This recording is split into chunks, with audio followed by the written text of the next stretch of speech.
Chapter 1. The Spatial Jade Pendant? Utterly ruined. Yan Yue, what are you dawdling for?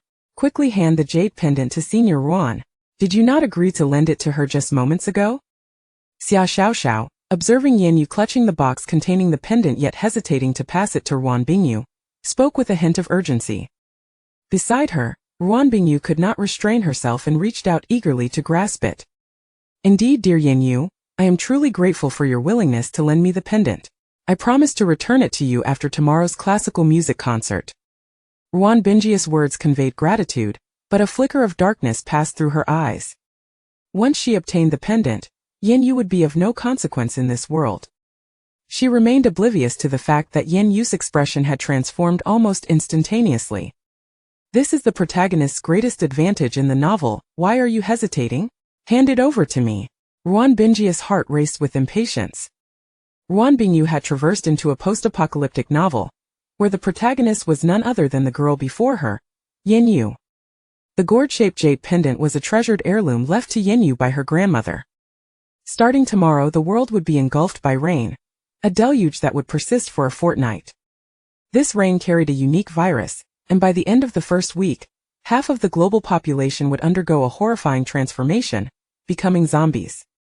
After the rain subsided in half a month, a small fraction of the remaining survivors would fall into a state of high fever lasting 3 days. Those who endured and awakened from this fever would discover various supernatural abilities. The most fundamental among these abilities were those that enhanced physical prowess. Individuals who awakened physical enhancement abilities would find their speed hastened, or their strength magnified. Others would experience sheer physical fortification. Beyond physical enhancements, there existed higher-tier elemental abilities. Among these, wood and water types were typically supportive, while thunder, fire, and ice types were recognized as combat-oriented abilities. Additionally, there were rare abilities such as spatial, mental, and healing powers. The individuals capable of awakening such rare abilities were exceedingly few. These abilities represented the last act of mercy bestowed upon humanity by the world's fate. Those who failed to awaken from the fever would, like the first half of humanity, succumb to becoming zombies. The jade pendant before her was a spatial container. A drop of blood upon it would cause it to vanish and merge with the wielder's body. The original text did not specify the size of this space, but the protagonist was able to store an entire base's worth of supplies within it after the apocalypse. Moreover, this space contained a well, providing an abundance of water daily, which would replenish itself even after use, albeit it was ordinary water, not spring water. Possessing this pendant equated to wielding both spatial and water-related abilities. Spatial abilities, one of the rarest types. The original protagonist, Yan Yue, relied on this water source to forge a connection with Xiao Mingchen, the son of the southern base's leader. Together, they navigated the apocalypse, seizing one opportunity after another to bolster their efforts against the zombies. Regrettably, the novel ended abruptly, leaving the conclusion unresolved. Ruan Bingyu remained unaware of whether the protagonists ultimately triumphed over the zombies and led humanity in rebuilding their home. However, since she had entered this world, all of the protagonist's fortunes rightfully belonged to her. Together with the male lead Xiao Mingchen, the weight of leading humanity rested upon her shoulders. Yan Yue smiled with a hint of mockery in her eyes. Without a shred of hesitation, she extended the box forward. Very well, here you go. Ruan Bingyi's heart soared with joy, but just as her hand was about to graze the box, Yan Yue suddenly loosened her grip. The box containing the jade pendant fell to the ground with a resounding thud. The gourd-shaped jade pendant slipped from the box and shattered into countless pieces upon impact. Ah! Ruan Bingyu could not suppress a shriek as she beheld the shattered jade. By the time she regained her composure, she found herself kneeling on the ground, desperately sifting through the scattered fragments. The sharp shards lacerated her fingers, yet Ruan Bingyu seemed oblivious to the pain, leaving a trail of bloodstains behind her. It's useless, utterly useless. The pendant is broken, it absorbed my blood, yet it serves no purpose. Despair enveloped Ruan Bingyu as her words tumbled forth in disarray. She gathered the fragments, but the heap of shattered jade showed no signs of restoration. With a sudden, fierce glare, she fixed her eyes upon Yan Yue, her expression seething with animosity. It's all your fault. Why were you so careless? Isn't this pendant a precious heirloom from your grandmother? How could you allow it to shatter? Yan Yue leisurely sauntered to the nearby sofa and settled down, relishing Ruan Bingyi's distress. So you are aware that this pendant belongs to me, senior. I was willing to lend it to you, but you failed to receive it properly. Now that it lies in ruins, I am equally saddened. I have not placed blame upon you. Do you truly believe your attitude is warranted? Xia Xiaoxiao, witnessing the escalating tension, hurried over to mediate. She was perplexed as to why Ruan Bingyu, the school's goddess, had approached her to borrow the pendant. Perhaps it was merely a coincidence that she was Yan Yue's close friend. Ruan Bingyu had promised her a sum of 50,000 yuan after the deed was accomplished. Last month, Xia Xiaoxiao had taken out a loan to purchase a luxury handbag, and was now unable to repay it. She dared not confide in her family upon hearing that it was merely a matter of borrowing a jade pendant from Yan Yue. She readily acquiesced.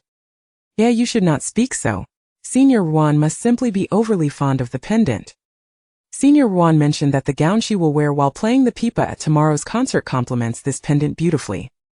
Now that it has unexpectedly shattered, she is understandably in distress.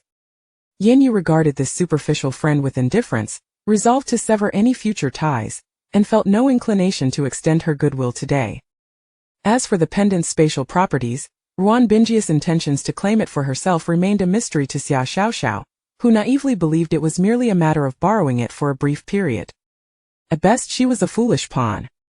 Xia Xiaoxiao, it was out of consideration for you that I agreed to lend this pendant to her. Now that it has shattered, the matter of the loan is rendered moot. If you have no further business, you may leave my home. Should you linger, I may find myself in a foul mood and contemplate the value of the pendant, seeking compensation from you. Yan Yue sought to clarify her current situation, wishing to dismiss the two without further ado. Xia Xiaoxiao, glancing at the fragments strewn across the floor, felt a pang of guilt. She had no means to compensate Yan Yue. The situation had unfolded in a manner she had never anticipated. The 50,000 yuan was now out of reach, and she found herself bereft of funds to reimburse Yan Yue. Hastily, Xia Xiaoxiao helped the kneeling Ruan Bingyu to her feet, dragging her away from Yan Yue's home. As they departed, Ruan Bingyu cast a venomous glare at Yan Yue, her lips trembling in silence, revealing her malevolent thoughts. Yan Yue closed the door behind them, gazing at the overcast sky outside. Chapter 2. Ascended yet remained the same although it was the height of noon. The ominous clouds above seemed poised to descend upon the earth, heralding the imminent arrival of a torrential rainstorm. The oxygen in the air plummeted dramatically, while an oppressive heat seemed to rise from the ground, leaving one breathless and uneasy. Rain was surely on its way. Yan Yue leaned against the sofa, resting her head on the backrest, her eyes closed in a meditative state. What was this predicament? Yan Yue had dedicated 13 centuries to cultivation in the Kanglan continent. Throughout those long years, her focus had been unwavering. Her sole ambition was to attain enlightenment. Each day was consumed by relentless training and practice. Naturally gifted, she had surpassed her contemporaries, decisively eclipsing those who once stood alongside her. Among her peers, she had ascended to a realm far beyond them. A tier or two higher in cultivation. At long last, after years of steadfast dedication, her previously stagnant state of great ascension began to shift. Sensing that her ascension was imminent, she resolutely devoted herself to seclusion, addressing various sect matters before immersing herself in cultivation once more. Fortune favored the diligent, and soon the portal to ascension materialized before her. As she gazed into the blinding light, her eyes reflected neither joy nor impatience, but rather a profound sense of relief for the years she had invested in her practice. Without hesitation, she surged forward into the luminous embrace, a powerful force drawing her into its depths.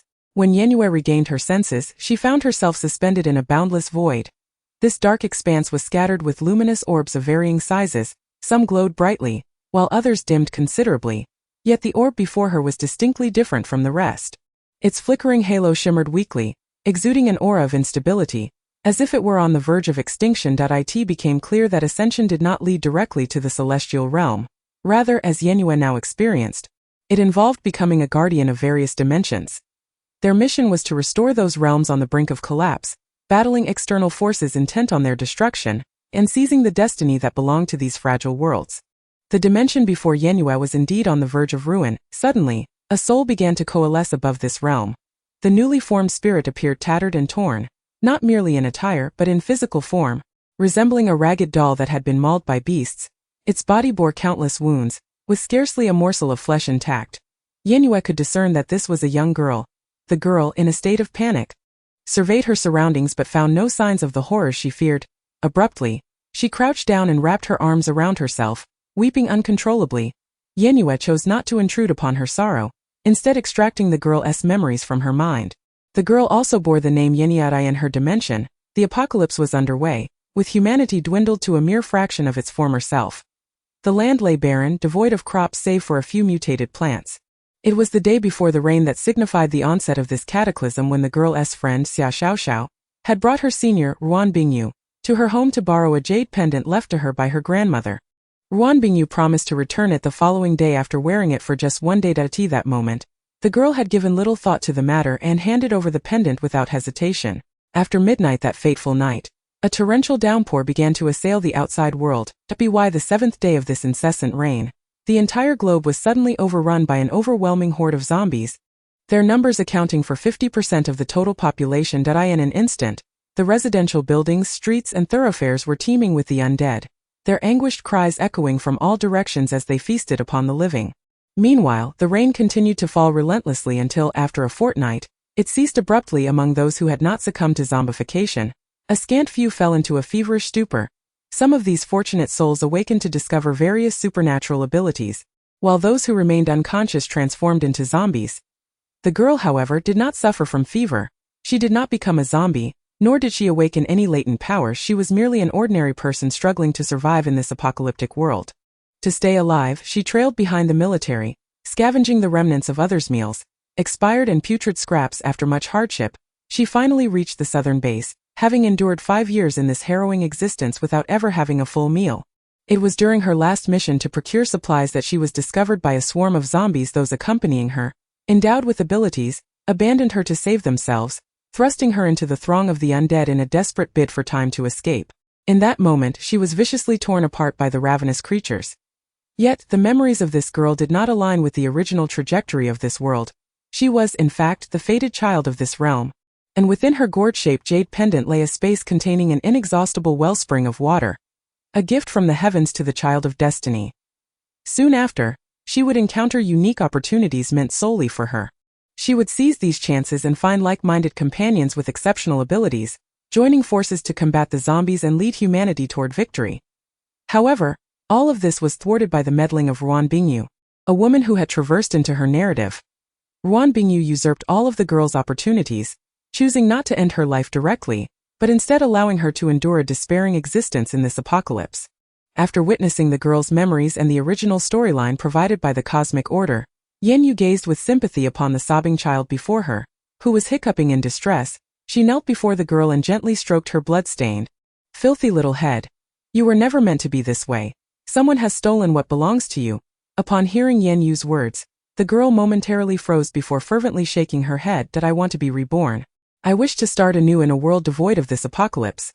Yan Yue furrowed her brow at the girl's declaration, realizing that this option was not included in the inherited memory she possessed. Just as she intended to persuade the girl further and offer her additional advantages, the passage to the afterlife unexpectedly opened beneath the girl's feet, likely a result of her overwhelming desire to be reborn.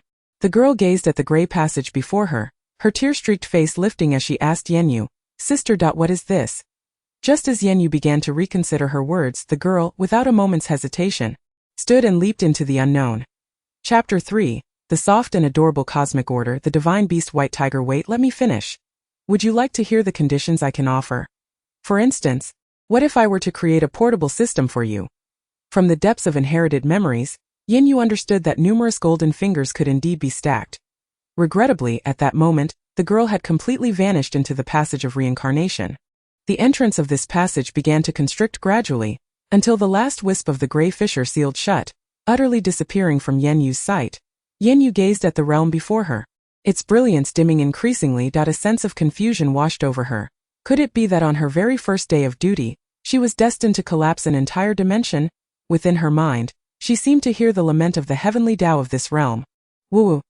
Goodness, it appeared to be a child's voice, suggesting that the heavenly Tao of this realm was still but a juvenile. Yan Yue extended her hand, yearning to touch this realm before her. Her porcelain white fingers hesitated, afraid that if she were to make contact with that orb of light, its feeble glow would extinguish before her very eyes. What should I do, dear little one? Your destined daughter has fled. Is there any way to remedy this? Yan Yue softened her tone, attempting to engage in a gentle dialogue with the young heavenly Tao. Woo, sister, it hurts so much. My body is going to shatter. Woo-woo. A tender, childlike voice echoed in Yan Yue's mind. How could anyone dare to bully such an adorable and innocent heavenly Tao? Yan Yue felt at a loss, her limbs unsure of where to rest. And she hurriedly offered comfort. Please do not see or why did I ask, there truly no way to help. Your sister wishes to assist you. Could the immortal sister perhaps enter my belly to help me drive away those foul creatures? I doubt I dislike those monsters that are born from humans. The young heavenly Tao sniffled as it spoke. Yan Yue was reluctant to accept this request. However, the little one had called her immortal. Simultaneously, she felt a pang of astonishment. Was such a maneuver even possible? When Yan Yue regained her awareness, she found herself in the home of the girl from earlier. Ruan Bingyu was reaching out, attempting to take the box containing the spatial jade pendant from her hands. The moment Yan Yue entered the girl's body, she sensed that her storage pouch was still intact. Immediately, she resolved to destroy the pendant. The woman before her was the very one who had snatched away all the original owner's fortunes, forcing her to struggle for 5 long years, ultimately meeting a gruesome end devoured by a horde of zombies since she had arrived. It was only fitting that she destroy this spatial jade pendant in front of Ruan Bingyu. Just as Yan Yue believed she was about to seize the pendant, a sharp crack echoed as the jade shattered. Let Ruan Bingyu experience the apocalyptic world that the original owner had endured when she possessed nothing. If Yan Yue were to kill Ruan Bingyu today, would that not be too merciful? The pendant held no value for her. All the opportunities Ruan Bingyu thought she could obtain, Yan Yue intended to seize before her very eyes. Time and time again. The greater the hope, the deeper the disappointment, and as the disappointments accumulated, one could gradually begin to grasp the essence of despair that, as expected, her cultivation was still suppressed, and significantly so. Presently, her prowess resembled that of a late-stage golden core cultivator. The only silver lining was that her storage pouch, containing treasures amassed over 1,300 years, remained intact. In addition to these magical artifacts, talismans and elixirs, Yan Yue's storage bag contained a plethora of culinary ingredients. Just the spirit beast meat she had amassed from across the vast realms, along with various spirit fruits of diverse effects, would suffice to sustain her for several thousand or even tens of thousands of years. Oh wait, she wasn't alone. Yan Yue smacked her forehead, realizing she had forgotten about Baozi. It must have been cooped up in there for far too long. Hastily, she retrieved a spirit pet bag emanating a soft white glow from her storage. With a mere thought, a small, plump white tiger appeared upon her lap. The little tiger's fur was as white as snow, its silky coat glimmering with a barely perceptible fluorescence. Aside from 3 gray stripes adorning its forehead, it bore not a single hair of another hue. Baozi, how did you turn into a cub? Yan Yue gazed at the adorable, soft little creature before her, momentarily taken aback. Could it be that not only her cultivation had been suppressed, but even her spirit pet, the divine white tiger, had been reduced to its juvenile state? The little cub, Baozi, cutely lifted its tiny paws, inspecting its chubby limbs, then shook its head and let out a wail, tears cascading down its cheeks. How did this little master become a cub? It seems my cultivation has vanished too. Yet I consumed so many spirit fruits and the inner cores of ferocious beasts, and yet it is all gone. Woo-woo. Yan Yue quickly patted Baozi's head in consolation. Don't cry, Baozi. You are a fully grown tiger now. How can you be so quick to shed tears? If word got out on the Kanglan continent, your little followers would surely mock you. Your cultivation hasn't truly disappeared. It is merely suppressed for the time being. Baozi unconditionally trusted its master. Upon hearing Yan Yue's words, it wiped its tears with its tiny paw. All right then, but I can't even speak human language now. Baozi expressed its frustration, lamenting that as a noble divine beast, it was now reduced to issuing mere instinctual sounds like an ordinary spirit beast. How utterly humiliating. Fortunately, Ye could comprehend its sentiments. Yan Yue retrieved a cluster of orange spirit fruits resembling grapes and placed them in Baozi's embrace. The little cub eagerly extended its chubby paws, striving to hold onto the spirit fruits and prevent them from falling. It's all right, Baozi, as long as I can understand you, that's what matters. After speaking, Yan Yue couldn't resist cradling Baozi's head and affectionately ruffling its fur.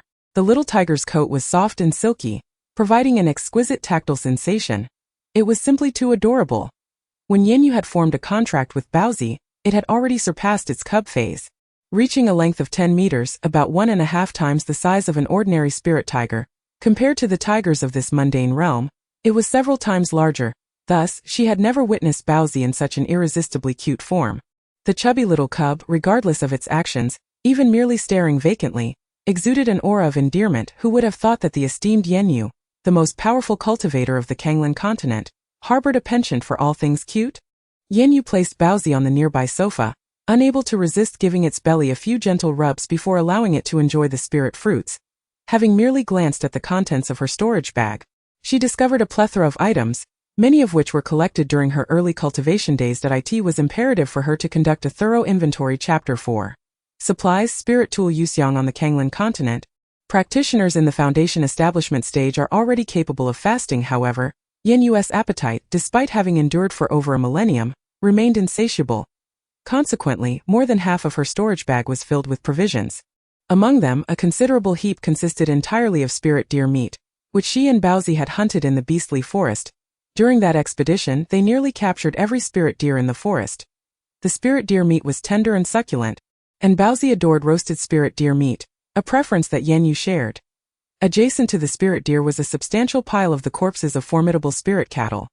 These spirit cattle possessed immense strength, their sinewy flesh protruding like small hills. Although the texture of the spirit cattle meat was somewhat tough and fibrous, it offered a delightful chewiness, particularly when crafted into jerky, which was a treat Yan Yue prepared for Baozi to gnaw on. As for her culinary skills, one could only say that as long as it was cooked, it sufficed. Only she and Baozi were not discerning. In a corner lay a multitude of spirit chickens, spirit ducks and spirit geese, all raised by the younger generation of her sect, the Chongsheng Gate. The quantity was astonishing. It was rumored that they had feasted upon numerous spirit plants from the back mountain of the Chongsheng Gate.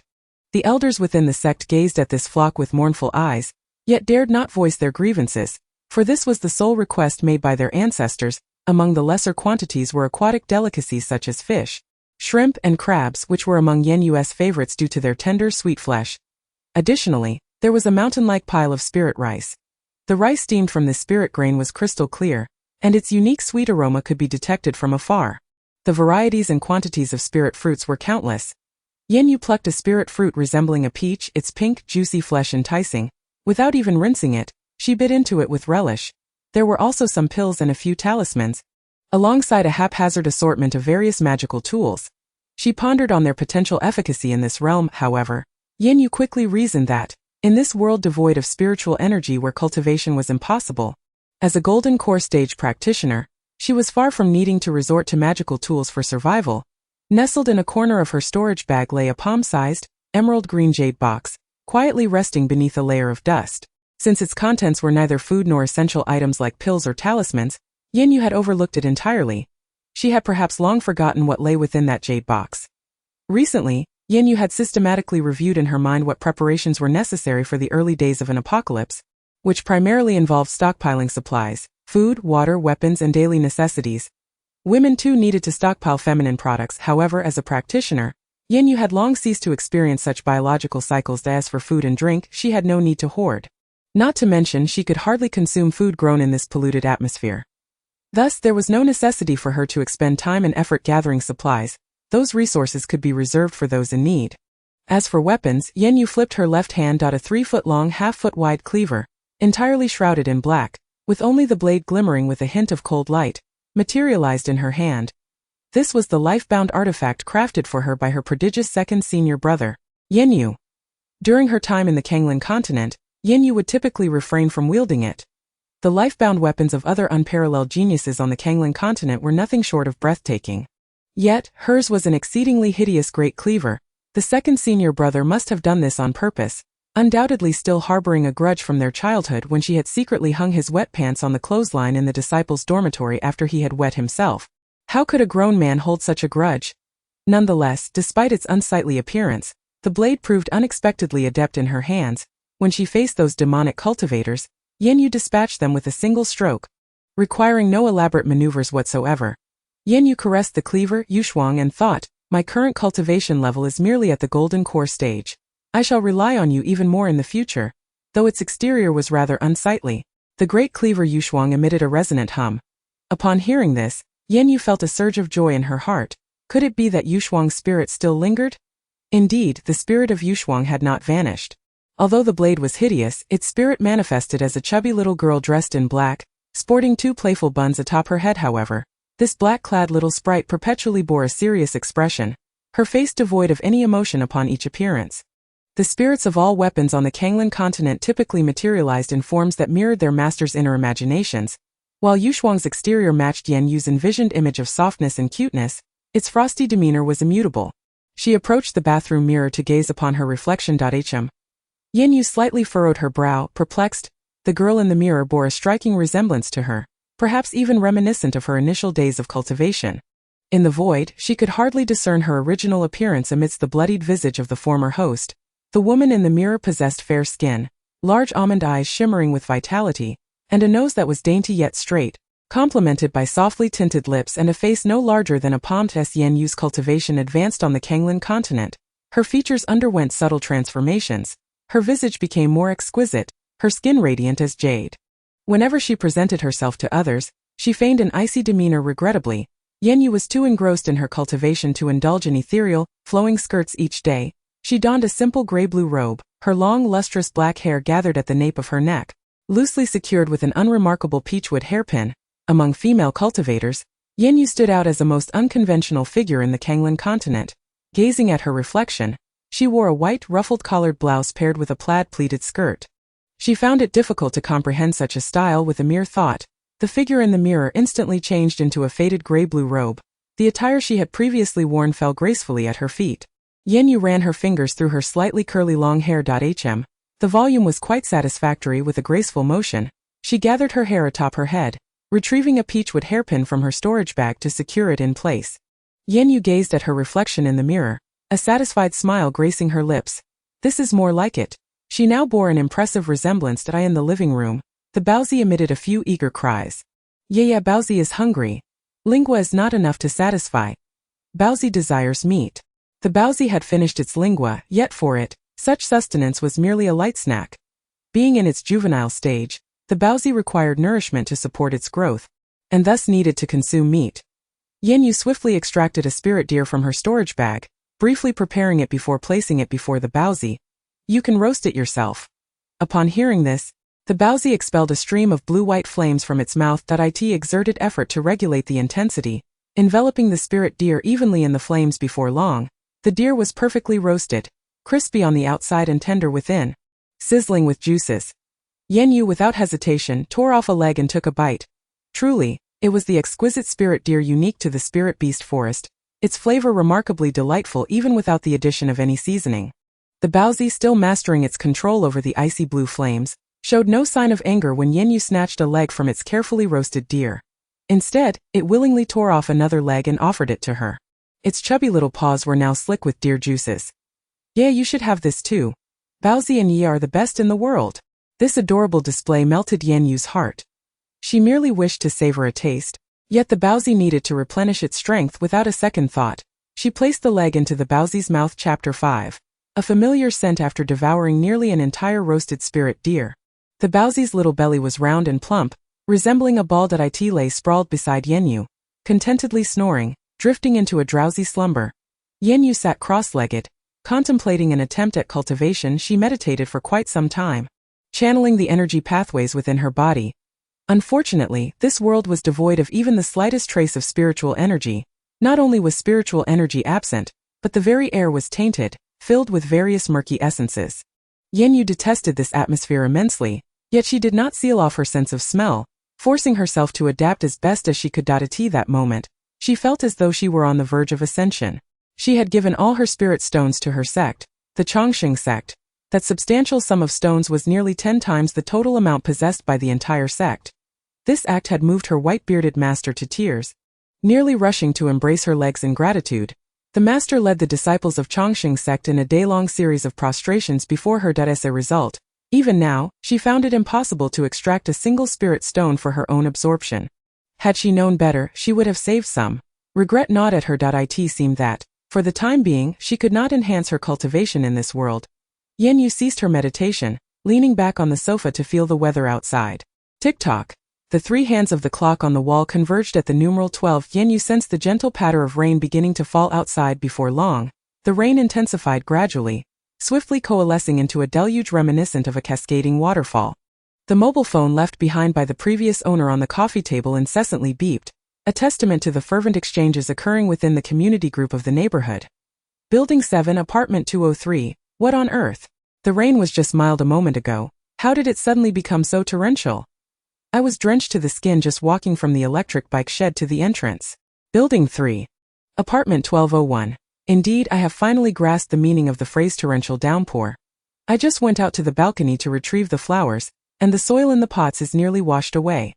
Building 6, Apartment 102. Although the weather forecast had announced rain during the day, it did not predict such a ferocity. I just went to the restroom, and the water pressure in the toilet was abnormal. In the future, when purchasing a home, do avoid the first floor. My toilet has already gushed several times, a cautionary tale from someone with experience. Building 4, Apartment 701. Brother, forget about the toilet for now. It's been nearly an hour since this rain started, and it shows no signs of letting up. At this rate, the first floor will soon be inundated. You should think of a way to find a refuge for your family. Building 6, Apartment 102. Goodness, you are right. I need to quickly contact my sister-in-law's second aunt from the adjacent building. Yan Yue paid no heed to the incessantly refreshing messages on the screen. She approached the window, observing the curtain of rain outside. The downpour was swift and relentless, yet Yan Yue could see the world beyond through the cascading water. She gazed at the myriad lights illuminating the homes, knowing that in just 7 days, half of them would extinguish. Yan Yue closed her eyes, striving to dispel the flicker of pity that arose in her heart. This was the fate that this realm must endure. She ought not to feel any sympathy. By the third day of the deluge, the rain showed no signs of abating, the water bore a murky tint, and a foul odor began to permeate the air. While an ordinary person might not perceive it, Yan Yue found the scent overwhelmingly repugnant. Vaguely, she sensed an unsettling familiarity with the odor, yet no matter how hard she tried, she could not recall where she had encountered it before. Baozi, come here. Yan Yue embraced the approaching Baozi, drawing it to witness the rain curtain on the balcony. She playfully twirled her finger around Baozi's fluffy tail. Can you sense anything peculiar about the smell in this rain? It feels oddly familiar, but I can't quite place it. Baozi scrunched its little nose and sniffed vigorously, frowning as if deep in thought. Suddenly, it seemed to recall something, barking excitedly. It's the stench of demonic energy. It's the magic of Yi. Indeed. It is demonic energy. The entire demon race of the Kanglan continent had been eradicated by Yan Yue and her companions over 8 centuries. It had been ages since she had encountered demonic energy, which explained her sense of familiarity that eluded her memory. Yet, this scent seemed to harbor something beyond mere demonic energy, as if tainted with other impurities. Gently placing Baozi on the ground, Yan Yue stepped onto the balcony terrace, exposing her entire being to the rain curtain, which enveloped her instantaneously, cascading down upon her. Yeah, there's demonic energy, it's stinky. Baozi yelped, eager to leap forward, but Yan Yue halted it with a word: "Do not move in the room. I have the situation under control." Baozi obediently obeyed his master, making its way to the balcony and sitting down, its icy blue eyes fixed intently on the rain-soaked Yan Yue. Its fluffy little tail wagged restlessly on the ground behind it. Gradually, the viruses mingled with the rainwater infiltrated Yan Yue's body. They rampaged within her, attempting to penetrate her consciousness and transform her into a lifeless husk. Yan Yue furrowed her brows. The aura was not as domineering as demonic energy. Resembling a diluted version of it, she felt the viruses recklessly coursing through her veins, agitated by their inability to seize control of her body. Almost there, she thought. Stepping into the room, Yan Yue formed a hand seal, instantly drying her clothes and hair. She retrieved a demon-repelling pill from her storage pouch and tossed it into her mouth. Although the pill had an unpleasant taste, it dissolved instantly, releasing a surge of energy that coursed through Yan Yue's entire being. The viruses within her were enveloped by this energy. No matter how they struggled or attempted to erode it, their efforts proved futile. Gradually, they were digested by the energy until they vanished completely. It truly works. Too bad I've exterminated the demon clan, and this is the last bottle of pills I possess. Yan Yue murmured to Baozi she had no knowledge of pill refining, and it seemed her storage pouch lacked the necessary materials to concoct more demon-repelling pills. Even if she wished to learn, it would be impossible. Moreover, even if she could refine pills, the demand of this world would far exceed her capabilities, even with a pill furnace and the right ingredients, tirelessly working day and night. Furthermore, the demon-repelling pill was only effective for those infected by demonic energy for less than an hour, a significant limitation in itself. Nevertheless, the few remaining demon-repelling pills might prove useful.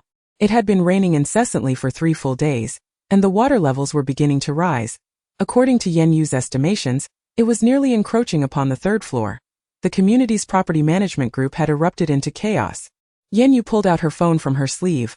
Only today had she grasped all its functions. This world was truly remarkable. Although one could not cultivate, technology had advanced so splendidly. This little metal box not only served as a communication device akin to a jade talisman for long-distance conversations but could also transmit images, allowing one to converse as if face-to-face. Furthermore, numerous people could engage in discussions within a single group, and one could even watch television series. Over the past 3 days, Yan Yue had binge-watched several family melodramas. Baozi watched alongside, its eyes brimming with tears, occasionally extending its little paw to claw at the wicked mother-in-law and the scoundrel husband depicted on the screen. She had deleted all the unnecessary content from her phone and downloaded dozens of television shows and movies onto it. Soon, this world would be devoid of internet access. She would need to venture out another day to procure a small generator, store it in her pouch, and use it to charge her phone for watching television. Chapter 6. Humanity. Yan Yue opened the incessantly ringing property management group chat.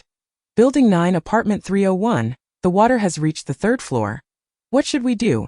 Is there any resident on the upper floors who can take us in? We are 2 girls renting together. Can any high-floor residents accommodate us for a few days? Building 4, Apartment 902. The rain has fallen so heavily that I cannot even venture out to procure necessities. Our supplies at home are nearly depleted. Is there any assistance from the property management to help us acquire some provisions? Building 7, Apartment 1102. Indeed, we are down to our last 2 packets of instant noodles. We have no rice left to cook. Is there anyone who has a stockpile at home who might be willing to share a bit? I am willing to pay double the price. Building 7, Apartment 1202. This rain shows no signs of abating, and you still desire to purchase items at double the price. Are you aware that in the property group of the neighboring community, instant noodles have surged to 5 times their usual price? Building 7, Apartment 1102. We are all residents of the same community. Why must we be so calculating? In times of difficulty, should we not assist one another? Who would take advantage of a natural disaster to profit? Building 7, Apartment 1001. Indeed, preserving life is of utmost importance during such times. How can one raise prices arbitrarily? Can you truly find peace of mind with the money you hoard? Building 7, Apartment 1202. You speak wisely. Apartment 1001. You are indeed a good person. Why not share some food with those in your building? Let us help one another. Even if you offered 10 times the price, I would not sell that. If this rain persists, these supplies could be life-saving. I must rely on these meager provisions until the National Rescue Team arrives. Building 6, Apartment 1302. Exactly, this gentleman speaks the truth. Yan Yue gazed at the incessantly scrolling messages on her phone, devoid of any sense of compassion. The arrival of the apocalypse was merely a natural selection process in the growth of this realm.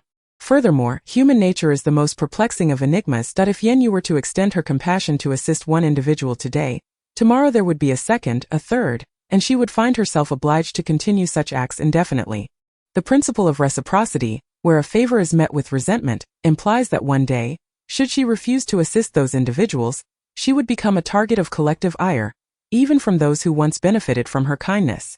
Such is the grotesque nature of humanity. We are only at the beginning of this ordeal. The rain is projected to continue for another 12 days. In just 4 days, half of the population in this realm will transform into zombies. This marks the beginning of despair for the remaining populace. On the 5th day of the deluge, the water had already reached the 6th floor. Residents below the 7th floor began to evacuate slowly. It seemed they no longer clung to the hope of the rain ceasing, merely numbly relocating. The owners' group still echoed with pleas for food and clean water, as both water and electricity had been cut off. No one was offering food for exorbitant prices anymore. The National Rescue Team had passed through once in kayaks, distributing 2 packets of instant noodles and a bottle of mineral water to each household, but they had not returned. Some familiar homeowners took in their relatives and friends, leading to conflicts and arguments, most of which arose over food disputes. If one moves into another's home without provisions of their own, consuming their already limited supplies, it is only natural that the host would be unwilling. Even among relatives and friends, the safety of one's own family takes precedence. Those who were expelled often resorted to vehemently cursing in the property group. Disaster reveals the true nature of humanity. In times of peace, kin and friends may call each other with warmth, yet when faced with adversity, they may abandon their companions to perish. Yan Yue resided on the 17th floor. which was not particularly high. Most residents from the lower floors had evacuated to the 20th floor or above, leaving only one family in her corridor, a young couple accompanied by a boy of 4 or 5 years. Gradually, the man grew increasingly irritable, often hurling insults at his wife, and at times resorting to physical violence. On rare occasions, he would begrudgingly spare a morsel for her, which she would first give to the little boy, barely managing to consume a few bites herself to sustain her existence. Yan Yue frequently heard the boy's soft sobs, accompanied by the woman's muffled cries of despair. The community predominantly featured 2 households per staircase, and the unit next to hers, once vacant, had long since been forcibly entered and occupied by 5 adult men. Through the seemingly endless rain outside, one could occasionally spot a few individuals paddling inflatable boats, likely in search of supplies, as the torrential downpour had persisted for 5 consecutive days. With the cessation of water and electricity, the outside world had descended into a state of near chaos. At this juncture, any visible resources became unclaimed possessions. Anything one could see or find momentarily belonged to them. Thus, it was common for families to venture out together in search of provisions or to form small groups of 3 or more. Yan Yue observed a speedboat below, occupied by several young men, who would only leave a meager portion for themselves, just enough to ensure they retained the strength to continue their scavenging. If these individuals succumbed to starvation, they would no longer be able to seize anything in the future. Such occurrences were not uncommon in this apocalyptic world, not only within Yan Yue's complex but rampant beyond it as well. Yan Yue recognized these men. They were the very ones who had broken into the adjacent unit. She was aware that they had been transporting supplies into that dwelling daily. The man from the family of 3 in the corridor appeared to have allied himself with them. Today, she caught sight of him aboard their speedboat. Yan Yue refrained from intervening in their actions. As long as they did not draw her ire, she could choose to remain oblivious. Bun, if we are on the brink of starvation, would you steal from those weaker than you to feed me? Yan Yue inquired softly, gently kneading the soft ears of the little tiger, who purred contentedly. Bun pondered for a moment, then responded with a playful yowl. I would never steal from the weak. If you is hungry, Bun will catch spirit beasts for you. The meat will be for you first, and once you are full, then Bun will eat. Hearing the tender words of the little tiger nestled in her arms, Yan Yue felt her heart swell with a bittersweet ache. Unable to resist, she flipped Bun over and buried her head in its soft belly. Bun squirmed playfully from the tickling yet did not push Yan Yue away, understanding that this was a display of affection from her. Chapter 7. Are they plotting against her? At the break of dawn, Yan Yue was roused from her slumber by the piercing screams of women and the wails of children. She sat up and listened intently. Amidst the cacophony of screams and cries, there seemed to be an indistinct sound, akin to a creature's hoarse utterances. Yan Yue mentally traversed the passage of time. Indeed, today marked the 7th day of relentless rain, and half of humanity had succumbed to the fate of becoming zombies. Even those who had not ventured outdoors to face the deluge were not spared. As the ever-thickening virus in the rainwater infiltrated the human body, those unable to resist transformed into the undead. This was the true commencement of a nationwide battle for survival. One of the 5 men next door had turned into a zombie upon awakening this morning.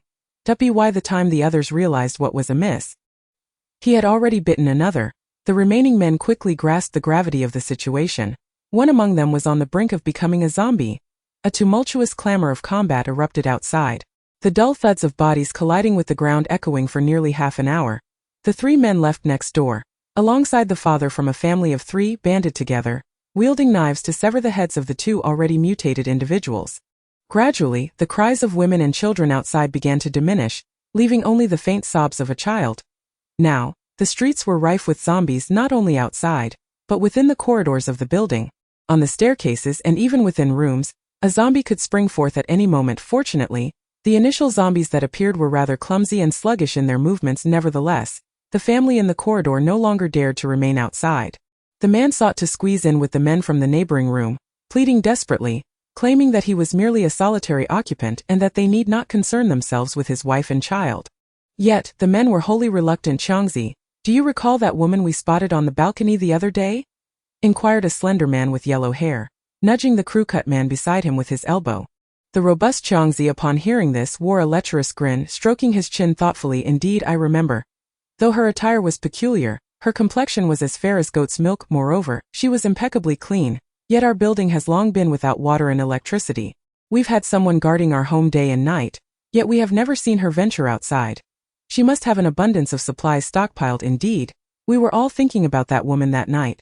Hardly able to sleep, another man chimed in, now with zombies lurking everywhere. I just glanced downstairs, and no one dares to venture out for supplies any longer. If we take care of the neighbors, we might be able to capture that woman for our own amusement.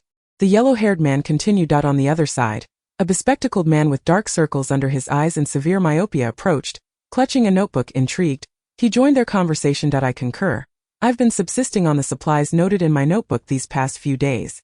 How delightful it would be to have a living beauty in my bed. The yellow-haired man regarded the bespectacled man with disdain. His obsession with appearances would inevitably lead to his own downfall. Once the men concluded their discussion, they approached the entrance of Yan Yue's home to scrutinize her security door. They discerned that the door was of exceptional quality, impervious to mere physical force. Ultimately, they devised a plan in collaboration with the man outside, suggesting he send his 5-year-old son to knock on the door. In their words, women are notoriously soft-hearted. How could they possibly harbor any suspicion towards a mere child of 5? Little did they know, however, that every scheme they concocted, every word they uttered, and every letter they spoke was crystal clear to Yan Yue. She had no desire to kill indiscriminately, but she could not prevent some individuals from courting death themselves. They sought not the path to heaven, and with no door to hell, they insisted on barging in. Previously, they had robbed residents in the neighborhood in search of supplies. Although she felt disdain for their actions, she refrained from intervening. Now, however, Yan Yue let out a light, gleeful laugh. She had long since grown intolerant of scoundrels. These individuals would likely not see the light of tomorrow. It was not long before the doorbell chimed. Peering through the peephole, she observed only the little boy standing at the door. He appeared frightened, his eyes red and swollen from crying, his body trembling slightly as he cast furtive glances towards the corner of the wall. What do you want? Yan Yue's icy voice rang out. Upon hearing her, the man outside realized there was indeed someone within.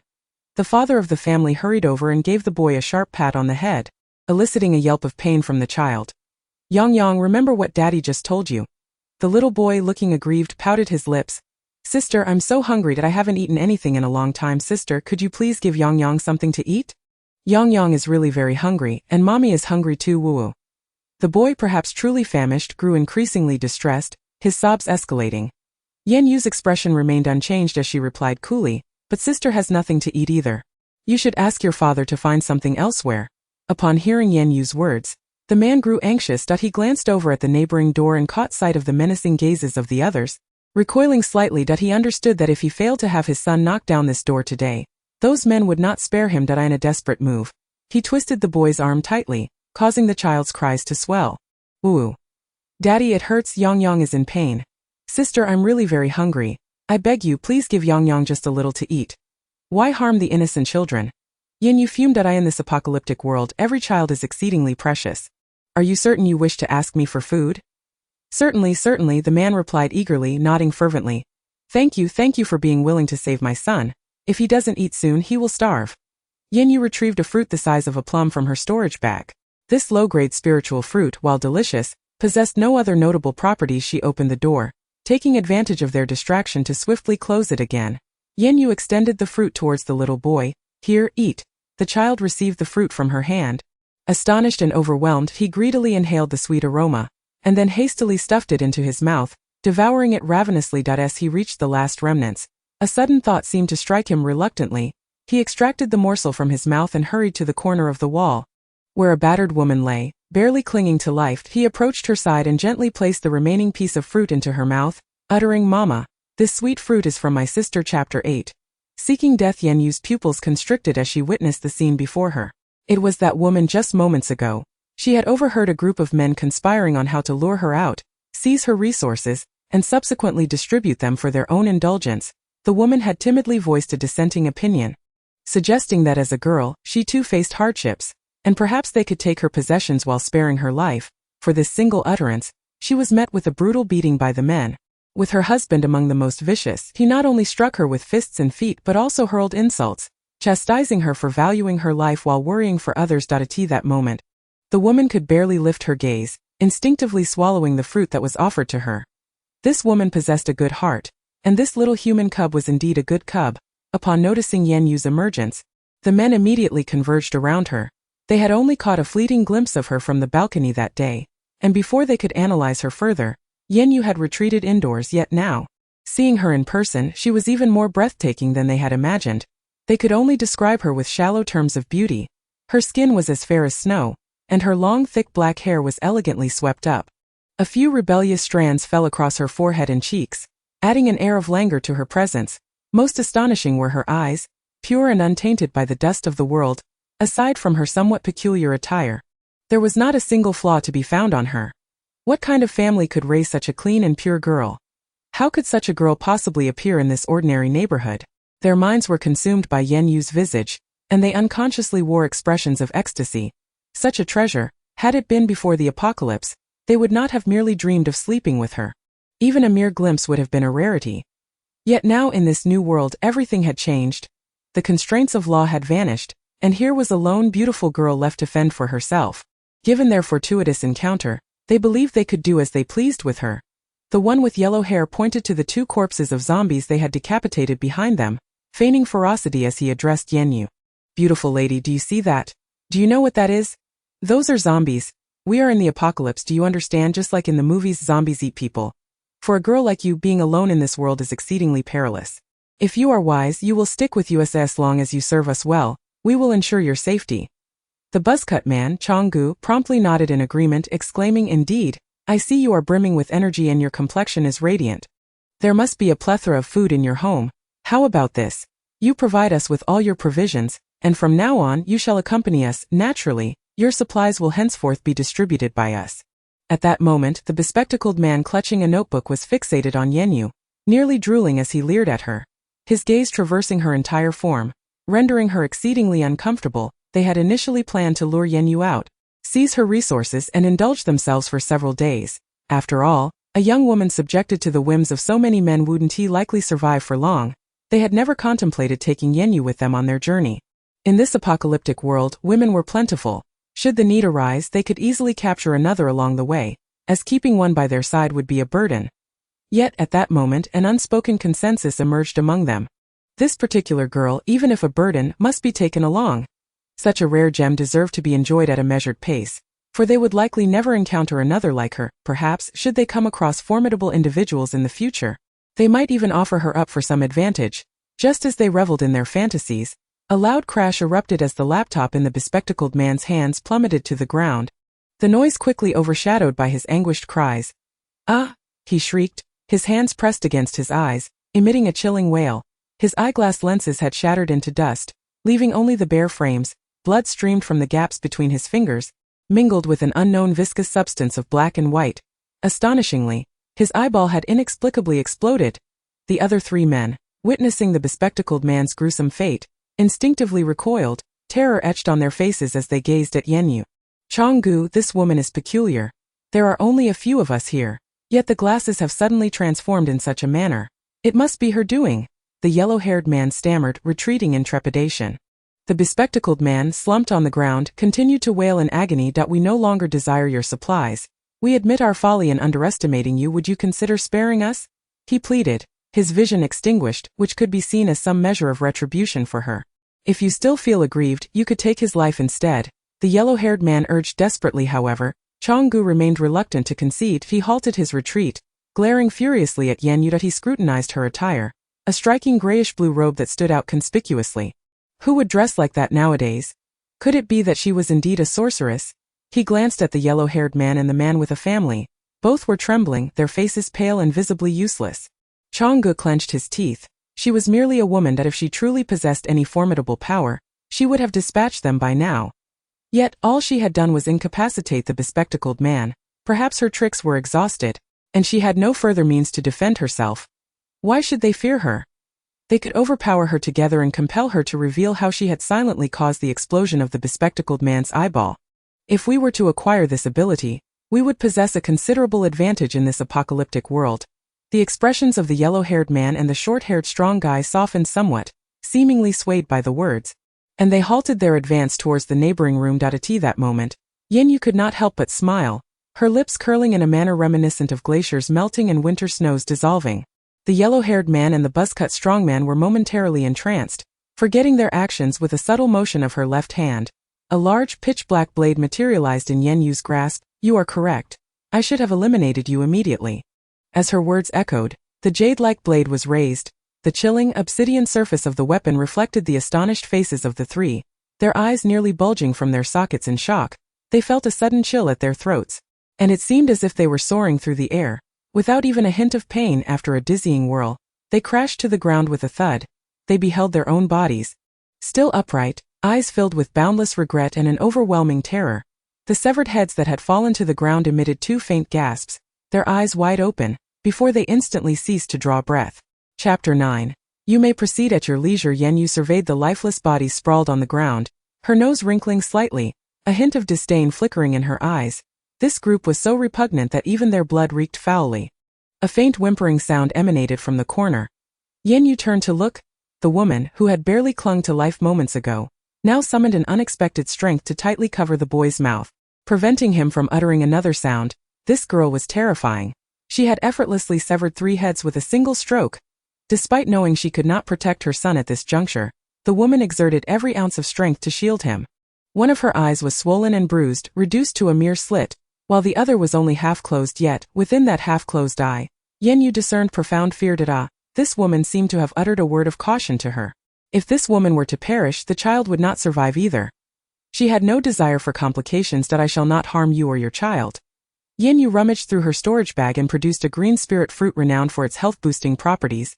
Tossing it accurately into the woman's arms, the woman momentarily froze, staring at Yan Yue in disbelief, noting that the knife in her hand had vanished, and it seemed she had no intention of continuing her assault on them.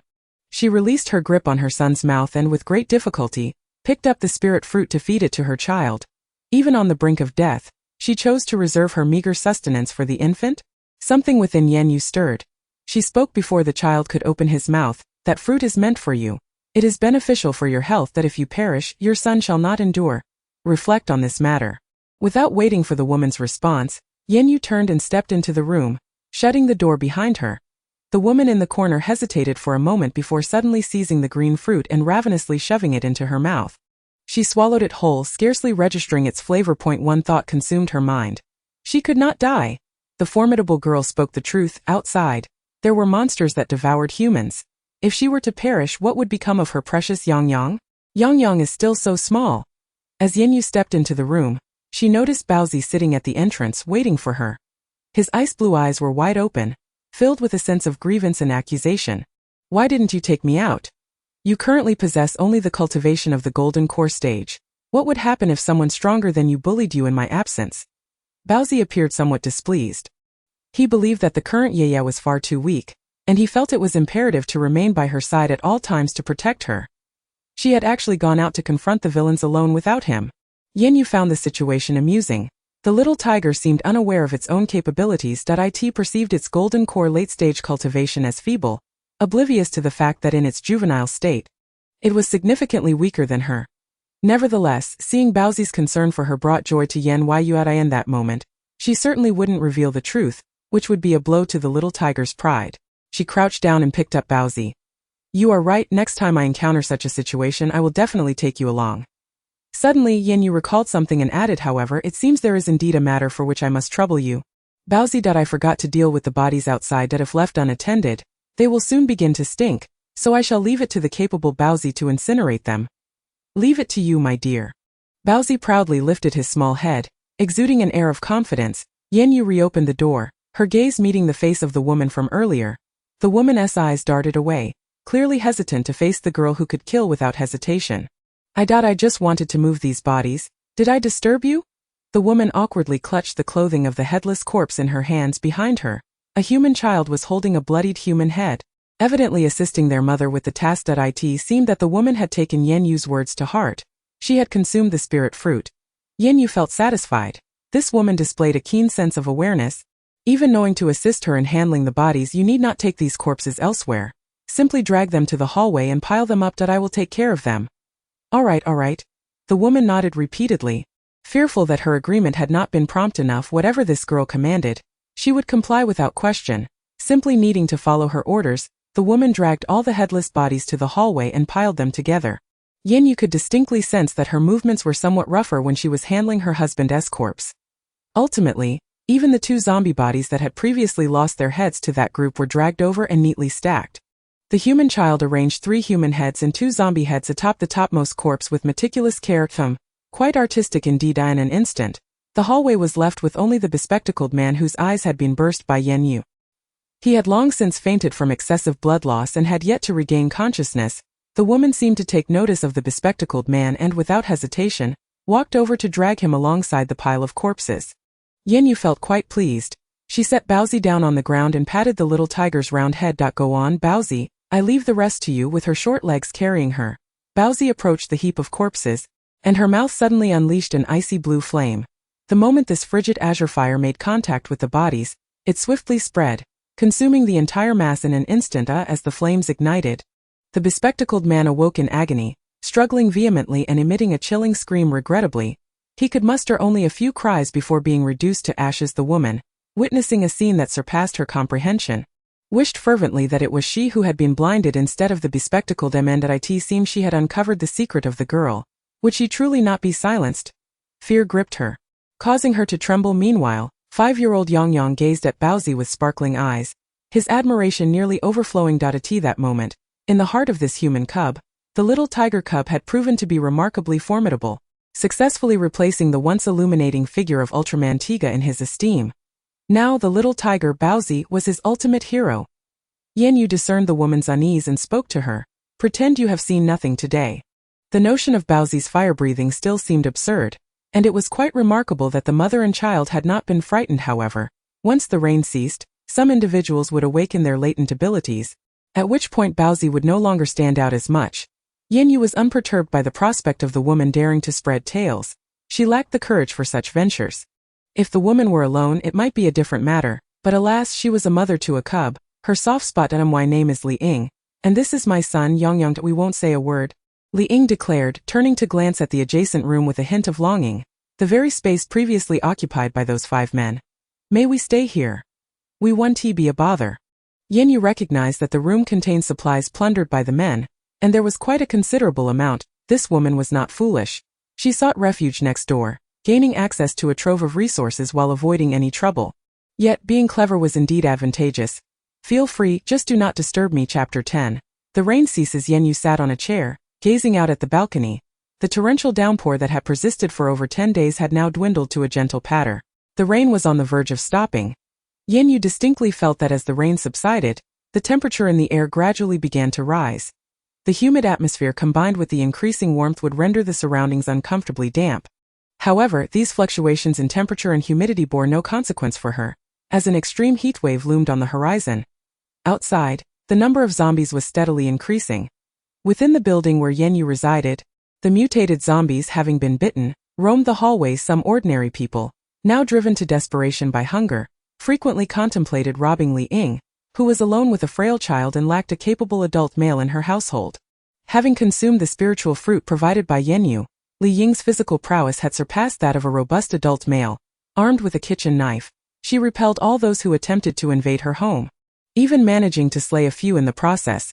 Her gaze while striking had evolved from initial terror and struggle to a gradual numbness as she adapted to the grim reality.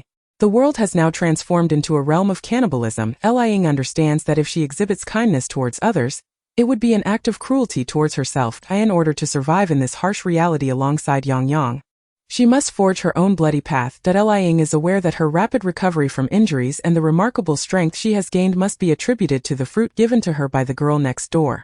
After successfully driving away 2 adult men for the first time, she quietly approached the door of Yan Yue's room and earnestly bowed 3 times. Li Ying did this silently, not needing Yan Yue to be aware of her actions, yet she felt compelled to express her gratitude. In truth, Yan Yue has been acutely aware of all that Li Ying has done during these days. She believes that Li Ying has adapted remarkably well. At the onset of this apocalyptic era, her starting point is already higher than that of many others. Even if she cannot awaken supernatural powers, she possesses some abilities for self-preservation. It is still feasible for her to lead Yang Yang to find a survivor base and sustain their lives. As the last drop of rain fell before Yan Yue's eyes, the downpour finally ceased. She listened to the jubilant cheers echoing from all directions outside. Regrettably, the cheers did not last long, soon replaced by the wails of the survivors. Those who remain alive have been stifled for too long. This world has long been devoid of water, electricity, and internet. The rainwater outside has risen to a height of 10 stories. Everywhere is infested with cannibalistic zombies. In addition to dying from starvation due to the lack of water and food, many have perished from zombie bites. while others have been slain by their own kind, driven by the greed inherent in human nature. Yan Yue has also witnessed numerous individuals succumbing to psychological pressure, jumping from high places into the water to drown. Floating atop the 10-story high floodwaters are countless corpses of zombies. These zombies lack mobility in the water, yet they are not truly dead. They can float on the surface, and once they find a solid footing, they will rise again. Currently, these zombies are merely the most basic first-tier zombies. These first-tier zombies move sluggishly, their limbs exceedingly stiff, and their bodies are in a state of severe decay. The stench of their rotting flesh can be detected from a considerable distance.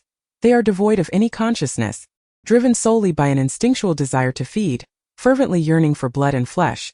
They will attack any living creature. The biting force of a first-tier zombie far surpasses that of an ordinary person, and they feel no pain. Unless one decapitates a zombie, even if their bodies are severely mutilated, missing limbs, they will not truly die. Once the floodwaters recede, these zombies will regain their mobility, prioritizing the attack on living beings. If they remain deprived of blood and flesh for too long, they may even resort to cannibalism, consuming the decaying flesh of their own kind. After incessantly feeding, these first-tier zombies will accumulate enough energy to evolve gradually into higher-tier zombies, such as second-tier and third-tier ones. Higher-tier zombies may even awaken special abilities akin to those of supernatural beings. They will slowly develop their own thoughts, becoming far more formidable than the first and second tiers. Third-tier zombies already possess a modicum of intelligence and emotions, having evolved a capacity to communicate with other zombies, allowing them to control some first and second-tier zombies. Fourth-tier zombies and above will typically evolve supernatural abilities. They shall also delineate their territories, with fourth-tier zombies commanding all the undead within their domain. As for those of fifth tier and above, they seem yet to manifest within the narrative of this world. Yan Yue recalled a fleeting sensation of demonic energy she experienced that night amidst the rain. She performed a simple calculation. The first and second-tier zombies here are equivalent to the lowest rank of demonic soldiers in the demon realm, while third-tier zombies correspond to mid-level demonic soldiers. Fourth-tier zombies are akin to elite demonic soldiers, comparable to the strength of a squad leader among them. As for the fifth-tier and above zombies that have yet to appear, their power likely will not exceed expectations. Even the legendary Zombie King would probably possess strength akin to that of a demon general. Given her cultivation at the late stage of the Golden Core, facing a demon general would indeed present some challenges. According to the progression, it is uncertain how long it will take for the Zombie King to emerge, thus there is no need to fret over this issue prematurely. Unconsciously, Yan Yue squeezed her left hand, and Yushuang materialized in her grasp. The obsidian blade glimmered with a chilling light. She excelled at slaying demonic cultivators, however. After not having wielded her weapon for several centuries, she might be somewhat out of practice. Yan Yue sheathed Yushuang, pointing at the seemingly slumbering zombies floating on the water surface, addressing Baozi. Baozi, consider those entities as demonic soldiers. Once we venture out, we shall tear their brains apart. Baozi raised its tiny paw and patted the ground, its soft pads yielding a pleasing bounce. It felt that this did not diminish its ferocity at all. Once this master emerges, I shall shred them to pieces. Suddenly, a thought flickered in Yan Yue's mind, as if a crucial piece of information had been overlooked. Her gaze fixated intently on the zombies in the water, and an epiphany struck her. Yes, among the first tier and above zombies, some possess a crystalline substance in their brains. This realm refers to such crystals as cores. These cores can enhance the abilities of those with supernatural powers. She wondered if she and Baozi could elevate their cultivation levels through these cores. Who would have imagined that such filthy and foul-smelling creatures could harbor such lustrous, multicolored crystals within their putrid brains? The rain had ceased for 2 days outside. The midday temperature had soared above 40 degrees Celsius. The stench intensified as various decomposing corpses fermented in the heat and rain. The water level had receded significantly, and the zombies in the shallows were slowly rising, moving languidly through the water. They aimlessly sought out fresh blood and flesh to entice them. Upon spotting a target, they would charge forward without hesitation. Even if an arm were severed or decaying flesh fell away in chunks, it would not deter their actions as long as their heads remained intact. Their jaws would snap open, revealing sharp fangs, ready to gnaw at the alluring sweet flesh that beckoned them. Chapter 11. The youngling's plea for help. Knock, knock, knock, knock, knock. The urgent sound of knocking echoed from the entrance of the living room, chaotic and faint, suggesting that the knocker possessed little strength. Yan Yue probed with her consciousness and discovered it was the human youngling from next door. His face was streaked with mucus and tears. Appearing rather filthy, Yan Yue, who harbored a slight aversion to dirt, hesitated to open the door. However, the little cub continued to pound on the door, and soon his tiny fists became red and swollen from the incessant knocking. TSK, what a nuisance. Yan Yue rose and took a few steps to the door, opening it with a feigned fierceness. What do you want, child? Has your mother not told you that you must not disturb me? The 5-year-old Yang Yang raised his sticky little face, his voice choked with emotion. Pretty sister, could you please check on my mother? She has had a fever for the past few days and has fallen into a coma. I've been calling her, but she won't wake up. Though his expressive abilities were still developing, he understood the importance of complimenting the girl to curry favor. Yan Yue pondered for a moment. Li Ying has been feverish. This could mean she has a chance to awaken her abilities, but the greater likelihood is that she might turn into a zombie. If Li Ying were to become a zombie, then the spirit fruit she had previously given would be wasted. Although she possessed an abundance of spirit fruits, waste was something she despised. It is not a good habit. Stop crying, child, lead me to her. Yan Yue spoke these words, yet she did not wait for the cub to guide her. Instead, she strode directly next door. Upon entering, she found Li Ying sprawled on the sofa, her skin flushed crimson from the high fever, beads of perspiration ceaselessly trickling down her face and neck. She appeared to be in agony, murmuring softly, Yang Yang, survive, I must survive. Yan Yue could discern that Li Ying's will to live was strong. Yet it seemed she was on the brink of failure. Well, let us treat a dead horse as if it were alive. Yan Yue retrieved a bottle of Sanqing Dan from her storage pouch and poured out one pill. Sanqing Dan is a medicinal pill commonly consumed by ordinary disciples after drawing energy into their bodies. This pill purifies the body and clears the mind, effectively removing some impurities within. Since Li Ying had never practiced cultivation, with her current constitution, even the enhancement provided by a spirit fruit would only allow her to consume this most basic of pills. She surveyed the little cub kneeling on the sofa, his head resting against Li Ying, and spoke bluntly, child, pry open your mother's mouth. At her command, Yang Yang obediently extended his swollen little hand, exerting all his strength to pry apart Li Ying's tightly clenched jaws. Observing this, Yan Yue swiftly tossed the pill into Li Ying's mouth. The pill dissolved instantly, transforming into a medicinal liquid that flowed down her throat. Before long, Li Ying, having consumed the Sanqing Dan, seemed to endure even greater torment. Her entire body began to tremble violently, the once delicate beads of sweat morphing into large drops of yellowish perspiration pouring forth. This state persisted for a quarter of an hour before Li Ying gradually calmed down. Her clothing and the sofa beneath her were soaked with yellow sweat, emitting an odor slightly milder than that of human excrement. Yang Yang showed no signs of disdain for his mother, remaining nestled against Li Ying's belly, offering her comfort. Seeing Li Ying settle, Yan Yue felt a sense of relief, knowing that she had successfully navigated this hurdle as long as she waited another day. Li Ying would awaken, it was just uncertain what kind of abilities she might manifest. Yan Yue found herself quite intrigued by the supernatural powers of this world, as they seemed somewhat akin to the spiritual roots of their cultivation realm. In the vast expanse of the Kanglan continent, even if one possesses a spiritual root, it is essential to engage in rigorous cultivation, the consumption of medicinal pills, and the accumulation of various rare treasures to elevate one's cultivation level. It is through these spiritual roots that one can harness their latent abilities. In this world, extraordinary powers can be wielded directly upon awakening. Although initial manifestations of such powers may be feeble, to strengthen them further requires incessant practice and an enhancement of comprehension through real combat experiences, akin to the path of true cultivation. Moreover, those crystalline cores that can directly elevate the level of one's abilities are, in essence, comparable to spirit stones. Once a sense of calm settled in, Yan Yue advised Yang Yang gently, child, your mother will awaken tomorrow. If you find yourself hungry, seek something to eat for yourself. Yang Yang tilted his head, gazing at Yan Yue with adoration. Thank you, beautiful sister, for saving my mother. Unable to resist, Yan Yue tossed him a spirit fruit resembling the sweet plum she had given him before. Returning to her own room, Yan Yue held the bun, savoring its soft and resilient texture. If crystalline cores indeed possess the capacity to enhance abilities, then they must contain immense energy, potentially serving the purpose of spirit stones.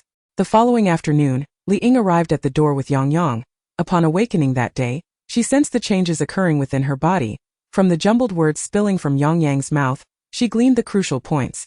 The formidable girl next door had saved her once more, and she had consumed something even more precious than the last fruit. Li Ying extended her right hand, feeling the skin gradually hardening. After reaching a certain degree of hardness, it began to exude a faint metallic quality.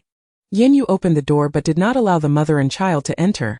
Leaning against the doorframe, she felt a surge of curiosity regarding the extraordinary ability Li Ying had awakened. Li Ying, what power have you awakened? Li Ying clenched her right hand into a fist, having previously concentrated all the available energy within her body into that hand.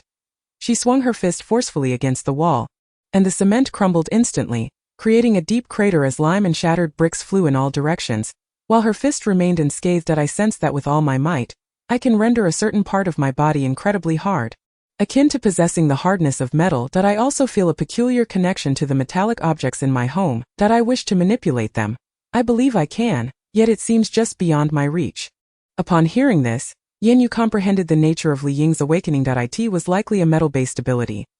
You have awakened a metal ability, which is highly practical in combat. As you enhance this ability, it will grow stronger, allowing your entire body to achieve a metallic form. You may even control other metals within a certain range, reshaping them or directing them to attack your foes. After pausing momentarily, Yan Yue glanced at Li Ying, acknowledging her fortuitous fate. Congratulations. Li Ying's face lit up with excitement, and she repeatedly expressed her gratitude. I am profoundly thankful to you. I have heard from Yang that if it weren't for your gift of that precious item, I might not have awakened this time. You have saved me time and again, and I am at a loss as to how to repay you. I am aware that you will not remain in this place indefinitely. May I and Yang accompany you? We are willing to do anything for you. Yan Yue for the time being does not wish to team up with anyone else. Those individuals were, in her eyes, mere ants in the past. Even now they have yet to reach the level of being her companions. She outright declined. There is no need to follow me. While I may have indeed saved you a few times, for me it was merely a trifling effort. Had it not been for your words that led to your brutal beating by that group, I would not have intervened in a few days. Once the rains have completely receded, officials will come to inform you of the location of the survivor base. Li Ying recognized that the girl had made her decision upon speaking, thus she refrained from further conversation, fearing to displease her. She merely added, "Thank you." Yan Yue observed the departing figures of the mother and son before turning back into the house, feeling no remorse for rejecting others. She had already said enough to Li Ying today. Chapter 12. Baozi's initial trial. The rain outside had completely diminished. The midday temperature had nearly reached 45 degrees Celsius. Now during the day, apart from the hordes of wandering zombies, there were hardly any humans venturing outside. Yan Yue called out to Baozi, "Baozi, come, let's go out for a stroll." Yan Yue intended to assess the situation outside, hoping to encounter more ability users and to gauge the strength of the primary abilities in this world. Baozi had been cooped up for nearly 20 days, confined to their modest 100 square meter home.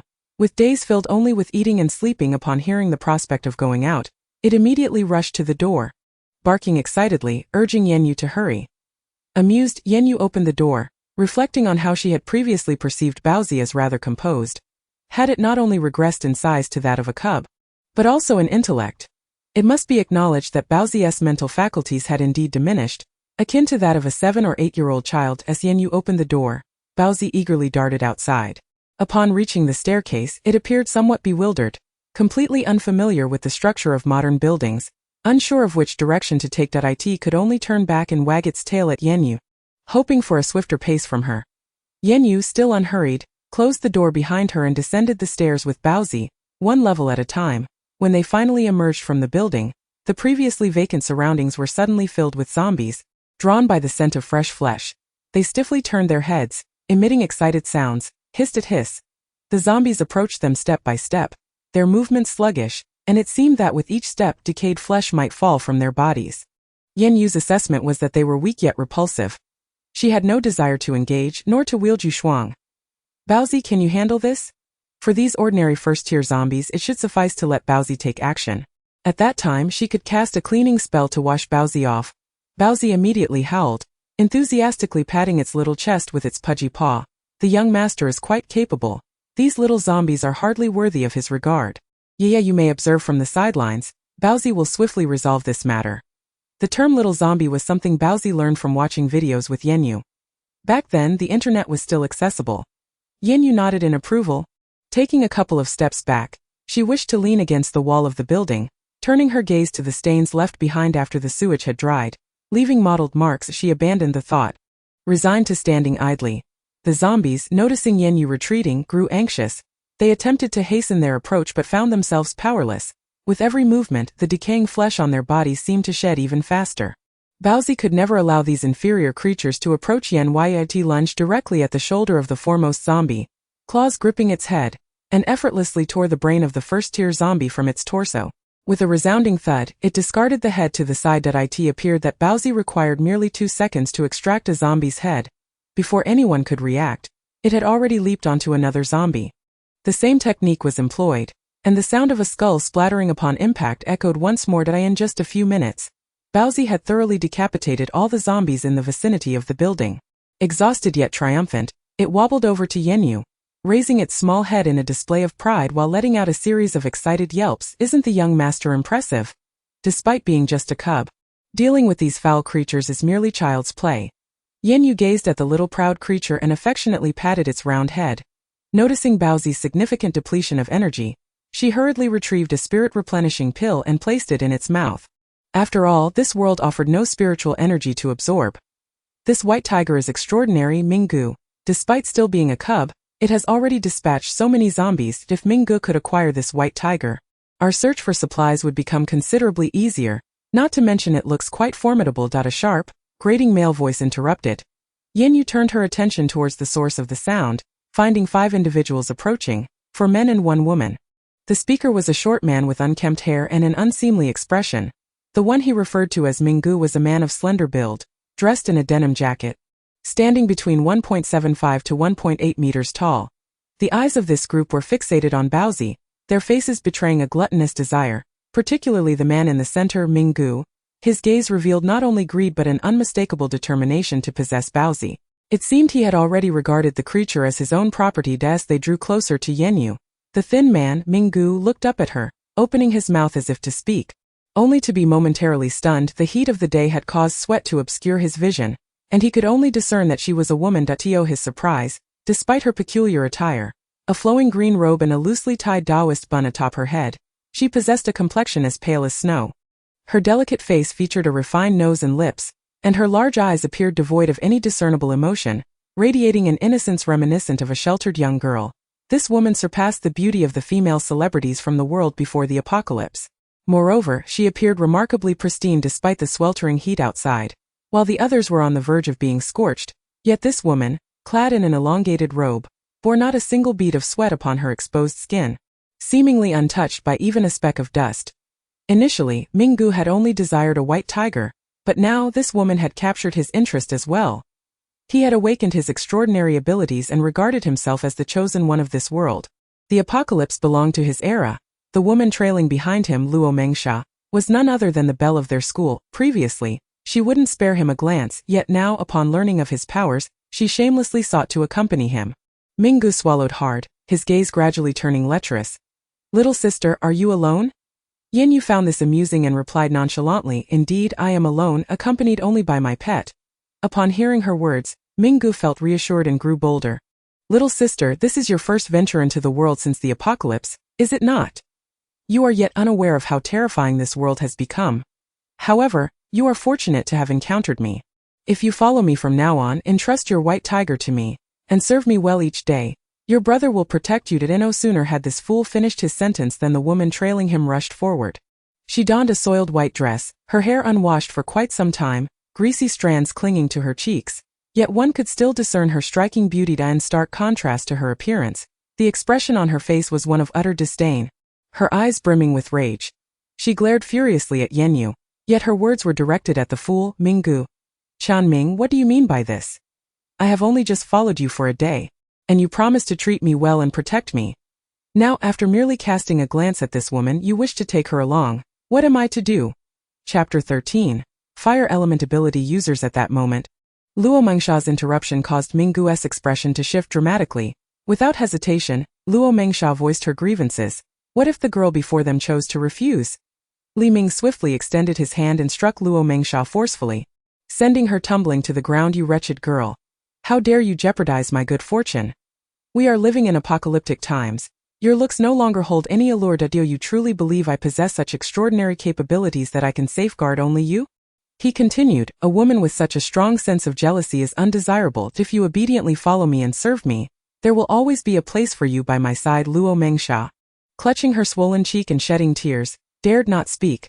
She recognized the truth in Li Ming's words. Her beauty had afforded her many advantages before the apocalypse. Yet now, in this new world, she understood the dire consequences of lacking a powerful protector. Sniffling, she rose from the ground, silently positioning herself behind Li Ming, murmuring, "I understand now. Ming Chad it was my folly that I promised to be obedient from now on." Li Ming turned and patted her cheek, a satisfied smile gracing his face. "Now that's more like it." He then faced Yan Yue again, asking, "So, little sister, what are your thoughts? Will you consider following your brother?" Yan Yue was aware that Li Ming, in his audacity, must have awakened some extraordinary ability. Had it not been for her curiosity regarding his powers, he would not have been standing there, conversing so casually after daring to utter such disrespectful words. "Show me what you are capable of," she said, folding her arms across her chest, gazing at him with an air of calm confidence. That Li Ming, seemingly oblivious to the mockery in her expression, mistakenly believed that the enchanting woman before him had taken an interest in him. Feeling rather self-satisfied, he extended his right hand, his brow furrowed in concentration, and after a prolonged moment, conjured a small flame from his palm. "Do you see this? It's real fire." He picked up a dry leaf from the ground and ignited it with the flickering flame, waving the burning leaf before Yan Yue's eyes. "This fire, my brother has awakened a formidable fire-based ability. Indeed, our Ming has awakened the most powerful of fire abilities. Once he levels up, those zombies will be incinerated in no time. To be associated with our Ming is a blessing you could only dream of. If it weren't for your youthful appearance, seemingly made to serve, such fortune would never have befallen you." Bun, lacking Yan Yue's composure, huffed in frustration, its front paws scratching at the ground, a clear sign it was readying for a fight. Yan Yue crouched down to soothe Bun, cradling it in her arms. "I find your little flame rather unimpressive. Thus, I am disinclined to join you. What will you do about that?" Li Ming, taken aback by the woman's direct rejection, felt his expression contort into one of barely contained rage.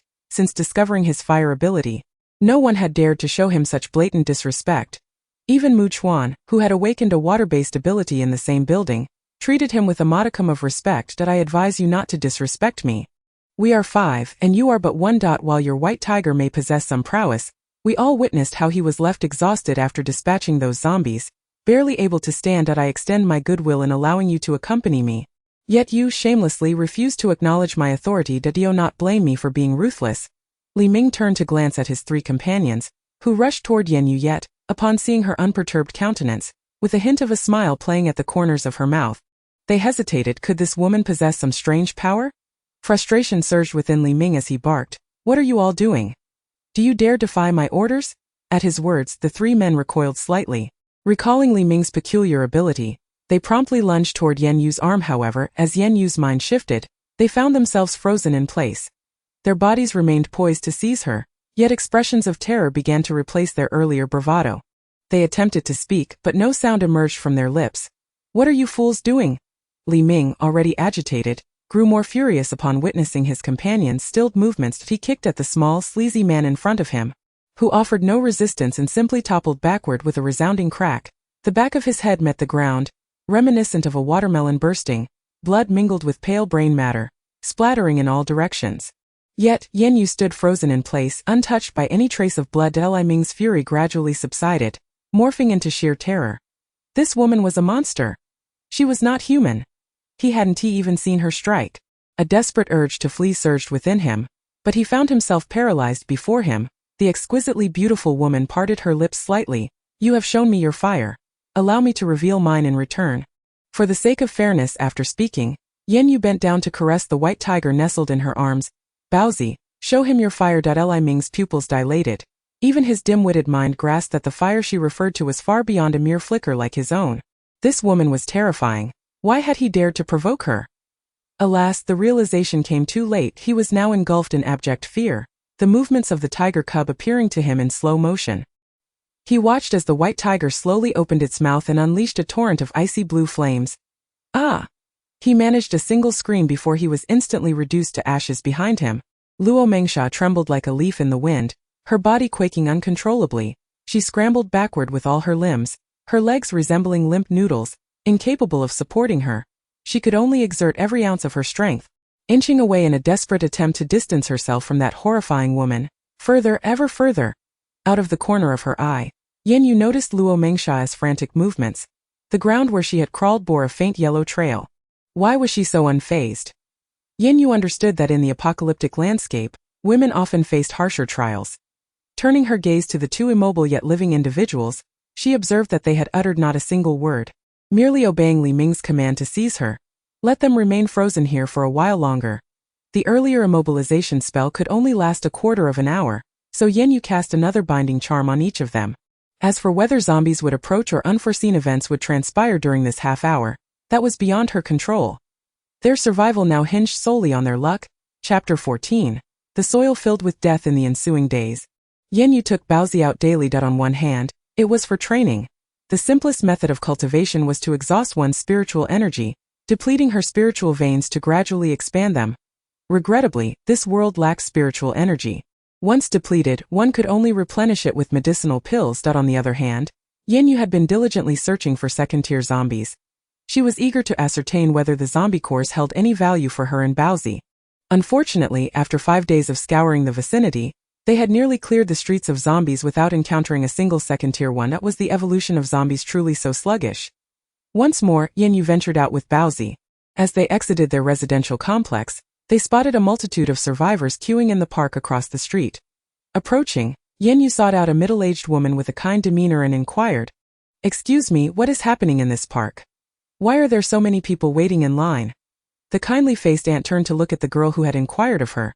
The little girl was remarkably beautiful, yet she was dressed like a Taoist priestess. At the girl's feet lay a large white cat. No, upon closer inspection, the aunt realized it resembled a small tiger. In this world, she understood that one must never underestimate anyone. Earlier that morning, a group purportedly from the authorities had arrived at the park. Oh dear. They had brought 3 large trucks, claiming that several cities in the southern region had jointly established a survivor base. Aptly named the Southern Base, those willing to accompany them to the Southern Base could queue up, fill out their information, and board the trucks. For those unwilling to go, they could still receive a piece of bread. After registering their information, should they find themselves unable to survive outside, they could also head to the Southern Base. As long as they had registered, the Southern Base would accept them. Yan Yue raised an eyebrow at this information. The son of the Southern Base's leader, Xiao Mingchen, had originally been destined to be with the former owner of her body. However, after Wan Bingyu entered the narrative, he had ended up with her instead. It seemed that any woman with a touch of beauty and capability was irresistible to him. Yet, it remained uncertain whether Wan Bingyu, now devoid of her spatial abilities, could still successfully be with Xiao Mingchen. Yan Yue retrieved 2 packets of instant noodles from her spatial realm and placed them in the hands of the middle-aged woman. "Thank you, Auntie." The woman gazed at the 2 packets, pondering that food was a precious commodity and she couldn't simply accept such a gift. However, when she looked up again, she noticed that Yan Yue and her white tiger had already moved on. Observing the curious gazes around her, the woman swiftly tucked the noodles into her embrace, silently expressing her gratitude to Yan Yue's retreating figure. "And no matter the circumstances, there are still good people in this world," she murmured softly.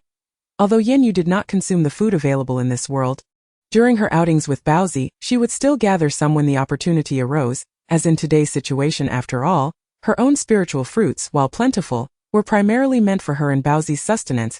She had no desire to trouble others each time she needed to express her thanks with spiritual fruits. The official rescue team had distributed supplies in the park for a total of 7 days, announcing their presence daily with loudspeakers. After 7 days, they would depart for the Southern Base, urging survivors not to miss this opportunity. Even though the military vehicles were limited, and some survivors might not secure a spot, those unable to board could still form teams and follow behind the official vehicles. Traveling in numbers offered a measure of safety. Those survivors who had hesitated and failed to sign up for transportation in the previous days soon regretted their decision. They wished to join the officials, but all available spots were filled. Thus, the survivors could only form small groups with acquaintances and ultimately merge into the larger crowd. A grand procession followed the official convoy as they departed from the small town. Yan Yue, along with Baozi, trailed at the end of this gathering. She was determined to reach the Southern Base, as the next opportunity for the former owner of her body awaited near it. Moreover, it seemed that time was drawing near. If she did not go, someone else might benefit from the chance. If that Wan Bingyu is still alive against all odds, she is certainly aware of the precise location of that opportunity. It's possible she might take Xiao Mingchen there to lie in wait. Yan Yue ambled along at a leisurely pace, occasionally pulling out a succulent fruit to nibble on. The white tiger cub at her feet scampered energetically, striving to keep up with her stride.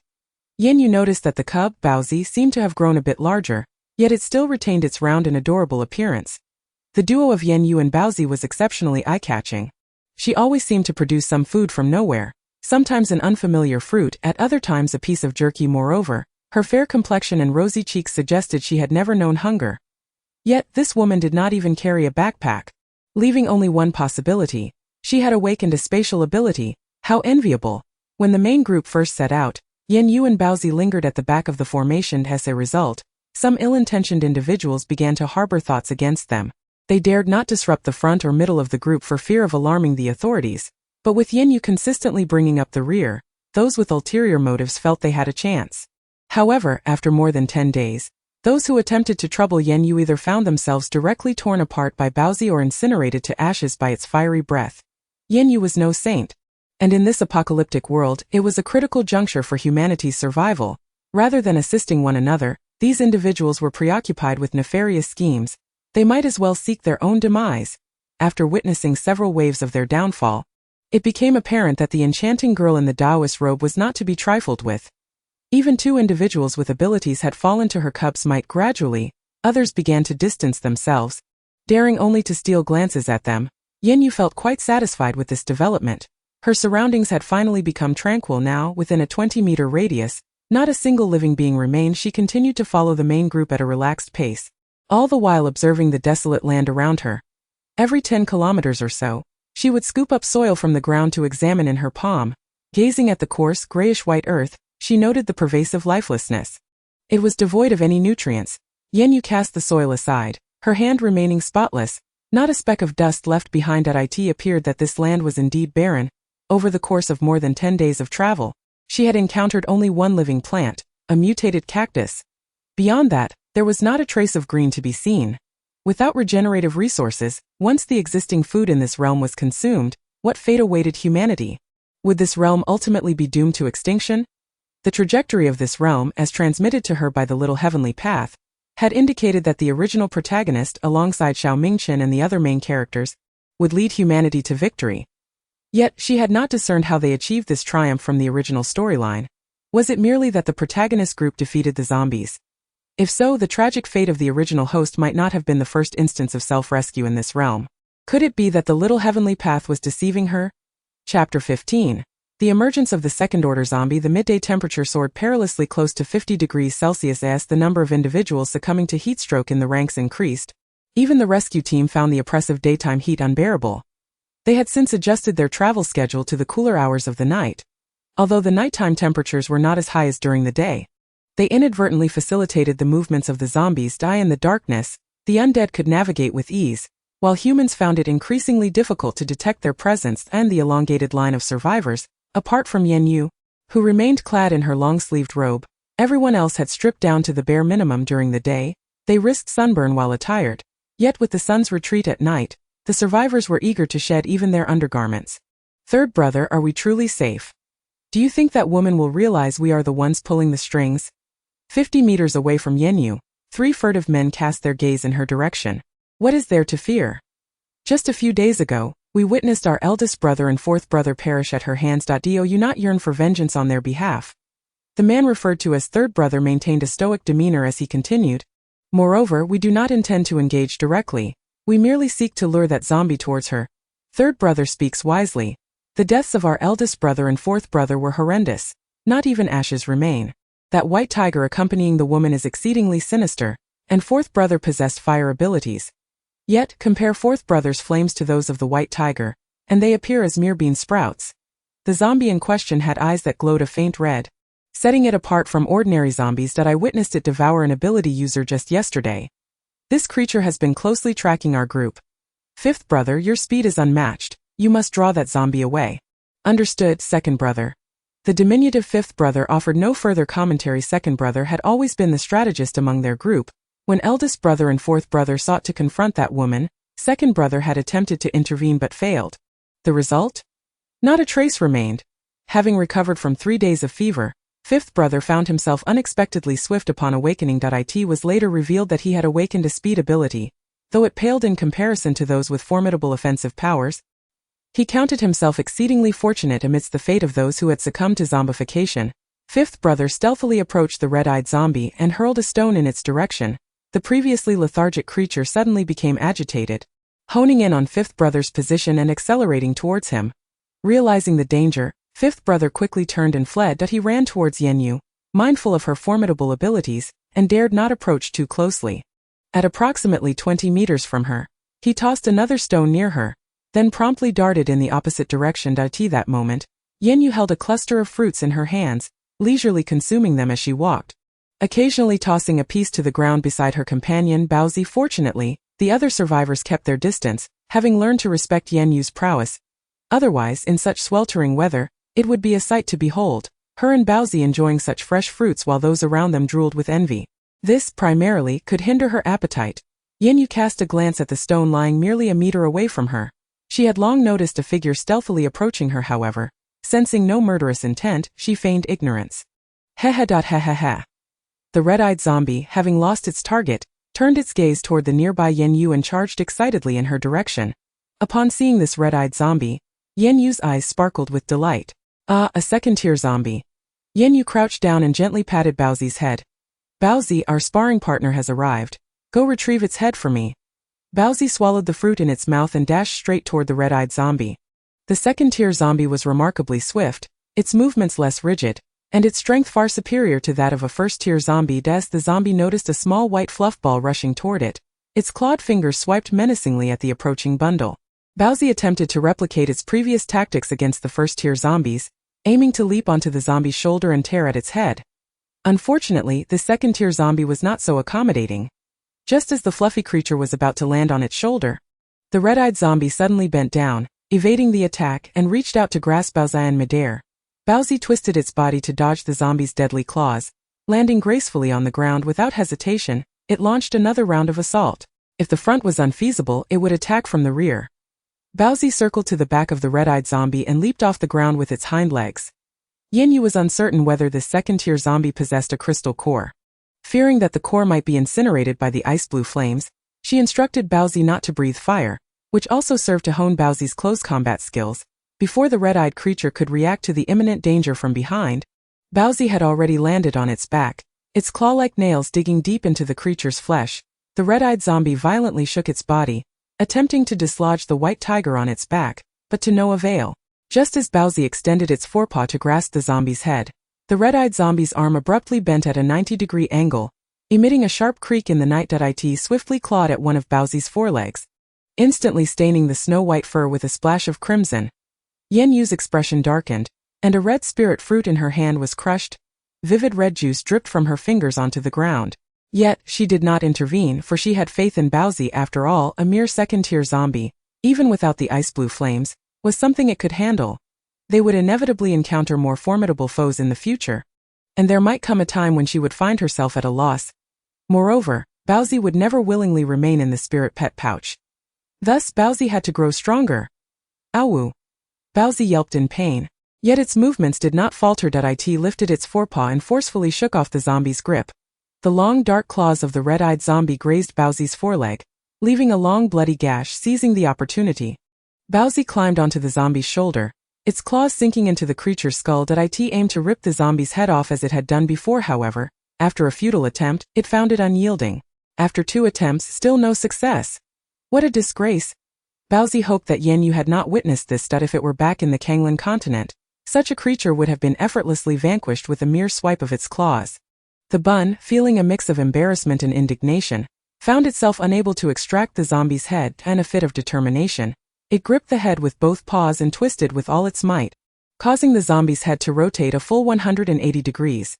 The glowing red eyes of the creature met the bun's wide gaze in a moment of mutual surprise, as it emitted a series of raspy sounds. Is it still unscathed? Then I shall twist it several more times.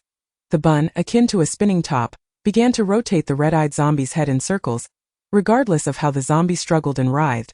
The bun's front paws clung tenaciously to its head. Eventually, after having spun the head several hundred times, the red-eyed zombie ceased its struggles and collapsed to the ground with a thud. The bun, momentarily taken aback, stumbled slightly as it held onto the head during the fall. The majestic white tiger deity nearly lost control. Chapter 16. Crystal core. With its prize in tow, the bun swaggered confidently before Yan Yue, pushing the severed head of the red-eyed zombie towards her with its chubby paw. Awoo. Aren't I impressive? This second-tier zombie is merely mediocre. Against me, it could only meet its demise. If one were to overlook the blood-soaked fur on its front paws, this little tiger appeared rather formidable. Yan Yue grasped the bun's paw and retrieved some healing ointment from her storage pouch. After cleaning the blood from its fur, she gently sprinkled the ointment over the wound. The white tiger's healing abilities were exceptionally potent. Prior to applying the ointment, the deep gash had already staunched its bleeding once treated. The bun nonchalantly shook its little paw, dismissing the injury entirely. It was nothing at all. It was unclear from which television drama it had learned such a phrase. What a boastful little creature. Yan Yue discreetly avoided the gaze of the three men who were watching from a distance. She took out a dagger and sliced open the zombie's head. Indeed, amidst the foul-smelling brain matter, she discovered a red crystal the size of a pigeon egg. This crystal was semi-transparent and appeared to contain some impurities, making it less than clear.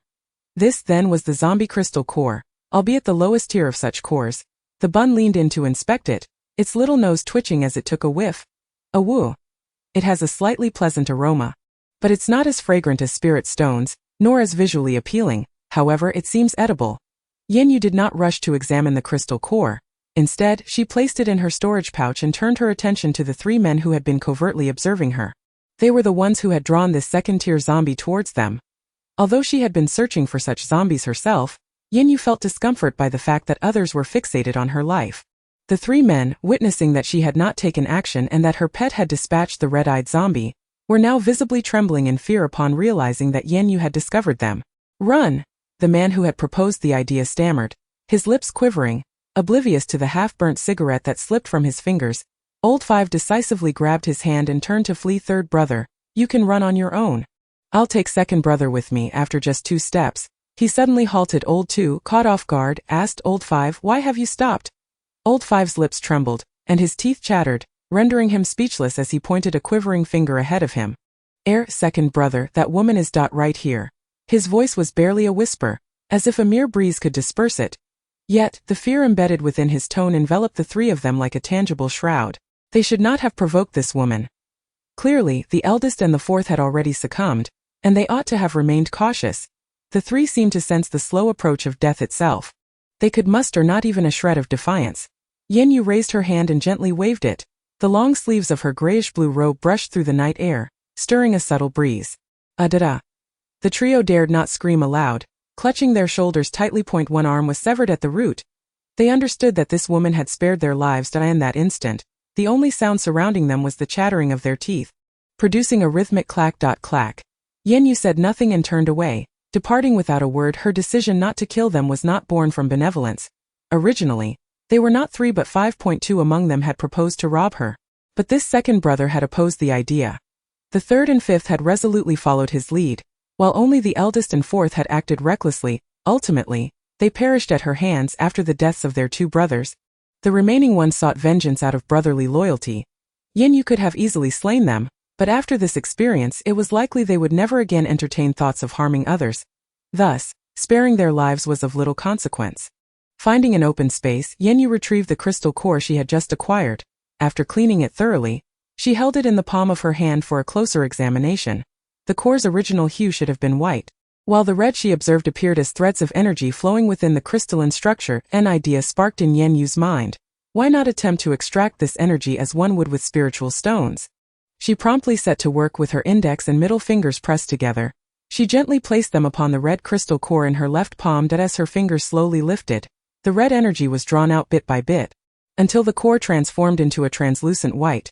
The core, now devoid of energy, lost all its luster. Yan Yue closed her hand and gently squeezed. The energyless core crumbled into powder. The red energy she had extracted coalesced into a deep crimson liquid at her fingertips. Yan Yue could sense the purity of this energy, devoid of any chaotic aura. Most astonishingly, this energy, upon entering her body, could directly convert into spiritual energy. Truly, the heavens do not forsake those in need. Yan Yue brought the remaining half-drop of the red energy liquid to Baozi's mouth. "Come, Baozi, open wide." Baozi obediently opened its mouth, and before it could savor the taste, the energy liquid vanished within. Aowu is spiritual energy. The spiritual power I just expended has been partially restored. Yet, it is still quite insufficient. Baozi is still hungry. Indeed, it was scant. Yan Yue had just estimated that the energy liquid extracted from this second-tier crystal core was inferior to a low-grade spiritual stone from the Kanglan continent. It seemed that a low-grade spiritual stone was equivalent to a third-tier crystal core. However, from the perspective of dimensional progression, a third-tier crystal core was already quite rare for ordinary ability users. The enhancement brought by the early-stage crystal cores was negligible for Yan Yue. She resolved that in the future, any crystal cores below level 5 would be absorbed directly by Baozi. After she had just extracted the energy liquid from within, she attempted to absorb a small amount, merely to ascertain whether the energy liquid contained in the crystal core was beneficial to her. Having discovered no adverse effects, she concluded that Baozi could proceed to absorb them directly henceforth. Yan Yue was uncertain whether Baozi would be repulsed by the fact that these crystal cores had been excavated from the foul brains of zombies. It is worth noting that during its time in the Kanglin continent, Baozi had indulged in spirit stones, savoring them one by one as if they were mere candy, crunching them with delight. Baozi extended its rosy tongue, licking the fur on its belly that bore traces of its own blood. Blissfully unaware that its master was internally lamenting its presence, having lost sight of the survivor team heading towards the southern base after such a lengthy delay, Yan Yue decided it was of no consequence. After all, she was not disoriented. She reviewed the routes in her mind, noting a narrow path that, though arduous, was nearly 1/3 shorter than the route taken by the rescue team. Thus, there was no need to rush. Yan Yue retrieved 5 spirit chickens from her storage bag, gathered some dry twigs, and kindled a fire to roast them. She claimed one for herself while Baozi eagerly awaited the remaining 4. Baozi rubbed its chubby paws together, sitting obediently to the side. Chapter 17. Blue Mountain Prison. The plump spirit chickens were neatly skewered on wooden sticks. As Yan Yue occasionally turned them, the succulent skin gradually absorbed the grease, transforming into a golden, lustrous hue. Every so often, droplets of fat would fall into the fire below, resulting in a sizzling sound, followed by a series of crackling explosions as the fat was consumed by the flames. Baozi, intoxicated by the overpowering aroma, had already drooled profusely, its round face almost pressed against the roasting chickens. Unfazed by the heat of the fire, Baozi's soft, thick fur remained unscathed even when it brushed against the flames. Wow, it smells so good. Yeah, when can we eat the roasted chicken? I'm so hungry. My belly is all flat. Baozi sat on the ground, puffing out its little belly and patting it with its chubby paws. Its eyes glued to the roasted chicken, unwilling to tear its gaze away for even a moment. Yan Yue observed the little glutton with an affectionate smile. She picked up a slender stick and prodded one of the roasted chickens a few times. After checking its doneness, she collected all the roasted chickens and extinguished the fire. She neatly arranged the 4 roasted chickens in front of Baozi, who looked impatient, unsure of where to place its paws. Go ahead and eat. Wow, it smells so good. Baozi, undeterred by the heat, immediately embraced one of the roasted chickens and began to gnaw at it. The bones of the spirit chicken were exceptionally hard. Yet Baozi seemed oblivious, crunching through the bones with ease and swallowing them whole. Yan Yue leisurely tore off a chicken leg, taking a bite. The golden, greasy skin gave way to the succulent, juicy meat within. She savored the delectable flavors that burst forth with every chew. Had she intended to venture to the southern base solely with Baozi, there would have been no need to set off at night.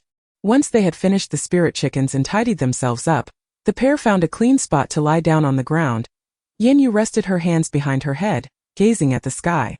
The stars in the sky continued to twinkle, even more brightly than before the end of the world.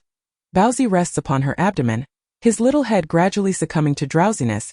The following morning, after Yan Yue fed Baozi a morsel of spirit fruit, she set off with him, disregarding his sorrowful gaze. Indeed, young cubs should not consume excessive amounts of greasy meat. Having parted ways with the survivor group, Yan Yue's pace noticeably quickened after several days of travel. She came upon a cluster of farm-style buildings. The walls of this structure loomed high, approximately 3.5 meters tall. They were adorned with electric fencing and shards of glass, beside the imposing iron gate. A white wooden sign bore the words in bold black letters, Blue Mountain Prison. Yan Yue whispered the name, feeling a peculiar sense of familiarity. What could it be? She pondered the original timeline of this realm. Ah, this Blue Mountain Prison must be the precursor to the later Blue Mountain Base, situated in this very location. The commander of the Blue Mountain Base was a death row inmate from the prison, named Wang Dehai. Just a week before the apocalypse, Wang Dehai was scheduled for execution. Yet who could have foreseen that a torrential downpour would last for a full 15 days? The prison's elevated position spared it from flooding in the initial days, and as the execution remained unfulfilled, Wang Dehai continued to live on for those 15 days. After enduring 3 days of fever, he awoke to discover that he had awakened a lightning-based supernatural ability. The awakening of such powers in this realm was indeed random. Wang Dehai, a most heinous criminal, unexpectedly acquired one of the strongest combat abilities. His past crimes included the heinous act of raping and murdering young girls. After gaining his powers, he led a group of equally ruthless criminals to slaughter all the prison guards and staff. Once they had cleared the zombies from Blue Mountain Prison, they seized control of the facility. This marked the origin of the Blue Mountain Base, which would later inflict untold suffering upon countless women. They stripped the abducted women of their clothes and confined them in the prison's original cafeteria. Any man from the base could visit the cafeteria at any time to partake in these women. These poor souls were scarcely fed. The brutes showed no regard for them as human beings. For the men of the base, these women were merely beasts for their indulgence. At mealtimes, individuals would bring 2 basins of steamed buns.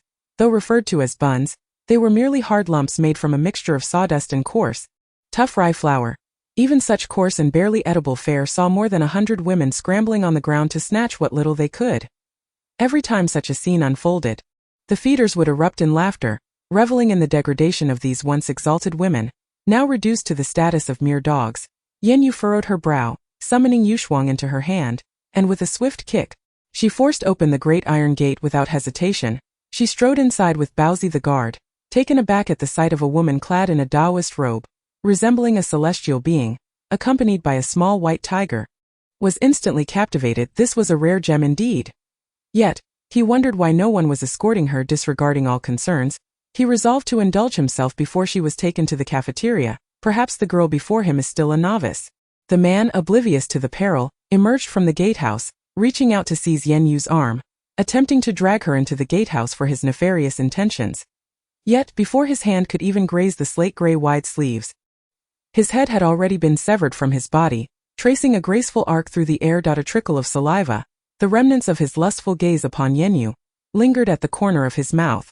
How disgusting, Yan Yue remarked languidly. Before proceeding directly into the prison, she methodically kicked open each cell door, and after a brief chorus of anguished cries, she emerged nonchalantly, dragging a pitch-black machete behind her. The blood cascading from the blade left a long crimson trail on the ground. Meanwhile, the slate-gray robe adorning the girl remained impeccably clean, untouched by a speck of dust. With every cell she exited, blood seeped slowly from the doorways, trickling down the steps. The disturbance had not gone unnoticed, and a throng of people rushed toward the commotion. The leaders, armed with guns, gradually encircled Yan Yue. Who are you? Why are you killing in the Blue Mountain Base? I warn you, drop your weapon and surrender peacefully. Are you even human? Yan Yue did not spare him a glance. Instead, she raised her blade and casually swept it, causing the nearest men to lose their heads. Huzi, why waste words with her? Shoot her down. This woman is incredibly sinister. Indeed, she is advancing toward us. Fire your weapons now. The men behind, witnessing Yan Yue's murderous demeanor, could not help but shout in panic, "Open fire!" The initial speaker, Huzi, directed his words to his companions. Upon hearing this, they immediately unleashed a barrage of gunfire at Yan Yue's position. Yet, once their magazines ran dry, they discovered that Yan Yue stood there, utterly unscathed. The bullets seemed to be halted by some invisible force, falling harmlessly to the ground before reaching her. What manner of creature is this? Chapter 18. Wang Dahai. The lightning ability user Huzi's hands trembled uncontrollably, as if he could scarcely grip the weapon any longer. This gun could kill zombies, yet now it could not even approach this woman. She must have awakened some form of defensive ability. This was beyond the capacity of these ordinary guards. However, their leader had gone out for supplies, and all the empowered individuals in the base had been taken away. Would they survive to leave the Blue Mountain Base today? Huzi's gaze was fixated solely on Yan Yue's calm demeanor and the blood-dripping black machete she wielded. The crowd behind him, seeing that the bullets had no effect on Yan Yue, had long since fled in terror. Yan Yue remained unhurried. Baozi, spare not a single one. Upon hearing this, Baozi let out a growl and pursued the fleeing individuals. By the time Yan Yue sheathed Yushuang and escorted Baozi out of the Blue Mountain Prison, there was not a single survivor remaining within its walls. Well, except for the cafeteria. As she departed, Yan Yue severed the lock on the cafeteria door, leaving behind only 2 or 3 women still confined within. As for the fate of those women thereafter, it will depend on their own choices regarding the little mouse that has scurried away. Yan Yue wore a faint smile at the corners of her lips. It appeared that Wang Dahai, the leader of the Blue Mountain Base, along with the other extraordinary individuals at the base, were not present. Thus, let the little mouse lead the way.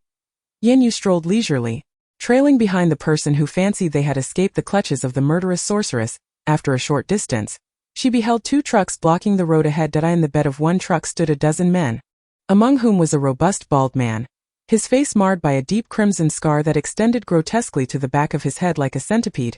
Found you. In addition to the men atop the truck, another vehicle contained 3 women bound by ropes. 2 of these women huddled together, weeping bitterly, while the third stood apart, her face bruised and swollen, with blood seeping slowly from her nostrils and the corners of her mouth. Yet this woman did not weep. Instead, she glared fiercely at the dozen men. Yan Yue approached slowly. The fleeing man was engaged in frantic chatter with Wang Dahai, his face reddening with fear, as if he were recalling the menacing figure of the sorceress wielding her blade. As Wang Dahai's expression grew increasingly sullen, he suddenly kicked the man, sending him sprawling to the ground. The man rolled over and, upon raising his head, found himself face to face with Yan Yue, who greeted him with a gentle smile. "Were you just speaking of me?" The man trembled in terror, a pool of yellow liquid quickly forming beneath him. Leader. "It's her. This woman killed everyone at the base." Although Wang Dahai had kicked him, the fear of this woman, who was capable of murder without a second thought, was palpable. At that moment, the bruised woman in the other truck also noticed Yan Yue's arrival. She immediately shifted her gaze from Wang Dahai and the others to Yan Yue, realizing that the newcomer was merely a young girl of around 20. Clad in a grayish-blue robe, she resembled an ethereal being from a painting. The bruised woman could scarcely fathom the fate that awaited such a pristine and beautiful girl at the hands of these beasts. Without a second thought, she called out to Yan Yue, "You must run. They are not human. They are a pack of brutes. I was captured by them earlier and managed to escape from the Blue Mountain prison, but I didn't get far before they caught me again. Please, you must flee. Do not let them capture you." Her voice was piercing, filled with desperation. She wished for no one else to suffer the same fate as hers. "Shut up, you wretch. Be careful or I'll kill you later," spat one of the men, receiving a defiant spit from the girl in response. She then turned her worried gaze back to Yan Yue. Meanwhile, the other two women, still sobbing, also lifted their eyes to Yan Yue. Even in this dire moment, their eyes betrayed an undeniable jealousy, mingled with a hint of malicious glee. They reveled in the notion that this exquisitely beautiful girl, who seemed almost unreal, would meet the same fate as them, captured and confined by this group. In the end, what would her beauty matter? Would she not share the same grim destiny? Fear not, for it is they who should be running. The woman's eyes brimmed with defiance, unyielding spirit, and an unmistakable kindness that she could not conceal, standing in stark contrast to the two women beside her. Shouldn't girls assist one another?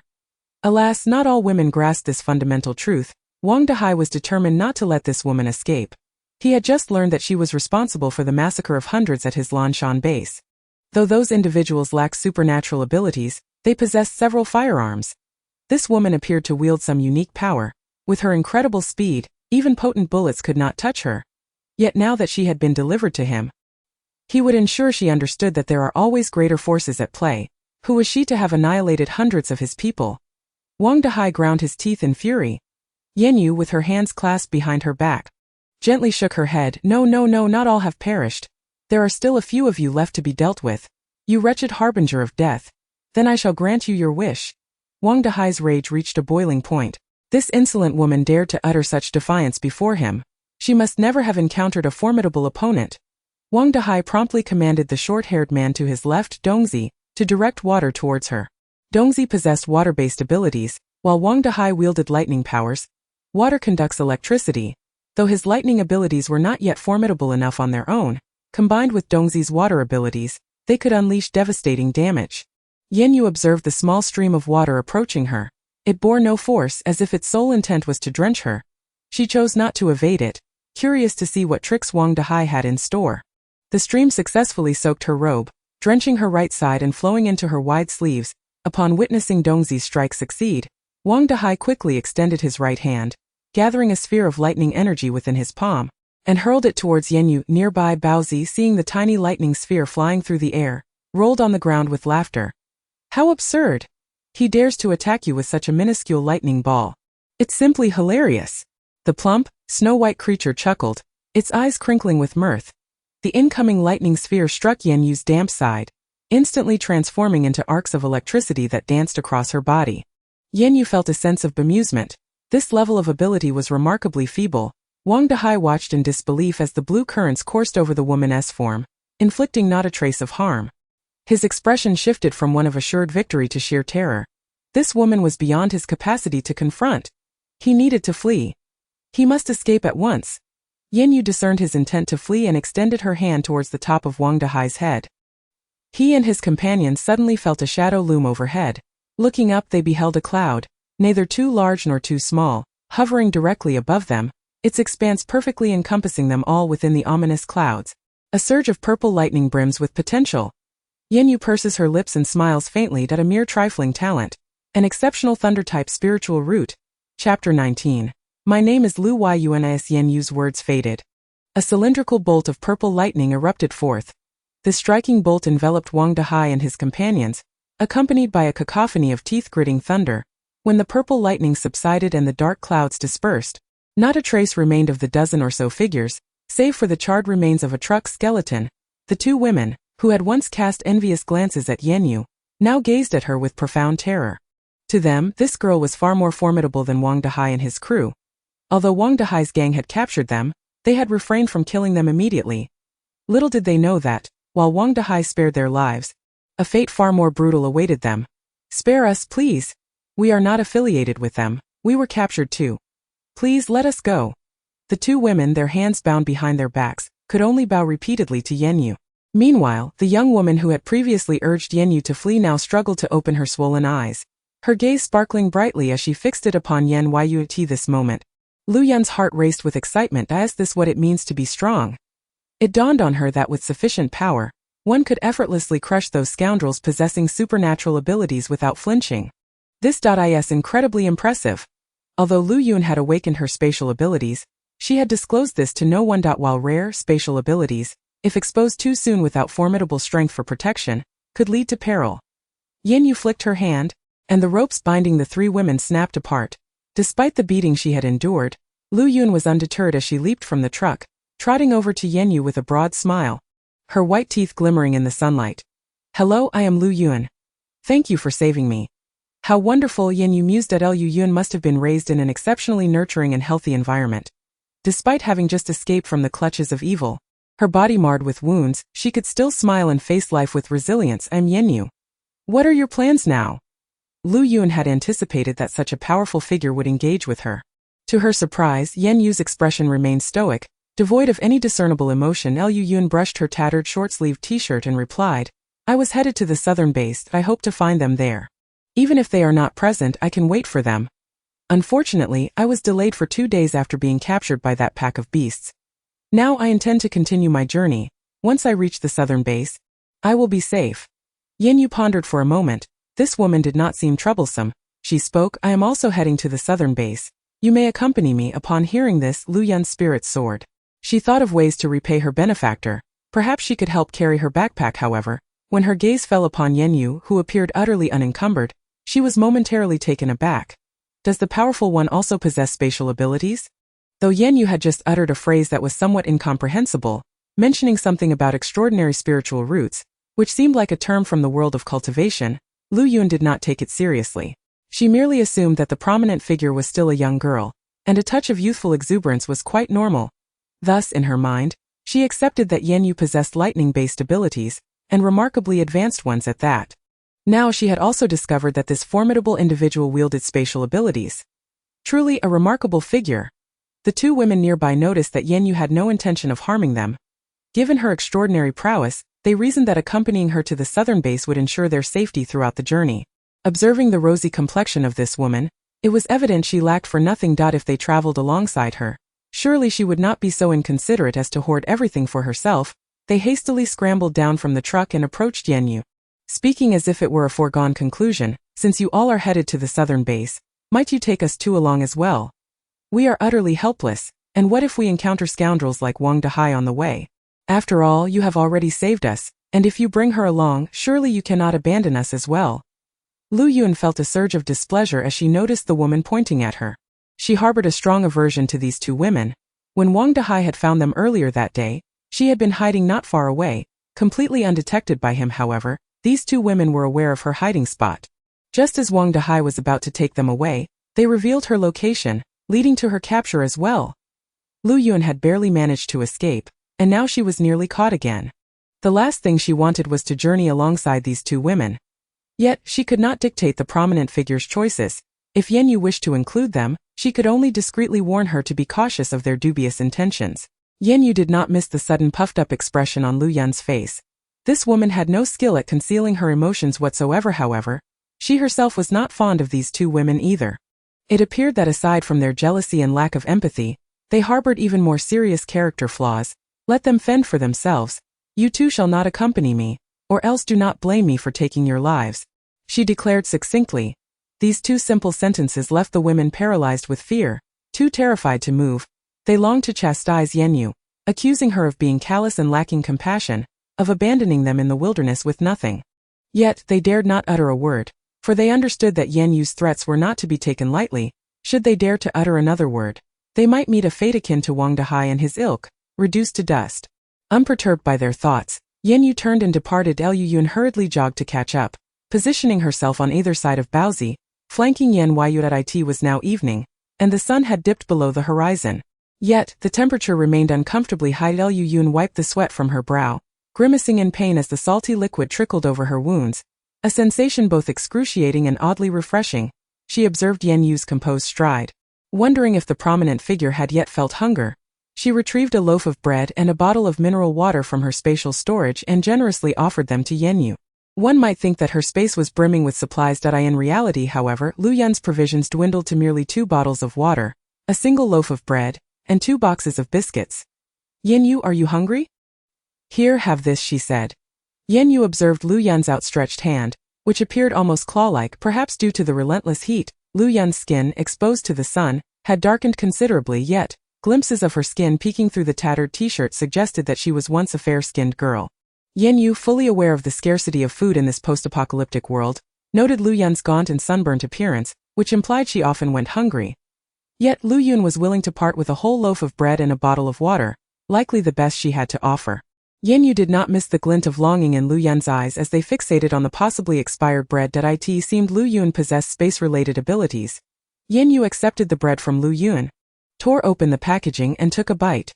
The texture was hard, accompanied by an unusual taste. A glance at the expiration date confirmed her suspicion. It was indeed past its prime. Chapter 20.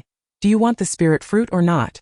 The odd flavor overwhelmed Yan Yue's palate, a torment for one accustomed to spirit fruits and the meat of mystical beasts. Almost immediately, she felt an urge to spit out the mouthful of bread and discard the remaining piece. However, upon seeing Lu Yun drooling over the expired loaf in her hand, Yan Yue reluctantly swallowed, the sensation scraping painfully at her throat. She extended the remaining bread toward Lu Yun, saying, "I don't fancy this. You can have it." Lu Yun hastily waved her hands, believing her unabashed gaze had made Yan Yue uncomfortable. "I'm not hungry. I've eaten earlier. I assure you, I'm not hungry at all. Could you wipe the drool from the corner of your mouth before asserting your lack of hunger? I genuinely cannot eat this."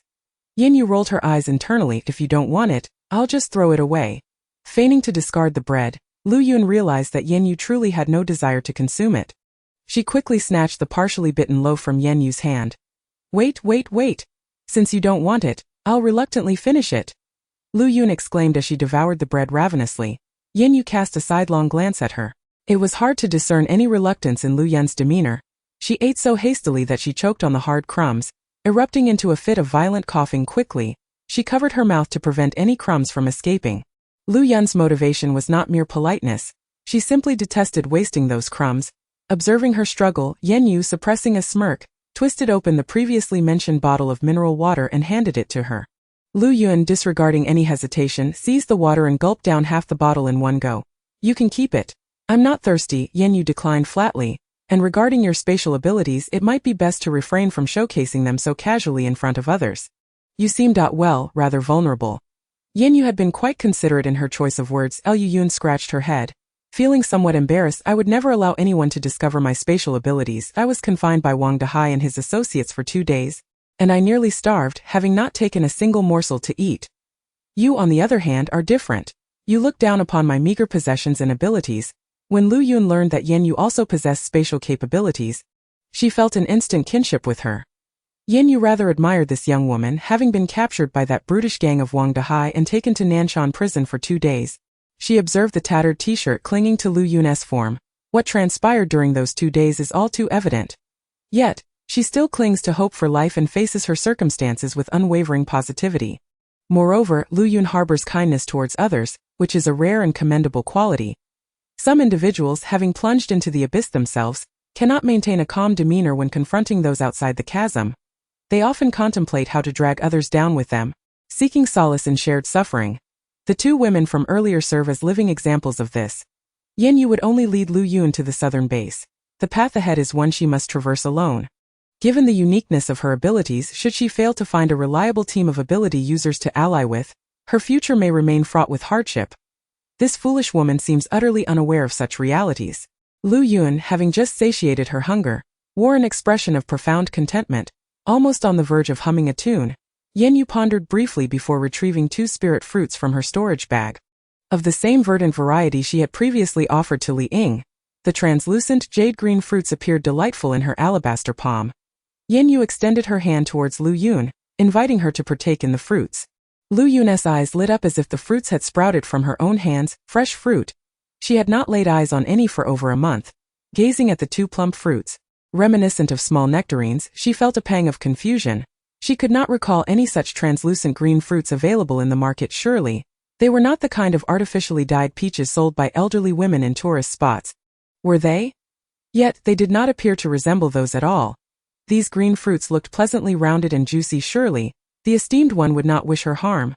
Observing Yan Yue's rosy complexion and the plumpness of the small tiger she raised, it was evident that the esteemed one lacked for nothing. Thus, she cautiously took the 2 fruits from Yan Yue's hand, making sure not to brush against her fingers. The esteemed one was simply too pristine, and her own hands were smeared with grime. Touching her felt like a sacrilege.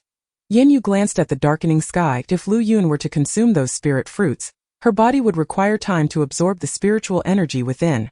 They would pause for the night, setting forth at dawn to reach the southern base before the sun rose. Yan Yue, accompanied by her small tiger and Lu Yun, each found a stout, withered tree and settled beside it. Lu Yun contemplated eating one of the fruits while saving the other for later, to be indulged in when her cravings became unbearable. Noticing Lu Yun stow one fruit away, Yan Yue lazily remarked, "It would be best for you to consume both fruits together. It would maximize the enhancement of your physical constitution." Lu Yun felt a twinge of embarrassment upon being discovered with a fruit she had stealthily hidden. Although she struggled to fully comprehend the words of the esteemed figure before her, she understood that since he had urged her to consume the fruit all at once, she ought to comply without hesitation. Yet, it seemed that this distinguished individual possessed a rather whimsical disposition. Lu Yun retrieved the spirit fruit from her spatial pouch, lifted one to her lips, and took a bite. The sweet nectar instantly flooded her mouth. Wow! What kind of divine fruit is this? Is it a newly developed variety from the Agricultural Research Institute? Has it not yet been released to the market? Dear sir, do you perhaps have connections with those at the Agricultural Research Institute, allowing you to sample this exquisite new breed ahead of time? She eagerly bit into the fruit again. Hopping in place and twirling around at it was simply delectable, beyond words to describe its flavor. Despite its green exterior, it bore no trace of sourness. The refreshing sweetness seemed to cascade directly down her throat into her stomach. Yan Yue watched Lu Yun's peculiar antics with a furrowed brow. Could it truly be so delicious? After all, this was merely an ordinary spirit fruit. Having consumed 2 fruits, Lu Yun still craved more. She patted her belly in lament, bemoaning the fact that such a delightful fruit would be out of reach in this cursed apocalypse. Yan Yue mused that while it was indeed possible to continue eating, consuming more would serve no real purpose, so perhaps it was best to abstain. Today marked the most gratifying day for Lu Yun since the onset of the apocalypse. Not only had she feasted, but she also had the luxury of dessert, a notion she had scarcely dared to entertain before. Once satiated, fatigue washed over her, and she leaned against a grand tree, succumbing to slumber. Just before drifting off, she believed that a wondrous dream awaited her that night. Observing Lu Yun's peaceful slumber, Yan Yue cast a low-tier sleeping talisman upon her.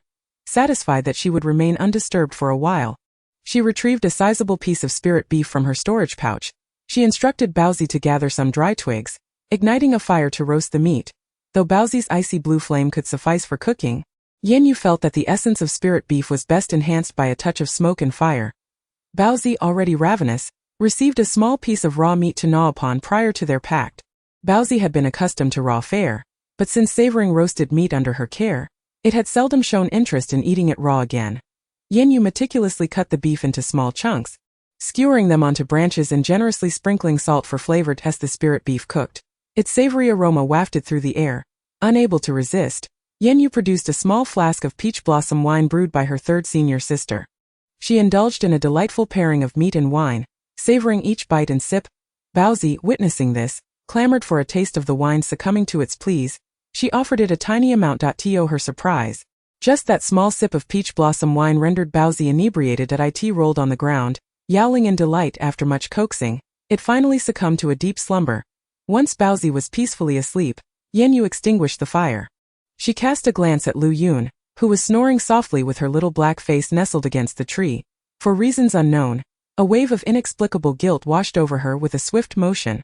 She scattered the remnants of the fire as charcoal as if swept away by the wind. In no time, there was not a trace left upon the ground. Chapter 21.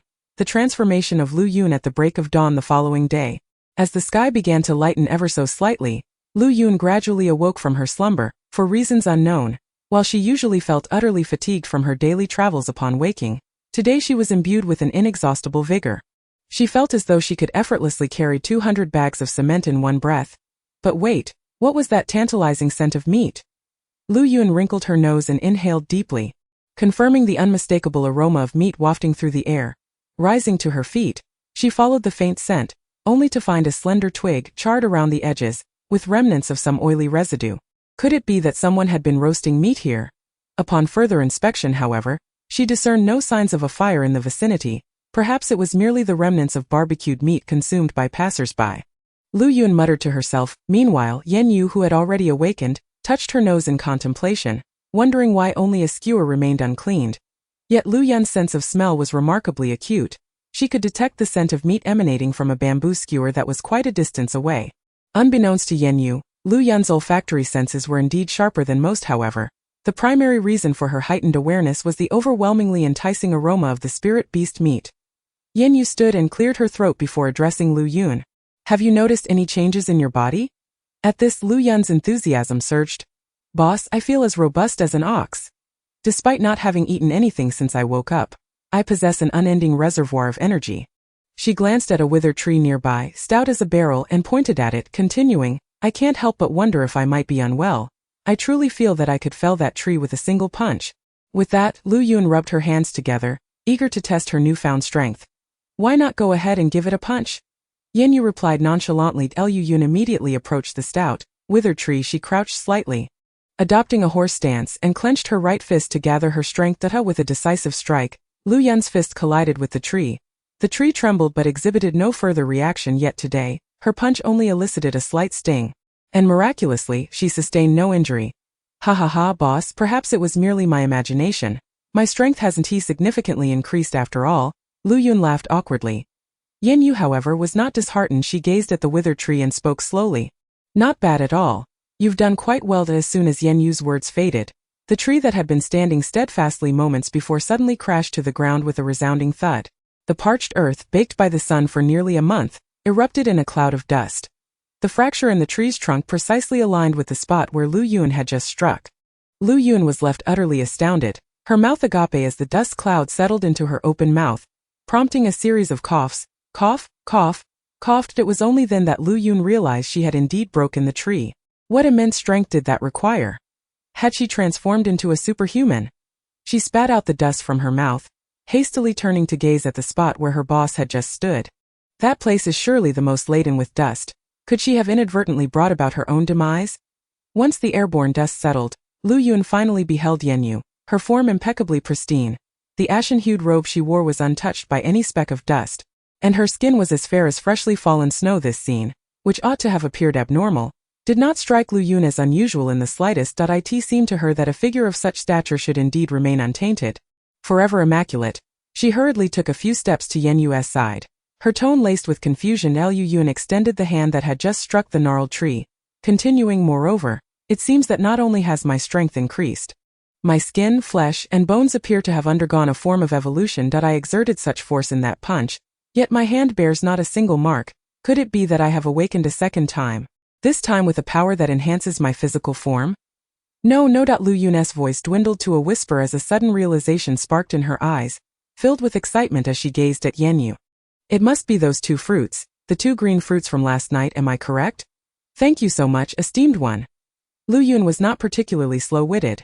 Though somewhat naive, she was far from foolish. Last night, she had inwardly critiqued Yan Yue, acknowledging her prowess while perceiving her as a mere girl lost in fanciful dreams. Receiving those two green fruits felt akin to being bestowed with divine elixirs from a fantastical tale. Surely, these fruits were a boon bestowed upon Yan Yue in the aftermath of the apocalypse. The fact that she had so generously given Lu Yun too was profoundly moving. Lu Yun had always considered herself unfortunate. Even after awakening her spatial abilities in this post-apocalyptic world, she had hoarded nothing in her dormitory. When attempting to take a shortcut to the southern base, she had encountered the vile Wang Dahai and his ilk. Yet now her perspective had shifted dramatically. Having met Yan Yue, she felt like the luckiest person alive. Not only had Yan Yue rescued her, but she had also gifted her such precious fruits. For a fleeting moment, Lu Yun felt no desire to remain at the southern base. Should she fail to locate her parents, she would gladly follow Yan Yue. Regardless of the dangers lurking outside, if Yan Yue chose to venture forth, Lu Yun was willing to trail behind, serving her as a loyal companion. Yan Yue could not bear to see her in such a state. In truth, the fruits were not particularly rare. She seldom indulged in them, finding their flavor rather mediocre. However, Lu Yun dismissed this notion, believing that Yan Yue was merely feigning disinterest to spare her feelings. Oh, how truly wonderful you are. Unbeknownst to Yan Yue, Lu Yun continued to wallow in her own sentimental reverie. It was time to resume their journey. The southern base was drawing near. Yan Yue walked ahead, speaking as she went. What you have experienced is merely an enhancement of your physical strength. True combat ability requires your own dedicated practice. You must engage in more practical experience to unlock the full potential that lies within you. Lu Yun hastened to match Yan Yue's stride, nodding eagerly as she walked. I understand, esteemed one. Once I arrive at the southern base, I will make sure to venture out frequently to slay zombies and hone my skills. I will become formidable. The two set forth at dawn, and within less than 3 hours, they caught sight of a massive structure not far ahead. The circular wall loomed at a height of 5 meters, and from the outside, one could only glimpse a few 2-story buildings that rose above it. The remainder of the structures remained entirely obscured. It appeared that the majority of the accommodations within this southern base were hastily constructed temporary dwellings. Yan Yue, observing the lengthy queue of people waiting to enter the city, furrowed her brow. Lu Yun, who had been attentively watching Yan Yue's expression, immediately sensed her discontent. My esteemed leader, why don't you and young Master Baozi find a shaded spot to wait? I'll stand in line. And when it's almost your turn you can join me, she suggested hastily. Chapter 22. Entering the city, conflict. Yan Yue nodded non-committally. She truly had no desire to queue. It was not merely the heat that deterred her, but rather the indignity of having to personally stand in line. She glanced upward at the sun that had already ascended into the sky, then retrieved a cooling talisman from her storage pouch and cast it upon Lu Yun. Lu Yun felt as if a gentle hand had patted her back, and suddenly, the temperature around her seemed to drop by 20 or 30 degrees. Her clothes, previously dampened with sweat, now clung to her body, offering a refreshing chill. Lu Yun turned to glance at her leader, a bit puzzled. No questions. Just get in line, Yan Yue instructed before seeking out a shaded area, pulling out a chair and settling down. Baozi lay at her feet, gnawing on some spirit beef jerky. Instantly numerous envious glances were cast her way. What kind of world was this, where people struggled to find food, yet someone could afford to feed their pet meat? After enduring a month of sweltering heat, Lu Yun felt immensely comfortable now. Since her leader had instructed her not to inquire further, she refrained from doing so. It was no wonder Yan Yue donned long-sleeved robes daily, seemingly impervious to the heat, not even breaking a sweat. Earlier, as she followed her leader, she had momentarily gazed at Yan Yue's elegant and upright silhouette, feeling as if she were witnessing a celestial being from a television show about immortals.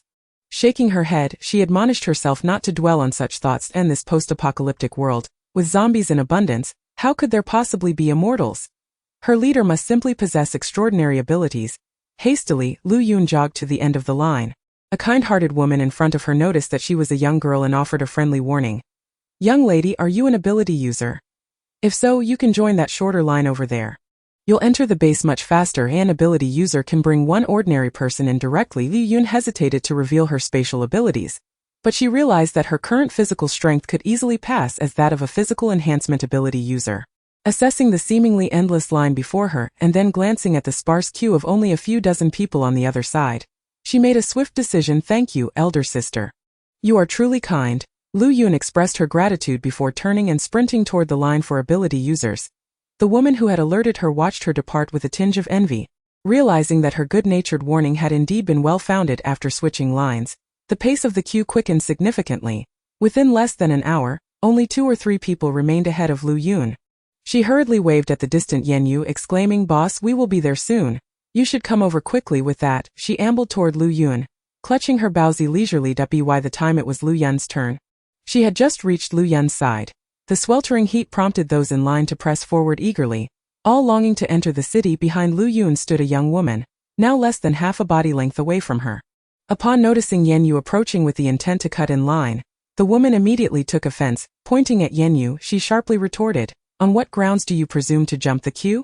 In this scorching weather, everyone else has been patiently waiting, while you hide away in the shade, leaving your companion to stand here alone. Such behavior lacks humanity. A woman like you, who relies on others for everything, has likely been flirting with men all the way to the base. Depend on men, will you?" The woman named Chen Xiaojia was an ice element ability user. Unfortunately, her powers were still at the first tier, allowing her to conjure only about half a basin of ice each day. Nevertheless, her talent was commendable as she could already form ice spikes for rudimentary attacks. Behind Chen Xiaojia stood her boyfriend, Ma Chuan. Before the apocalypse, Chen Xiaojia had pursued Ma Chuan fervently, yet he had never acknowledged their relationship. After the world crumbled, Ma Chuan had not awakened any powers, while Chen Xiaojia had manifested her ice abilities. The ice element possessed the same practicality as the water element but was far more suited for offensive maneuvers. The two had been trapped together in the school gymnasium during the apocalypse, spending days and nights in close quarters. Once Chen Xiaojia awakened her abilities, Ma Chuan's demeanor toward her underwent a dramatic shift. He sweetly assured her that he had harbored feelings for her for quite some time, but had felt inadequate, believing he could not provide her with a promising future. Moved by his words, Chen Xiaojia accepted his affections, and thus their romantic relationship was established. Earlier in the line, Chen Xiaojia had already conjured several ice blocks to cool Ma Chuan down, unwilling to use them for herself. Now that it was her turn, Yan Yue's sudden intrusion ignited her fury. She had just witnessed this woman sitting on a chair in the shade, even feeding her pet jerky, though clad in a light gray robe that concealed her figure. The woman's striking visage was impossible to overlook. Now up close, Chen Xiaojia felt a surge of jealousy. Normally, she could produce some ice and then let it melt into water to cleanse herself, before encountering Yan Yue. She had believed herself to be quite clean compared to other disheveled women. She had felt a sense of superiority. Yet now, standing beside this woman, she suddenly felt grimy and unkempt, especially when this woman had arrived. Her boyfriend Ma Chuan had been staring at her intently, deepening Chen Xiaojia's jealousy, prompting her to speak without thinking. At that moment, Yan Yue remained still, while Lu Yun appeared even more agitated than Chen Xiaojia. Her face flushed with indignation. What did it mean that the boss had asked me to queue? I voluntarily came over to wait in line. I had no idea that one could not queue on behalf of another. If necessary, I would simply return to the back and allow the boss to enter first. What is the meaning of this? Could you refrain from bothering me with your flattery towards that esteemed individual? You, an utterly oblivious woman, are simply insufferable. Lu Yun is on the verge of losing his temper. Lu Yun cast a furious glare at Chen Xiaojia. Initially, Yan Yue did not find anything amiss with Chen Xiaojia's earlier remarks. The weather was undeniably sweltering, and feeling a bit irritable while queuing under the scorching sun was entirely understandable. Although she did not intend to cut in line, her actions inadvertently constituted such behavior. She contemplated simply moving to the back of the line to start anew, but as Chen Xiaojia's comments grew more outrageous, her displeasure began to mount. Yan Yue strode directly to the registration desk and addressed the registrar. Yan Yue, 20 years old, lightning affinity, spatial affinity, dual abilities. The registrar's pen halted mid-motion, and he looked up, astonished at the stunning girl before him, who seemed almost too beautiful to be real. Doubting his hearing, he sought confirmation. What did you just say? You possess both lightning and spatial abilities. The young lady, you mustn't make such claims. The registration information will be entered into the system. Once you enter the base, you will receive your identification tags according to the provided information. If it is discovered that someone has falsely reported their abilities, they will not only be expelled from the southern base, but will also be barred from all official bases in the future. Yan Yue chose not to engage in further conversation. Instead, she extended her right hand, and a package of instant noodles materialized out of thin air. She placed it before the registrar, saying, "This is for you." With that, her palm turned upwards, and soon a purple lightning sphere, roughly the size of an apple, coalesced in her delicate, fair hand, ensuring the registrar had witnessed this spectacle. She then withdrew her electric energy. The registrar, visibly delighted, quickly tucked the package of instant noodles into his pocket. With rapid strokes, he finalized Yan Yue's registration, and upon completion, he handed her a temporary identification tag. Once your information is entered into the official tags, you may exchange this temporary tag at the base office. Chen Xiaojia glared at Yan Yue's retreating figure, seething with rage. In her hand, an ice spike had begun to form, and she contemplated launching a surprise attack on Yan Yue. What if she possessed dual abilities? With a single successful strike, That woman would surely meet her demise. However, Ma Chuan, standing behind her, sensed her intentions and swiftly grasped her hand tightly. Xiao Jia, please remain calm. That woman is not someone we can afford to offend. Although Ma Chuan lacked abilities, he noted that when that woman approached, she appeared impeccably clean, not a single bead of sweat adorning her forehead. As midday approached, temperature soared to 48 degrees. Even in the shade, it offered little respite from the heat. It was impossible not to sweat. Thus, that woman was certainly extraordinary. With her boyfriend's soothing words, Xiao Jia gradually regained her composure. She tightened her grip on the ice spike, feeling a twinge of fear. Had she truly attacked and failed, it could have been her own demise. The revelation that the woman was a lightning affinity user, and even more enviable, possessed spatial affinity, seemed profoundly unjust. Chapter 23. The Little Black Egg. After completing her registration, Yan Yue stood to the side with Bao Zi, awaiting Lu Yun's turn. She cast a sweeping glance at the murmuring group of ability users. As Yan Yue made her way through, she sensed several malevolent gazes fixated upon her and Bao Zi. Once she showcased her dual elemental powers, those scrutinizing stares largely dissipated, leaving only a couple of faint glances that occasionally landed on her. The reason Yan Yue chose to unleash her lightning abilities was to intimidate those who foolishly harbored intentions against her and Bao Zi. She was not afraid of trouble, yet she found it exceedingly tiresome. Lu Yun swiftly completed her registration, holding a temporary identification card. Glancing at it from various angles for some inexplicable reason, her eyes felt slightly warm. She had indeed arrived safely at the southern base. When she was captured and confined in the cafeteria by Wang Dehai and others, she had once thought she might never escape in her lifetime. Lu Yun had even contemplated that if she could not endure any longer and had not found a chance to flee, she would have to devise a way to end her life with the least amount of suffering. Now that everything was behind her, Lu Yun shifted her gaze from the card and raised her head, her eyes sparkling as she looked at Yan Yue. Yan Yue had grown accustomed to Lu Yun occasionally regarding her with that unsettling gaze. As the two entered the gates of the southern base, they were immediately surrounded by a group of children of varying ages. Among them, the one at the forefront was pitch black and shiny. Yan Yue had thought Lu Yun was dark enough, but upon seeing this little black child, she realized that there were always those who were darker, and that darkness begets more darkness. This child was not only dark and thin but also sported a shaved head. Yan Yue could even glimpse her own reflection on his glossy scalp. Hello, sisters. May I ask if you need to rent a house? As long as it's within the southern base, the base price for these houses is. Before the little black boy could finish his sentence, he was pushed aside by a taller, sturdier boy behind him. Get lost, you little coldball. Do you think a clean customer like this would want to deal with you? Just take a look at yourself. The boy who shoved the little black child was named Lu Yang. His aunt worked in the housing management department of the southern base. Whenever Lu Yang brought someone to the housing authority, he would charge a higher rent. The surplus resources would be split between him and his aunt. This bothersome little coldball always informed newcomers of the base price, causing his aunt great displeasure. The frail little black boy, knocked aside by Lu Yang, tumbled to the ground but quickly scrambled back to Yan Yue's side. Clearly unwilling to relinquish this client, however, he did not speak further, merely standing quietly, seemingly waiting for Yan Yue's decision. This customer indeed appeared too pristine and too beautiful, causing him to hesitate, fearful of soiling her attire. Yan Yue, without acknowledging Lu Yang, turned to the little black boy and said, "Take me to see the houses." "Yes, good sister. Please follow me."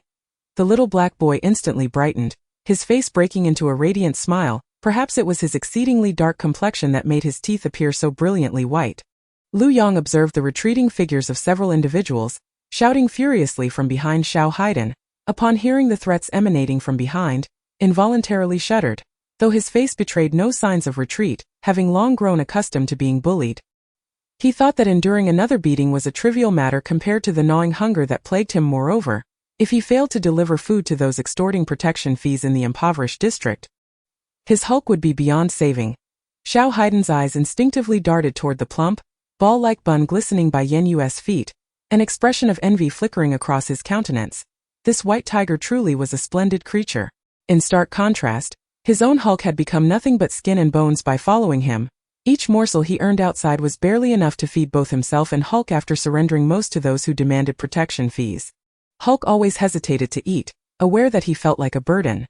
Yet, they were companions, friends, family. Hulk was his sole pillar of support in this apocalyptic world. Shaking off his thoughts, Xiao Haiden led Yan Yue and Lu Yun to a residential area. The front of the residential area was lined with rows upon rows of houses, each row comprising a dozen or more units, reminiscent of the farm dormitories from the 1960s and 70s. Behind several rows of these homes stood a cluster of independent villas, some of which were evidently inhabited. Sister, this is one of the residential districts of the southern base.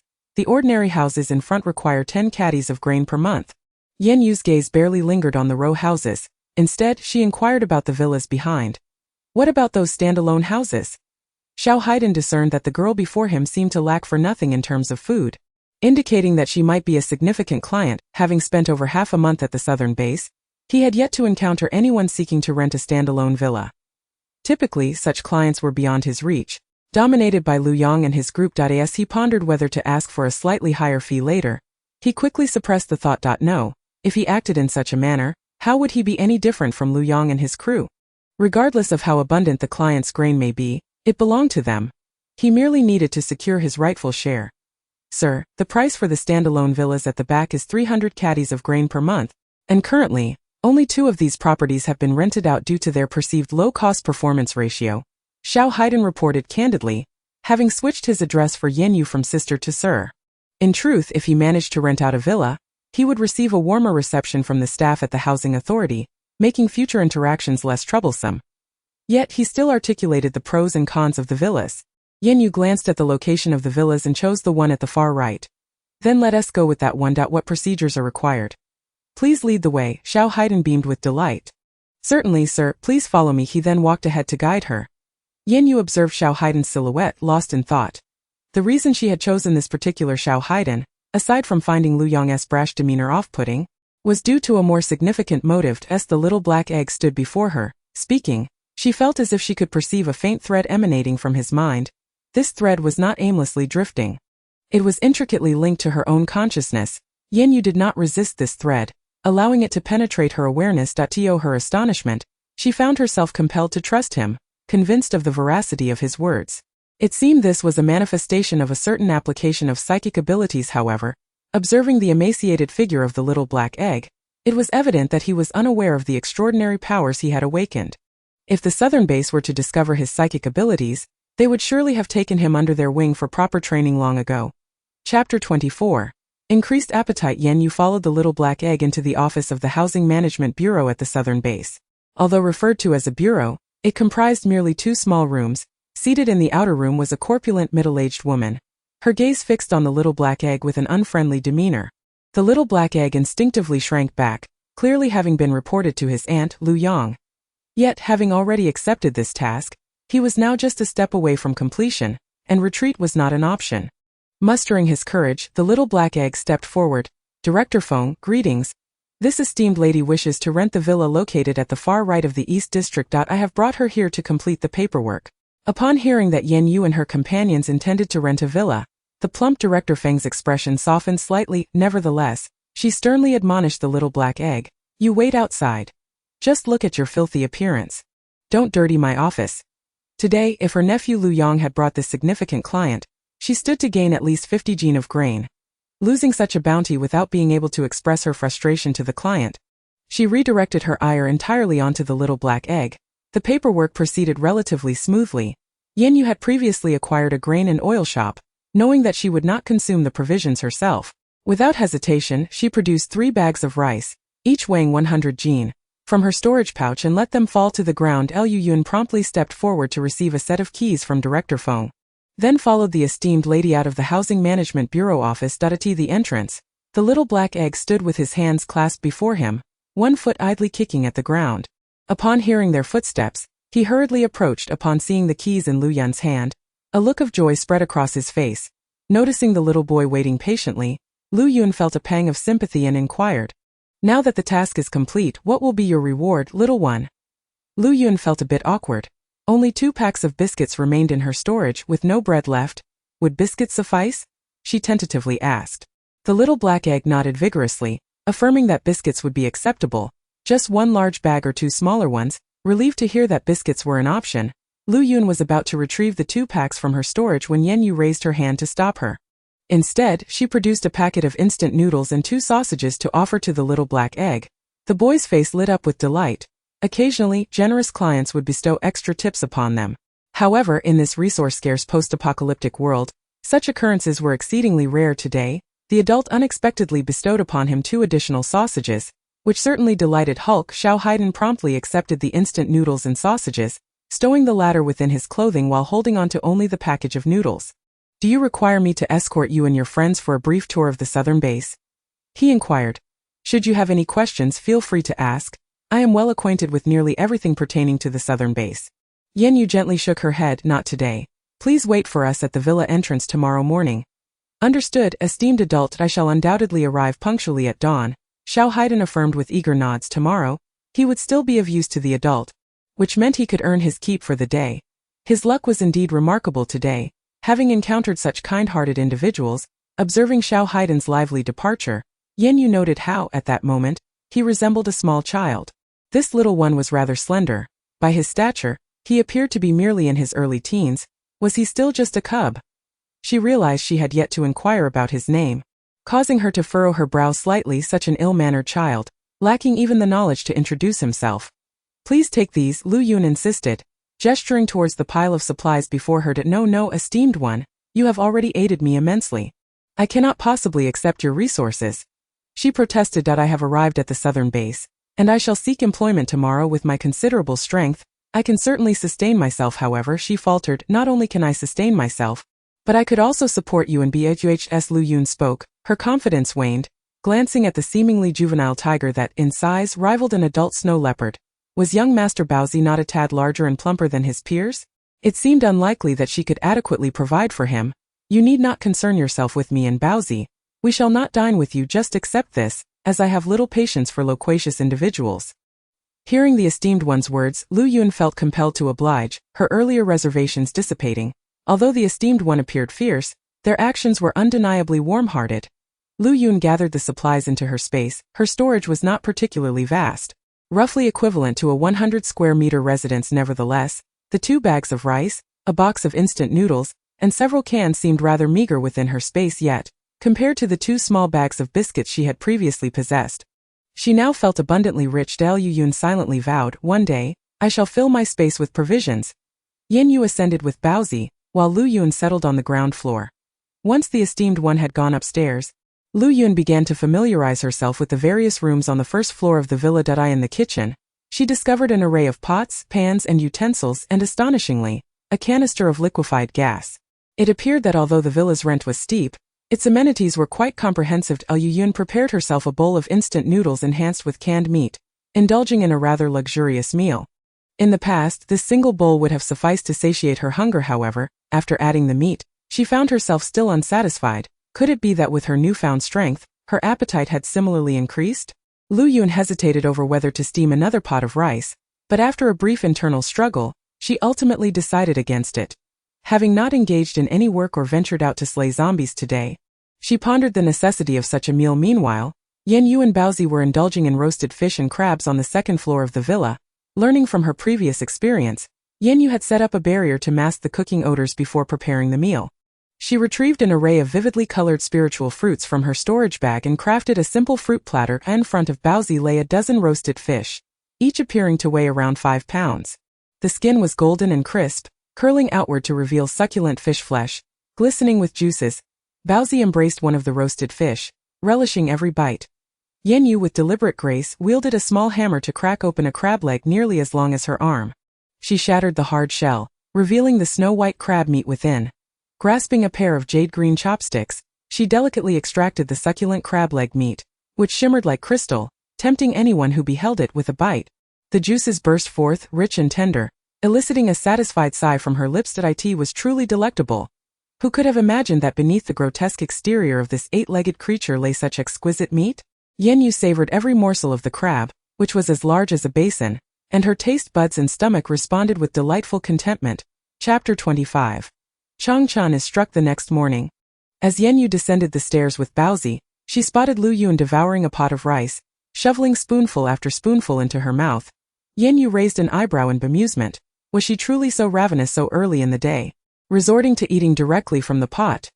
Meeting the inquisitive gaze of her superior, Lu Yun felt a twinge of embarrassment. She had hardly eaten enough the previous night, resulting in a restless night plagued by hunger. Thus, she had risen early to prepare a pot of rice, which had overflowed the lid upon cooking. The gnawing sensation of hunger was unbearable. In her earlier days of smaller appetite, she could have managed. But now, bolstered by her enhanced physical condition, her appetite had surged. Determined to explore the southern base for potential job opportunities, Lu Yun knew her superior had errands to attend to that day. Having arranged a meeting with the little black egg the day prior, she hastily polished off the rice, wiped her mouth with her hand and called out, "Boss, I'm done. Wait for me."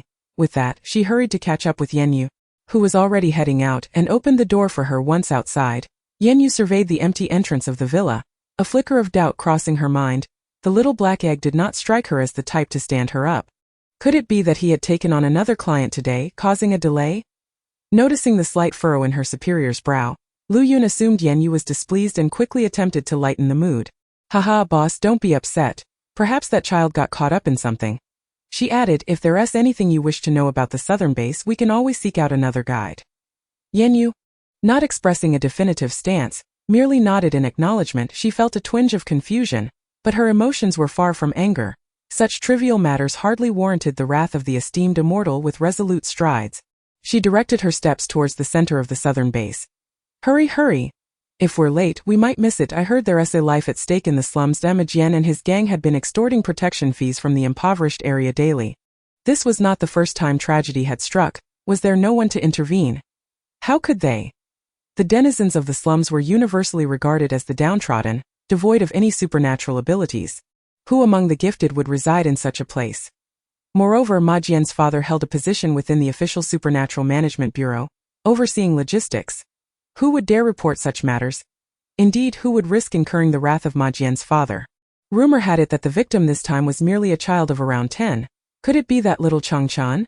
It seemed highly plausible, as Ma Jian had long coveted Chang Chen's dog, only tolerating the boy's daily offerings of supplies for so long that as a few individuals sprinted into a nearby alley, they continued their discussion that in this apocalyptic world, the environment for the weak had been reduced to an extreme.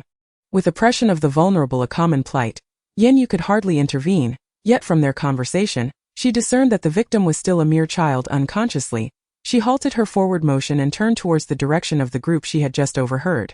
Lu Yun's eyes were aflame with barely contained fury. How could these people stoop so low as to bully a child? They had not traveled far before encountering a dilapidated shantytown. In front of the shantytown lay a patch of ground resembling a garbage dump. A frail, dark-skinned boy clung desperately to a gaunt, underage golden retriever. Was this not the same boy who had shown them around the houses yesterday? How had he come to be in such a state? Lu Yun instinctively covered her mouth. It turned out the child had not awaited them at the villa because he had run into trouble, upon recognizing the little boy on the ground as the previous day's little black egg. Yan Yue refrained from rushing to his aid. Instead, she stood quietly, her gaze fixed on the assailants. A psychic ability. Surely it could not be entirely ineffectual. If she were to ignite it, would it yield an unexpected outcome? What could be more exhilarating than the imminent threat of death? Noticing that her superior had come to a standstill, Lu Yun sensed that there was no intent to intervene. Although she longed to help the child, she dared not act without permission from her leader. She herself was unscathed, but what if her actions brought unnecessary trouble upon her superior? Besides, Lu Yun believed her superior was not one to abandon those in peril. If she had chosen to remain still, there must be a reason behind it. "Chang Chan, you wretched brat, keeping a pet while so many outside go hungry every day. How dare you feed it your rations?" A chubby young man, appearing no older than 20, mocked as he kicked Chang Chan, who lay on the ground like a discarded rag doll. Suddenly, as Ma Jian continued his assault, he lost his footing and nearly tumbled to the ground. Behind him stood a gaunt and emaciated lackey, hastily rushing to support Ma Jian. The corpulent figure of Ma Jian bore down on the frail subordinate, who nearly buckled under the weight. "Be careful. Brother Jian, don't injure yourself because of this wretched creature." On the ground, Chang Chan was already battered and bruised, his face swollen and blood seeping from his ears. Yet, despite his dire condition, he fiercely shielded the scrawny golden retriever beneath him. "I have already delivered the provisions. I submitted a packet of instant noodles yesterday, and I will do so again today. You cannot take Hulk away, you mustn't." Even as he was beaten to a pulp, his eyes barely able to open, he remained steadfastly fixated on Ma Jian and his companions. "What does it matter that you've paid? You submitted a packet of noodles yesterday, but was caught by Guzi sneaking food to this dog in the shed. You dare to hide your good fortune and deceive me with noodles?" Ma Jian pointed at the emaciated Guzi who had just come to assist him. Chang Chan immediately glared fiercely at Guzi. "You too are from the slums. How can you assist Ma Jian in such treachery against your own kind? Unable to contain himself, Guzi surged forward and delivered a couple of kicks to Chang Chan. Do you think you can address Brother Jian by name? You dare feed a dog ham while I go a day without a morsel. If I hadn't tipped off Brother Jian, I would have gone to bed starving last night. You hoard food for yourself while giving scraps to a dog. It seemed that the more he spoke, the angrier he became, and he kicked Chang Chan several more times. I should have had you kill that dog long ago. Then we could all enjoy a decent meal. What use is keeping it alive, you ungrateful wretch? Hulk is my friend, my companion, my family. He is no ordinary dog.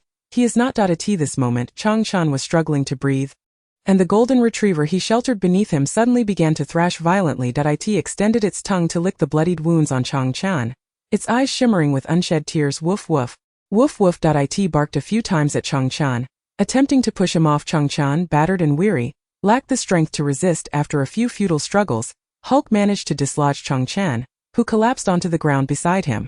The golden retriever, so emaciated that its belly was sunken, seemed almost skeletal. Hulk sat protectively in front of his master, baring his teeth at Ma Jian and his gang. Woof woof woof, woof woof. A mere dog dares to snarl at me? I'll kick you to death. Ma Jian, furious, raised his foot to kick the golden retriever. Long-term hunger and malnutrition rendered Hulk incapable of resisting. He was knocked aside, yelping in pain, yet he quickly regained his footing and stood resolutely in front of Chang Chan once more. What terrible luck. I thought there was at least some meat left, but now this dog is as thin as a stick, all because of that wretched creature. Everyone charge. Let us dispose of them. Tonight this dog shall serve as our feast. At Ma Jian's command, a group of lackeys, including Guzi, rushed towards Chang Chan and the golden retriever. A group of over 10 individuals encircled a half-conscious child, mercilessly assaulting a gaunt golden retriever. Chapter 26. The final outburst. At this moment, Lu Yun could no longer bear to witness the scene. Her eyes were bloodshot, and her hands clenched into tight fists at her sides, her body trembling slightly. Big boss, that child is on the verge of death. I wish to help him. Can we save him, please? The Baozi at Yan Yu's feet also exhibited signs of agitation, its front paws incessantly scratching the ground, emitting soft whimpers from its mouth. This was a clear indication of Baozi's anger, which seemed to stem not from Chan Chan, but rather from the plight of the golden retriever. Hulk Chan Chen's words resonated deeply with Baozi. It had never been an ordinary pet. It was Ye's kin, her companion, and her comrade in arms. Just a moment longer. Yan Yue furrowed her brow. We're almost there. The situation is dire. The frail golden retriever could hardly withstand the violent beatings of the adults. Soon, blood began to pour from its mouth in torrents. Meanwhile, Chang Chan, who had been unable to move for quite some time, suddenly summoned the strength to raise his upper body with his arms broken. He could only shield the golden retriever with his own body. Chang Chen's deformed limbs hung limply on the ground as he glared fiercely at Ma Jian and his cohorts. Why must you treat me this way? I work so hard every day, submitting more than I consume. Hulk and I have never taken anything from anyone. Is it wrong for us merely to wish to survive? The onlookers began to murmur. Feeling that Ma Jian and his gang had gone too far indeed, Chang Chan has not committed any grievous offense. If this continues, he may truly perish. Ma Jian, who had been standing idly by, immediately turned to glare menacingly at the individual who had spoken up for Chang Chan. That person quickly squeezed back into the crowd, fearing the repercussions of incurring Ma Jian's wrath, knowing that he was not alone. He had a mother and a wife to consider. Alas, it seemed that Chang Chan was destined to meet his end today. Do I need a reason to want to kill you? Ma Jian scoffed at Chang Chen's words. Whether before or after the apocalypse, the lives of these impoverished wretches in the slums were utterly inconsequential in his eyes. Chang Chan had repeatedly displeased him, and he had long desired to eliminate him. Ma Jian gazed down at Chang Chan and his dog, the ground beneath them pooling with a mixture of blood, uncertain whether it belonged to Chang Chan or the dog. Witnessing Chang Chen's limbs twisted and deformed from the beating, a sadistic thrill danced in Ma Jian's eyes as Chang Chan was on the brink of death. He thought it fitting that Ma Jian should be the one to deliver the final blow. Everyone, halt! Ma Jian raised his hand, and his lackeys immediately ceased their assault, retreating behind him.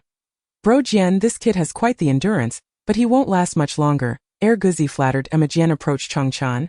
Stepping into the crimson, muddy mixture of blood and earth beneath his feet, he lifted his foot and pressed it onto Chang Chen's face, instantly smearing the blood-soaked mud all over Chang Chen's head and face. Such is the consequence of disobedience, do you not understand? Had you presented me with this dog sooner, you could have been living quite well now. Ma Jian spoke as he pressed down forcefully with his foot. mercilessly twisting Chang Chen's head. At that moment, Chang Chen's face was grotesquely contorted under the pressure of the shoe. Blood and foam gushed from his nose, rendering him utterly incapable of uttering a single word.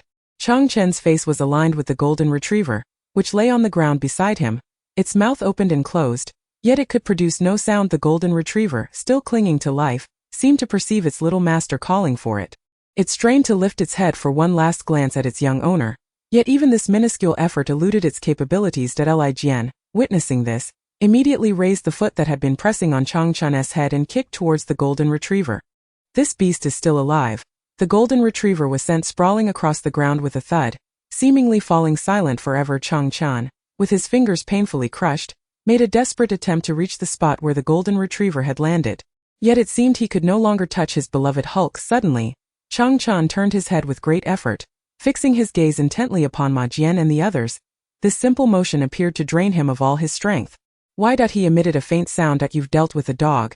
Yet you wretched spawn, still survive. Truly, you are nothing but a worthless life. Why is it so difficult for you to perish?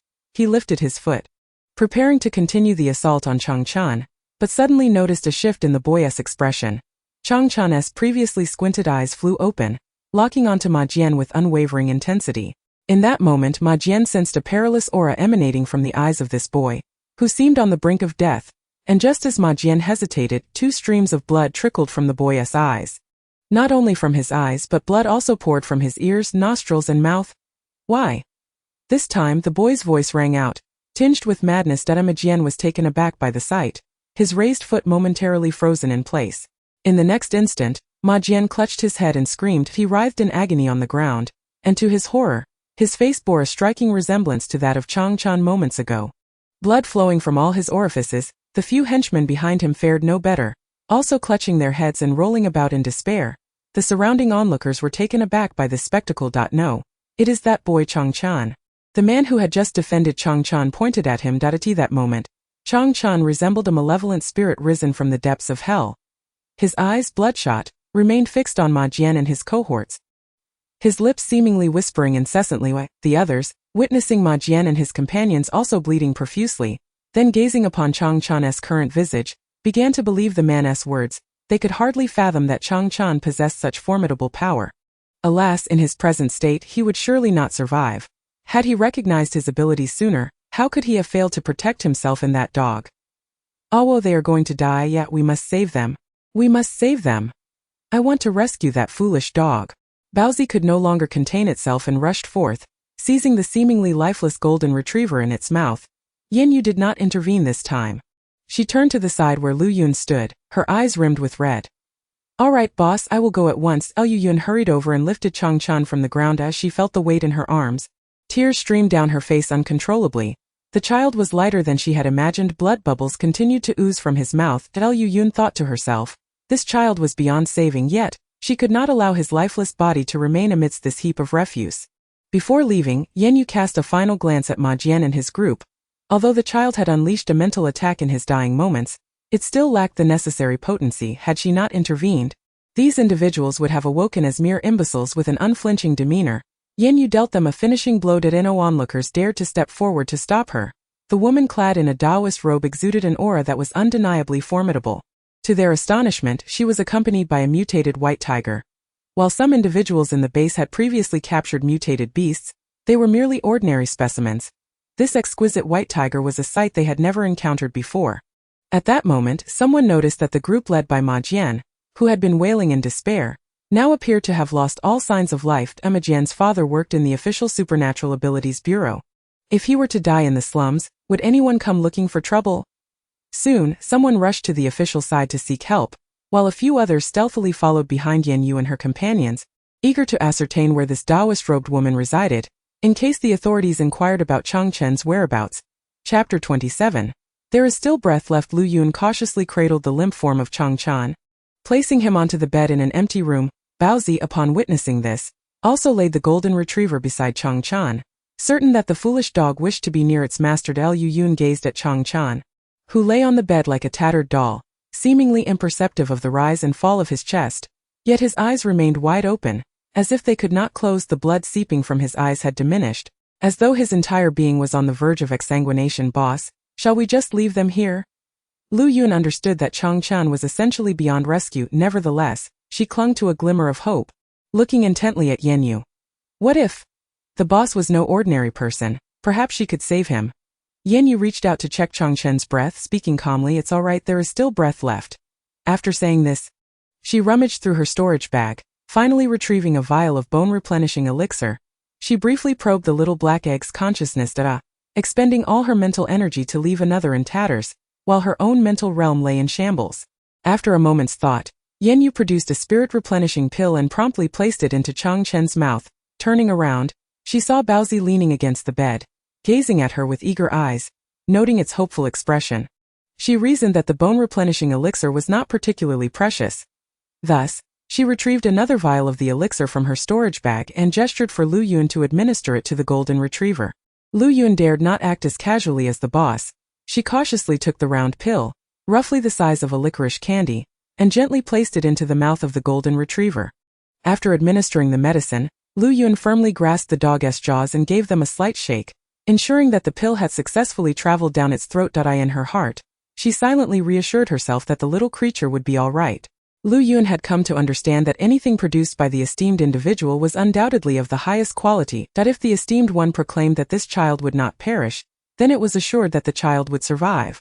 After feeding the golden retriever the pill, she turned her gaze, unwavering, towards Changchan, and as the two pills settled in, the slow trickle of blood from Changchan's features came to a halt, and the previously imperceptible rise and fall of his chest now appeared to be more pronounced. At last, Lu Yun could discern clear signs of life, rather than the grim belief she had harbored moments ago that the child had succumbed.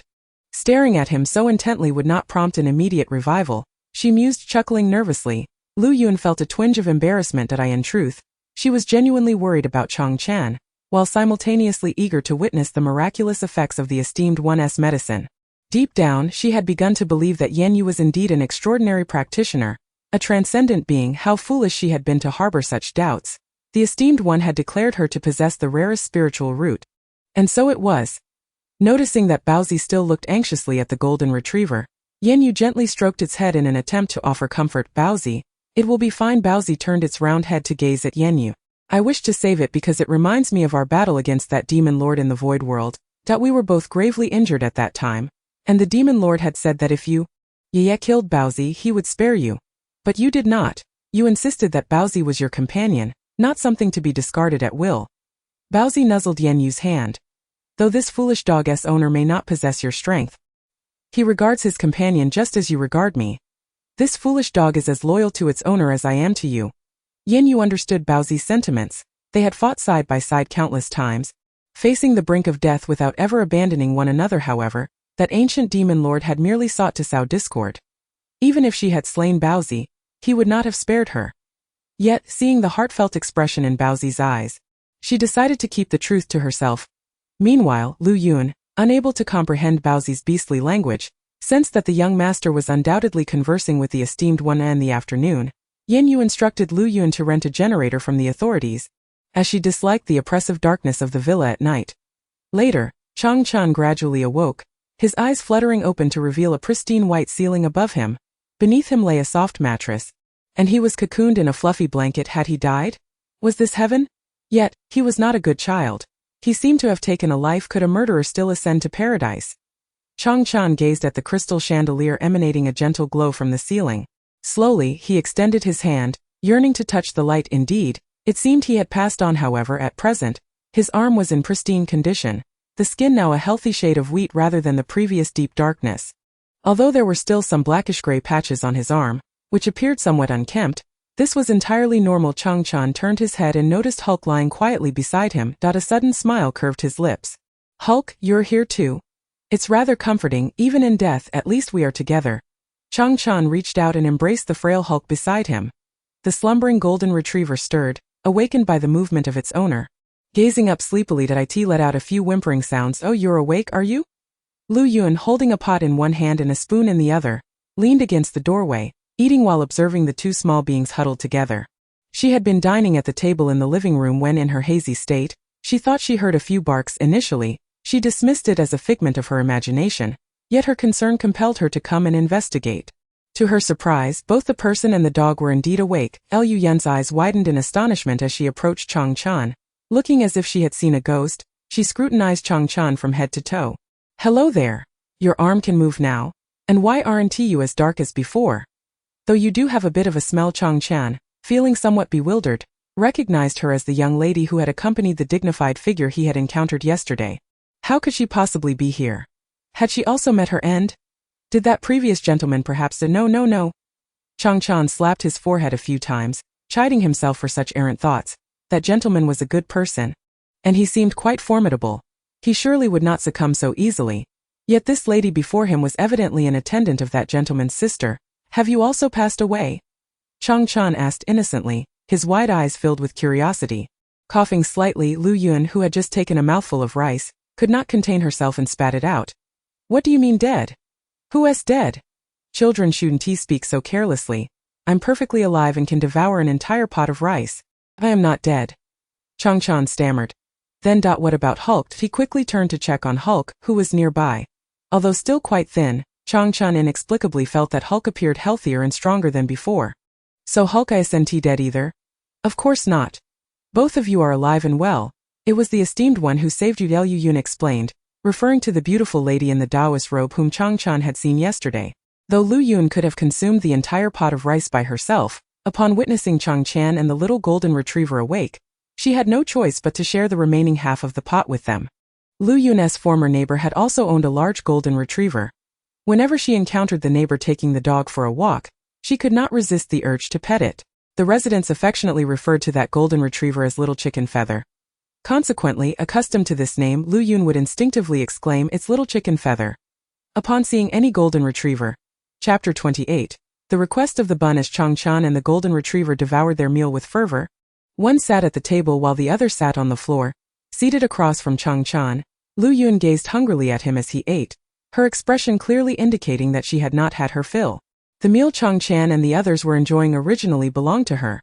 Upon hearing the sound of the door opening, Lu Yun quickly diverted her gaze from the others' bowls and approached. Big shot, they just woke up. It's so amazing. This child, not only are all his injuries healed, but his broken bones have also mended, and his skin has even lightened. Oh no, it has turned yellow instead. Just look at how dark he was before. At that moment, Lu Yun felt a twinge of envy as she observed her own still darkened arms, which had improved only slightly from her earlier ramblings. He had discerned that it was this adult who had rescued him. The adult had not only provided him with precious medicine but had also saved Hulk.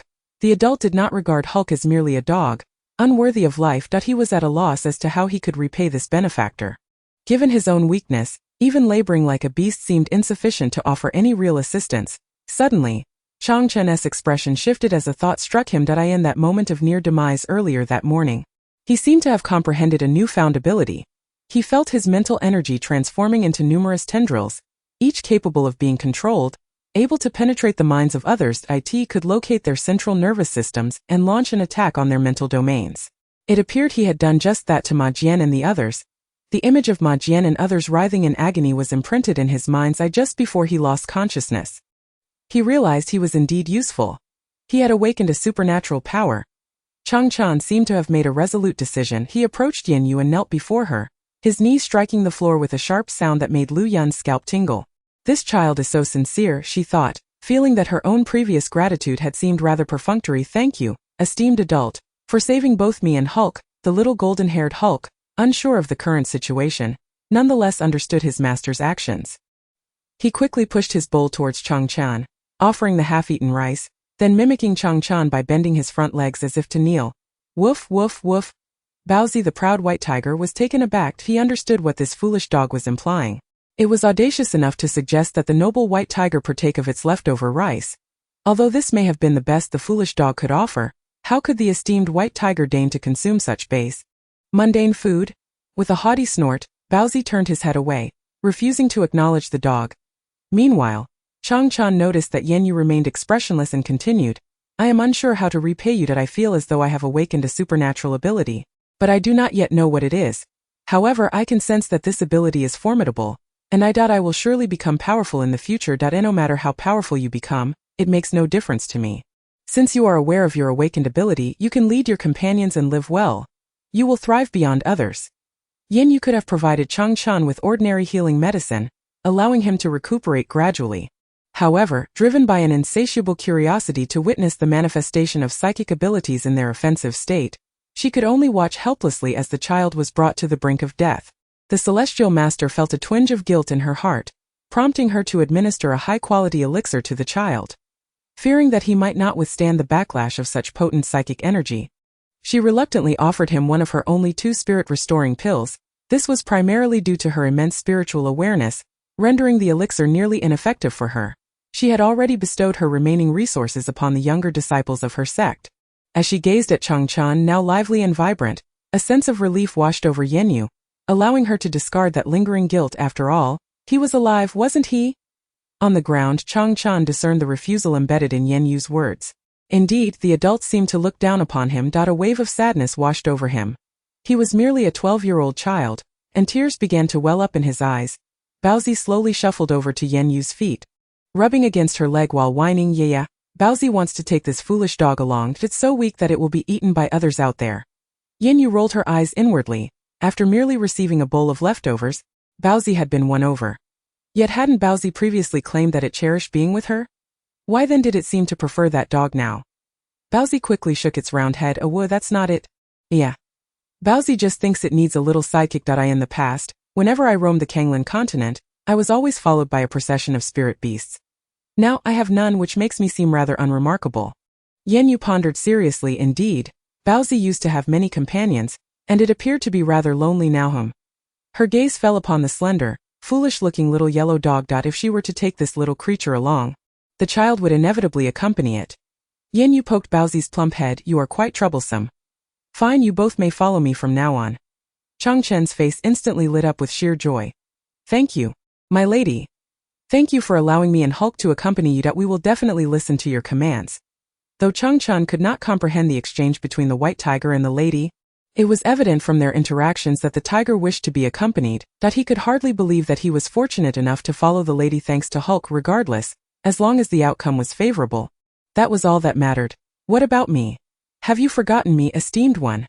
May I not also accompany you? I have known you longer than they have." Observing from the sidelines, Lu Yun felt a pang of urgency. Initially, she had intended to reside in the southern base, focus solely on securing employment to sustain herself. It was not that Lu Yun did not desire to accompany Yan Yue. Rather, she felt that the lady was more of a lone wolf, uninterested in the complications of companionship. She believed herself too weak to stand alongside such a formidable figure. Yet today the lady had taken in a child and a small creature. Could she too have a chance? While she may lack many skills, she excelled at flattering others. If all else failed, perhaps she could emulate the small creature and ingratiate herself with Master Baozi instead. After all, had not the small creature succeeded by following Master Baozi's lead to win the lady's favor? Yan Yue gazed at Lu Yun, who was bowing in greeting with hands clasped together, and pondered that since the matter was already settled, the presence or absence of one more individual would bear no significant consequence. "Do as you wish. If you prefer to remain at the southern base, then stay. If you wish to accompany me, then come along. However." Yan Yue paused momentarily. "I am not fond of loquacious individuals. Speak less when you are with me." Lu Yun promptly placed a finger over his lips, mimicking a zipping motion, nodding fervently, too afraid to utter a sound. How disheartening it was to realize that the esteemed one had always found her chatter bothersome. She nearly missed out on this golden opportunity due to her verbosity. Chapter 29. Fire Spirit Pill. Yan Yue paid no heed to Lu Yun's sorrowful gaze and ascended the stairs with Baozi. She skillfully set up a barrier, then placed a spirit deer, which had not been consumed for several days, before Baozi to roast. Once the spirit deer was cooked, Yan Yue merely tore off a leg and savored the tender meat in small bites. As she dined, her eyes were drawn to Baozi, who was unusually restless during dinner tonight. Typically, Baozi would clutch a whole spirit deer, minus a leg, and gnaw at it heartily. Yet today, it repeatedly attempted to discreetly hide a piece of meat behind itself, encircling it with its tail, oblivious to the fact that it was evident to Yan Yue. Amused, Yan Yue surmised that Baozi intended to share the meat with the little yellow dog, its newly acquired subordinate. She chose not to intervene, recognizing that this was meat Baozi had saved for itself, and deemed it inappropriate to comment further. After finishing the leg of deer, Yan Yue pretended to turn away, providing Baozi the opportunity to sneakily retrieve a small cloth. It hurriedly stashed away several pieces of spirit deer meat, then approached Yan Yue, nuzzling against her leg, remaining silent about its intentions. Curious, Yan Yue gently patted Baozi's head. What is it? Did you not hide the spirit deer meat? Why not deliver it to your little brother? Baozi blinked its deep blue eyes, surprised. How did Ye know about its secret stash of spirit deer meat? It had been so careful. Oh well, that was not the main concern at hand as Baozi recalled the time it had accompanied Ye to the beast forest to hunt spirit deer. It remembered encountering a young fire spirit beast that had become separated from its parents and was injured by a formidable predator. By the time they found it, the fire spirit beast had already drawn its last breath. The inner core of a fire spirit beast is a precious item, yet this one was merely a cub. And thus its fire spirit pill was only the size of a finger. At that time, Ye had kept it safe for Baozi. Awui, do you still remember that young fire spirit beast? I extracted a fire spirit pill from its body and placed it with you. Can Ye give the fire spirit pill to Baozi? Yan Yue's playful smile faded as she regarded Baozi earnestly. Baozi, do you intend to give that fire spirit pill to the little yellow dog? The rotund white tiger nodded. Awui, yes, yeah. That foolish dog is named Hulk. Hulk is now my little brother, but how can Baozi's subordinate be so weak? What if that foolish dog gets bullied outside? Wouldn't that be a disgrace to me? Seeing Baozi's serious demeanor, Yan Yue did not dissuade it and directly retrieved a small, exquisite box made of rosewood from her storage bag. Delicate, slender fingers gently lifted the lid of the rosewood box, revealing a small, perfectly round, fiery red inner elixir nestled in the center. Yan Yue closed the box and extended it towards Baozi, speaking with conviction, take it. I trust your judgment. Baozi, filled with joy, eagerly accepted the rosewood box with its tiny paws. With both paws cradling the box, its tail coiled around a cloth bag containing the spirit deer meat. This awkward arrangement rendered it rather cumbersome to walk, prompting Yan Yue to stifle a chuckle at its endearing clumsiness. However, if Baozi were to carry the bag of spirit deer meat down for Hulk, would it not make her appear rather stingy? After all, even Baozi was willing to share its rations with its little brother. Yan Yue felt that her two new companions deserved some acknowledgement. Wait a moment, you should roast 2 more chickens to take down, she instructed, retrieving 2 spirit chickens for Baozi to roast. Upon receiving them, Baozi skillfully exhaled icy blue flames, enveloping the spirit chickens in a blaze of blue fire. In no time, the chickens emerged perfectly roasted, their skin golden and crispy. Yan Yue held 1 chicken in each hand. While clutching the rosewood box containing the fiery elixir as they descended the stairs together, they overheard Lu Yun muttering in a manner reminiscent of a mantra, I'm so hungry. I haven't eaten enough. Should I steam some rice? But I already had some today, I'm so hungry.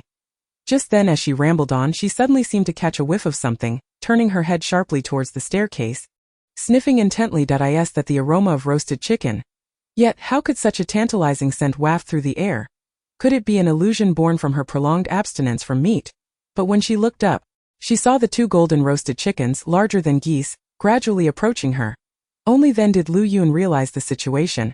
She sprang from the sofa and hurried over to seize the roasted chickens from Yan Yue's hands.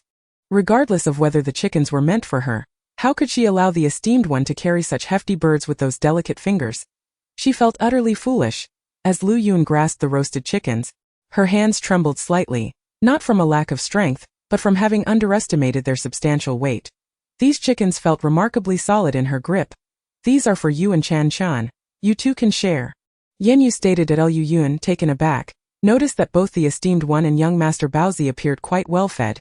She promptly placed the 2 roasted chickens on the table, nudging one towards Chang Chan. This is from the esteemed one. Eat it while it's hot. Oh, it smells divine. Lu Yun could hardly contain herself as she tore off a chicken wing and stuffed it into her mouth, wincing from the heat yet unwilling to relinquish it. This is absolutely delectable. What kind of celestial roasted chicken is this? It's even larger than a turkey, yet the meat is so tender that it seems devoid of seasoning. Yet how can it be so delicious? Within moments Lu Yun devoured 1 wing and noticed that Chang Chan had yet to make a move, prompting her to urge him, what are you waiting for? Hurry up and eat. This roasted chicken is unbelievably delicious.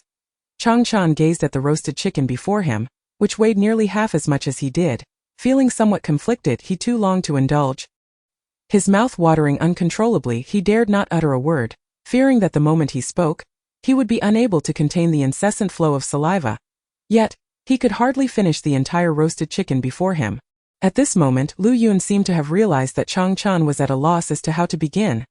This roasted chicken was undeniably immense, and she had already consumed half a pot of rice. There was no guarantee that she could devour an entire chicken. Lu Yun tore off a leg from her own chicken, presenting the plump drumstick. which was nearly the size of Chang Chen's forearm. To him, "Please start with this drumstick. You can save your chicken for tomorrow. After all, I cannot finish this whole chicken either."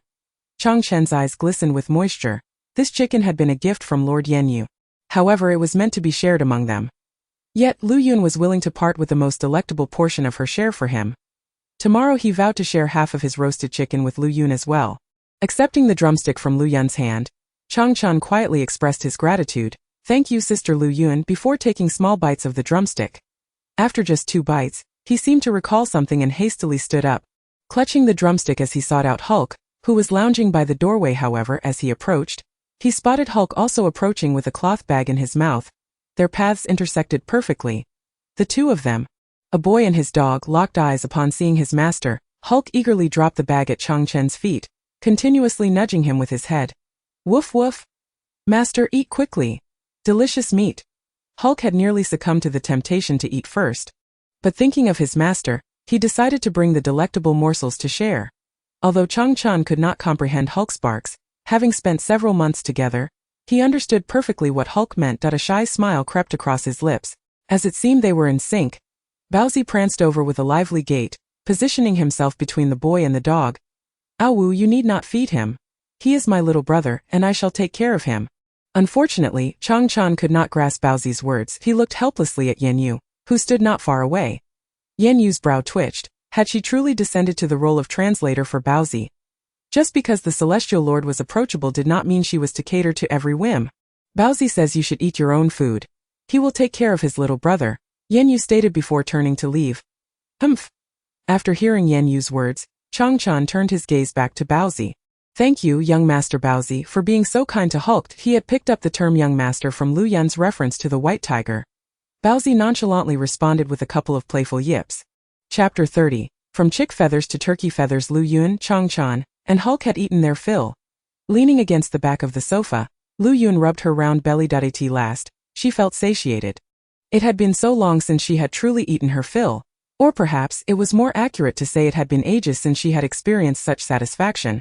Although she had consumed a pot of rice that morning, it had left her feeling full yet devoid of richness. Nevertheless, she had felt content at that time. Now, having savored the incredibly delicious roasted chicken, she finally understood what true satisfaction felt like. Once Hulk finished the bag of spirit deer meat, Baozi scampered over to nuzzle Yan Yue. Yan Yue wished to give the fire spirit pill to Hulk. She rose from the single sofa and approached Chang Chen. Upon seeing Yan Yue advance, Chang Chen hastily stood up. Slipping away from Lu Yun's side, startled, Lu Yun turned to find the esteemed figure standing beside her and quickly rose as well. She instinctively covered her mouth with her hand, stifling the belch that was about to escape. "Please make yourselves at ease. There is no need to be so tense," Yan Yue reassured them. Yet, despite her words, both remained standing, unwilling to sit while she was upright. Yan Yue mused that once everyone grew more accustomed to one another, things would naturally improve. She refrained from further discussing the matter at hand. Opening the Zeton wooden box in her hands, she presented it to Chang Chen. "This is the fire spirit pill that Baozi acquired previously. It wishes for Hulk to consume it. However," she cautioned, "while ingesting this pill may yield positive effects for Hulk, there is also the possibility that he may not be able to withstand the energy contained within." Baozi, lacking understanding of such matters, sought her counsel as Hulk was Chang Chen's companion. As Yan Yue revealed the vibrant red inner pill, Hulk sat there, eyes gleaming with anticipation. Wagging his tail fervently, his gaze was fixed on the fiery gem within the box.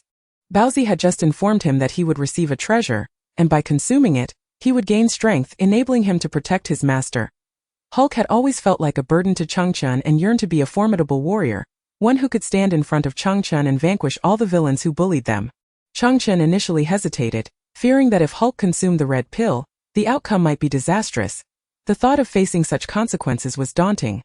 Yet, upon witnessing the hopeful gleam in Hulk's eyes, all his words of refusal became lodged in his throat. Rendered unutterable. Surely, Hulk desired to grow stronger as well should he succeed. Then on the day Chang Chen might not be by his side, Hulk would possess the strength to defend himself. Chang Chen accepted the Zeton wooden box from Yan Yue and bowed his gratitude. "Thank you, Lady Yu. Both Hulk and I are immensely grateful for this opportunity to grow stronger. Rest assured, Xiaokenken, the gifts bestowed by esteemed figures are unparalleled treasures of this world," Yan Yue replied with confidence. Beside them, Baozi emitted a couple of dissatisfied howls. Lu Yun quickly crouched down, affectionately licking Baozi's face. I apologize, young Master Baozi. It was my oversight. The treasures you provide are indeed the finest in existence. Satisfied, Baozi nodded in acknowledgement. This human displayed a modicum of discernment. Yet, Baozi shook his head, declaring a woo. I intend to remain here, observing my little brother consume the fire spirit pill. Once he is unharmed, I shall retire for a nap. Is that agreeable, Yia? You may ascend first. She nodded in response to Baozi and made her way upstairs. After Yan Yue's silhouette vanished from the hallway, Changchen retrieved the crimson orb from the box. Uncertain of its material composition, he knelt beside Hulk, gently stroking his head. Hulk, should you consume this, you must bear any adverse consequences that may arise. Hulk promptly nodded, eagerly opening his mouth. Changchen gently placed the fiery red orb into his maw. The material of the fire spirit pill was exceedingly hard, rendering Hulk incapable of chewing. He could only swallow it whole. The moment the fire spirit pill entered Hulk's body, a faint redness began to emanate from the golden retriever's form. Gradually, the hue became increasingly pronounced. Hulk started to tremble, his mouth agape, panting as if enduring an immense agony. At that moment, it seemed as though his insides were no longer flesh and blood, but rather coursing with streams of molten lava. The remaining floor beneath Hulk was charred and smoking, exuding a most unpleasant odor. Liu Yun covered her mouth and whispered, "Little chick, why have you transformed into a fire chick? Baozi, is he going to be alright?" Baozi barked twice in response, indicating that for now, everything was fine, though the future remained uncertain. Regrettably, Lord Baihu felt that the human would not comprehend his words. Changchen fixed his gaze on Hulk, wishing he could alleviate the creature's suffering. Yet he understood that Hulk had to endure this ordeal alone. Gradually, the redness spread across Hulk's entire coat, transforming his originally golden fur into a shimmering crimson hue. This transformation lasted approximately 3 hours before Hulk finally quieted down. His fur was completely soaked, and he lay on the ground, panting heavily. After a brief respite, Hulk rose to his feet, eager to discover the changes that had befallen him. He sensed that he could elevate his body temperature significantly. As he contemplated this, he tested it. Indeed, his fur, previously drenched in sweat, was instantaneously dried. Each tip of his once golden fur now gleamed with a fiery red, creating a striking red and yellow appearance. And my goodness! You truly have transformed into a fire chick. Liu Yun was at a loss for words, her astonishment palpable. She reached out to stroke Hulk's head. Ouch, so hot, little chick. Why have you become so warm? Changchen sighed in relief, his worries finally alleviated. Hulk, aside from feeling your body heat, do you perceive any other differences? Hulk tilted his head in contemplation. It seemed he could sense a fire burning within. Woof woof woof woof. After barking a couple of times, he noticed that his master did not grasp his meaning. Thus, he turned his head and exhaled into the air, yet nothing emerged. Ha ha ha, little chick, your breath is quite impressive. After saying this, he turned back. Little chick, what exactly are you doing? Do you know? Liu Yun glanced at Changchen, asking somewhat awkwardly. Changchen had no idea. Baozi, observing anxiously from the side, thought, why is this little brother so foolish? With newfound abilities, how can he not know how to use them? In a fit of urgency, Baozi barked at Hulk. Upon hearing this, Hulk nodded and opened his mouth, exhaling towards the air. This time, a plume of crimson flames erupted from his mouth, extending a full foot outward. Wow, little chick, you are truly remarkable. You can breathe fire. Have you awakened fire-based powers? You must understand that currently there are very few individuals outside who have awakened fire-based abilities. And here you are like a mere dog, having awakened such powers that if others were to discover this, it would undoubtedly infuriate countless people. Liu Yun exclaimed animatedly. At this moment, Changchen joyfully embraced Hulk, laughing and crying simultaneously. How wonderful, Hulk, how splendid indeed. From now on we shall be able to protect ourselves. Chapter 31. The official ability task force. That night, both Changchen and Hulk enjoyed a restful slumber. They no longer had to sleep with trepidation as they did during their time in the slums, constantly fearing that someone might suddenly burst in and snatch Hulk away. Knock, knock, knock. Open the door quickly. Is anyone inside? At that moment, Liu Yun was deeply immersed in her dreams, rudely awakened by the irritating sound of knocking and voices. Groggy and disoriented, she sat up in bed, rubbed her face, and angrily exited her room. She strode to the front door and yanked it open. What is the meaning of this early morning disturbance? Are you trying to summon souls, or do you not care about others' sleep? The person knocking was Zhang Yi, a young man who appeared to be in his mid-20s. He was of average height but possessed a sturdy and robust physique. Indicative of someone well-trained, he had awakened a body enhancement ability. Upon seeing him, Liu Yun instinctively touched her nose. Feeling somewhat intimidated, however, She quickly reminded herself that she was also quite capable now and had no reason to fear him. With this thought, she straightened her posture and gazed at the man before her with a displeased expression. This man was not alone. He was accompanied by 3 others, 2 men and 1 woman. One of the men appeared to be a middle-aged man in his 40s, known as Yan Yue, who had awakened a wind-based ability. He was somewhat slender, wearing a pair of worn-out, frameless glasses, and his gaze could make anyone feel quite uncomfortable. The other man was a youth around 17 or 18 years old, named Zhou Ran, a metal ability user, sporting a carefree grin that hinted at mischief. The final woman appeared to be in her 30s, named Su Xiujuan, a wood ability user. She had a slightly plump appearance and looked at Lu Yun, who stood in the doorway of the villa, with a hint of jealousy as a member of the 6th team of the official ability task force. She had yet to afford such a standalone villa. What right did this woman have? However, their good days were numbered. These 2 women had the audacity to protect the lowly scum from the slums who had killed Director Ma's only son. Now they intended to take these individuals to the Official Ability Management Bureau for interrogation. Director Ma from the logistics department would not let them off easily. Seeing the unfriendly expression on the woman's face, Zhang Yi, reminded of his purpose for visiting, decided against pleasantries and spoke directly. Indeed. Are you aware that Changchan has killed all 13 members of Ma Jian's group? Lu Yun's face immediately shifted to one of astonishment. What? Those scoundrels are dead. I distinctly saw them writhing on the ground just yesterday, still very much alive. How can you speak so carelessly, woman? Those were 13 living lives now mercilessly taken by that wretched Changchan. You are shielding the criminals. Bring forth the woman clad in a robe from yesterday. She must accompany us to the Official Abilities Bureau. Su Xiujuan was somewhat incensed, for the tone and expression of the woman seemed to mock them. Lu Yun flicked his fingers, declaring, I am merely curious. When we departed the scene yesterday, they were indeed still alive. Yesterday, Xiao Changchen had been left barely clinging to life after being beaten by that group. Dozens present witnessed the event. Xiao Changchen lacked even the strength to lift his eyes. How could he have possibly harmed them? Who knows if their demise is in any way connected to Changchan? Surely, you are not implying that you cannot ascertain the cause of their deaths and intend to pin the blame on Changchan. Upon hearing this, Zhang Yi's expression darkened. He had to admit that the woman before him was speaking the truth. The officials had yet to determine the cause of death for Ma Jian and his associates. Moreover, among those present at the scene yesterday, there were indeed some ability users who had been spectating. They all claimed that Changchan had been passively enduring the assault, with no opportunity for resistance. Aside from the peculiar look in his eyes just before his demise, he had not acted against Ma Jian and his group. Yet, Ma Jian was undeniably dead beyond doubt. His death was horrific, blood oozing from all orifices, his visage contorted, as if he had endured immense suffering prior to his untimely end. If Changchan possessed such terrifying abilities, why then would he remain in the slums, subjected to Ma Jian's torment?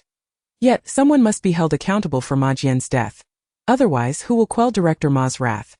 Director Ma oversees the logistics department, effectively controlling the lifeblood of their ability squad. Unless there are spatial ability users within those teams, who can secretly hoard supplies. The only individuals who interacted with Ma Jian yesterday were Changchan and his dog. Yet you have taken both Changchan and the dog away. Now, I require you and that robed woman to bring Changchan to the Official Abilities Bureau for questioning. Zhang Yi pondered for a moment before adding, and that white tiger must accompany you as well. It appeared that a leader from the bureau had set his sights on the white tiger from yesterday. It seemed its ownership would soon change hands. Once these individuals entered the bureau, it would be improbable for them to emerge alive. At that moment, Changchan had already caught wind of the commotion and approached Lu Yun, accompanied by Hulk. Is he Changchan? The wretched offspring from the slums? How could he appear so unfazed?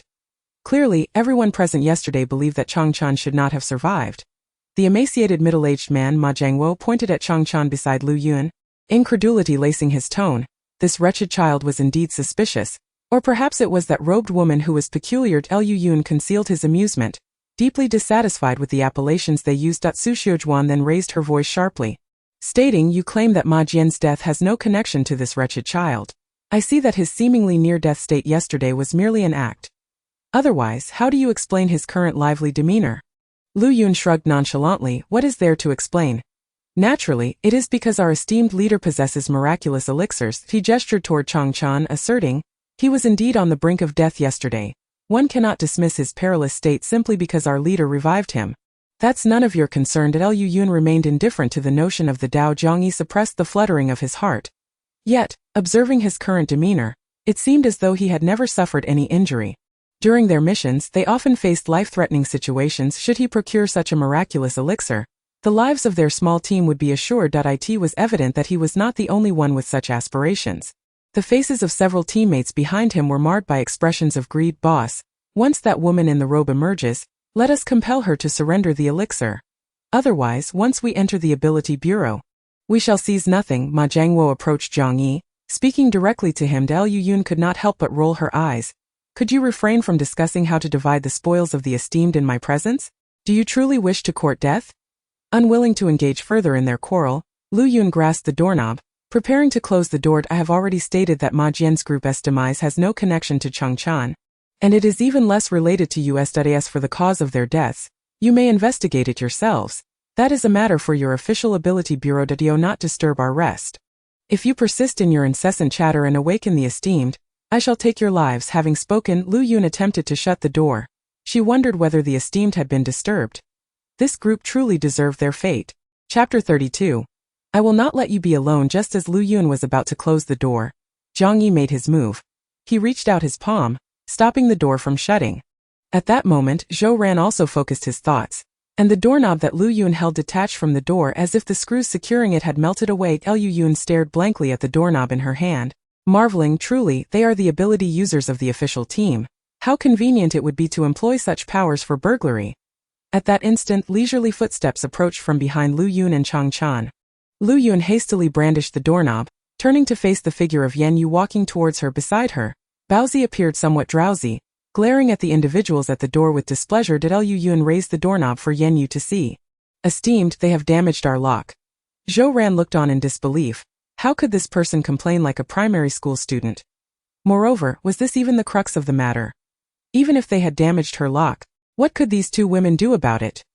Zhang Yi gazed intently at Yan Yue as she emerged. Previously, he had only heard descriptions of this woman from others. A young woman, strikingly beautiful, clad entirely in a grayish-blue robe. Yet upon encountering her in person today, he realized that their descriptions scarcely captured a fraction of her beauty and grace. Their words only conveyed superficial attractiveness and noted her remarkable fairness. After all, it had been nearly 2 months since the onset of the apocalypse, enduring such prolonged heat that if a woman could maintain such a fair complexion, it signified that she had lived in relative comfort during these dire times. Su Xiujuan, upon seeing Yan Yue, was nearly overwhelmed with jealousy. Her earlier envy towards Liu Yun had merely stemmed from witnessing her reside in such a fine dwelling. Upon gazing at Yan Yue, one cannot help but be struck by a woman's extreme jealousy towards another woman who seemingly excels in every aspect, coupled with an array of unfavorable speculations. What right does this woman have to maintain such cleanliness and beauty in a post-apocalyptic world? In her darkened heart, she harbors the sinister notion that an exceedingly powerful man must be shielding this woman. Otherwise, how could she possibly afford to rent such a grand villa, all while appearing so radiant and flourishing? At this moment, Zhang Yi's thoughts took a different turn. He yearned to claim this woman for himself. Fixating on Yan Yue, he spoke urgently. I have heard that this child named Changchan has only been able to recover from a life-threatening state overnight due to the medicine you provided. If you would be willing to part with the remaining supply of that medicine, I assure you that upon arriving at the official ability bureau, I will advocate for you with all my might to preserve your life. Should you choose to accompany me, I promise you will not be treated poorly. Before Yan Yue could respond, Liu Yun grew impatient. She hurled the doorknob in her hand towards Zhang Yi.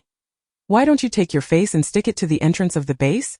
I doubt even a tier 3 zombie could break through, thus you would be contributing to the base. She scoffed. Have you looked in the mirror lately? You're quite ugly, yet you dare to covet our esteemed leader. How preposterous! Your very thoughts tarnish our leader's reputation. What a misfortune! Zhang Yi instinctively reached out to block the doorknob that Liu Yun had thrown.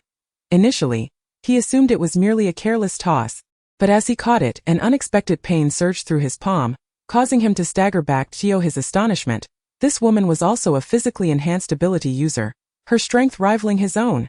He had merely let his guard down. Had he been prepared, he could have caught the doorknob without a hint of distress. What kind of vile woman speaks in such a manner? Our captain's interest in her is indeed a stroke of fortune for her. She should take a look at herself. She appears incapable of even the simplest tasks. If she were to join our team, wouldn't she merely become a burden on our leader, unlike us who must fend for ourselves? Su Xiujuan, already harboring feelings for Zhang Yi, felt a surge of jealousy at his words. Although she was a few years his senior, The apocalypse had transformed her husband and daughter into zombies. Now, as a member of Zhang Yi's team, her feelings for him had become increasingly complicated. The thought of Zhang Yi's interest in another woman ignited her ire. Rely on him? What abilities does he possess? He is merely being directed by that logistics chief. What was his name, Nyo or Ma? Doesn't he even compare to our esteemed leader? Suddenly she realized she may have misspoken and quickly corrected herself. What am I saying? He doesn't even measure up to a single hair of our Baozi Xiao. Upon hearing this, Baozi, feeling aggrieved, protested loudly, questioning why he should be compared to a mere hair. Even a clay figurine possesses a semblance of pride. Zhang Yi, meanwhile, was seething with rage, his mind clouded with fury. Since you are so ungrateful, I have no choice but to forcibly invite you to leave. With that, he gestured for Ma Jiangwo to take action against Zhou Ran. Su Xiujuan was merely a first-level wood-type ability user, capable of nurturing only a few potatoes or sweet potatoes at best. The amount she could generate in a day was hardly sufficient for her own consumption, rendering her devoid of any combat prowess. Thus, he did not consider Su Xiujuan a threat. Zhou Ran's metal-type ability had already ascended to the second level, enabling him to manipulate small metallic objects. Meanwhile, Ma Jiangwo, possessing a second-level wind-type ability, could unleash 5 small wind blades at once. When executed as a surprise attack against an unsuspecting opponent, it often yielded unexpectedly effective results. Seeing Zhang Yi prepare to strike directly, Changchan led Hulk to stand before Lu Yuan and my lord, Sister Lu Yun, how about I accompany them for a while? Could you please take care of Hulk for me? Changchan knew that Lord Yu was certainly not intimidated by the individuals before them. However, should he refuse to go with them today, it could potentially offend the entire Southern Base's official ability bureau, which would in turn implicate Lord Yu. It was better to sacrifice himself. If he were to perish, with young Master Baozi around, Lord Yu would undoubtedly ensure Hulk's well-being. Hulk, barking incessantly, stood resolutely in front of Changchan, refusing to budge. Will you tell him that this foolish dog will never allow Changchan to go alone with these people. Even if it means death, this foolish dog will stay with him. Sighing, Yan Yue looked at Baozi, never imagining she would one day become a mere messenger.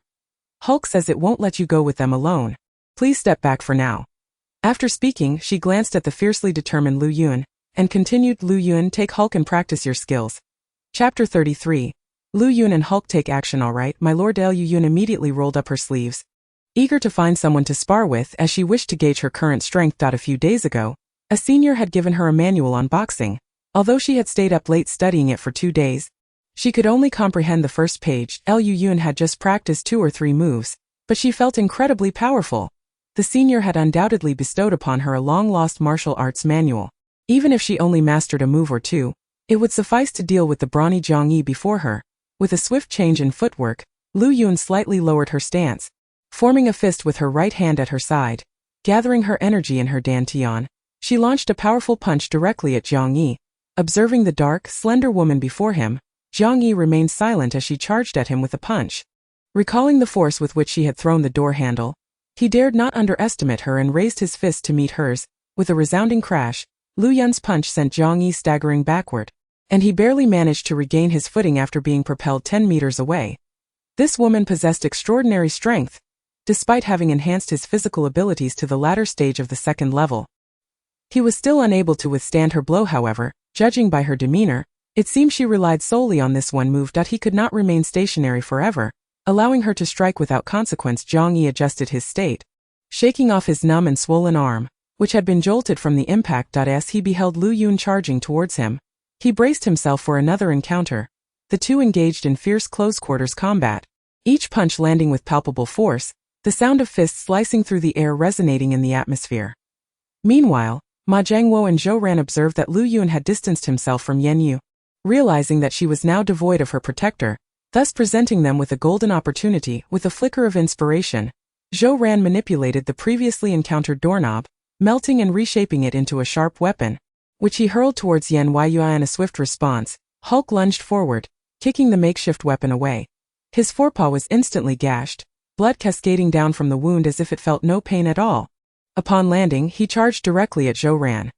Zhou Ran quickly reacted, raising his right foot to kick the oddly colored golden retriever.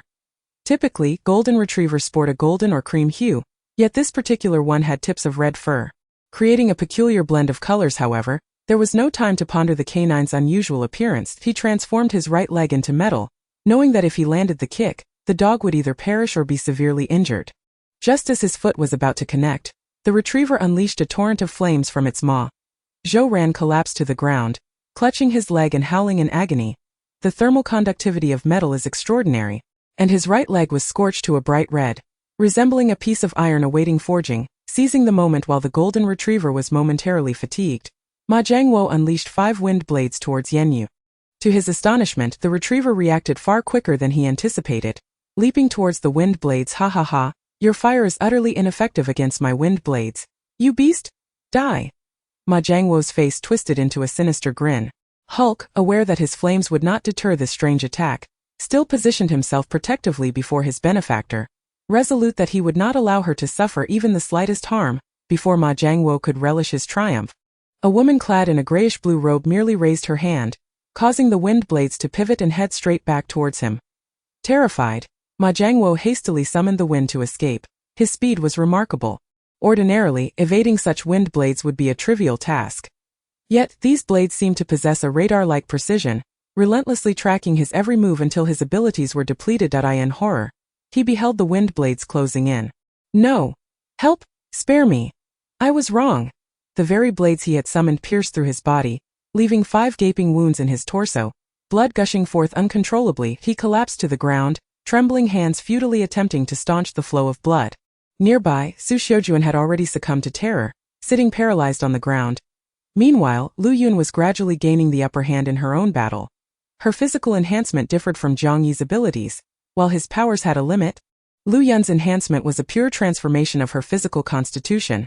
Although it can be exhausting, it is undeniably far more enduring than supernatural abilities. At this moment, Lu Yun seized an opportunity. She met Zhang Yi's fist aimed at her shoulder with a decisive counter. With a swift motion, she executed a scissor kick that ensnared his waist, followed by a forceful twist of her body, sending Zhang Yi crashing to the ground. What ensued was a torrential downpour of fists raining down upon Zhang Yi's head and face. I allowed you to entertain thoughts of grandeur, you shameless wretch. Have you no awareness of your own limitations? You cannot even best me in a fight. Who gave you the audacity to utter such blasphemous words? I will end you, you disgraceful cur.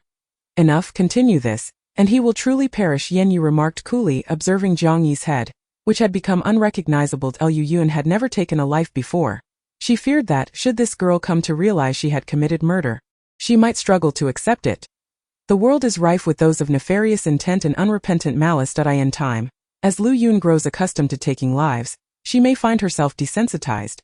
Awakened by Yan Yu's words, Lu Yun's flailing fists finally came to a halt. Startled, she gazed at the grotesque, bloodied visage beneath her.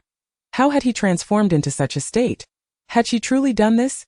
Lu Yun stared blankly at her blood-soaked hands, a sense of unexpected prowess dawning upon her. Hastily she scrambled off Zhang Yi only to stumble precariously as she stood. Ouch, that hurts.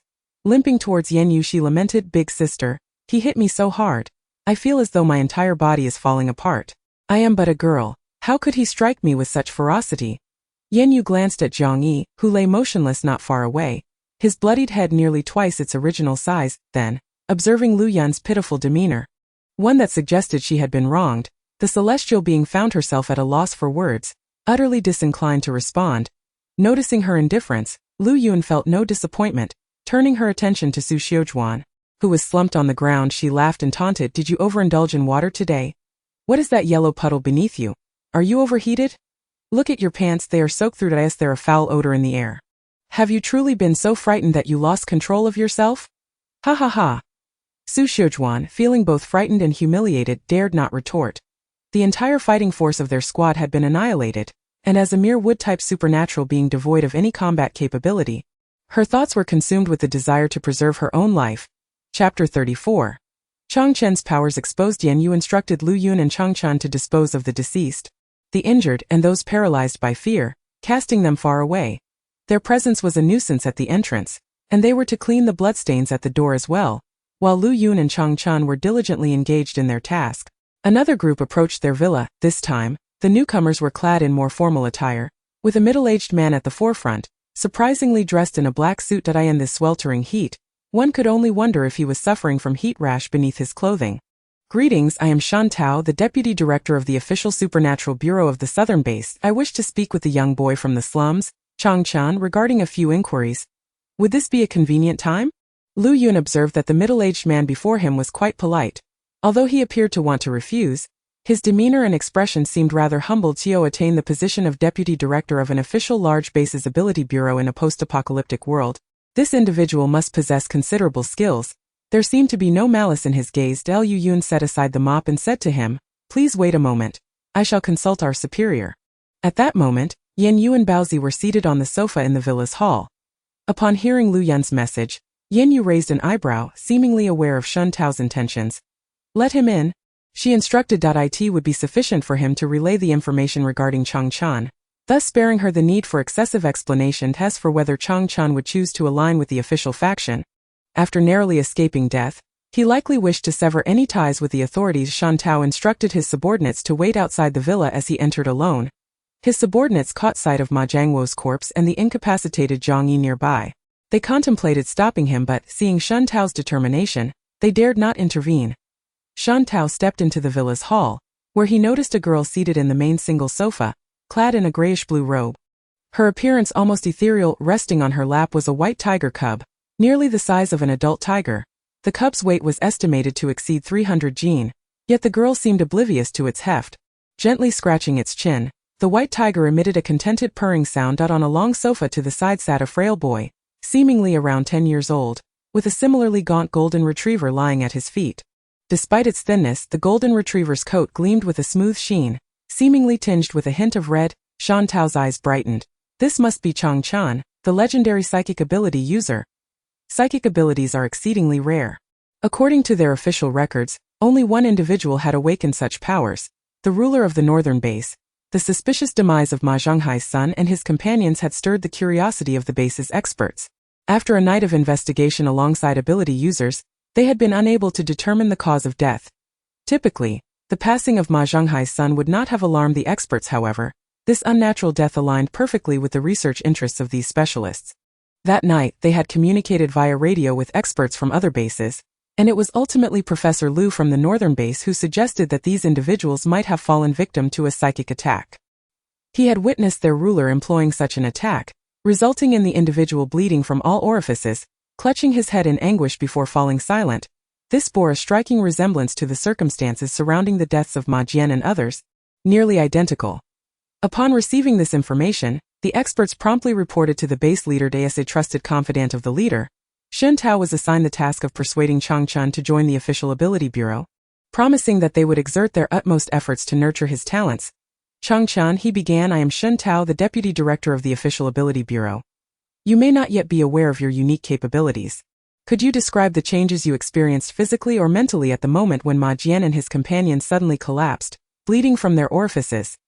Changchan, gazing at the middle-aged man who was fixated on him, sensed no trace of malevolence emanating from him. He turned to glance at Yan Yue, his expression one of inquiry. Yan Yue nonchalantly nodded in response. It was only then that Changchan redirected his attention to Shun Tao. At that moment, an overwhelming feeling of impending death engulfed me. Why were these nefarious individuals, who were guilty of countless misdeeds, still thriving? Desperately, I wished for their demise as well. That I felt as if my consciousness had transformed into tangible tendrils, capable of assailing their minds. Yet, those tendrils seemed to merely intrude upon their thoughts without launching a significant attack, and soon I could no longer sustain the effort. Thereafter, I lost all awareness of what transpired. It was indeed true. Shun Tao excitedly slapped his thigh, unable to suppress a jubilant smile. He leaned slightly toward Changchan. "Young Changchan, would you care to join our Southern Base's official ability bureau? Of course, you need not accompany those ability squads on their missions. You will report directly to the bureau, and we will spare no resources in nurturing your potential. Do you understand? You have awakened a psychic ability, which is exceedingly rare. If you wander aimlessly on your own, you will be unable to fully harness such a formidable power." Although merely 12 years old, Changchan had navigated the apocalypse alone and had acquired considerable wisdom. His mental acuity surpassed that of his peers, and he comprehended Shun Tao's words entirely. However, the deaths of Ma Jian and his associates might be connected to him. After all, Ma Jian's father was the head of the logistics department at your official ability bureau, and he would not let me off easily. Changchan merely sought to probe. Shun Tao, thinking it was not a significant matter, waved his hand dismissively. "You need not concern yourself with Ma Zhonghai. With your psychic ability, if you so wish, You can command him to leave at once, and I can ensure he departs without uttering a sound. It appeared that his ability was indeed both rare and powerful. Chang Chan felt a swell of satisfaction.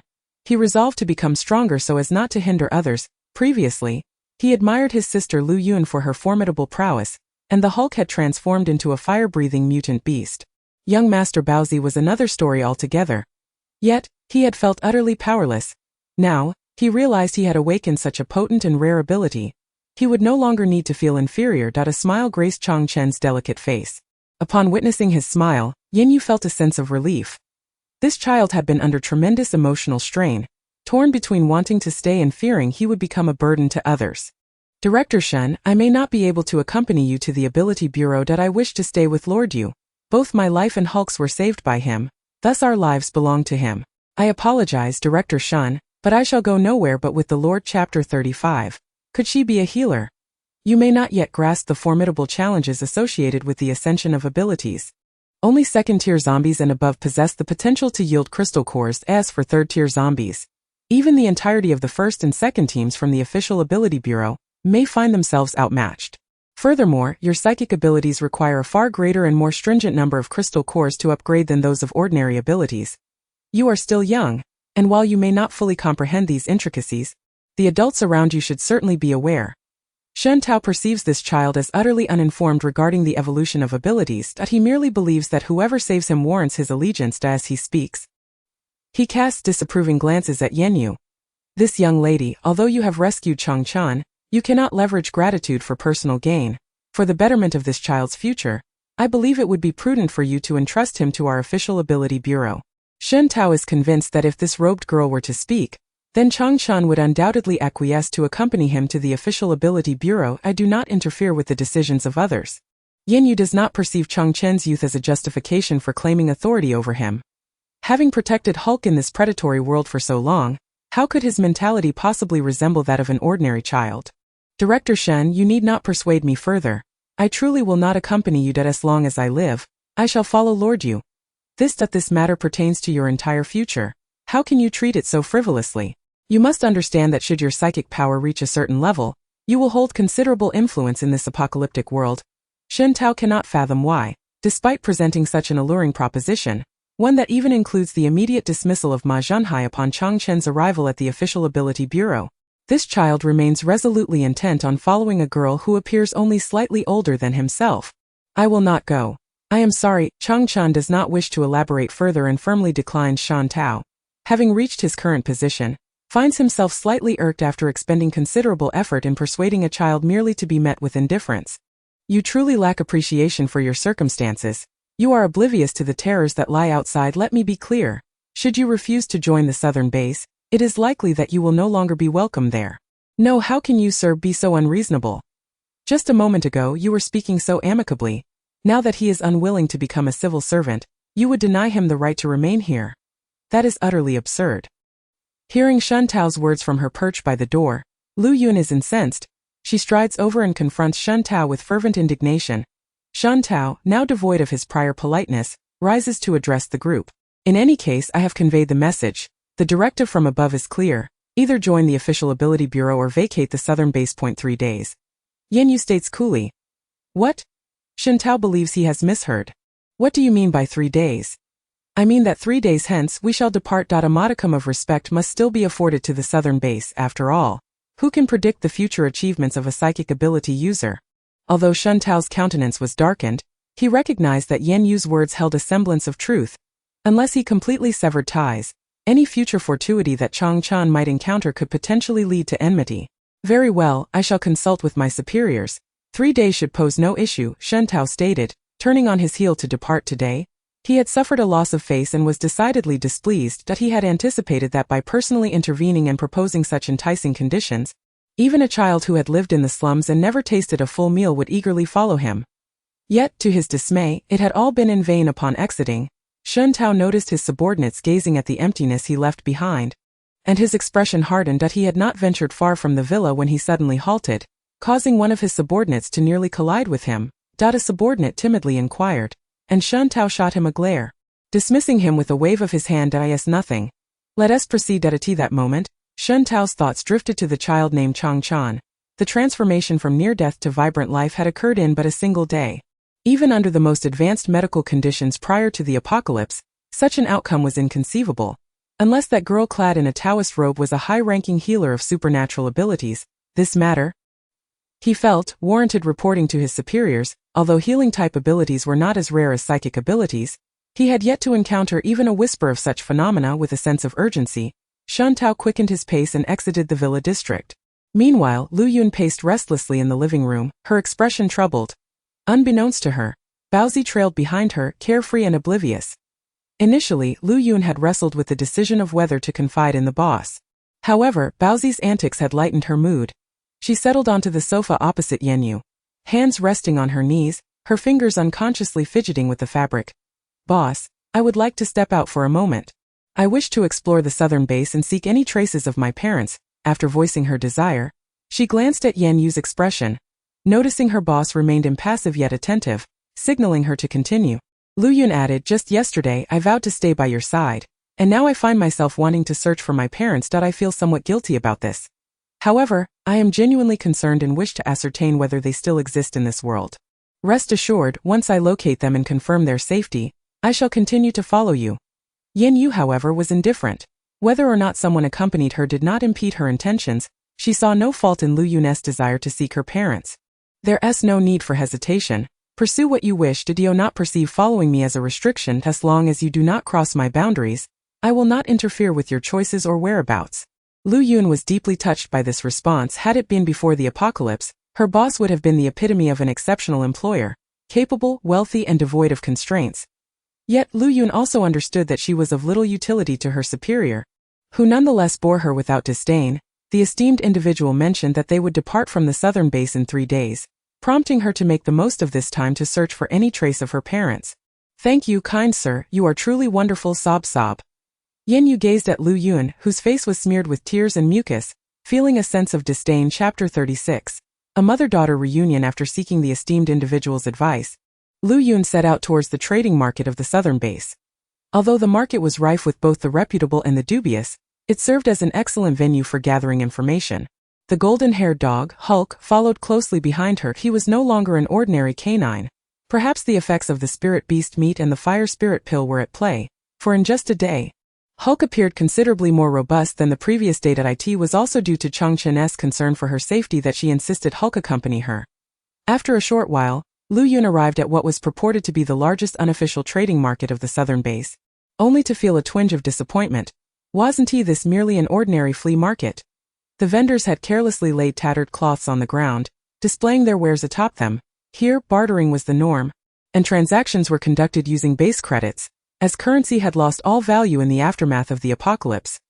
Even gold, once a hard currency before the end times, now paled in comparison to the worth of food supplies. Lu Yun approached a stall that appeared relatively clean. The proprietor was a young man in his 20s, who greeted every passerby with a broad grin, exposing his gleaming teeth. Occasionally, acquaintances would stop to exchange pleasantries. "Xiao Hu, back at it again today. Your family produces an extraordinary ability, user.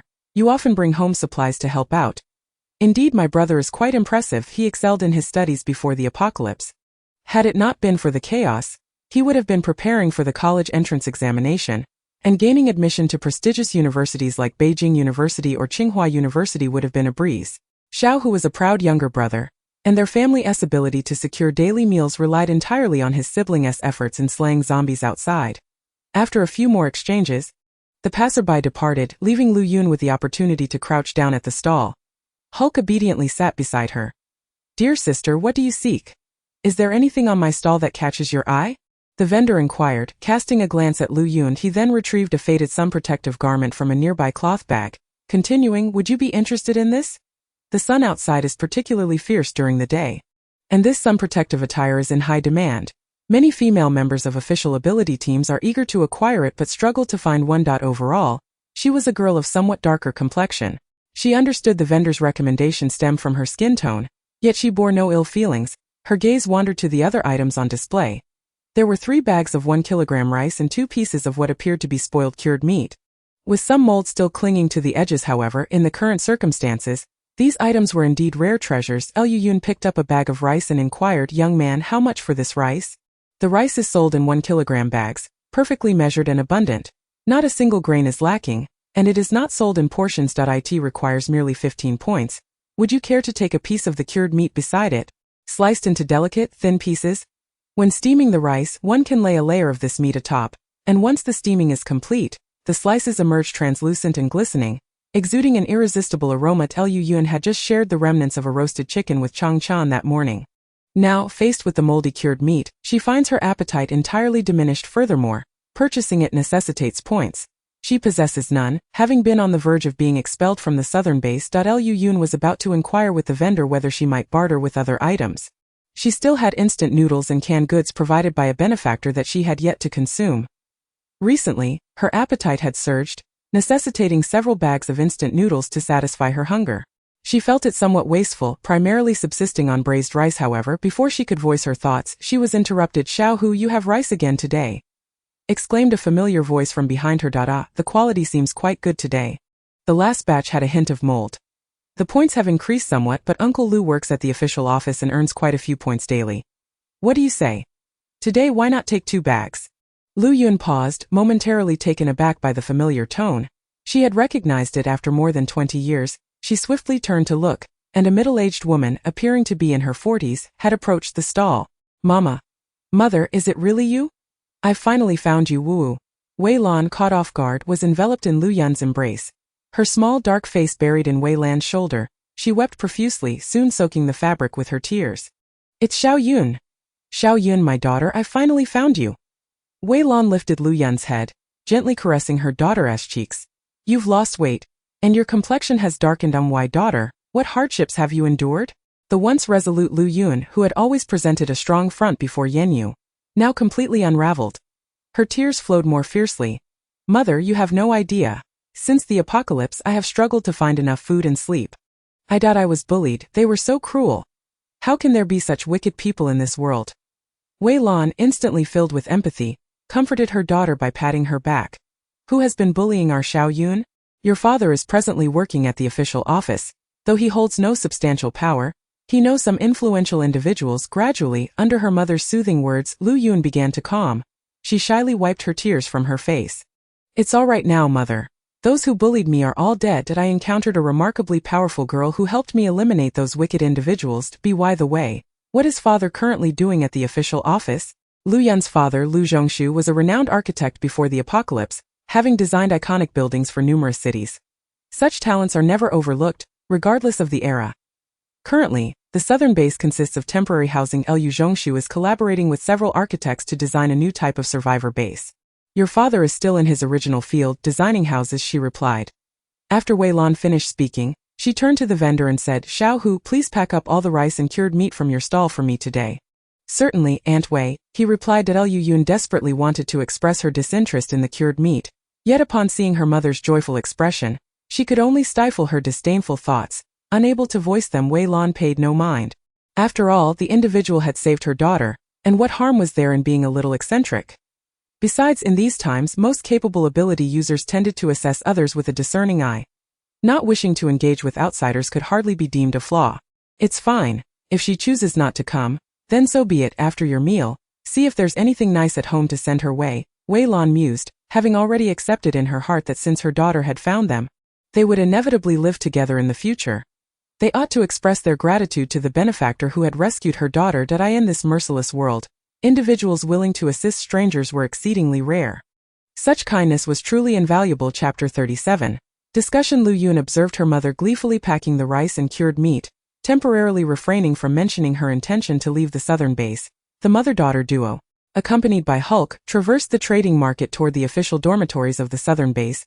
Along the way, many onlookers cast envious glances at Hulk, with some even approaching to inquire about the cost in points. All were swiftly dismissed by Lu Yun. Her father, Lu Zhongshu, enjoyed a commendable status at the southern base. Although they had not been allocated an entire standalone villa, they shared one with 2 other families. A woman, appearing to be in her 30s and possessing a sharp, acerbic demeanor, reached out to snatch the cloth bag from Wei Lan's hands. Noticing the displeasure on her mother's face, Lu Yun immediately discerned that this woman was no good. Unlike her mother, who was amiable, this woman radiated hostility. Lu Yun promptly swatted away the intruder's hand. "What do you think you're doing? Whatever others choose to purchase has nothing to do with you. What's the matter? Do you think you can just snatch things for yourself? The woman's hand turned red from the force of the slap. Realizing Lu Yun was a stranger to her, she shrieked, "You rude little black girl, who do you think you are, meddling in my affairs? Do you know what my husband does? He is a designer, and soon the entire southern base will be built according to his designs. You better believe I can have you thrown out of the base if you offend me." Lu Yun rolled her eyes, thinking to herself that she would be leaving in a couple of days anyway. "Xiao Yu, you shouldn't speak so harshly. This is my daughter, the only child between me and old Lu. Do you really think you can drive anyone out of the southern base?" Wei Lan's tone was icy. Usually, she found it difficult to bear the sight of this woman with a child, occasionally allowing her to share in a morsel of food. Yet today, this foolish woman dared to insult her daughter in front of her. Did she even realize that her husband worked under old Lu? Old Lu was the chief designer. Her husband was merely an assistant designer, and this villa, the woman's family of 3 occupied just one room, while the entire second floor belonged to them. The woman known as Xiao Yu in an instant resembled a quail whose neck had been grasped, rendered speechless. What on earth was she doing? How could she have insulted the daughter of her partner's superior? Yet, she recalled that the Lu couple was generally quite affable. Thus, she began to plead for mercy. "Did I sincerely apologize, Sister Wei? You know my words are not particularly charming, but I assure you my heart is not malicious. I doubt I shall venture to the market to see if there are any affordable morsels available." My little Bao was just crying out of hunger. After uttering this, the woman hastily turned and fled. As though pursued by an unseen force, Wei Lan took hold of Lu Yun's hand, attempting to comfort her. That woman had a penchant for taking small advantages. Her words were somewhat unrefined, yet she had not committed any truly heinous acts. It was not easy for her to save a bit for herself and her partner. One ought not to take it to heart. Lu Yun said nothing as she followed Wei Lan into the villa. Wei Lan seated her daughter on the sofa and then entered the kitchen. Nowadays, most families could rarely afford fresh vegetables, with only a handful of wood-type ability users capable of cultivating them. However, the quantity they produced was exceedingly limited, leading to exorbitant prices for vegetables in the market today. She had not seen any vendors selling greens. The meal prepared for that evening was nothing more than a simple pot of rice, topped with a layer of thinly sliced cured meat. Additionally, there was a small jar of pickled sour cucumbers and a can of tomato sauce with yellow beans. Lu Yun understood that this was the finest fare her parents could provide, and a pang of sadness welled within her. Upon noticing Lu Yun seated at the table, even the usually composed middle-aged man could not suppress a look of excitement. "Xiao Yun, you're unharmed? That is truly wonderful." Lu Yun rose and approached her father, gently embracing him. "Yes, I am fine, father. I'm sorry to have worried you and mother. As long as you're well, that's all that matters. Now let us eat." Lu Zhongshu gazed at his daughter, who had lost considerable weight since a few months prior, and his heart ached for her. That moment, the woman surnamed Yu's voice pierced the air again. "Oh dear, the Lu family is dining on meat today. My little Bao hasn't caught a whiff of meat in over 10 days. I wondered why he was crying at home, demanding to eat meat." As she spoke, her eyes were fixed intently on the plate of cured meat on the table, her hands clutching her bowl and chopsticks. Lu Yun turned her gaze toward the woman standing at the door with her bowl, her expression impassive as she walked over and slammed the door shut with a resounding bang. Upon returning to the dining table, her smile reappeared, completely disregarding the woman's sarcastic remarks about their supposed stinginess and their reluctance to allow their child a taste of the good food. The Lu family maintained a tradition of silence at the dining table, a custom that persisted even in these apocalyptic times. The 3 of them finished their meal in complete silence. Lu Yun assisted her mother in clearing the dishes. "Mother, father, I found you and confirmed your safety. Now I can rest easy. However, I may not remain at the southern base." After saying this, she turned to Wei Lan and continued, "Mother, as you know, I told you about the time I was bullied by a group of villains, and a girl sacrificed herself to save me from them. I aspire to become that formidable. I do not wish to be confined to this small patch of land at the southern base. I wish to venture out alongside her. Is that permissible?" Wei Lan turned to gaze at her husband. Their daughter has always possessed her own ideas since childhood. Her parents have largely respected her decisions. However, this time the outside world is exceedingly perilous. How can they rest easy knowing their daughter roams outside daily? Lu Zhongshu lifted his cup to take a sip of water, intently observing Lu Yundao. "In the past, if you had any plans for your life, your parents would always honor them. But child, the world outside is no longer the same. We have but one daughter, and out of both concern and reason, we do not wish for you to venture out alone. Of course, we will still respect your wishes, yet your mother and I will be anxious about your safety when you're on your own." Lu Yun understood her father's sentiments. She directly retrieved a bag of 100 jin of rice from her space, a gift from a benefactor. Then, she searched the room and found half a brick used as a table pad. Lu Yun pulled out the brick and crushed it effortlessly in her hands. Mom and Dad, look, I now possess the ability to protect myself. I value my life above all else. If I encounter danger outside, I will surely flee faster than anyone. Both Lu Zhongshu and Wei Lan were astounded, having never awakened any abilities themselves. Has their daughter awakened 2 powers? Wei Lan quickly grasped Lu Yun's hand to examine it, discovering no injuries whatsoever. She then urged Lu Yun to put away the rice. Quickly conceal this rice, you must not let anyone see it. Even at the market, rice can only be purchased in small quantities. Lu Yun refused. This rice is a token of filial piety for my parents that I lack for nothing when I am with the benefactor. Lu Zhongshu's expression turned serious. When your mother tells you to put it away, you must comply. Are you underestimating your father's ability to provide? Do you think I cannot support your mother? Lu Yun discerned that her father was tacitly permitting her to leave the southern base with the benefactor, alleviating her anxiety. I refuse. This is for my parents. If you do not accept it, I will be quite unhappy. Ultimately, Lu Zhongshu and his wife could not withstand their daughter's determination, and Wei Lan was left with no choice but to lock the bag of rice in the cupboard. Chapter 38. An unusual task. You must interact well with that young lady, refrain from saying inappropriate things, be observant, and contribute wherever possible.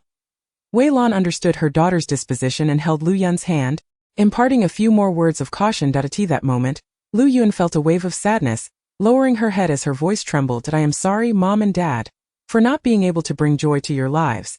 I am an unfilial daughter. Lu Zhongshu set down his teacup and spoke earnestly. Xiao Yun, although your mother and I brought you into this world, you are still your own person. We gave you wings so that you could soar to greater heights, not to shatter them out of selfishness and keep you by our side.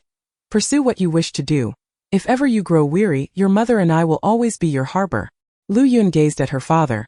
This man will forever loom large in his heart. From childhood to adulthood, he has imparted numerous life lessons upon himself. If there comes a day when I find myself adrift, I shall certainly seek solace from my parents, for they will never cast me aside.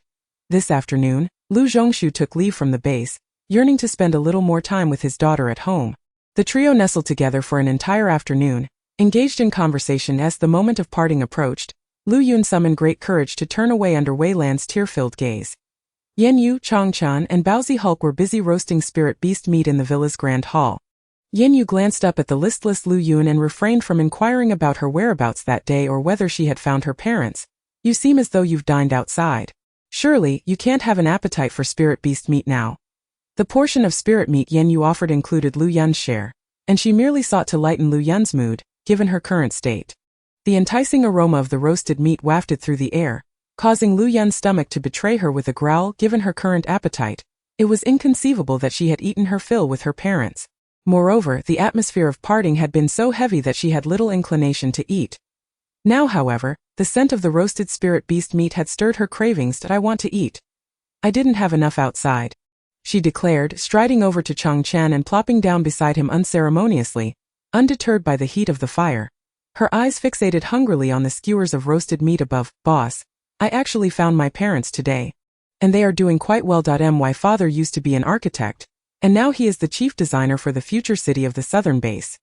There is no need for me to worry, so I can follow you from now on. As she spoke, Lu Yun eagerly snatched a skewer of roasted spirit beast meat from Changchen's hand and stuffed it into her mouth, burning her tongue yet reluctant to spit it out. Once she managed to swallow the large piece, she continued, Boss, I gave one of the 2 bags of rice you previously provided me to my parents, so I can afford to eat less. The immortal master was left speechless. What led you to believe that following me would leave you without food? Such matters need not be reported to me. What I give is yours to distribute as you see fit. I know you, boss, are indifferent to such trifling resources, but I feel it was your gift, so I ought to inform you, Lu Yun replied, her earlier frown dissipating into carefree laughter after a few bites of meat. 3 days later, Yan Yue, accompanied by Changchan and Lu Yun, along with Baozi and Hulk, set forth after consuming the fire spirit fruit. Hulk had transformed into an aberrant beast, slightly larger than before, yet still smaller than the still juvenile Baozi. Dutifully, Hulk followed as Baozi's little attendant, mimicking his every step. 2 women, a child, and a tiger and dog departed from the villa. The next opportunity for the original owner would manifest in 3 days, with the journey from the southern base taking precisely 2 days. As this opportunity involved a type of plant, Yan Yue was uncertain whether it would ripen prematurely. After all, there remains the unpredictable factor of Ruan Bingyu. She is to arrive a day early. The trio hastened their steps toward the entrance of the southern base, where they were met with a throng of people at the entrance to the mission hall. Typically, such a gathering would not occur in the mission hall. "I'll go take a look," said Lu Yun, dashing forward upon receiving a nod of assent from Yan Yue. "Boss, the base has issued a new mission. It concerns a farm located 2 days' journey from here, in the southwest corner of the southern base. For some unknown reason, a large number of zombies have congregated near that farm, and it is rumored that a third-tier zombie has emerged there. The authorities have offered a substantial bounty in an effort to summon more ability users to assist in eliminating the zombies." Yan Yue furrowed her brow. The southwest farm, was it mere coincidence? No, it could not be a coincidence. Yet, she had not observed any indication of an abundance of zombies outside that farm in the progression of the world. Had something unforeseen transpired? There were no other structures nearby. And the soul farmer had transformed into a zombie at the onset of the apocalypse, leaving no other survivors in the vicinity. The official mission seemed rather peculiar. A location devoid of survivors yet surrounded by a horde of zombies, including the highest-level third-tier zombie currently known. This was indeed bizarre. Logically, as long as the zombies did not wander into populated areas, everyone could simply circumvent the area of the zombie congregation. There would be no need to assemble so many ability users to confront them, unless someone sought the possessions within the farm and required assistance in dispatching the zombies or diverting their attention. There was only one person in this world who could foresee the emergence of mutated plants within that farm: Ruan Bingyu. Yan Yue softly uttered her name. "Who is Ruan Bingyu, boss?" Lu Yun inquired curiously upon hearing the name. Yan Yue scoffed. "Just a self-important insect."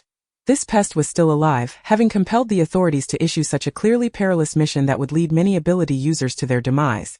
It seemed she had indeed entangled herself with Xiao Mingchen, the son of the southern base's commander. For her own selfish desires, she was willing to sacrifice innocence. Ruan Bingyu could very well meet her end this time. "Let us depart." Yan Yue said no more, and the 3 of them, along with their 2 beasts, left the southern base. Lu Yun turned to glance at the base's entrance, spotting her parents not far away. Bidding her farewell, she extended her hand, vigorously waving at them. Wei Lan wiped her tears and raised her hand to wave back at her daughter Dada. Having raised such a daughter, it was time for her to soar into her own sky. Chapter 39.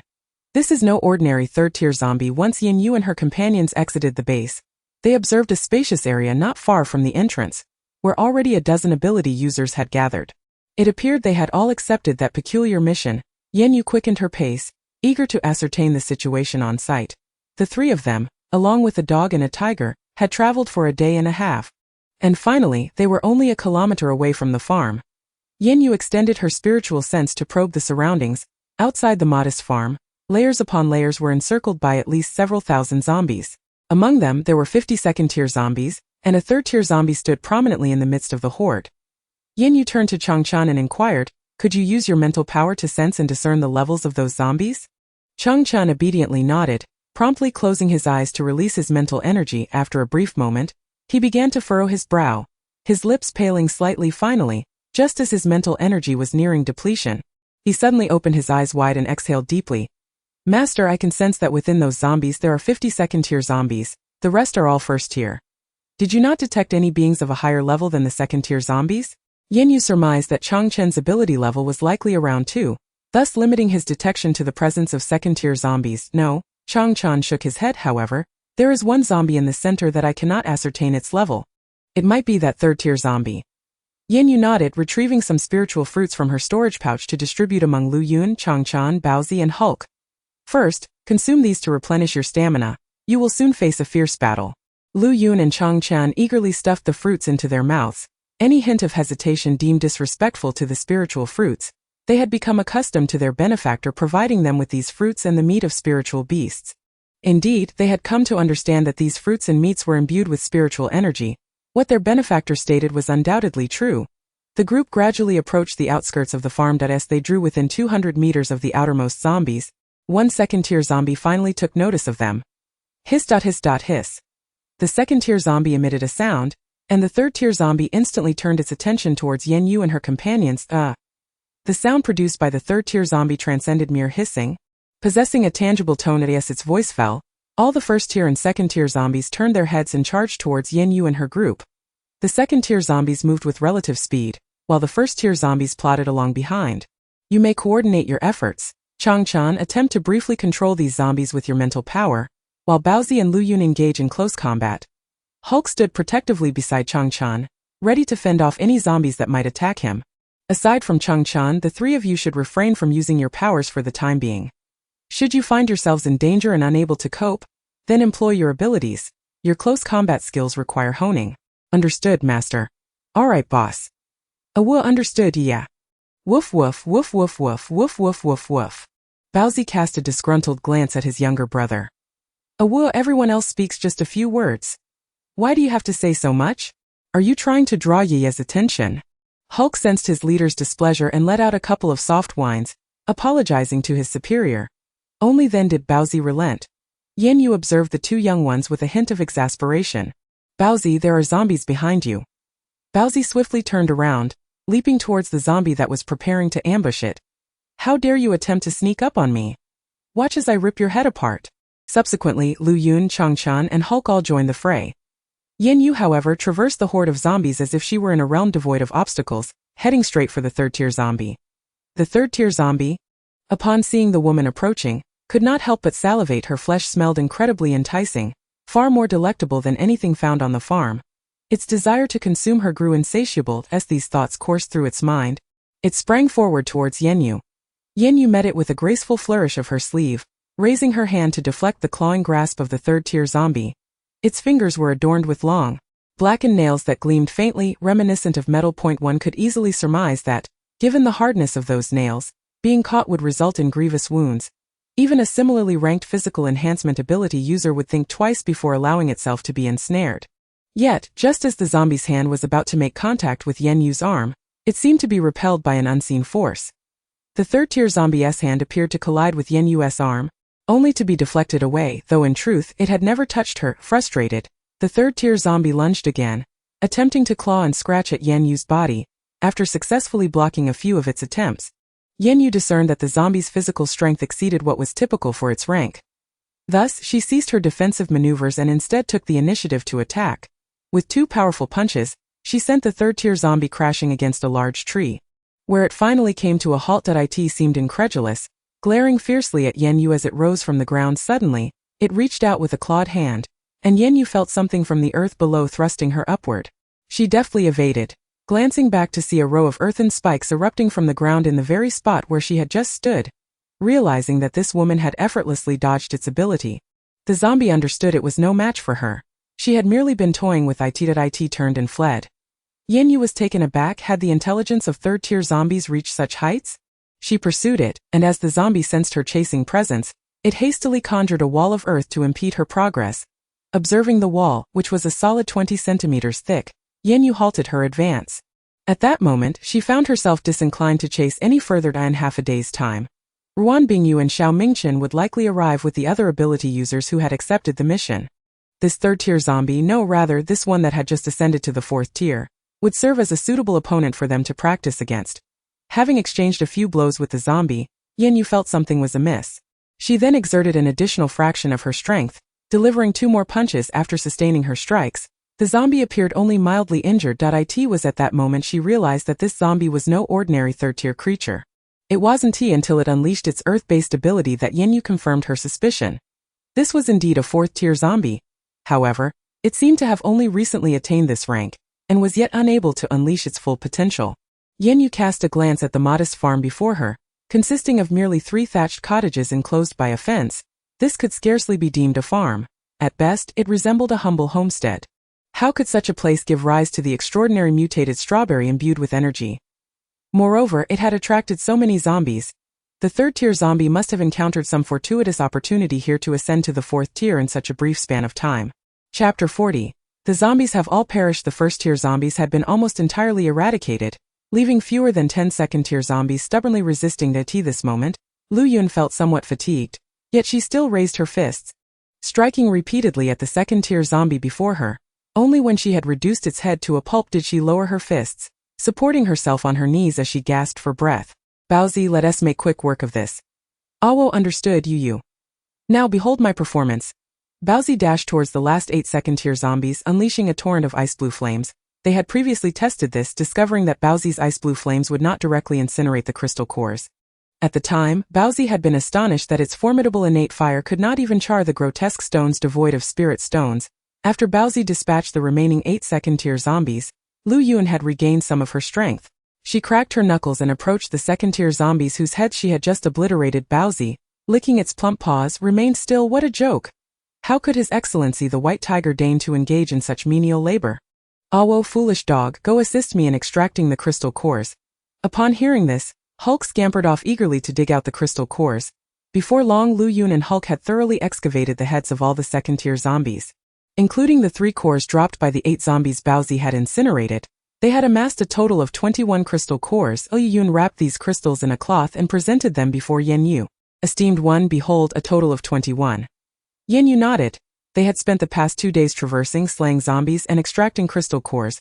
She had observed that the probability of a second-tier zombie yielding a crystal core was less than 50%. In truth, this probability was quite high. Yan Yue cast a cleaning spell to purify the crystal cores. You may divide them amongst yourselves. These second-tier crystal cores hold little value for me. Absorbing them is akin to not absorbing them at all. However, they are quite beneficial for Lu Yun and Hulk. Ultimately, Lu Yun took charge of distributing the 21 crystal cores. 6 were allocated to Baozi, while the remaining 15 were divided equally among Lu Yun, Changchun, and Hulk. Baozi was quite pleased, for it seemed that this human possessed considerable discernment. Recognizing the significance of his presence, upon receiving his 6 crystal cores, Baozi promptly tossed them into his mouth, devouring them with a satisfying crunch in mere moments. Lu Yun and Changchun, however, stored theirs in their backpacks for gradual absorption. Currently, it required them half an hour to absorb a single second-tier crystal core. Hulk's share was also placed in Changchen's backpack. Meanwhile, 5 kilometers away, Ruan Bingyu and Xiao Mingchen, accompanied by 50 supernatural beings, were hastening towards this location. Ruan Bingyu wiped the sweat from her brow and retrieved a bottle of water from her backpack, offering it to Xiao Mingchen. Tomorrow morning is fast approaching. You should have some water first. I see you have sweated profusely. Xiao Mingchen took the water and gulped down nearly half a bottle. Oh, you should drink some too. Ruan Bingyu suddenly felt a warmth rising to her cheeks. She accepted the half bottle from the tall, handsome man before her and took a couple of sips directly from the opening. Although they had not formally established a relationship, sharing the same bottle could be considered an indirect kiss. This water was not mineral water but rather a substance she had condensed using her abilities. Initially, after Yan Yue's space jade pendant shattered, she had lost hope in this apocalyptic world. However, to her astonishment, after the rain had ceased, she awoke from a fever to find she had awakened her water abilities. Although her spatial powers were lost, Ruan Bingyu felt that heaven was aiding her. The original protagonist, Yan Yue, no longer possessed the space jade. While she had awakened water abilities, she was fully aware of the original protagonist's fortunes, and now she was the heroine of this world. All the original protagonist's opportunities were now hers. Ruan Bingyu waited at the school for the Southern Base rescue team to arrive and was among the first to sign up. She successfully boarded the base's truck AS. She was one of the first ability users to enter the base. She directly joined the first ability team of the Southern Base's official ability bureau. The captain of this team was none other than Xiao Mingchen, the son of the Southern Base's leader. The two often went on missions together. Working alongside Xiao Mingchen was relatively safe, not to mention that he himself was an ability user of the lightning type. Apart from Ruan Bingyu, the other members of the first ability team were the strongest offensive ability users in the base, all there to protect Xiao Mingchen during missions. As they spent day and night together, a subtle tension began to develop between them, just shy of breaking through that final barrier. Ruan Bingyu contemplated that after acquiring the mutated strawberry, Xiao Mingchen would surely regard her with newfound admiration, perhaps even confessing his feelings. After walking for another half hour, a sudden gasp erupted from the crowd. Why were all the zombies dead? The ability users in the crowd hurried to examine the corpses of the zombies. They poked at the zombie heads, unfazed by the stench of brain matter. There were no crystal nuclei. Someone had already extracted them all. Who could have killed so many zombies in such a short time? Within a radius of 200 kilometers, there was no force other than the southern base capable of deploying so many ability users at once. Indeed, even if we 50 strong teamed up, we could not have dealt with so many zombies without casualties. Moreover, the speaker carefully counted the decapitated zombies. There were at least 50 second-tier zombies here. It would be a struggle for each of us to handle one. Xiao Mingchen also scrutinized the corpses on the ground and suddenly furrowed his brow. There was no body of the third-tier zombie present. Everyone be cautious. That third-tier zombie may still be lurking nearby. Panic rippled through the crowd. A third-tier zombie was a terrifying presence for them. Were it not for the substantial reward of 20 second-tier crystal nuclei upon the success of this mission, they are utterly incapable of undertaking this task. Yet, they fail to consider how Director Shao could possibly grant each of them 20 second-tier crystal cores. For this mission, only the first team of official ability users has arrived, while the remaining 50 individuals are merely ordinary ability users who have not joined the official ranks. Originally, the treasures here were covertly brought by Ruan Bingyu and Xiao Mingchen. However, for some unknown reason, a multitude of zombies has gathered in this location, including a formidable third-tier zombie. These ordinary ability users are merely bait to draw the attacks of the third-tier zombie, allowing Ruan Bingyu and Xiao Mingchen an opportunity to retrieve the treasures from the farmhouse. To put it plainly, they are simply being sacrificed. Chapter 41. Encountering Ruan Bingyu again. Just then a piercing scream echoed through the air. Ruan Bingyu and Xiao Mingchen turned towards the source of the scream.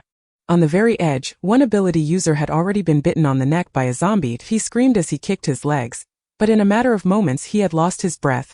Never even having the chance to unleash his abilities, the zombie tore off one of his arms and began to gnaw on a chunk of flesh, blood and meat fragments dripping from its mouth. The taste of this man's flesh was far from delectable. The blood and flesh of that earlier woman had been far more enticing.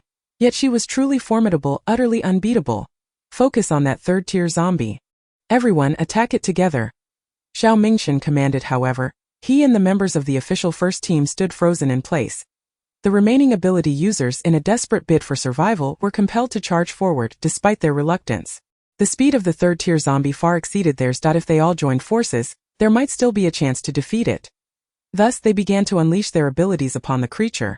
The attacks from those at the first and second tiers barely affected the zombie, akin to mere tickles. Yet, as the assaults accumulated, the zombie did register some discomfort. "What are you doing? Can't you let me have a decent meal? I've been starving for days," it bellowed angrily, throwing its head back to roar at the sky. Suddenly, a series of earthen spikes erupted beneath their feet. How can this third-tier zombie possess abilities? Wasn't it said that only fourth-tier zombies could evolve such powers? We've been deceived. We've been tricked by the southern base. This is not merely a third-tier zombie. This is an impossible task. Xiao Mingchen, did you bring us here to die? What exactly is your objective? At this moment, both Xiao Mingchen and Ruan Bingyu were in a state of sheer panic. Just days prior, the reconnaissance team had reported that it was a third-tier zombie.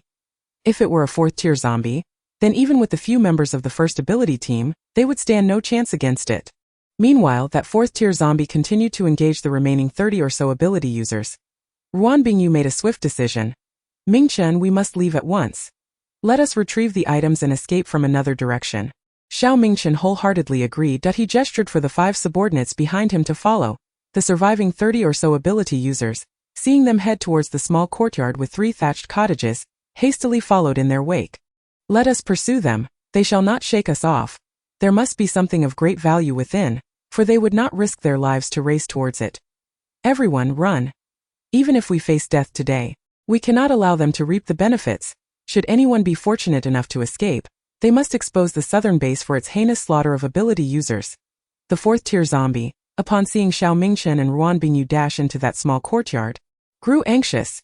It yearned to pursue them but feared encountering the formidable woman it had just battled. Nevertheless, it dismissed its hesitation.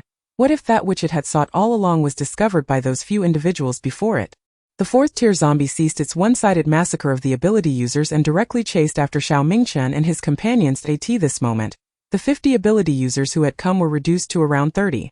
The surviving ability users, witnessing the fourth-tier zombie pursuing Xiao Mingchen and the others, immediately halted their flight towards the courtyard and swiftly turned to flee in the opposite direction. It was absurd.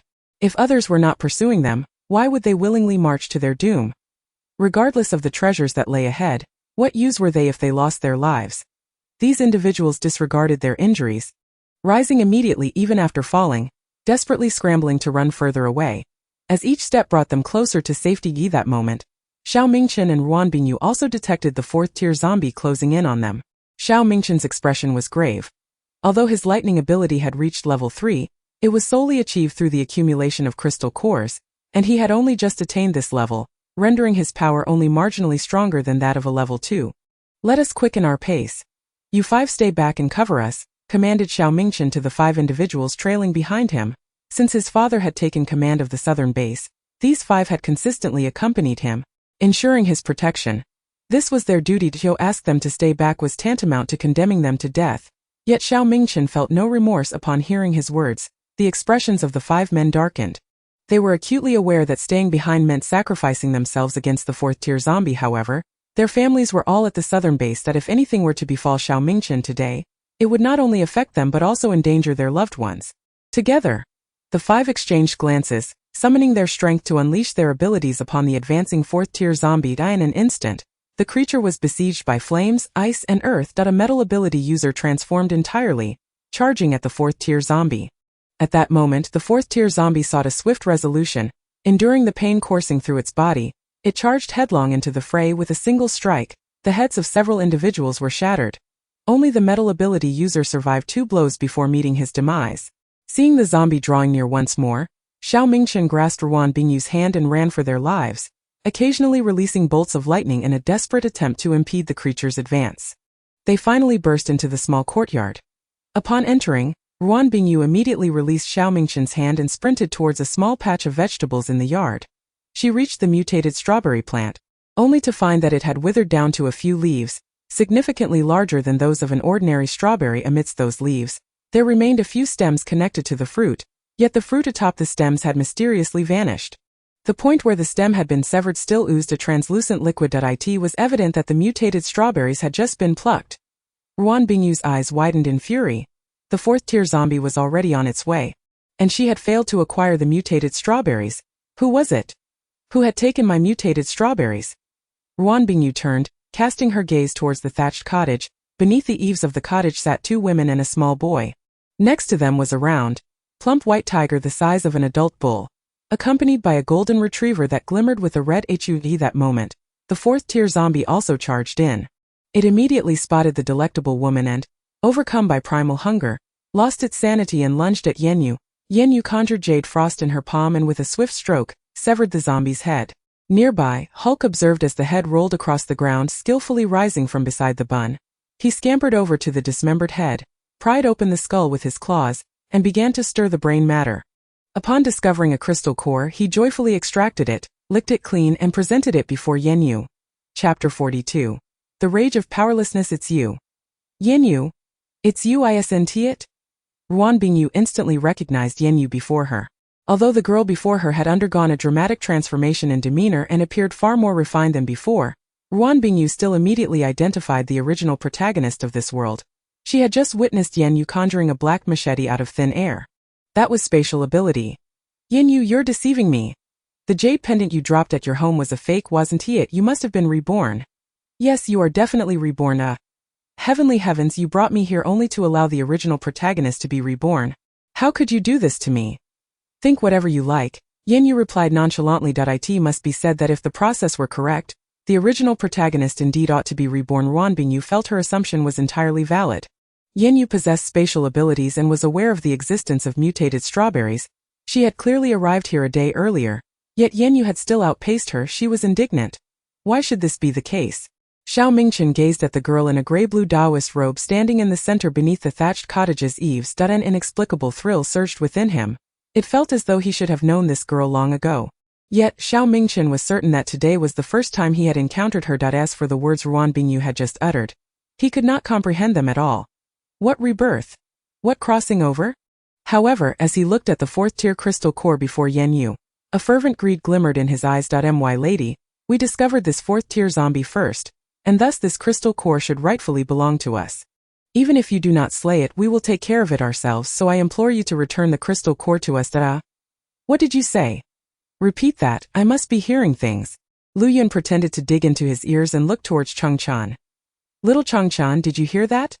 Did this man just say we should return the 4th-tier crystal core to him? Sister Lu Yun, you heard correctly. What did he say? Changchan was somewhat at a loss for words. The man he recognized was the son of the commander of the southern base, the captain of the Official Abilities Bureau's first special team. However, they had already departed from the southern base, following Lord Yan Yue. He feared nothing. What do you mean? I have already stated that even if you do not take action, I will still slay this zombie. I merely wish to procure some items from this courtyard first. Xiao Mingchen, flushed with indignation, stubbornly declared that, oh, I see. What are you here to collect from the farm? Is it this strawberry? Lu Yun extended her hand. revealing a strawberry the size of an orange. This strawberry was a vivid crimson, exuding an appearance of succulence. She promptly bit into the strawberry, devouring it in just a few bites. After finishing the strawberry, Lu Yun wiped her mouth and exclaimed in admiration, "This strawberry is truly delectable, fragrant, sweet, and juicy, far superior to ordinary strawberries." Upon witnessing this, Ruan Bingyu rushed over from beside the strawberry plant. Do you know what you are consuming? This is a mutated strawberry that can cause bodily transformation. Eating it is tantamount to awakening a physical enhancement ability. How can you treat it as an ordinary fruit? Lu Yun raised her hand to shield her face, displaying a look of disdain. Could you please keep your mouth closed while speaking? Your saliva is spraying all over my face. Are you aware that you have bad breath? Yan Yue could hardly contain herself, letting out a soft chuckle. Whether Ruan Bingyu had bad breath, she could not ascertain, but Lu Yun certainly possessed a talent for provocation. I apologize for not restraining myself, Yan Yue politely remarked. It is indeed just a strawberry. After all, Changchan also picked up the strawberry allocated to him, savoring it bite by bite. Yan Yue cast a glance at him, thinking that this child had taken after Lu Yun in mischief. She had long allowed Changchan and Hulk to consume those green spirit fruits that could enhance their physical attributes. Their current consumption of this strawberry held no additional effects. It was merely treated as ordinary fruit. Xiao Mingchen had previously learned about the purpose of this mutated strawberry through Ruan Bingyu's words. He had already claimed this mutated strawberry as his own. He had awakened the most formidable attacking ability, the lightning ability, and if he were to consume this mutated strawberry, it would be equivalent to obtaining a physical enhancement ability. Thus, in future confrontations, whether in close combat or ranged attacks, he would be invincible. Yet, what did he see now? Not only was that woman and that child eating strawberries, but even the white tiger and the golden retriever were holding strawberries with their paws, gnawing away, their furry mouths dripping with juice. At that moment, jealousy surged in his eyes, crimson with envy, wishing he could simply drop to the ground and snatch that strawberry from the dog. You all are being quite excessive, are you not? This is still the territory of my southern base. Do you know who my father is? He is the commander of the southern base. If you are wise, you will hand over the remaining strawberries and that 4th grade crystal core. I may consider sparing you. Oh, we shall not comply, Yan Yue replied lazily. By the time Xiao Mingchen uttered these words, he had already quietly gathered lightning in his hands. He intends to strike them down while they are oblivious. This is the opportune moment. Xiao Mingchen raised his hand, ready to hurl the lightning. He wielded towards the group near the thatched cottage. Suddenly, he felt a wave of dizziness wash over him. And by the time he regained his senses, a woman with slightly dark skin had rushed towards him, raining blows with fists and feet. You wretched spawn, you've learned nothing. What were you thinking? Resorting to a sneak attack. Do you even know your own worth? I'll put you down, you filthy creature.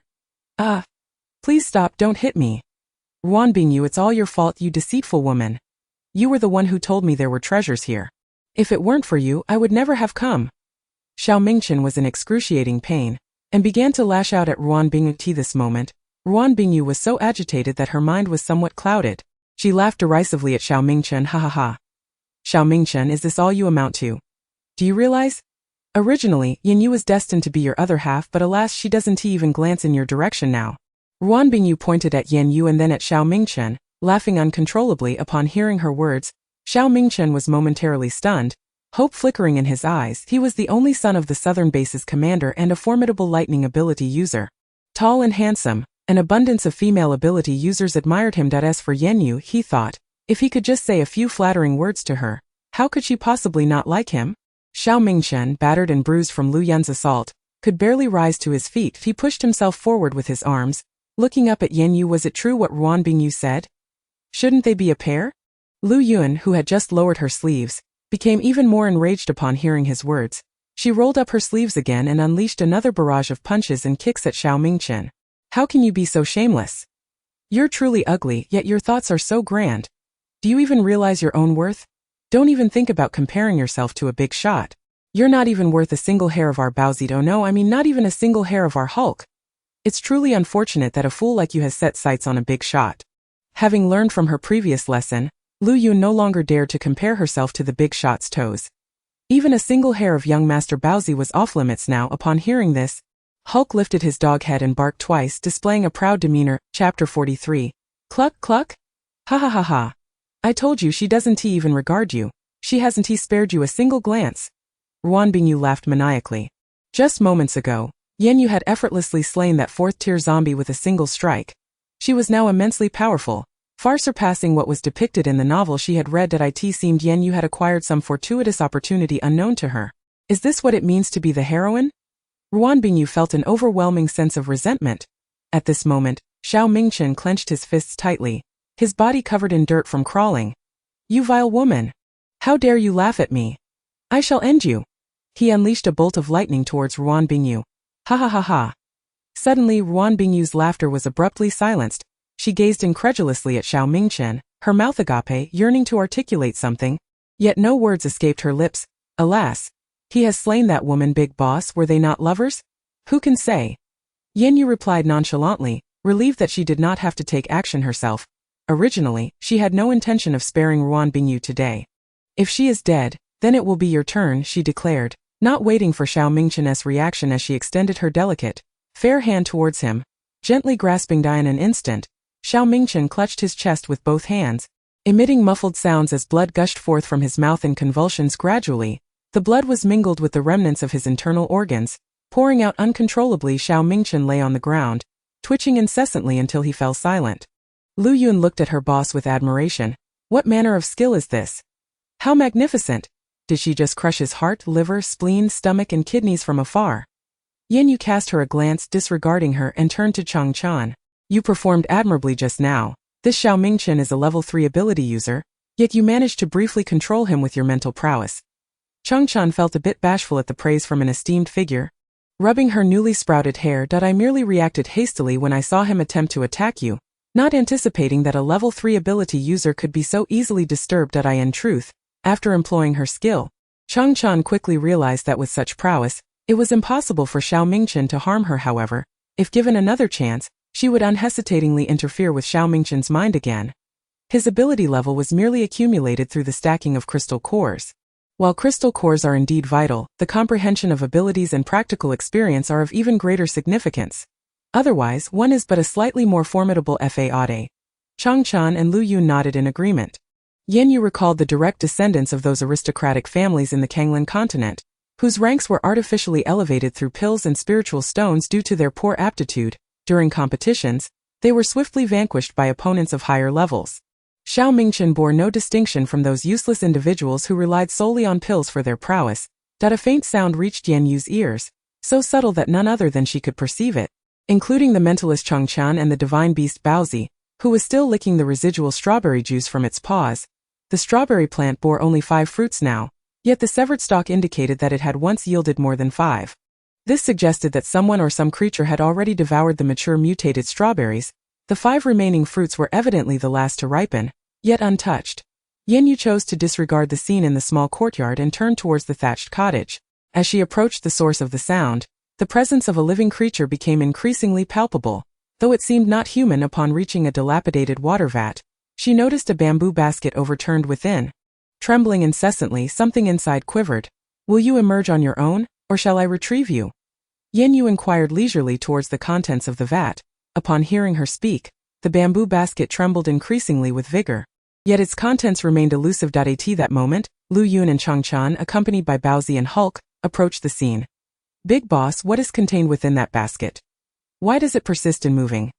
Lu Yun inquired with curiosity, nearly stretching her neck into the water vat to peer at the basket. You could simply lift it to find out.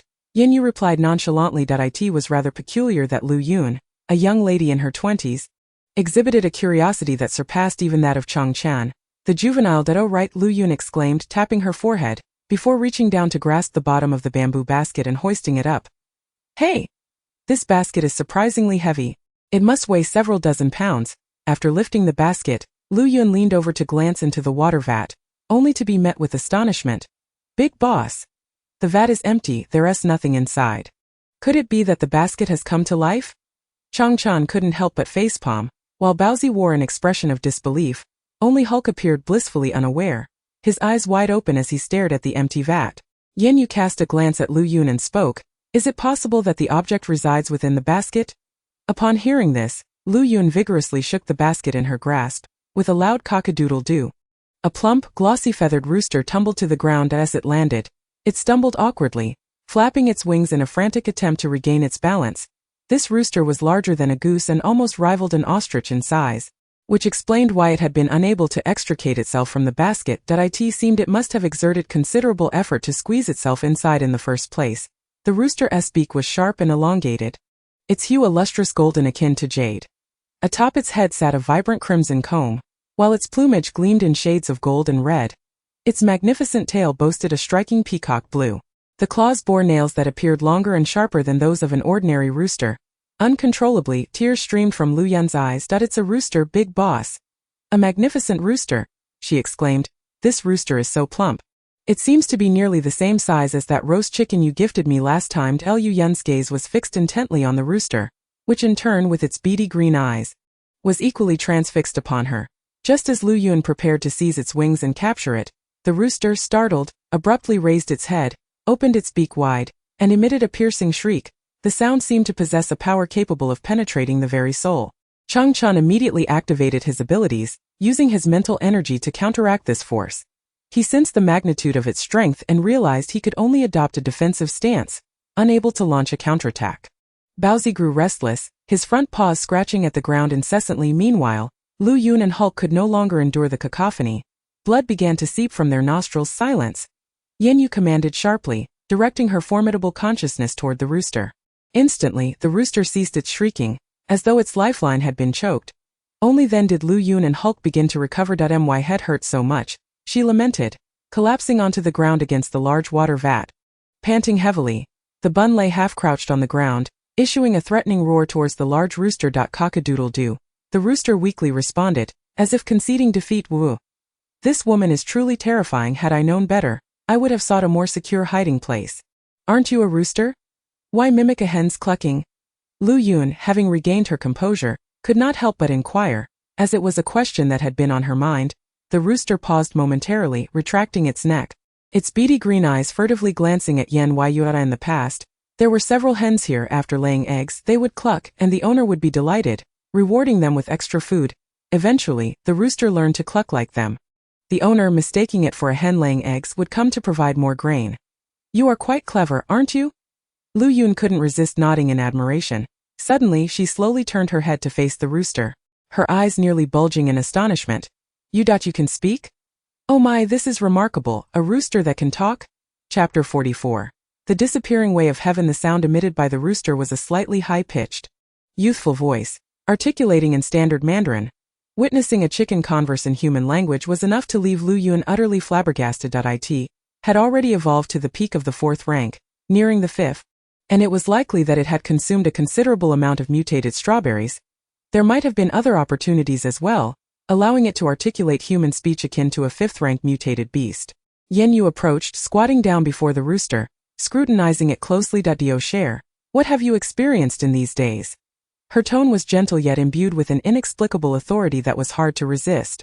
The rooster, retracting its neck, trembled its comb, and began to chatter with its sharp beak. It recounted that during the initial downpour, an old man resided in the thatched cottage, keeping 8 chickens, the rooster being the sole male, while the others were hens. That rain persisted for 15 days, and once the old man had consumed all the food in his home, he resorted to slaughtering the chickens, not wishing to meet a similar fate.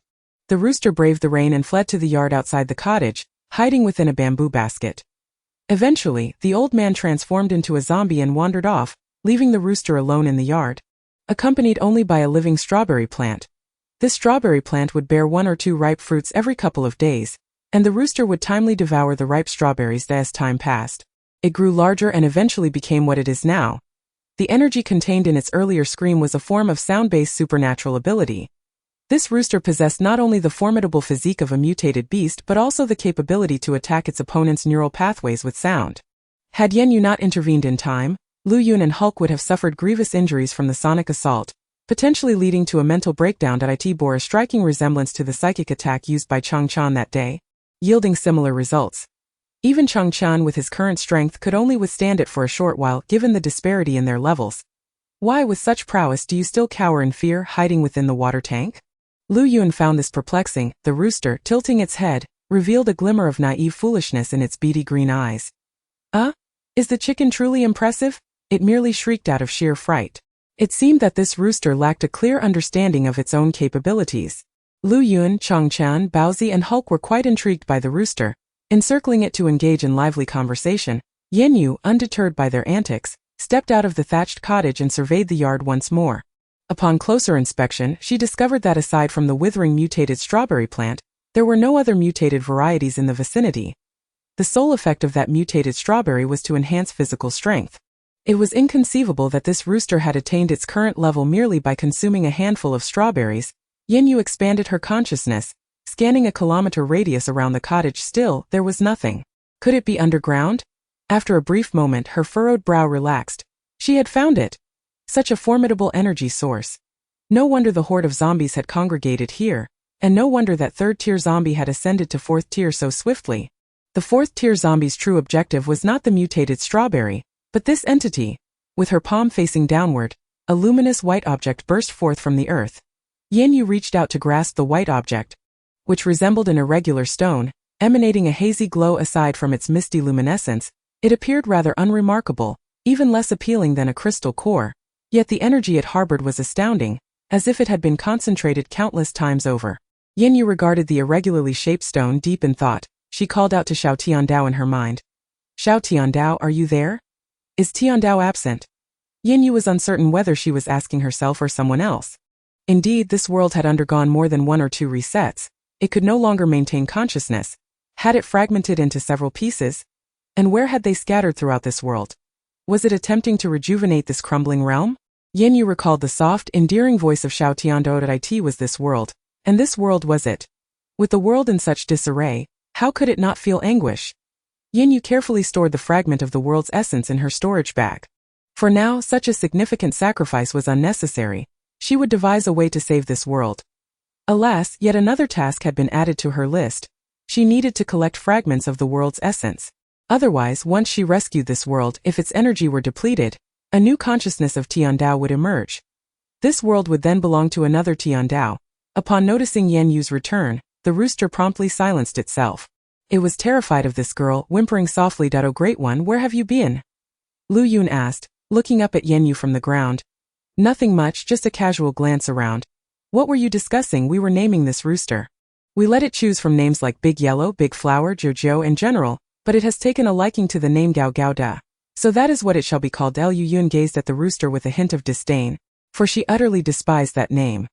Yet, Gijda, the rooster, was fond of it and insisted on being called by that name.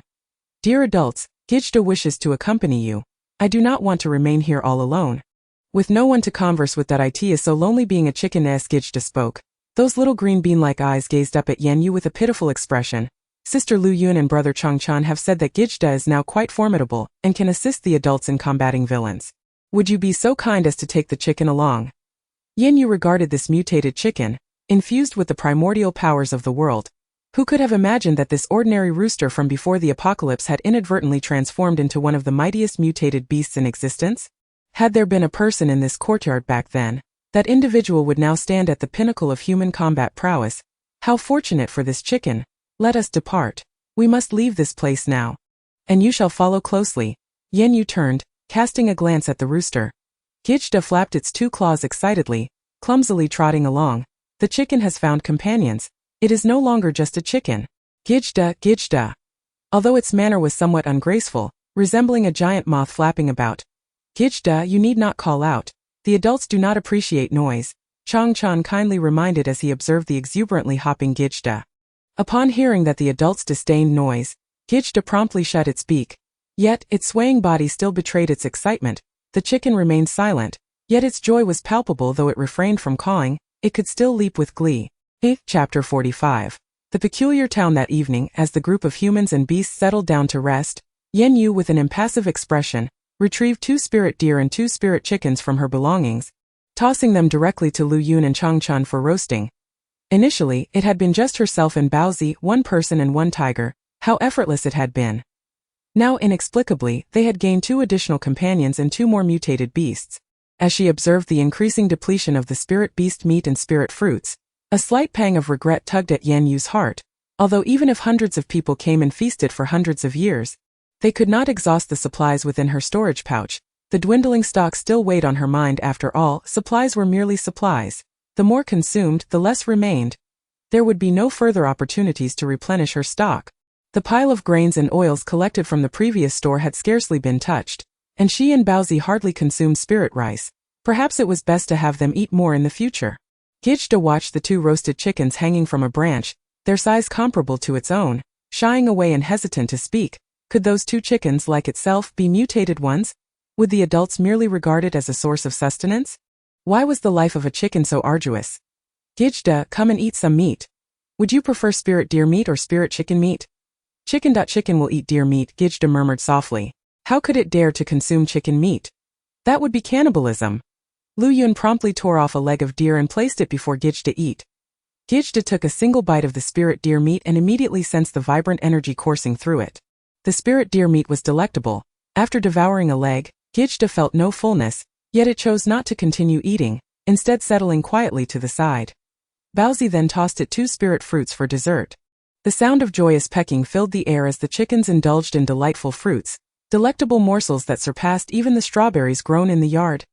Yan Yue, accompanied by 2 companions and 3 beasts, journeyed northward at a leisurely pace. She was in no rush, occasionally passing through towns where Lu Yun and Changchan would dispatch the mutated creatures to eliminate a few zombies and collect some crystal cores for later use. They also sought out clean water to store in Lu Yun's spatial pocket. Unfortunately, the natural water sources in this realm had been nearly entirely contaminated, necessitating a restoration of the ecosystem. Those lower-tier crystal cores held little value for the mutated beasts, primarily benefiting Lu Yun and Changchan. The chickens had long since outgrown their need for the 2nd and 3rd-tier cores. One day, Yan Yue and her companions arrived at a quaint little town. To her surprise, the number of zombies roaming about was remarkably low. After spending a day exploring, they encountered fewer than 50 zombies wandering the streets, a rather unusual occurrence. The town had few tall buildings, mostly consisting of simple bungalows and modest 2-story structures, indicative of a remote and underdeveloped area. Yet, despite its seclusion and backwardness, the town's population could not possibly be as sparse as it appeared.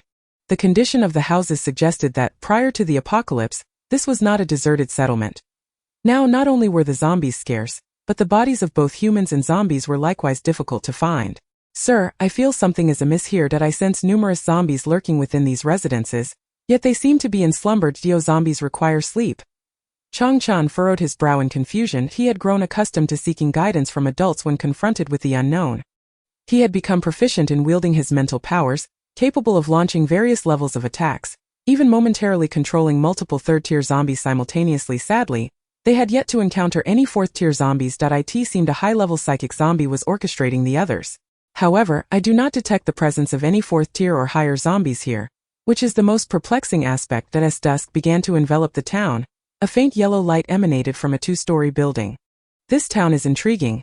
Let us investigate, Yan Yue declared, striding towards the structure as the remaining companions and beasts hurried to follow. Old Lin, they have arrived. It is time to greet our guests, spoke a young man from the 2nd floor of the building to a gaunt middle-aged man kneeling at his feet. Beside Old Lin stood a slightly plump woman of similar age, his wife, Aunt Miao. Although Aunt Miao remained standing, she bent slightly, showing respect towards the young man. The young man reclined in a lounge chair, seemingly blind in one eye, with a colorless cloth bandaging his left eye. His complexion was pale, even his lips tinged with an unhealthy grayish hue. Yes, Master Feng, Old Lin replied.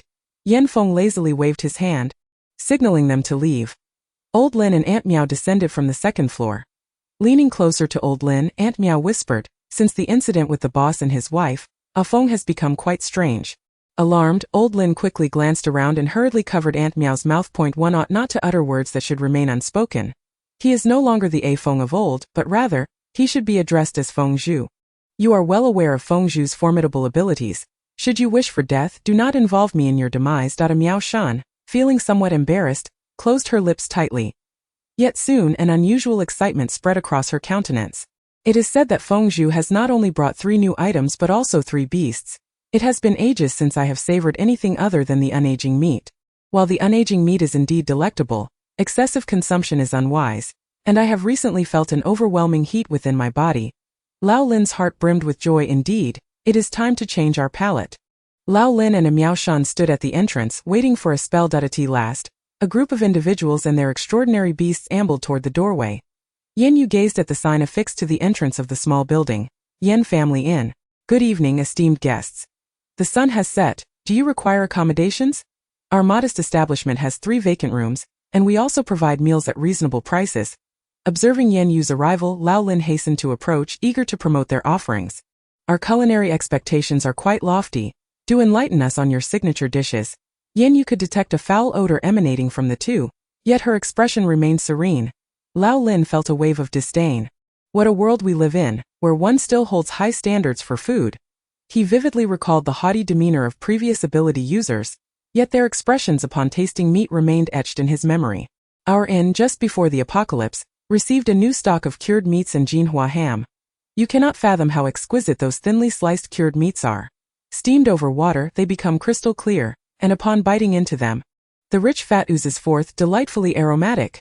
He mused that such a beautiful girl might catch Feng Zhu's eye, potentially sparing her from harm in favor of keeping her for himself. Her gaze flickered, landing on a young boy of around 10 years. Though still slender, he no longer appeared emaciated, having grown slightly taller.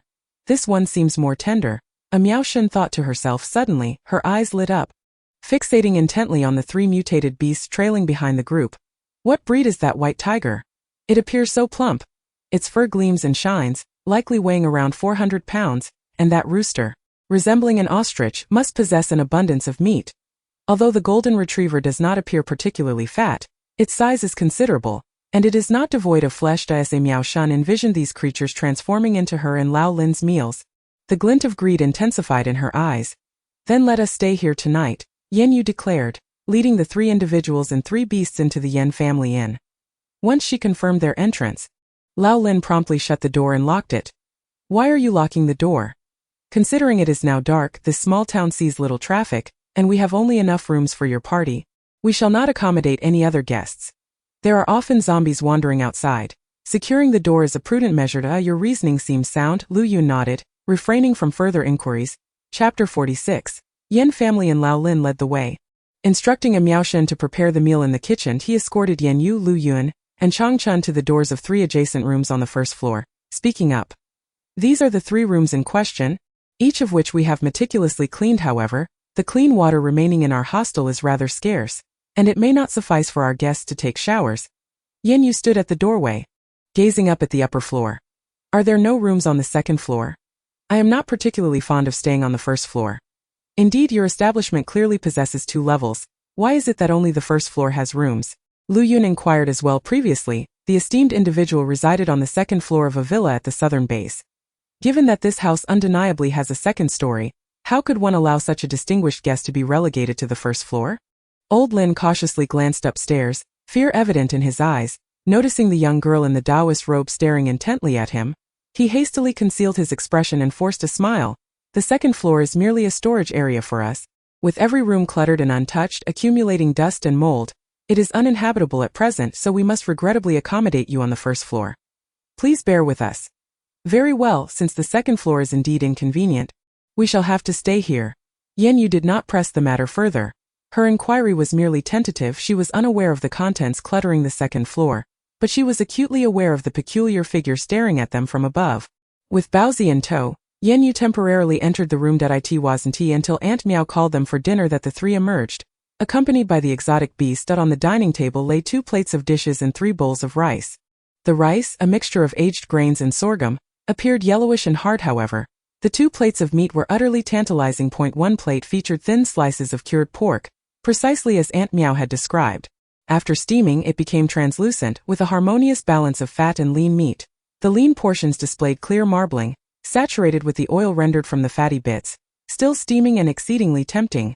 The other plate contained cured ribs, with slender bones adorned by glistening rosy rib meat, accented by a few strands of vibrant red dried chili pepper. Once the 3 took their seats at the dining table, Old Lin retreated to the kitchen with Aunt Miao. Today, I have prepared some fine ham and chopped the most exquisite clean ribs, leaving not a morsel behind. They are truly fortunate. Aunt Miao, peering through the foggy kitchen window, discreetly observed the diners. Are you truly lamenting over this meager portion of meat? One must remember that the large rooster alone possesses far more flesh than this. Very well, you may proceed. That rooster is indeed quite plump. Let us consume it first tomorrow. Aunt Miao swallowed, then without hesitation, grabbed 2 slices of cured meat from the plate on the stove and stuffed them into her mouth. It is truly delectable. You should have a couple of slices as well. Saying this, She used her greasy fingers to pinch 2 slices of cured meat and pressed them into old Lin's mouth that he chewed a few times and swallowed before heading upstairs. A steamed one. Why does this meat smell rather peculiar? Could it be that I've consumed too much spirit beast meat lately, rendering me disdainful of this ordinary fare? I find this aroma somewhat nauseating and have no desire to eat. Changchan nodded in agreement from the side. Indeed, this should be pork, yet why does it seem the flavor is somewhat off? Hulk, do you wish to partake? Changchan, while speaking, pinched a piece of cured pork rib and tossed it toward Hulk's mouth. Hulk leaned in to sniff it, then disdainfully pushed the rib aside. No one should eat this. You may finish the rice in your bowls. The meat and ribs will be sent directly to space by Lu Yun later. Yan Yue said, conjuring an illusion as she spoke. At that moment, Aunt Meow caught sight of 3 individuals outside, feasting on meat and gnawing on bones, occasionally tossing morsels to the white tiger and golden retriever on the ground, while a large rooster pecked at some sorghum rice. She couldn't help but scoff in disapproval. To waste such fine meat on those 2 beasts was truly a shame. Gagoda, being a rooster, could not reside with Lu Yun even if he occupied a room alone. He must share a space with Changchan and Hulk. Changchan cast a somewhat resentful glance at Gagoda, not out of disdain for the rooster, for Gagoda had many commendable qualities, but because every dawn at 4 or 5 o'clock, it would rise to crow. Despite its belief that it had made considerable efforts to control the volume, it remained quite loud. Gagoda felt a twinge of guilt, but its nature was unchangeable. Alas, it simply could not alter its ways. Windmaster, their lights have all gone out. Should we make our move? Old Lin inquired, kneeling on the ground before Yanfeng, who reclined in a lounge chair. What time is it? Yanfeng asked, his voice raspy, as though it had been sanded down by coarse paper. A cruel smile flickered at the corner of his pale lips, and the visible right eye glinted with malice. That should suffice. He then closed his eyes, silently murmuring something. Suddenly, Yan Yue, meditating on the bed, opened her eyes, observing the strands of spiritual energy extending from upstairs. Interesting. Another psychic ability user. A 4th tier indeed. She patted the drowsy Bowsy. Let us go. No sooner had she spoken than the figures of 1 person and 1 tiger vanished from their spot, reappearing in Lu Yun's room. At that moment, Lu Yun was deep in slumber, and Bowsy approached the bed, attempting to rouse her. No matter how much she tried, it proved futile. No need to wake her. Let her sleep. She is merely in a hypnotic state for now. This 4th tier psychic seemed adept at mental hypnosis. Yet, what was the difference between mental hypnosis and mental assault? Once one succumbed to hypnosis, they became little more than a fish on the chopping block, at the mercy of others. Put her on your back. We shall seek out Changchan and the others. Yan Yue commanded Bowsy. Upon hearing this, Bowsy promptly hoisted Lu Yun onto her back. They then reappeared in Changchan's room, where Changchan sat on the bed, his brows tightly knit, seemingly battling against something. Suddenly sensing a presence in his room, he quickly opened his eyes upon seeing Yan Yue and Bowsy, along with Lu Yun, carelessly placed on the floor. He exhaled a sigh of relief. Yan Yue observed the beads of sweat forming on his forehead. How does he compare to you? She casually inquired. He should be 1 level stronger than I. Yet I feel it is not by much. If I exert my utmost to resist, I might last another 2 hours. Yan Yue retrieved the 4th tier crystal core she had acquired from the courtyard earlier from her storage pouch and tossed it casually at Changchan's legs. You have now absorbed this crystal core. Let us see if it can enable you to break through the bottleneck and elevate your abilities to the 4th tier. This is exceedingly precious. Thus far, we possess only this singular 4th tier crystal core. My lord, you have not even provided Bowsy with one, so I cannot accept it. This 4th tier crystal core will not significantly benefit Bowsy, whereas today presents a rare opportunity for you. It is unlikely that you will encounter another 4th tier psychic ability user for quite some time, so you must seize this chance.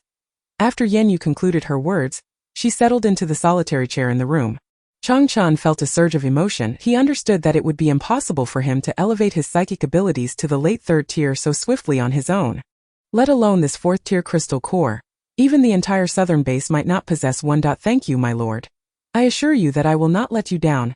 Changchan clasped his small hands, directly cradling the 4th tier crystal core in his palm, beginning the process of absorption.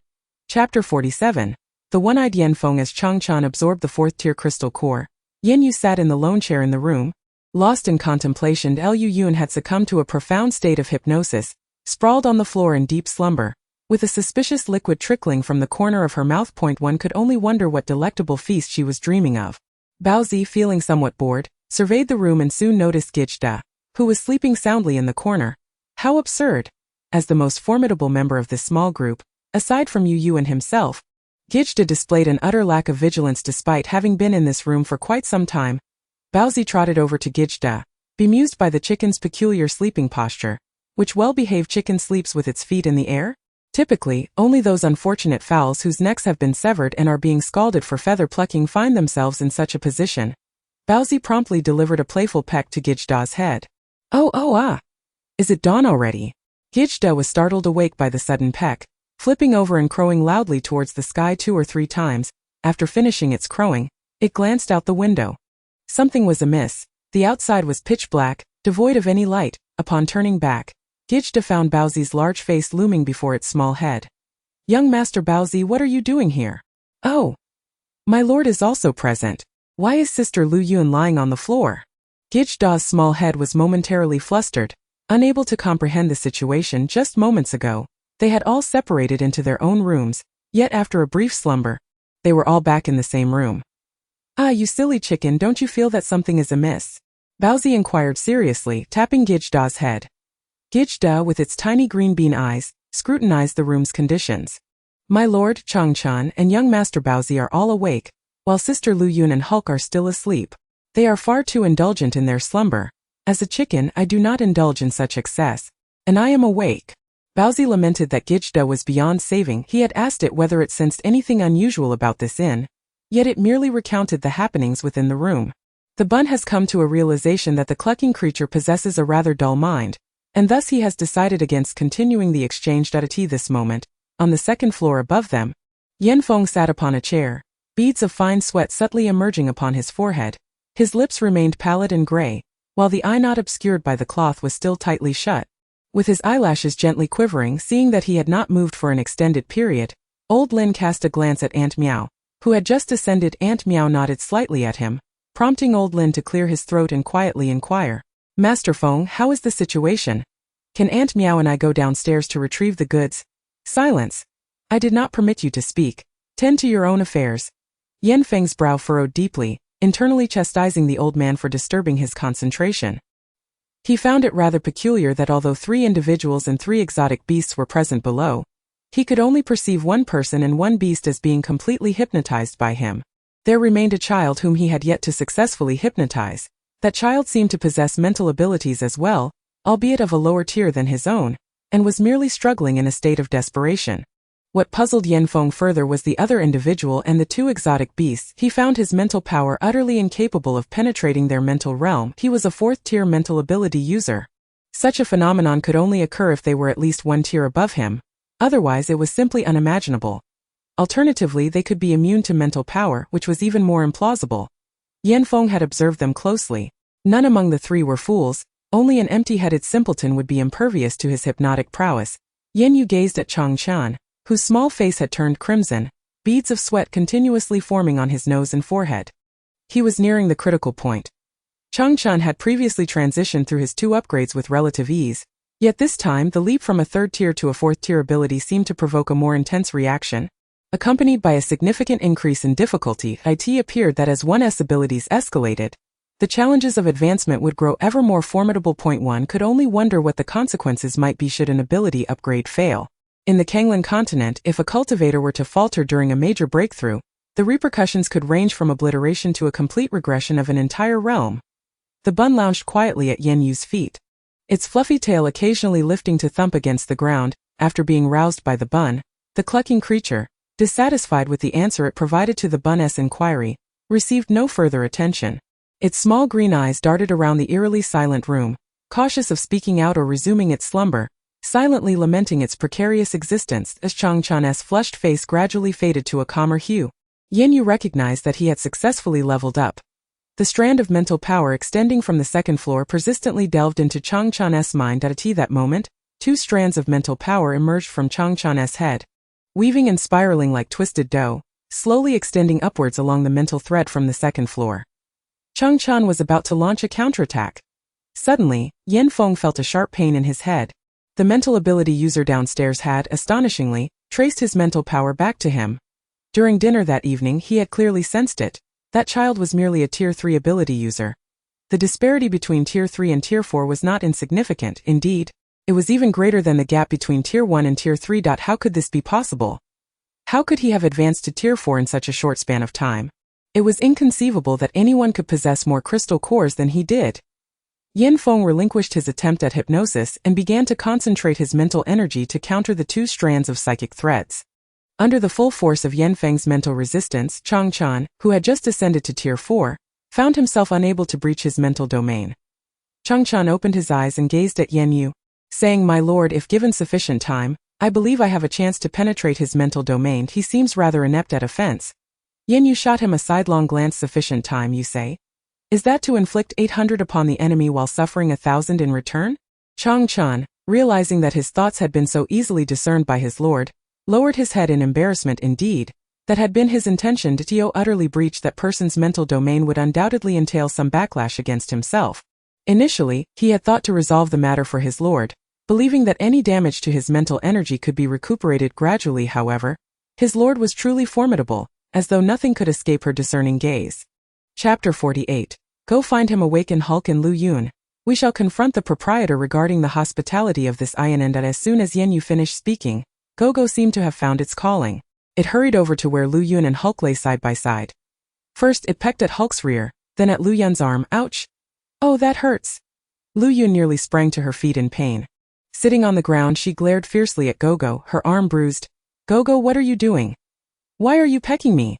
As she bellowed, she reached out to grab Gogo's wings, intending to ruffle its feathers. Gogo, frightened, quickly flapped backward. "The chicken did not mean to. It was my lord who instructed me to wake you. The chicken is merely obeying my lord's command.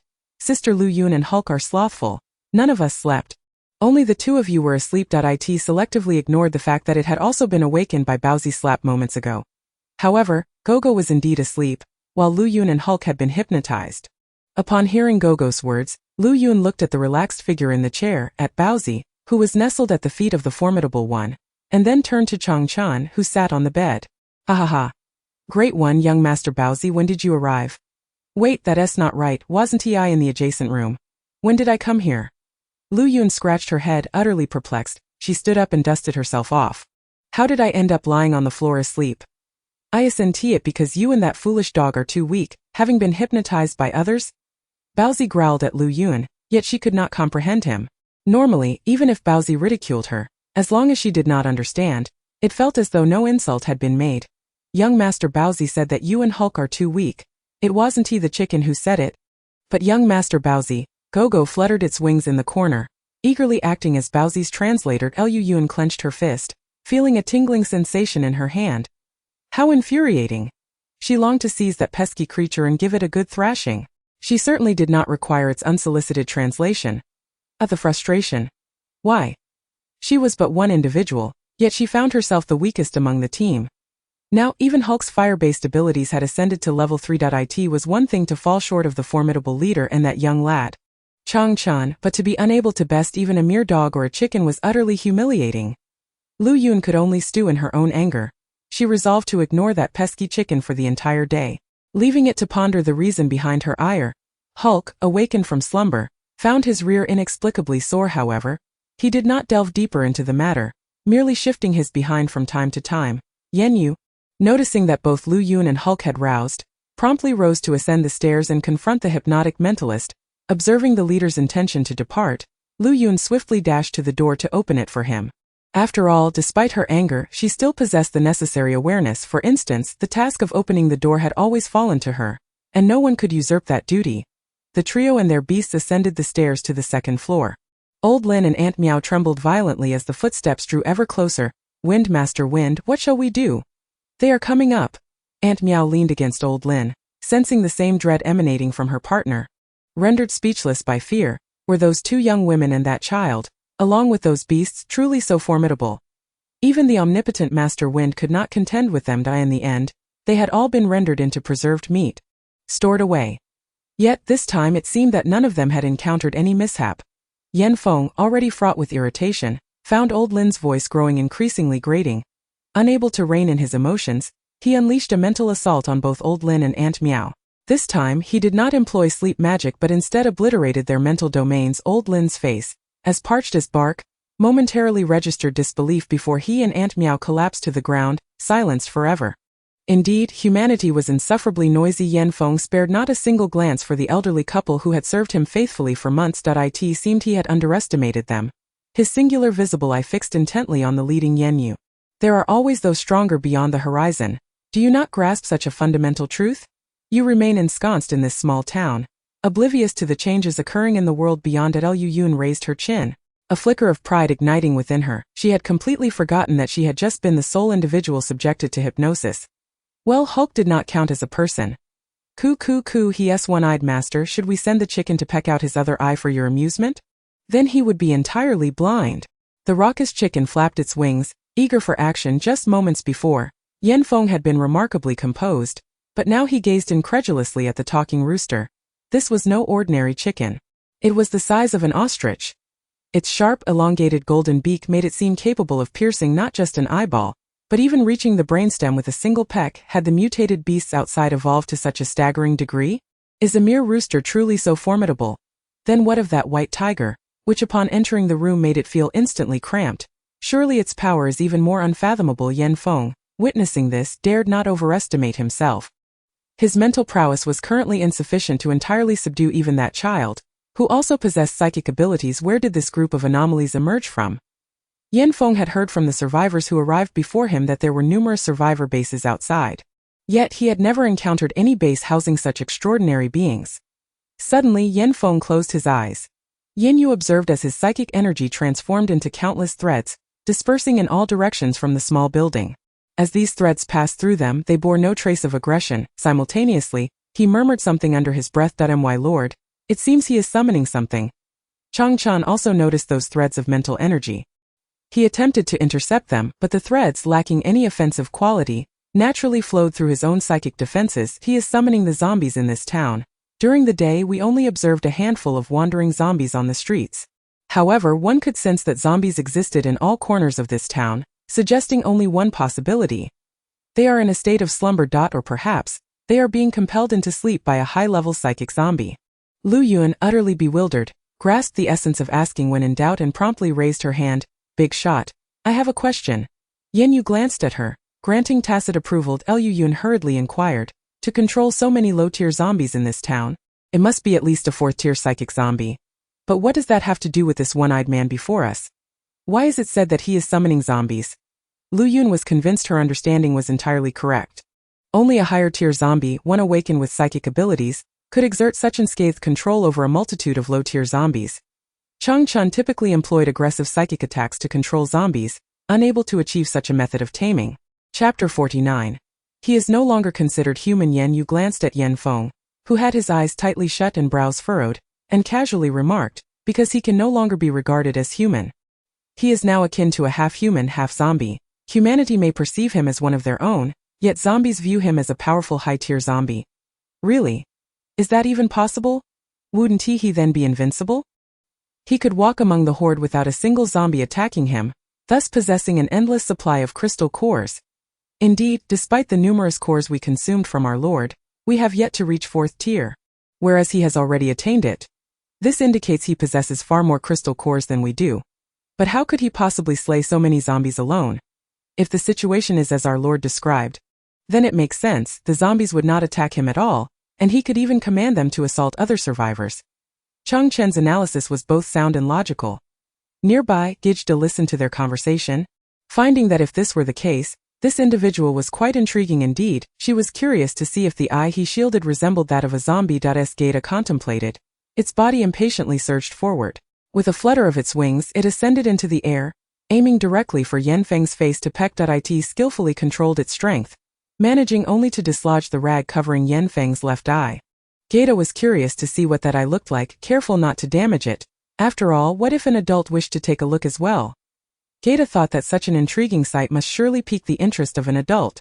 As the tattered cloth fell, Yan Feng abruptly opened his eyes. The eye that had been shrouded was devoid of any white. The entire eyeball was a deep green indeed. Such ocular mutation could only belong to a 4th-tier zombie. You are far too clever. This is not a good omen. My secret must not be known by anyone other than myself. Since you have discovered my secret, then today you shall remain here forever. With that, Yan Feng threw back his head and let out a long piercing howl. Sir, the zombies have breached the door. They are about to rush upstairs. You all should go down together. The crystal cores have just run out. Yes, sir. Understood, boss. Gaeta loves to consume crystal cores. Gaeta will go hunt zombies. Gaeta always diverged from the others and the beasts in its demeanor. It soared directly from the second-floor railing, capturing a second-tier zombie that had just rushed in, and promptly sank its beak into its head. Almost immediately, a red crystal core appeared in its mouth. Gaeta then spat the red crystal core onto the ground, setting it aside. The red one is for Hulk. Gaeta does not favor red. Only a fire-type ability user can absorb the red crystal to maximize its energy conversion.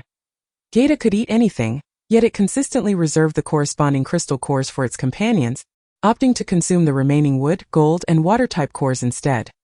Bun and Hulk observed as Gaeta had already plunged into the throng of zombies. They hastily followed suit and charged into the horde. Bun, now larger in size, dealt devastating slaps to the zombies, causing their heads to roll across the ground with each strike. Hulk preferred to bite at the zombies' throats, and when faced with particularly troublesome foes, he would unleash his fire abilities, turning them into tiny flaming figures. Yanfeng noted that the once crowded room now held only himself and the girl in the robe. He spoke first. It is surprising that the one who remains is not that psychic child. Do you believe you can be my rival? Yanfeng regarded the beautiful girl clad in robes, unconvinced that she possessed any extraordinary abilities. Yan Yue, unwilling to merely stand and converse with him, found it quite tiresome. She retrieved a rattan chair from her storage bag and gracefully took a seat. As for you, I naturally intend to leave you for Changchan, but before that I would like to ask you a few questions. Ha ha ha, such grandiose claims, and not the least bit wary of your own tongue. Yanfeng had held dominion over this small town for so long without encountering a single opponent. Moreover, he commanded thousands of zombie minions. Witnessing Yan Yue's casual demeanor towards him stirred an irritable fury within. With a swift motion, she unleashed threads of psychic energy towards Yan Yue. Yan Yue extended her delicate, pale fingers and gently clasped her hand. The ethereal strands of psychic energy were effortlessly held within her grasp, as if they were mere illusions. Yanfeng's eyes widened in astonishment. This woman is extraordinary. Her hand, seemingly devoid of strength, appeared to grip nothingness. What kind of power is this? The ability to seize the intangible threads of psychic energy. Yan Yue entwined her slender fingers around the delicate strands, treating them as if they were ordinary ribbons. At that moment, Yanfeng dared not act recklessly. He felt an ominous intuition that this woman could shatter his psychic energy at will. What is your question? Please ask away. How did you come to be in this half-human, half-zombie state? Upon hearing Yan Yue's inquiry, a flicker of sorrow crossed Yanfeng's gaze. Before the apocalypse struck, I was a hypnotist, employed at a sleep management wellness center. Many travelers in the establishment transformed into zombies, indiscriminately attacking the remaining survivors.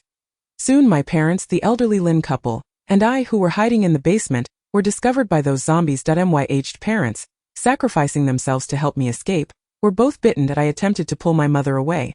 But right before my eyes, she began her slow transformation into a zombie. She reached out for me, only to bite my hand instead. I did not resist. I could feel myself gradually succumbing to the same fate. The agony of that transformation was unbearable, and I longed to end my suffering, so I hypnotized myself. Drawing upon all my knowledge, I plunged myself into a deep slumber, and when I awoke, I had become this way. Yanfeng extended his right hand, which had been concealed within his sleeve. The skin of his entire arm bore a ghastly gray hue, his nails long and black. Half of my body has morphed into that of a zombie, yet I possess the ability to communicate with them. Alongside the thoughts of a human, I even awakened a rare psychic ability, and in that moment I believed I was the chosen one of this world. I feared no zombies. As long as I remained hidden, humanity would not perceive me as a monster. Unfortunately, before I could leave this small town, I encountered your group. Indeed, there are always greater beings in this world. And what claim do I have to being a so-called chosen one? Chapter 50. The basement. You need not justify your vile heart. You truly are a chosen one. If your abilities were employed for the greater good, they would serve as a formidable weapon against the zombies. Yet, you choose to wield your power to control them against fellow human ability users. What have I done wrong? Those individuals are so weak. They deserve to be my reserves. What good are humans? Here they feast upon their own kind, relishing every bite. How pure can they truly be? Yanfeng bellowed. His already coarse and hoarse voice became even more grating, more unpleasant than the cacophony of a crow's call. Yan Yue felt an immediate disinclination to pursue further inquiries. This individual has truly squandered a royal flesh in his hands. However, he does possess a modicum of utility for Changchan. Changchan, come here. Hearing the call from his superior, Changchan, who was currently coordinating with Lu Yun to fend off the zombies, quickly signaled to Lu Yun, "Sister Lu Yun, be careful. I shall check on the master upstairs." At that moment, Lu Yun was preoccupied, throwing punches at the zombies with great fervor, and could not afford to respond. Hurry along, hurry along. Don't disturb my efforts in dispatching these zombies." Without hesitation, Changchan dashed up the stairs and arrived at Yan Yu's side. "Master, you summon me."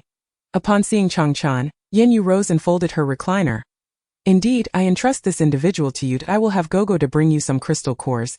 Your objective is not merely to vanquish him, but to simultaneously acquire his psychic hypnosis abilities while eliminating him." Changchan pondered for a moment and soon grasped Yan Yu's intent. He vigorously nodded his small head. "Yes, master, I shall succeed." Yan Yue, in a rare display of affection, reached out to stroke his somewhat prickly little head. Changchen's face flushed with embarrassment, taken aback by the gesture. This was the first time the master had touched him. After Yan Yue descended the stairs, she immediately spotted Gogoda floundering amidst the throng of zombies. "Little rooster, go fetch some attribute-less crystal cores for Changchan." "Understood, master, I shall do so at once." Gogoda sifted through its pile of crystal cores, selecting a dozen or so milky white ones. Unable to carry them all in its beak, it used its wings to cradle them and clumsily ascended the stairs. Gogoda felt a pang of bitterness but dared not voice its thoughts. Why must the master refer to it as Little Rooster? Even if the master disliked calling it Gogoda, couldn't it be addressed as Big Rooster? After all, it is a male and deserves dignity. Alas, yet it could not dare to contradict the master. Life for Gogoda was indeed like walking on thin ice. Unbeknownst to Yan Yue, Gogoda harbored such thoughts. It merely appeared to be in high spirits. Surely, there could be no objection to such a nickname, right? Gogoda clutched a small handkerchief in its beak. Alas, the rooster has grievances, yet it does not dare to speak. The zombies within the two-story building had long been eradicated. Meanwhile, outside, Lu Yun, Baozi, and Hulk were engaged in a fierce struggle against the zombies on the street. The absence of Changchan and Gogoda, two formidable allies, left the remaining trio feeling somewhat overwhelmed. Baozi had already unleashed a torrent of icy blue flames. Lu Yun, feeling the strain, realized she could not rely on absorbing crystal cores to replenish her dwindling powers. Her physical enhancement was not derived from supernatural abilities. When her stamina waned, she could only recover through prolonged rest. As Lu Yun valiantly resisted the approaching zombies, she called out to Yan Yue, who had just emerged. "Big boss, I need assistance. I can hardly hold on." Lu Yun, unburdened by concerns of pride, was nearing exhaustion. Yet she recognized the immense prowess of her superior. After all, she had always been a loyal follower of the big boss. Standing at the entrance of the Yan family inn, Yan Yue waved her right hand, summoning 3 enormous purple lightning nets. As the nets descended with her commanding gesture, a significant portion of the zombies below writhed violently, and moments later they were reduced to charred remains. The few remaining zombies sustained injuries as well. Yan Yue ceased her endeavors, lifting her gaze to the upper floor. There, at the entrance of the room occupied by Changchan and Yan Feng, sat Gogoda. It seemed that Gogoda was not entirely foolish, for it understood the importance of guarding Changchan. With this thought, Yan Yue felt a sense of relief. As long as Gogoda was present, Changchan would be safe. Yan Yue led Lu Yun, Baozi, and Hulk to the kitchen on the ground floor, where a chunk of leftover cured meat awaited. Approaching the wooden cabinet designated for spices, she instructed Lu Yun, "Please move this cabinet aside." Obediently, Lu Yun stepped forward and shifted the cabinet to reveal a narrow staircase descending below. There is indeed an underground passage here. Yan Yue had recently learned from Yan Feng that this inn housed a basement. It appeared that the survivors who had previously visited were now likely residing in that very space. Leading the way, Yan Yue descended the stairs, casting a glance of pity at Lu Yun. She wondered if the girl would be able to withstand the sight that awaited them below. To her surprise, the basement was lit by 2 flickering candles, casting a dim yellowish glow. The walls, tainted with mold and blood, were studded with iron nails as thick as a finger. Each rusted nail was bound with coarse hemp rope, from which hung a ghastly array of human corpses, varying in height and girth. Some bodies had completely desiccated, while others still retained moisture, their original skin texture faintly visible. Gagging, Lu Yun rushed to a corner, unable to contain her nausea. Just a fleeting glance at the basement had overwhelmed her senses. One corpse, directly facing Lu Yun, was missing a leg, and a section of its right ribcage had been removed, exposing its innards in a grotesque display. The sight triggered a horrifying association with the 2 meat dishes on the table from earlier that evening, one of cured ribs, and the other slices of Jinhua ham. The thought made Lu Yun retch violently. Thankfully, She had not consumed anything that night. Otherwise, she might have wished to expel her stomach entirely and cleanse her intestines. Although the world had descended into chaos, Lu Yun had witnessed many inhumane acts, reminiscent of the likes of Wang Dahai and his ilk from Nanshan prison. Yet this was her first encounter with cannibalism, truly a testament to the complete erosion of humanity. Once Lu Yun had emptied her stomach, she stood and approached Yan Yue, still occasionally covering her mouth to suppress dry heaves. Esteemed one, there are nearly 100 corpses here, not counting those already consumed. In just a few short months they have managed to slaughter so many of their own kind. How utterly despicable! Bark, bark, bark, bark, bark. Hulk exclaimed excitedly, jumping around. After calling out for some time without acknowledgement from the adults, he turned to Baozi and barked again. With a sigh, Baozi translated for Yan Yue, the foolish dog says these people are unworthy of being called human, for they devour their own kind. It mentioned that when Changchan was starving in the slums, he never once thought of eating it. Despite not being human himself, after finishing the translation, Baozi shot a glare at Hulk, silently indicating that such tasks should not fall to him in the future. Hulk, feeling chastened, lowered his tail and looked expectantly at Yan Yue. Indeed, Changchan and you are both well-behaved children. Young ones require appropriate encouragement. Before Yan Yue, their master often praised them during their childhood, although there were more instances of punishment. Chapter 51. Changchen's new skill. Yan Yue turned to gaze upon the human corpses before her, each impaled neatly by iron hooks through their shoulders. These individuals might have been supernatural beings venturing out for supplies, or ordinary people who had yet to find sanctuary. They could have perished at the hands of zombies or succumbed to thirst and hunger. Yet, it was an utter travesty to die at the hands of one's own kind, and worse, to be reduced to sustenance for them. Faced with those who struggled to survive, Yan Yue felt no sympathy. Such was the world. Everyone was striving to live. Nevertheless, the sight of the bodies stirred her emotions.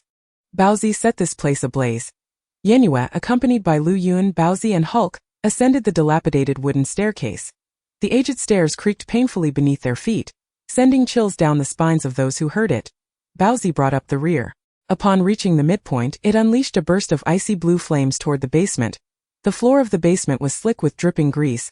The moment the flames touched the ground, they engulfed the entire space. The crackling sounds echoed relentlessly. Lu Yun felt a wave of discomfort wash over her. It would be best not to inform Changchan about the events in the basement. Such imagery was detrimental to the psychological development of the young. Once Baozi rejoined them, Yan Yue offered some words of caution to Lu Yun. That moment, Lu Yun recalled the earlier scene, and her heart sank. Her stomach churned violently, burning with the acid searing through her. If an adult struggled to withstand such a jarring sight, how could a child like Changchan cope? Yes, my lord, I understand, Lu Yun replied, glancing toward the second floor. It seemed quiet up there. She wondered how little Changchan was faring. It should be about time. Let us go check. Her wings fluttered anxiously, reflecting her urgency. The small bean-like eyes of the creature brightened instantly. Gogo, in a flurry, scampered to Yan Yue's side, its sharp claws scraping against the ground with an unpleasant sound. My lord, something seems amiss with little Changchan. That one-eyed creature is dead, and it appears Changchan has fallen into a deep slumber. The chick doesn't know what to do. It hasn't noticed any injuries. Yet no matter how it calls, he does not awaken. As Gogo spoke, it pointed with its wings toward Changchan, who sat slumped against the wall, eyes shut tight and brow furrowed. Gogo was perplexed as to why little Changchan seemed to be sleeping so soundly, especially since the one-eyed creature was already deceased.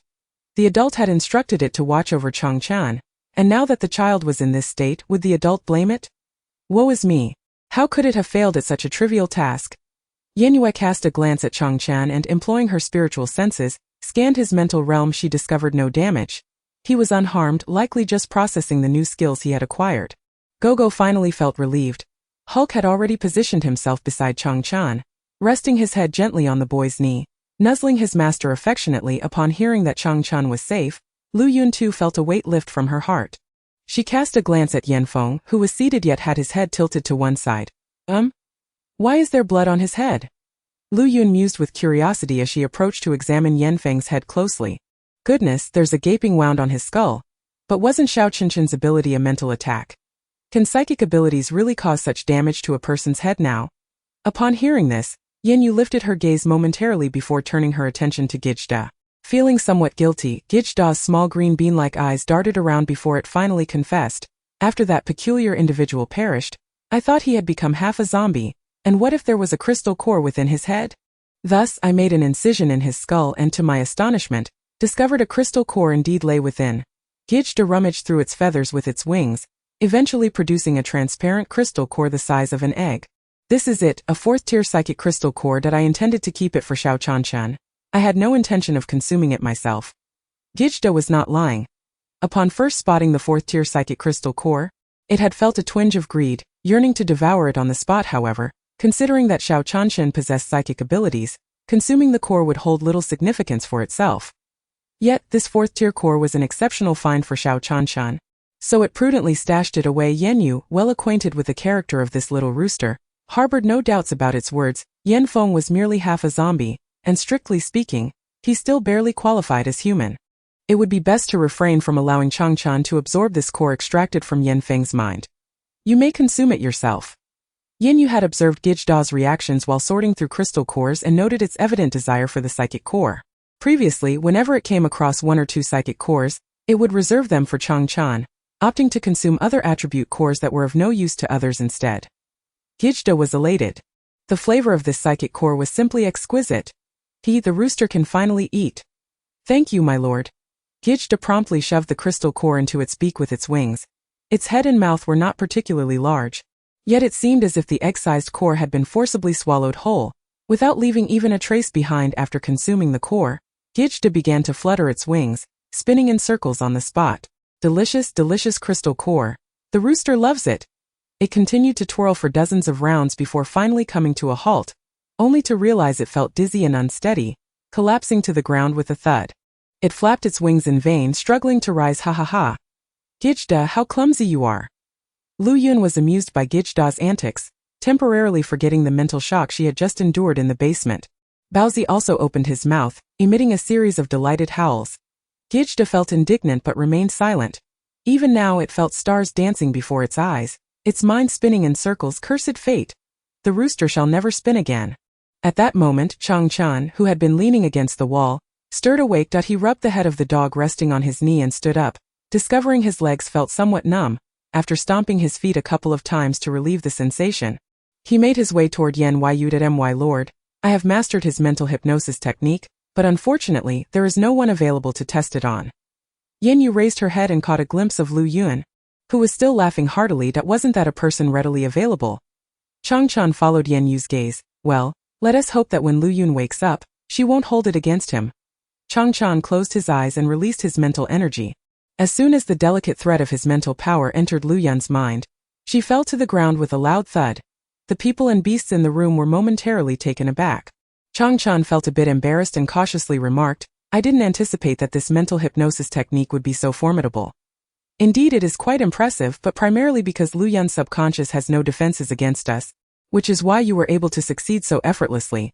This head feels rather uncomfortable now. Perhaps it is best to refrain from touching it. Chapter 52. Heading north. Changshan was oblivious to the hesitant actions of Yan Yue's hand.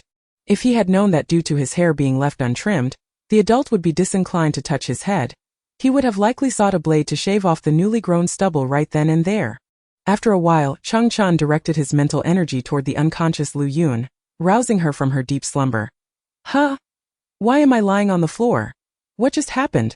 Why does my head hurt so much? And why is there a bump? Lu Yun queried, rubbing the swollen lump at the back of her head, her expression one of confusion. After speaking, Yan Yue led the way downstairs with the buns in tow. Changshan followed closely behind with Hulk, unable to meet Lu Yun's gaze, feeling a sense of guilt. Flapping her wings and pattering her feet, Lu Yun trailed after Changshan and Hulk. Ultimately, the entire second floor was left with Lu Yun standing there. Dazed and alone, she supported her head and slowly made her way downstairs, muttering to herself, this shouldn't be. I've been well fed and hydrated lately. How could I possibly have low blood sugar? Was it truly because my body was previously so depleted? Never mind, no point in pondering that. If the boss says it's low blood sugar, then it must be low blood sugar. Having just bumped her head, Lu Yun's mind was still somewhat hazy. Upon entering her previous room, she collapsed into sleep once more. Lu Yun slumbered until noon when she finally awoke. As she sleepily opened the door, she found Yan Yue and Changshan seated at the dining table in the hall, accompanied by 3 beasts. The table was laden with vibrant spiritual fruits and fragrant roasted spiritual beast meat. Lu Yun hurried to wash up with great haste and took a seat at the vacant spot. She couldn't help but scratch her head with her wings, her small green bean-like eyes filled with wonder. What incredible speed! It's almost on par with a chicken. Yan Yue never intentionally waited for anyone during mealtimes, yet she always reserved a portion for those who arrived late. Liu Yun immediately seized a large piece of spiritual beef from the platter with her hands and began to gnaw on it. The strands of the spiritual beef were distinct and chewy, exuding a rich aroma and providing a satisfying fullness. The only drawback was that the meat fibers were somewhat coarse and quite resilient, making it easy to get food stuck in one's teeth. Even the buns were not exempt, often having to pick their teeth with their chubby paws after indulging in the spiritual beef. After finishing the spiritual beef, Liu Yun selected a yellow spiritual fruit and took a bite. The joy of having fruit after a meal was simply delightful. As she ate, Liu Yun inquired of Yan Yue, "Boss, where are we heading next?" In recent days, Yan Yue has been leading them on their journey. Although their pace is not particularly swift, they appear to be moving leisurely. However, Liu Yun has the distinct impression that the leader seems to be searching for something. "Let us venture northward. I have heard that the land there was remarkably fertile before the apocalypse. I wish to ascertain whether any cultivable land still exists." Yan Yue herself is uncertain of her destination. Despite having traveled for days, she has yet to discover any land brimming with vitality or to encounter fragments of the world's essence once more. She remains oblivious to the rules that might have scattered during the shattering of the world's essence. Or perhaps no rules exist at all, merely dispersed haphazardly in various corners. The pervasive deathly aura of this land may indeed be linked to the fragmentation of the world's essence. This I know, for my grandmother often recounted her youthful days spent in the great northern wilderness, where the black soil was as rich as if soaked in oil, yielding bountiful harvests from any crop sown. "We should explore the great northern wilderness," Liu Yun suggested. Upon hearing this, Yan Yue found the idea quite appealing. The information available about this region prior to the apocalypse is scant. Yan Yue only has a vague understanding that the northern region boasts a higher grain yield and a larger area of arable land, hence her desire to journey northward, to seek a glimmer of hope for humanity on that extraordinary terrain. With Liu Yun providing her a clearer direction, Yan Yue has now identified a definitive destination. If even that place proves unviable, it seems the world may indeed be irretrievably barren for cultivation. Relying solely on the scarce wood-affiliated supernatural beings to nurture plants cannot possibly sustain even a fraction of this realm's population. Furthermore, human lifespan is finite, ultimately leading to a perpetual cycle of demise. Without a healthy ecological environment, even animals cannot endure. The mutated beasts have grown formidable, yet due to alterations in their physical structure, they have lost their capacity for reproduction. After ensuring that several of the extraordinary beasts were well fed, Yan Yue continued onward. This time, she mentally simulated the route to the great northern wilderness. Liu Yun had previously mentioned her ability to drive and suggested they procure an off-road vehicle and gather some fuel to expedite their journey. However, Yan Yue dismissed this proposal. While driving would indeed accelerate their travels significantly, she yearned to personally traverse this path to end the apocalypse. A month bears no essential difference from several months. The trio and their extraordinary beasts journeyed for several more days. On this particular day, dusk was approaching. Liu Yun continuously rubbed her arms, which were covered in goosebumps. This cursed weather is growing increasingly frigid. Just days prior it was oppressively hot, yet now as soon as the sun sets, a chilling breeze envelopes us. The temperatures will plummet further at night. It appears we must find some warm clothing, Liu Yun remarked, hastily sniffling as tears threatened to spill from her nose. The fluctuation in temperature has little effect on Yan Yue and Baozi. Since the temperature began to drop, Hulk has noticeably grown a fine layer of down beneath its long fur. Hulk's size has increased significantly, now nearly comparable to that of an adult Siberian tiger. During the night as everyone slept, Hulk enveloped Changchan in its embrace, shielding them from the wind and providing warmth. Changchan felt no chill whatsoever, while Gijda was no less protected by its downy feathers. The temperature had no effect on it. Thus it was only Liu Yun who shivered in the cold each night. Tomorrow perhaps they might reach the nearby town, where she could procure some warm clothing for both Yue and Changchan. Yan Yue also realized her oversight. She had forgotten that, despite these two ordinary humans having awakened their abilities, they remained susceptible to the rigors of temperature. After a bout of extreme heat, there swiftly followed an equal intensity of cold. In just a few short days, the temperature plummeted dramatically. A drop of 20 degrees during the day was still tolerable, as it hovered above 20. However, the nighttime temperature dropped a staggering 40 degrees. It was no wonder that Liu Yun had been sniffling incessantly these past few days. As Yan Yue observed the sky, now completely shrouded in darkness, she noticed a dirt mound rising 3 to 4 meters ahead. "Let us take refuge here for the night," she suggested. Upon saying this, she gauged the direction of the wind and moved to the sheltered side of the mound, where she found a stone to sit upon. Gijda was already adeptly scurrying off to gather firewood. with Changchan and Hulk trailing behind to assist. Baozi, resembling a lord, plopped down onto the ground and Lu Yun cautiously edged her way toward Baozi. Upon noticing her approach, Baozi shot her a glare. Hey young Master Baozi, just let me lean against you for a moment. Once the fire is up, I'll move away immediately. With a silent eye roll, Baozi turned its chubby face away, choosing to ignore the woman. Fine, you may lean for a bit. Suddenly, as if struck by a thought, it turned back to Lu Yun and let out a couple of gruff sounds. Once Lu Yun settled beside Baozi's immense form, she quickly averted her gaze. I understand. I know the rules. I promise I won't wipe my nose on you, young Master Baozi. Only then did Baozi relax, turning its head away, opting to disregard Lu Yun. It was well aware that this woman had been sniffling of late. Chapter 53. Encounter with the ability user squad. Gijda arranged the firewood and beckoned Hulk, who approached and unleashed a jet of flame toward the pile. As the flames ignited, Lu Yun, who had been cautiously lingering behind Baozi, swiftly scrambled up and darted to the warmth of the fire. Woo-woo. Young Master Baozi is simply too imposing.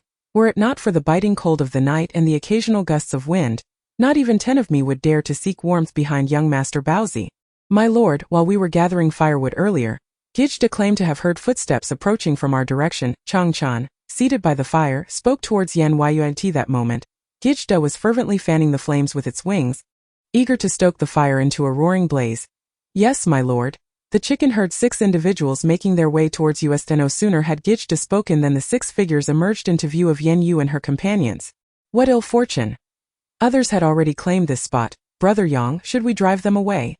Spoke a young man clad in a deep gray hoodie, appearing to be around 20. The brother Yang he referred to was a man standing over 6 feet tall, with a buzz cut, slightly prominent cheekbones, and an ordinary visage, who trailed behind him. Lin Yang followed the young man's gaze towards Yan Yue and the others. In my heart, I mused, what a peculiar assembly this truly is. A young girl, seemingly not yet 20, clad in a flowing robe. Despite the encroaching darkness, her visage, illuminated by the flickering flames, remained astonishingly beautiful. Beside the fire sat a young woman, perhaps in her early 20s, whose slender frame and slightly tanned skin caught the eye. Next to her was a small boy, just over 10, seemingly engaged in conversation with the robed girl. A massive white tiger, motionless and appearing larger than an adult bull, sat nearby. At the boy's side lounged a golden retriever, while a large rooster flapped its wings vigorously at the fire. Were it not for the rooster's bright red comb, glistening under the firelight, Lin Yang might have questioned whether it was indeed a rooster. Its size seemed to rival that of an ostrich. It has been nearly half a year since the onset of the apocalypse, and here in this desolate wilderness, such a strange gathering of individuals and extraordinary beasts has emerged. Surely, they cannot be mere ordinary folks. Silence. Are there no other suitable places to rest? Lin Yang exclaimed, reprimanding the man in the hoodie who had just been chastised by his leader. Unable to face his superior, he shot a venomous glare at Yan Yue. There's nothing else. I've just scoured the area. This dirt mound is the only elevated spot that offers any shelter from the wind. Lin Yang pondered briefly, casting another glance at the mound. Thankfully, though not particularly high, it had ample length and breadth. When they were approximately 100 meters from Yan Yue and the others, Lin Yang gestured for his companions to halt. Let us rest here for the night. It is late and the temperature is dropping. We must quickly start a fire for warmth. Traveling at night is perilous. As the leader spoke, the others readily acquiesced. Setting down their burdens, among them was a petite, round-faced young woman, who struggled to release a backpack that appeared taller than she was. Once the enormous pack was off her back, it became evident that she was not at all plump, but rather painfully thin. Her round face had merely given a misleading impression. Yan Yue unzipped the massive backpack and extracted a simple tent, making her way to a clear patch beside the dirt mound to set it up. Throughout the entire process she toiled alone, with no one offering assistance. The ground was dry and hard, and with her cracked hands she wielded a stone to drive the stakes into the earth. Aside from the tall leader, Lin Yang, and the man in the hoodie, only 3 others remained. One was a girl of about 20, dressed in a green long dress, who appeared to have ventured out for leisure. Carrying nothing, she was followed by a middle-aged couple, likely her parents, as her features resembled those of the middle-aged Emma. As the fire crackled to life, the remaining 5 huddled around it for warmth, while the short, round-faced woman continued to erect a third tent. Were the men's hands broken, or were they simply unwilling? How could they allow her to set up the tents alone? It was utterly absurd. Lu Yun could not help but mutter. Yan Yue paid no heed to the group. As long as they do not disturb her, they are free to rest wherever they please. As for the woman who is pitching a tent, every individual in this apocalyptic world has their own means of survival. Yan Yue retrieved a whole spiritual deer and 2 spiritual geese from her storage. Lu Yun immediately sprang up from in front of the fire and hurried over. Gijda closely followed Lu Yun. Using her wings to lift the already skinned and eviscerated spiritual deer skillfully, she skewered the deer on a tree branch as thick as an arm and set it to roast on the rack that had already been prepared. Beside the large fire, there was a smaller one, where a ceramic pot was simmering with a pot of spiritual rice. At this moment, the water in the pot had reached a boil, and the aroma of the spiritual rice wafted through the steam. Lu Yun, standing nearby, couldn't help but salivate at the enticing scent. Noticing everyone's hunger and realizing that the roasted meat would take some time to be ready, Yan Yue took out a bag of spiritual fruits and placed it on the ground. "Let us have some fruit to fill our stomachs first." Lin Yang, who had been observing intently, was now taken aback. He watched as the girl in the robe continued to retrieve items one after another, first the carcasses of animals, then fruits. This woman was indeed a spatial ability user. Although such individuals were rare, Lin Yang had encountered them before. However, he was astonished by the sheer abundance of treasures within the girl's space. Moreover, judging by their manner of eating, it was evident that despite only 3 individuals and 3 exotic beasts, they had managed to produce such a large quantity of food, indicating a significant stockpile. "How fragrant, Brother Yang, are they roasting meat?" The girl in the green long dress approached Lin Yang. "Brother Yang, can we trade for some meat with them? They might also be an ability user team out on a mission. In this apocalypse, I see it customary for everyone to help one another. Just look at how much meat they have. What harm would it do to give us a little?" The girl blinked her large, expressive eyes at Lin Yang, appearing both understanding and earnest. Seeing that the man did not respond immediately, she continued, "Actually, it doesn't matter much if you and Jia and I eat or not. The main concern is you and Shao Qi. You both just fought off zombies during the day, and your physical strength has been severely depleted, that I'm genuinely worried about you." With that, a layer of mist appeared in her eyes. Beside them, the hoodie-clad Qifeng nodded in agreement, gazing at Lu Xinya with admiration. "Sister Xinya, you are truly wonderful, always thinking of me and Brother Yang, unlike that old woman Chen Yuanyuan, who can't even utter a word." With that, he shot a glare at the round-faced woman still busy setting up her tent. Lin Yang gently stroked the girl's long hair, feeling somewhat conflicted. "Xinya, I know you mean well, but in this apocalypse, food is the most precious resource, especially meat. Even if we offer something in exchange, they might not be willing to trade with us." Lu Xinya looked at Lin Yang with an innocent and puzzled expression. "Why wouldn't they be willing? We are not stealing their food. We could trade them crystal cores, which are so precious." That as she spoke, she pulled out 2 second-tier crystal cores from her pocket. "These are the cores Brother Yang gave me the other day. I'm willing to offer them in exchange for meat for everyone." With that, she turned her gaze toward Chen Yuanyuan, who had just finished setting up 3 tents. "We can have Sister Yuanyuan exchange. She appears to possess a more affable demeanor, and I believe they would undoubtedly not decline." Just moments ago, Chen Yuanyuan, her fingers slightly swollen after pitching a tent, approached with her expressionless round face. Unaware of the prior conversation among the group, she mechanically inquired, "What do you want me to exchange?" Chapter 54. A desire for barbecue. Lu Xinya grasped Chen Yuanyuan's hand, placing 2 second-tier crystal cores into her palm. "Sister Yuanyuan, I wish to trade these crystal cores for some barbecue with those individuals over there. Whether my parents and I eat or not is of little consequence, but Yanggu and Shao Qi expended considerable energy and strength during the day battling that zombie. I want to procure some barbecue to replenish their strength." Chen Yuanyuan inwardly rolled her eyes. Lu Xinya always made such claims, yet the items exchanged were invariably prioritized for her benefit. It was as though she could never secure anything for herself, not even a morsel of food, and was constantly required to gauge the moods of others. However, Chen Yuanyuan found herself unable to refuse. In this group, she was the most subordinate member. Despite the fact that Lin Yang had been her boyfriend before the apocalypse, she had naively believed he would be her salvation. For 25 years, Chen Yuanyuan had endured the oppression of her original family. It wasn't until she met Lin Yang last year that she thought her hardships had finally come to an end. Little did she know, after a torrential downpour, the apocalypse would descend upon them. In her rented apartment, she and Lin Yang relied on the provisions she had hoarded from shopping websites, managing to survive until the rain ceased. Both succumbed to fever, and upon awakening, they discovered they had awakened their powers. Lin Yang manifested fire abilities, while Chen Yuanyuan awakened water skills. Initially, they could have navigated this apocalypse together with relative ease. However, upon encountering Lu Xinya's family, Lin Yang ceased to acknowledge Chen Yuanyuan as his girlfriend. She became the dutiful caregiver of the team, shouldering all the menial and laborious tasks alone. In truth, every responsibility fell solely upon her, with no one else willing to take on even the lighter duties. Chun Yuanyuan contemplated leaving this team, for she too was an ability wielder, and humanity could not survive without water. Yet within the entire Dawn base, Lin Yang had made it clear. Should Chun Yuanyuan dare to depart from her current team, no other ability teams would dare to accept her. A water ability user burdened with the duties of a full-time caretaker.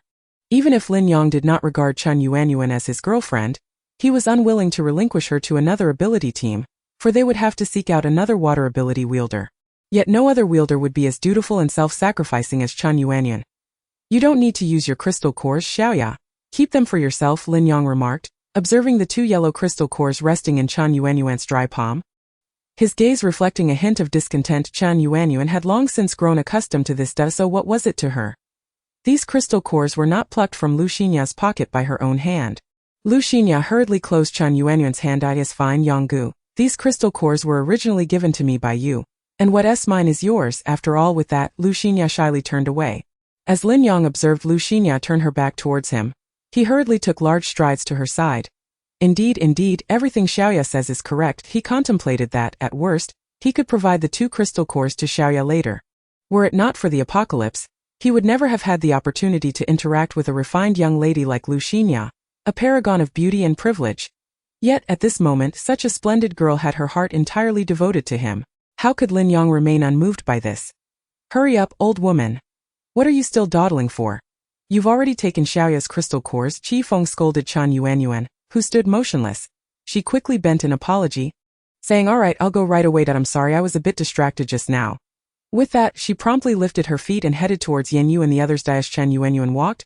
She kicked at the dirt clods on the ground with force. "You're the old woman. I'm only 26. Why am I being called old?"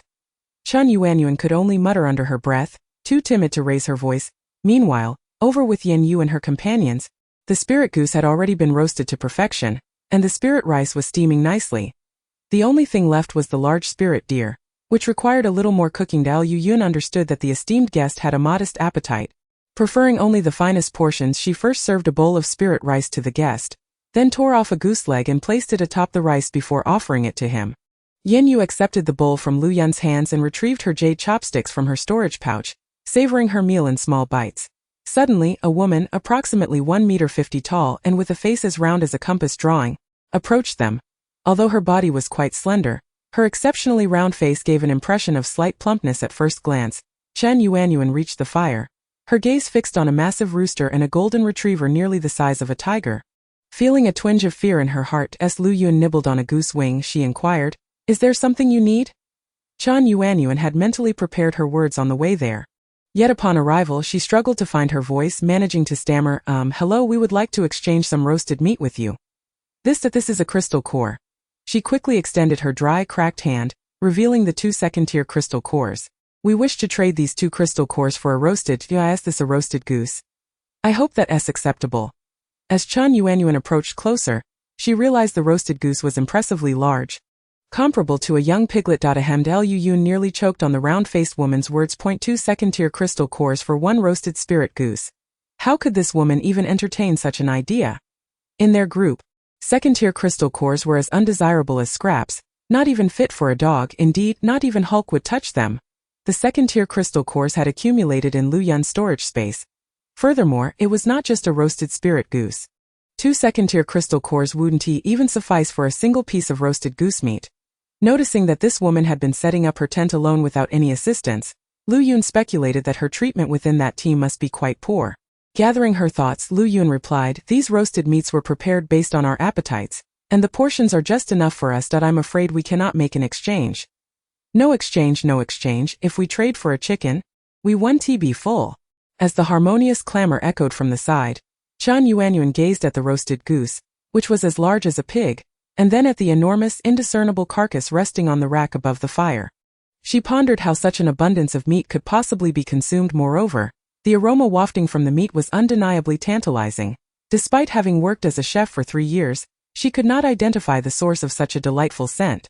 Earlier, at a distance, she had merely perceived its enticing fragrance. Now, standing beside the roasted meat, her stomach churned restlessly, seduced by the savory scent. Unconsciously, her lips began to exude a questionable droplet of liquid, yet, with others unwilling to barter, She could not impose upon them to exchange their meat. Yan Yue murmured a couple of hesitant words. Unsure of what else to say, she lingered, hesitating to turn away, standing there in silence, lost in thought. The others seemed disinclined to offer her any meat. Brother Yang, let us take a look, one suggested, sensing the reluctance to trade. While Xiaoye had not tasted meat in several days, Lin Yang glanced at Lu Xinya, who was seated nearby, quietly conversing with her parents. Seeing her gaunt, pale visage tugged at his heartstrings, he nodded in agreement. Let us go and check it out. With that, he took the lead, striding towards Yan Yue and the others. Chapter 55. Are you an oversized pencil case? Yan Yue dawdled for quite some time, watching as Lu Yun devoured nearly half of the roasted goose. At that moment, Lu Yun was embroiled in her own internal conflict. Why was this woman still lingering here, awkwardly observed while she ate? Should she perhaps request the boss to spare a small portion of her share for this pitiful woman? However, she quickly dismissed the thought. All this food had been provided by the boss, and she had no authority to distribute it. Even the portion she consumed did not rightfully belong to her. As clarity returned to Lu Yun's mind, her face flushed with embarrassment at her earlier shameless inclination. Just then, Yan Yue turned to leave. Yet Lin Yang and Qi Feng had already approached the group, nearly colliding with the departing Yan Yue. Lin Yang, noticing her empty hands, inquired sharply, "Why are you unaccompanied?" Yan Yue tightened her grip on the crystal core. Indeed, he would always be the first to scold her, regardless of the circumstances. Why had she ever thought he might be her salvation? The meat we roasted is just sufficient for ourselves. There is none to spare for you, Yan Yue stated plainly. Initially, she had been skeptical of Lu Yun's claim that it was just enough to eat. However, after observing for a while, she was compelled to marvel at the voracious appetites of these individuals and the mutated beasts particularly. The three mutated creatures seemed insatiable. The roasted goose was hardly sufficient to satisfy their cravings. Yet, Lin Yang and Qi Feng remained unconvinced. From a distance, they had already seen these individuals consume two enormous goose-like creatures, each 2 to 3 times the size of a regular goose. Now there was still an untouched animal on the grill, resembling a roasted sheep but significantly larger. How could there possibly be just enough meat for them? It seemed evident that the other party was simply unwilling to share. Qi Feng, youthful and impetuous, could not swallow his indignation. He stepped forward, confronting Lu Yun. "You clearly have so much meat. Why are you unwilling to share some with us? We are not demanding your meat for no reason. After all, we provided 2 second-grade crystal cores." Upon witnessing his aggressive demeanor, Lu Yun's temper flared in an instant. "How much meat we possess is of no concern to you. Who are you to demand a trade? We have already stated that this meat barely suffices for our needs. Have you undergone some bizarre mutation since the apocalypse? Why can't you comprehend plain speech?" Qi Feng's face flushed with indignation at the impolite remarks from the woman with slightly darker skin before him, and he rolled up his sleeves, ready to retaliate. Just then, Lin Yang swiftly intervened, pulling him back. "My dear lady, your words are rather excessive, would you not agree? We are all merely trying to survive in this post-apocalyptic world. Encountering one another is fate, and offering mutual assistance is only fitting. Who among us has not faced misfortune? Is a trade what you seek? Very well. 1 4th-grade crystal core in exchange for a pound of roasted meat." Yan Yue, who had just finished her last bite of spirit rice, gently set down her utensils. Her pale pink lips bore not a trace of grease, and her eyes regarded them with a calm indifference. "What? A 4th-grade crystal core?" Qi Feng's voice soared, piercing the air like a castrated rooster. He looked at Yan Yue as if she had lost her senses. "Do you even understand what you are saying? Do you have any notion of the value of a 4th-grade crystal core? Our entire dawn base has yet to uncover more than 2 4th-grade crystal cores. Do you know how formidable a 4th-grade zombie is? You dare suggest a 4th-grade crystal core in exchange for a mere pound of roasted meat? Our team has yet to face a 4th-grade zombie. Are you mocking us on purpose?" Anger surged within Lin Yang as well. He released his grip on Qi Feng's hoodie and turned his gaze towards the girl clad in a robe. "That if you do not wish to trade, you are under no obligation to do so. There is no need to utter such words to insult us." Yan Yue smiled faintly, though the mirth did not reach her eyes. "A 4th-grade crystal core holds the same value as a pound of roasted meat in my estimation. It is a fair exchange, and I perceive no issue with it." As she spoke, she extended 2 slender fingers, gradually bringing them together in a playful manner. "Indeed, our roasted meat is worth this price.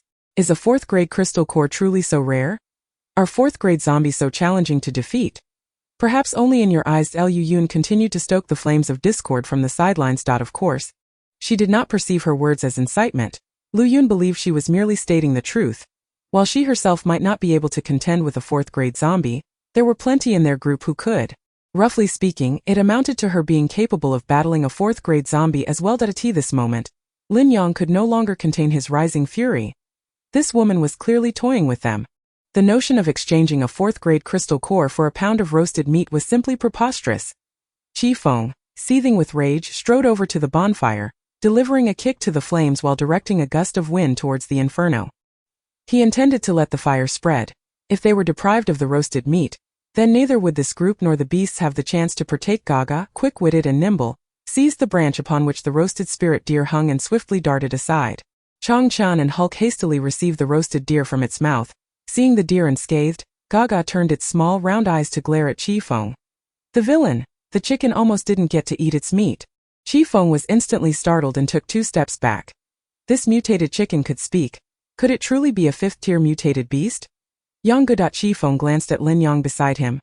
Fear evident in his eyes, however, seeing that the mutated chicken did not launch an attack on them, he speculated that it might not have awakened any aggressive abilities. At this moment, Yan Yue had already scurried out of the battle zone. She crouched beside a mound of earth, attempting to curl herself into a tiny ball. Hugging her arms and trembling, Lin Yang realized that the barbecue they had hoped for was no longer an option. Their very safety in leaving was still in question. He could only attempt to intimidate the opposition. Lin Yang conjured a fireball in the palm of his hand. The fireball was the size of a tire, and his fire ability had already reached the late stage of the 3rd tier. Lin Yang's combat strength ranked among the top 5 in the entire Dawn base. We merely sought to exchange for some food. Since you are unwilling, we shall take our leave. But should you harbor any ulterior motives, do not blame me for the fire in my hand. Lin Yang glanced at Yan Yue, a hint of pride on his face. Once struck by his fireball, be it human or zombie, they would swiftly be reduced to ashes. This woman remained expressionless. She must have been stunned by the fireball in his hand. Lu Yun looked at Lin Yang's enormous fireball with confusion and earnestly asked, "May I inquire, is your true form actually a supersized pencil case?" Lin Yang was momentarily taken aback. What was this woman talking about? Was this truly a suitable moment for humor? What supersized pencil case? Lin Yang questioned in bewilderment. Is it not?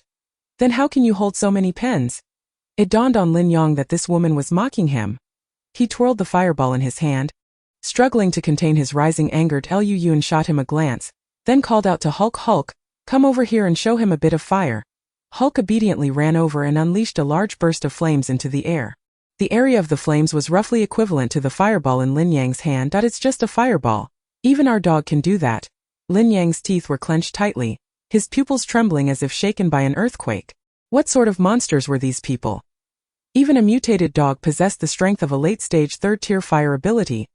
Lin Yang, despite his usual foolishness, realized he had stepped into a perilous situation today. No, it was more akin to kicking a cannon. Xiao Feng quickly apologized to them. Qi Feng, frozen with fear, felt his hands and feet go cold. He wished he had never kicked that fire pile. I'm sorry. I was blind to your greatness. I'm still young and inexperienced. I hope you won't hold it against me. Chapter 56. How envious. Yes, you're still young. You're merely a giant infant of over 200 months. Lu Yun replied dismissively, glancing at the big boss, seeking any indication of her thoughts. However, she noticed that Yan Yue had completely turned her attention away from them, her fingers delicately stroking a jade paixio of deep green hue. It seemed the boss didn't regard them as worthy of consideration at all. Never mind, you two. Help us rearrange the bonfire and then be on your way. Upon hearing this, Lin Yang and Qi Feng hastily obeyed, scrambling to gather firewood from the side. Whether it was fear or cold that made their hands tremble, they were in a fluster. It took them quite some time to rebuild the large bonfire. Lu Yun approached and meticulously inspected it, only feeling satisfied once she confirmed that everything was in order. She casually waved her hand at Lin Yang and Qi Feng, as if shooing away dogs. At that moment, Lin Yang and Qi Feng dared not concern themselves with each other's demeanor. Simply leaving unscathed was already a stroke of good fortune. Perhaps their ancestors were beseeching all the deities in heaven, their knees smoking from fervent prayers. They could hardly wait to turn around and flee. Yan Yue, who had been huddled in the corner, saw them leave safely and quickly rose from beside the earthen wall, sprinting after them with her little legs. All the while, Qi Feng was berating Yan Yue that "I'm sorry." Yan Yue murmured an apology. "Yuan, you have truly disappointed me this time," Lin Yang said coldly, his expression one of exasperation. "I'm sorry." Yan Yue repeated her apology, at a loss for what else to say. Ultimately, everything seemed to be her fault. Oh dear. Xiaoya's hands have become even thinner, Lu Mu lamented while holding Lu Xinya's hand. Lu Xinya felt a twinge of disappointment within but masked it well, revealing not a trace of it on her face. She patted her mother's hand, stood up and moved beside Lin Yang to offer comfort. It's all right, brother Yang, it's just a pity that you and Xiao Qi missed out on the meat. After speaking, Lu Xinya glanced back at Chen Yuanyuan trailing behind. You shouldn't blame Sister Yuanyuan. However, since we didn't manage to exchange for the barbecue, could you return the 2 crystal cores to me? After she spoke, she seemed to feel a bit embarrassed, pursing her lips into a shy smile. That I'm not implying, Sister Yuanyuan, that you wouldn't return the 2 crystal cores. I just worry you might not remember at the moment.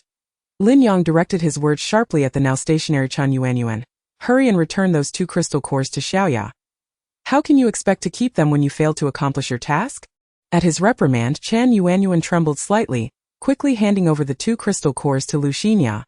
Due to having gripped them too tightly moments ago, her palms bore deep impressions from the crystals. Lu Xinya accepted the cores and then retrieved her recently changed green dress from behind, offering it to Chen Yuanyuan. Could you wash this dress for me, Sister Yuanyuan? You are the only water-type ability user in our group. Thank you so much. This time Chen Yuanyuan hesitated to reach out for it, softly replying, I can provide water for you. You can wash it yourself. Lu Xinya's face instantly turned pale as she covered her mouth with her hand. Sister Yuanyuan, did I do something wrong? You've always washed for me before. That it is so cold now. If my hands touch cold water, they might get frostbite. Lu Mu, standing nearby, stepped forward with her hands on her hips, pointing an accusatory finger at Chen Yuanyuan. What is wrong with you washing one piece of clothing for our Xiaoya? She has never done a day's work in her life since birth. You can do everything. Can't you spare a little effort? Seeing this, Lin Yang quickly positioned himself in front of Lu Xinya, casting a downward glance at the timid Chen Yuanyuan. Is it merely a piece of clothing to wash? How have you become this way? He remarked. You may attend to the dress later. For now, prepare a meal.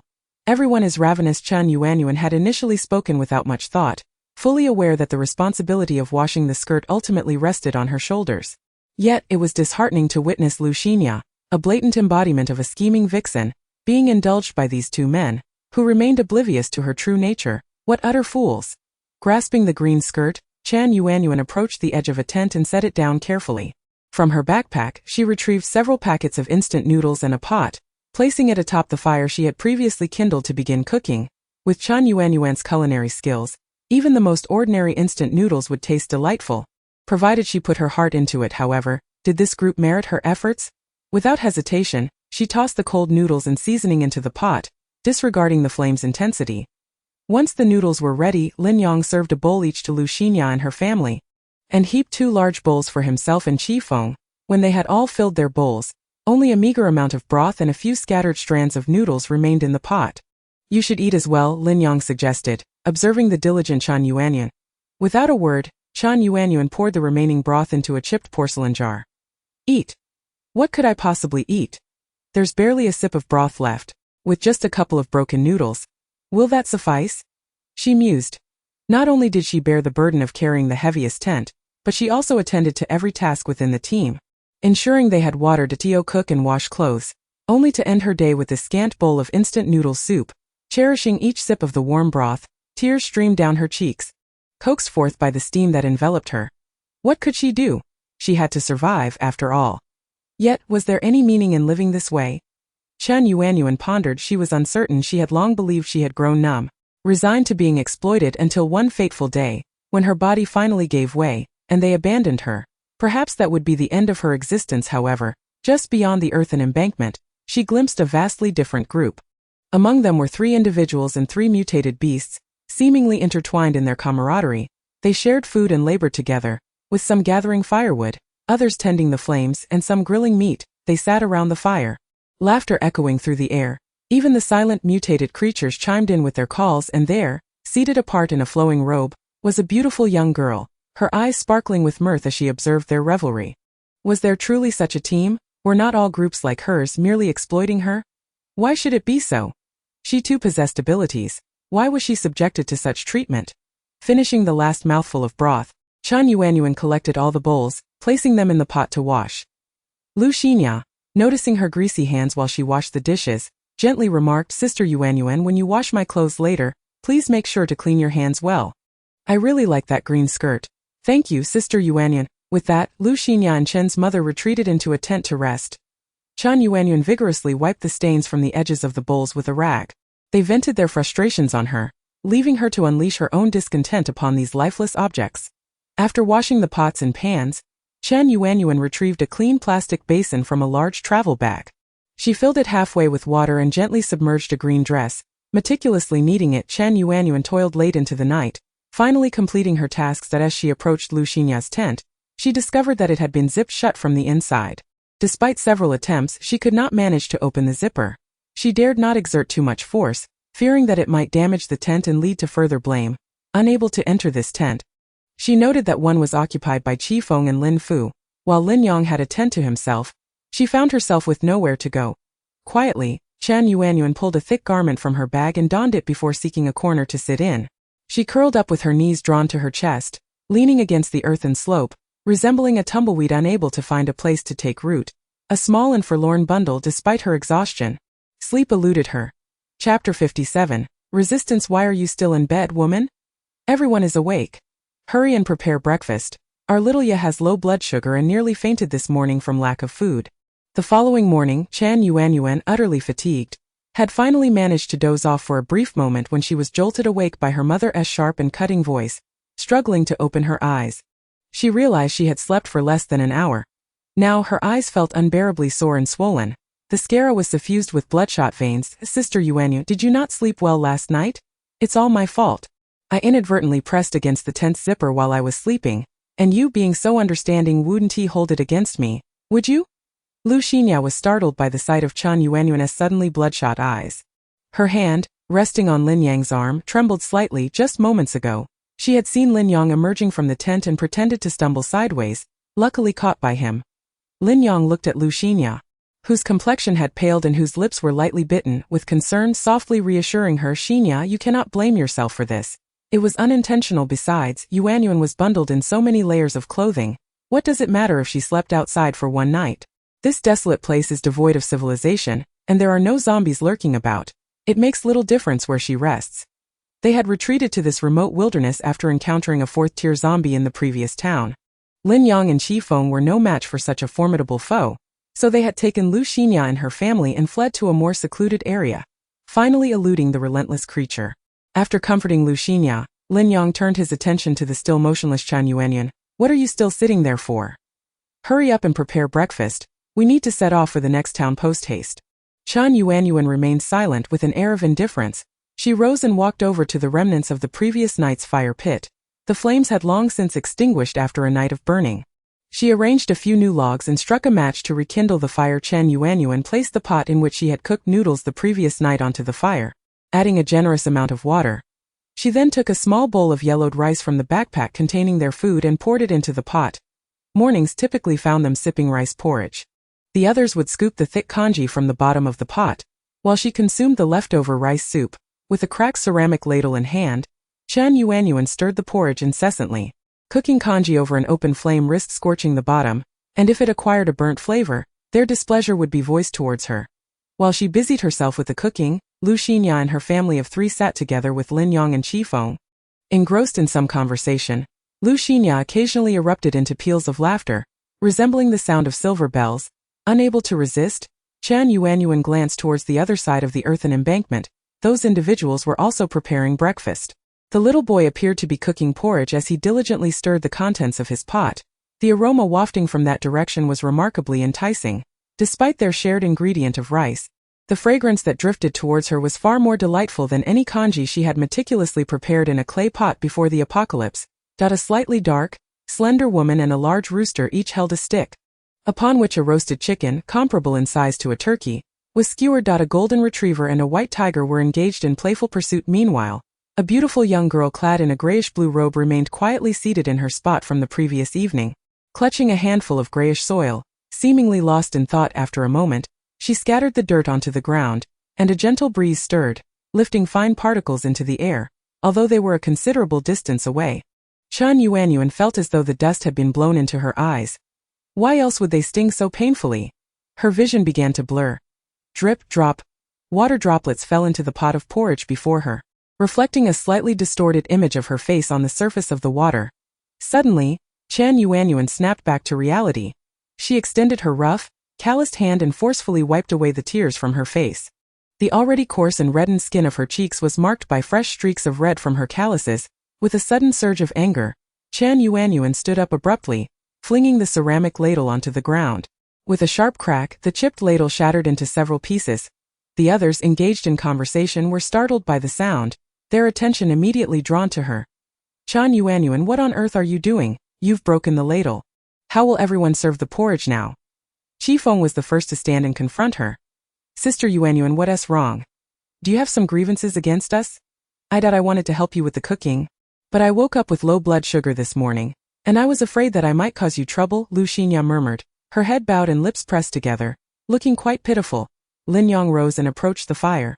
Looking down at the petite Yan Yue, she glanced up at him. Despite his tall stature, his appearance was rather ordinary. In truth, she had long ceased to be infatuated with him.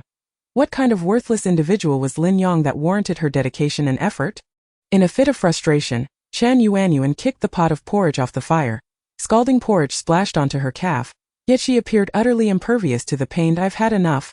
If you possess the audacity, then go ahead and take my life.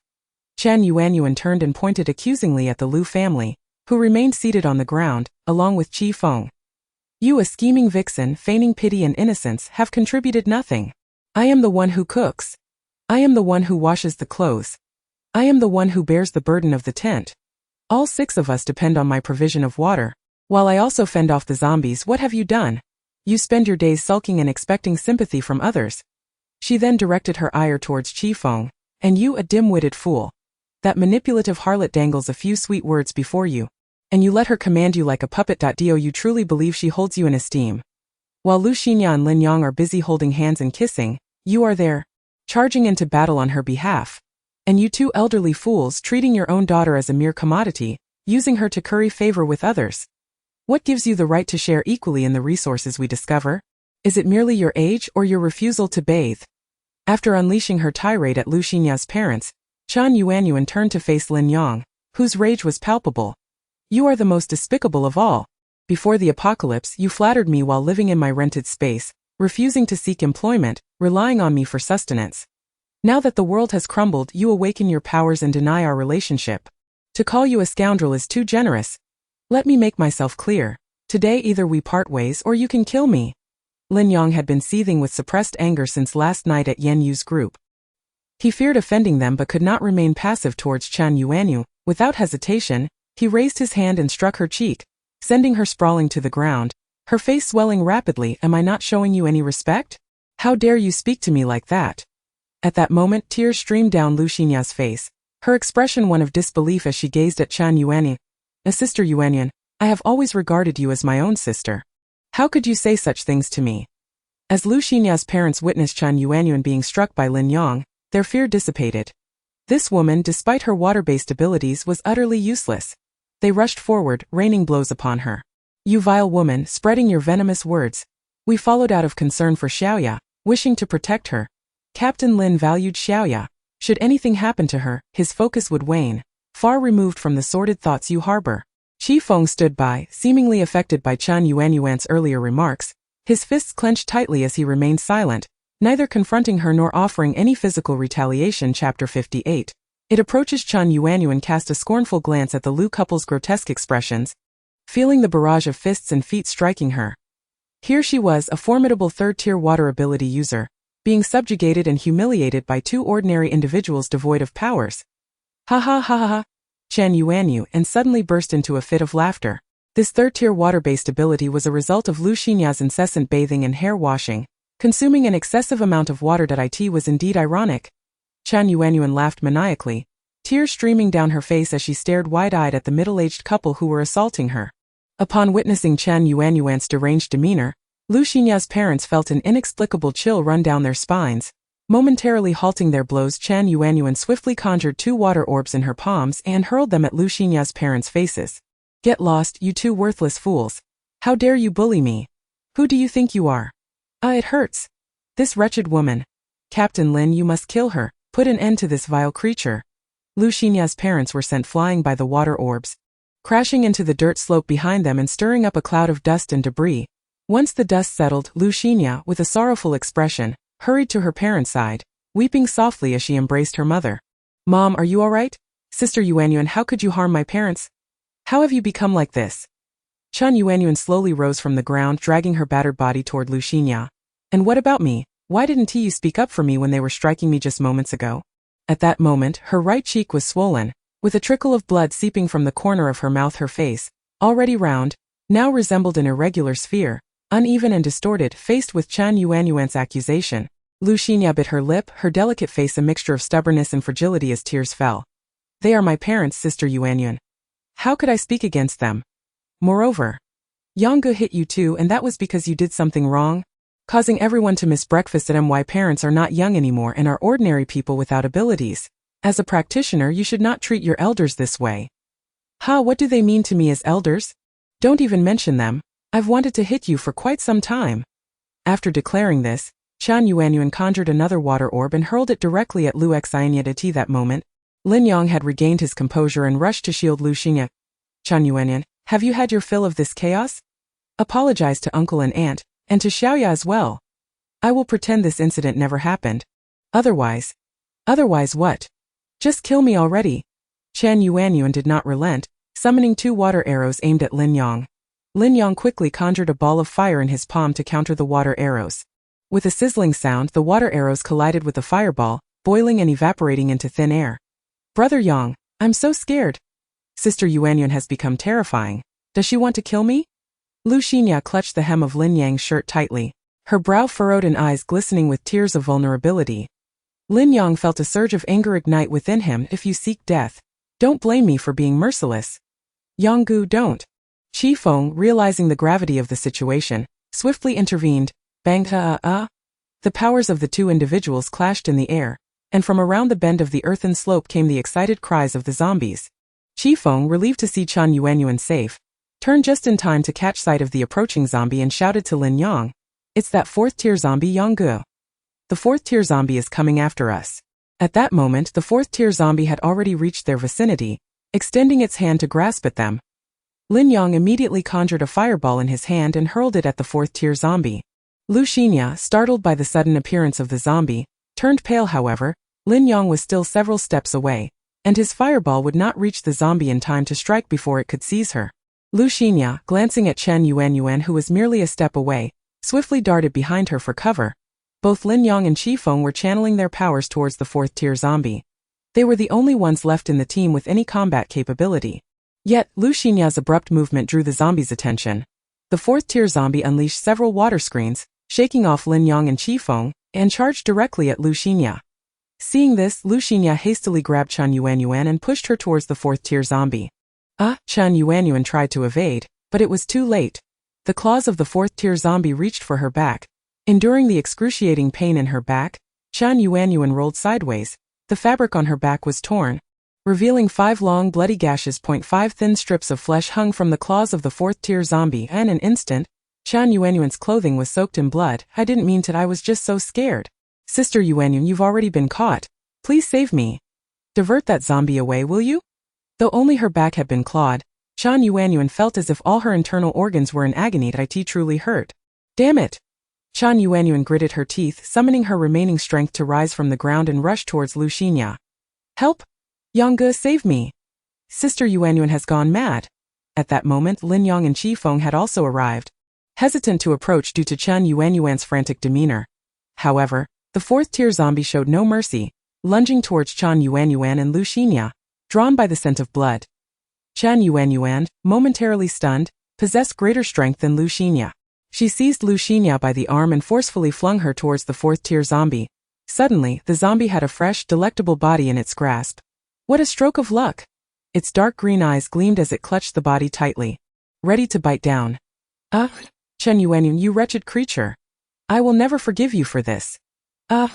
Save me, you useless pair, hurry. Chen Yuanyuan's earlier throw seemed to have drained her of all strength, and she slumped against the earthen wall. Well, you better not let me off the hook. I'm going to die anyway. Let us settle this in the afterlife. That I will personally tear your face apart then. Upon witnessing their daughter being gnawed upon by a zombie, Lu Xinya's parents were instantly paralyzed by terror, succumbing to an involuntary loss of control as they collapsed to the ground. They found themselves unable to move, despite their desperate desire to flee. Their legs felt as feeble as strands of cooked noodles, rendering them incapable of standing. All they could do was emit fearful whimpers. "You monster! I will kill you! Release Xiaoya at once!" Lin Yang's fists blazed with flames as he charged directly at the fourth-tier zombie. Sensing the imminent danger, the zombie discarded the half-eaten Lu Xinya and advanced to confront him. "Die! Everyone die!"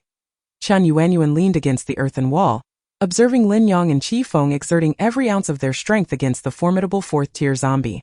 "Brother Yang, I'm running out of abilities." The wind blades coalescing in Qi Feng's hands had diminished significantly from their earlier size, while the flames enveloping Lin Yang's fists flickered dimly. My abilities are dwindling too. Chen Yuanyuan fetched those third-tier crystal cores from the backpack. Chen Yuanyuan ignored their pleas entirely. How utterly ridiculous. I might be on the verge of death, yet you expect me to follow your orders? Realizing Chen Yuanyuan's indifference, Lin Yang understood that today, this woman would not heed his commands. A pang of regret welled up within him. He lamented not having treated her with a modicum more kindness, at least putting on a facade of goodwill. This woman, with just a hint of concern, would dedicate herself wholeheartedly to you. In that dire moment, Lin Yang and Qi Feng dared not divert their focus to retrieve the crystal cores, gritting their teeth and enduring the struggle. Ultimately, it remained uncertain whether Lin Yang, faced with the specter of death, had tapped into his latent potential. Just as he sensed he could not evade the zombie's dark claws, his long-stagnant ability level seemed to surge forth unexpectedly. He had ascended to the rank of a fourth-tier fire ability user. Chapter 59. Can I exchange for a chicken leg? The disparity between fourth-tier and third-tier abilities is monumental. Even though Lin Yang had only just attained fourth tier in his fire abilities, he lacked mastery over the intensity that came with this new level. Yet, in this critical moment of life and death, he managed to unleash the full extent of his newly acquired fourth-tier powers. There was no time for contemplation. He had to exhaust the last remnants of his energy, conjuring a 2-foot-long fire dragon. Guiding the fire dragon, he sent it hurtling towards the zombie's outstretched hand. The fourth-tier zombie, caught off guard by this unexpected turn of events, was unable to react in time to evade the attack. The fire dragon struck true, colliding with the zombie's hand, but it too had managed to grasp Lin Feng's shoulder, piercing through him. As the fire dragon made contact with the zombie, it erupted, engulfing both the creature and Lin Yang in flames. Qi Feng, having exhausted his abilities in a bid to buy Lin Yang some time, collapsed to the ground in utter fatigue. Lying there, Qi Feng did not gaze upon the two blazing fireballs that were Lin Yang and the fourth-tier zombie. His eyes, seemingly devoid of focus, remained fixed on Chen Yuanyuan's direction. Though still young, Qi Feng perhaps resembled Chen Yuanyuan's description. His mind not particularly sharp, easily swayed by a few words, and often incited to bully Chen Yuanyuan alongside others. He seemed never to have pondered why Chen Yuanyuan should be burdened with so many responsibilities alone. At that moment, Qi Feng appeared to see in Chen Yuanyuan a reflection of his own mother, forever diligent and self-sacrificing, yet devoid of any recognition from those around her. His father found her simplicity and seriousness tiresome, dismissing her as someone who merely toiled without appreciation for the finer pleasures of life. His grandparents lamented her family's lack of wealth, feeling they could offer nothing substantial to their descendants. Moreover, Qi Feng had never once spoken a word in her defense, all the while enjoying the warmth and care that his mother lavished upon him. Now he seemed to finally grasp his mother's helplessness within that household. Regrettably, he could no longer utter an apology to her. I'm sorry, Sister Yuanyuan, Qi Feng said earnestly to Chen Yuanyuan. His mother could not hear his contrition. Yet Chen Yuanyuan was still very much alive. She did not covet Qi Feng's apology. Not every expression of remorse could absolve past grievances. The suffering had already transpired. Could a mere "I'm sorry" truly erase it all? Chen Yuanyuan turned her gaze away. Avoiding Qi Feng's eyes, he lowered his head in despondency, aware that a fleeting apology bore little weight. It was utterly insufficient to compensate for the indignities and exploitation Chen Yuanyuan had endured. Alas, she had already been seized by the zombie. There was no way for him to amend her plight. After a while, the flames engulfing Lin Yang and the fourth-tier zombie had extinguished, leaving them both charred to a crisp blackened state. Chen Yuanyuan turned her head, her gaze falling upon a group of peculiar human-beast hybrids nearby. They appeared oblivious to the turmoil unfolding at their side, continuing their leisurely tasks with unwavering focus. The two roasted chickens were now ready, though Chen Yuanyuan's vision was somewhat blurred. She could still discern the golden, crispy skin of the chickens set upon a rack beside the fire. The meal was about to commence. Suddenly, a spark of life flickered in her eyes as she became acutely aware of her limbs growing increasingly stiff. Time was slipping away. She was on the verge of transforming into a zombie.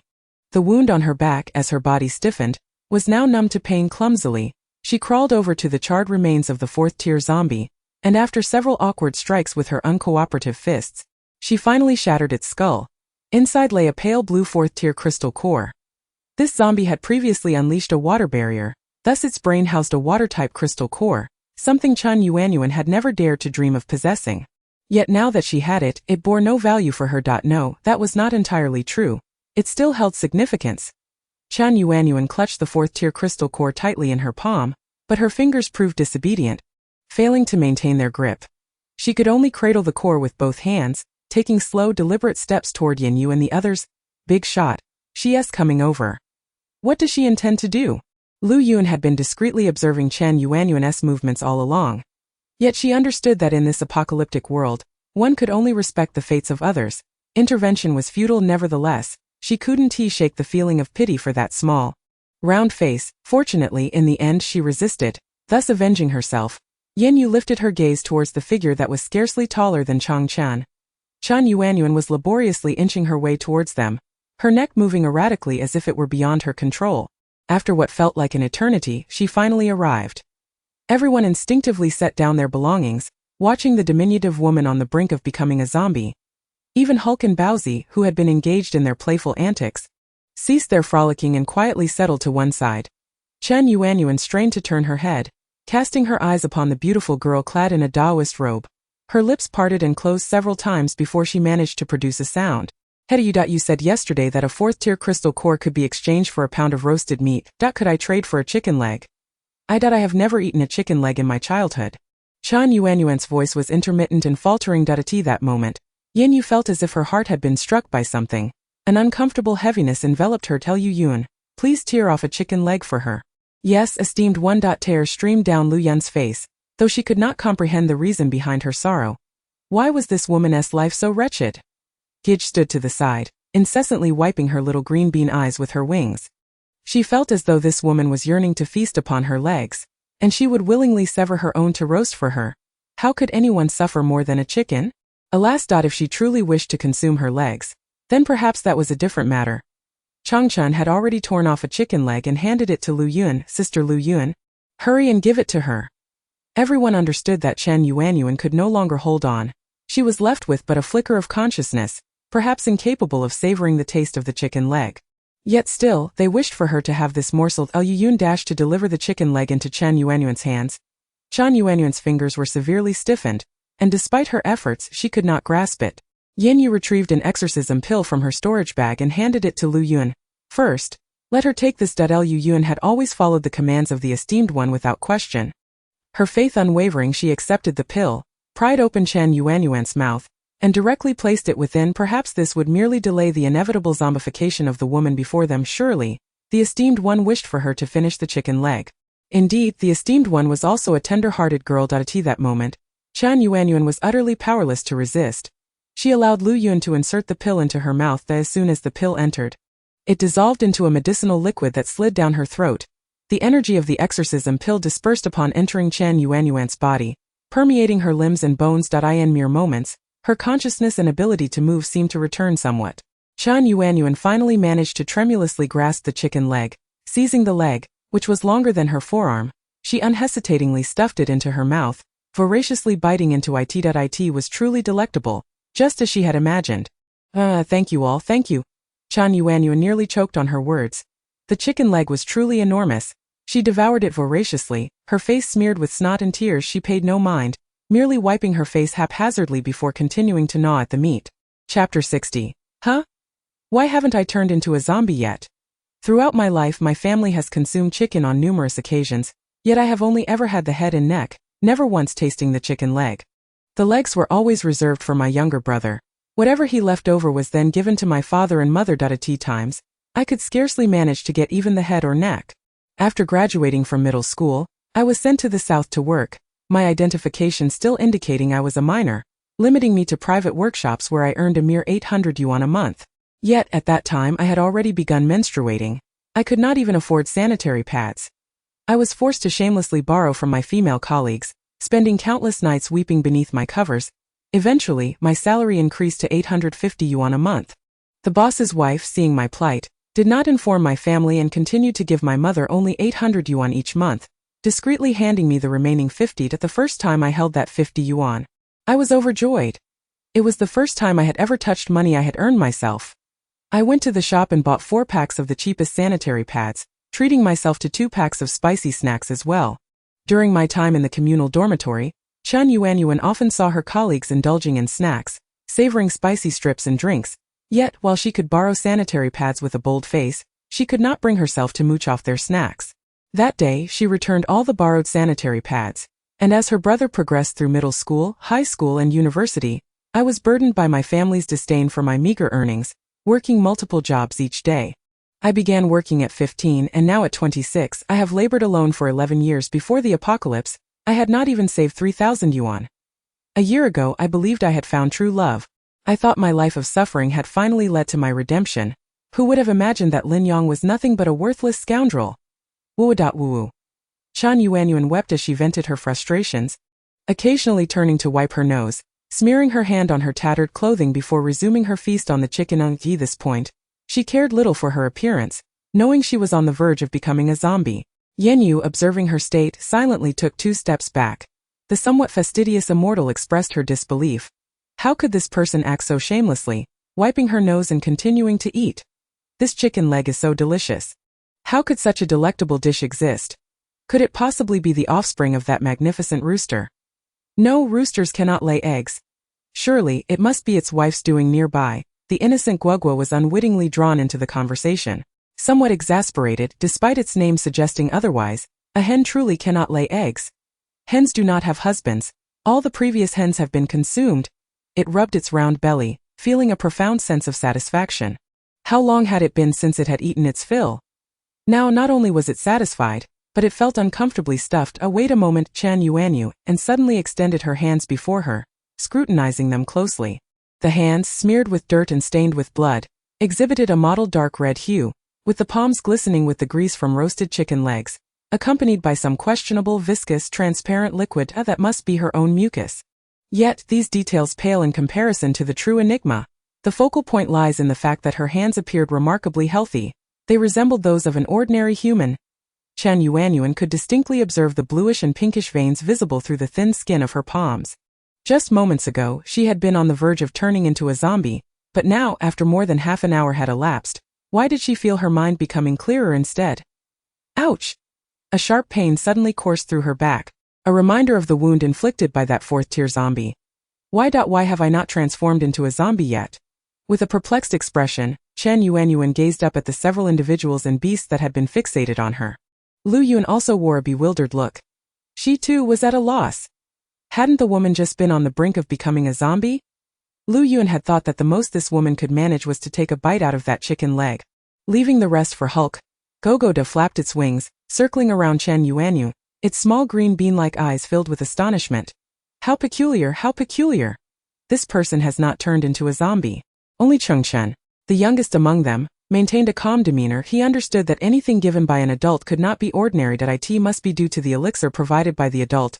Changchan promptly concluded with a single statement. Right. The boss had just instructed him to give her an elixir. Boss, what kind of medicine is that? How astonishing! Lu Yun looked at Yan Yue with curiosity. It's a demon-repelling elixir, although they are quite scarce. Be cautious while hunting zombies. Avoid being grabbed or bitten. If the elixirs run out, I cannot assist you. The 3 beings and 2 humans nodded vigorously, vowing to do their utmost to evade being captured or bitten by zombies.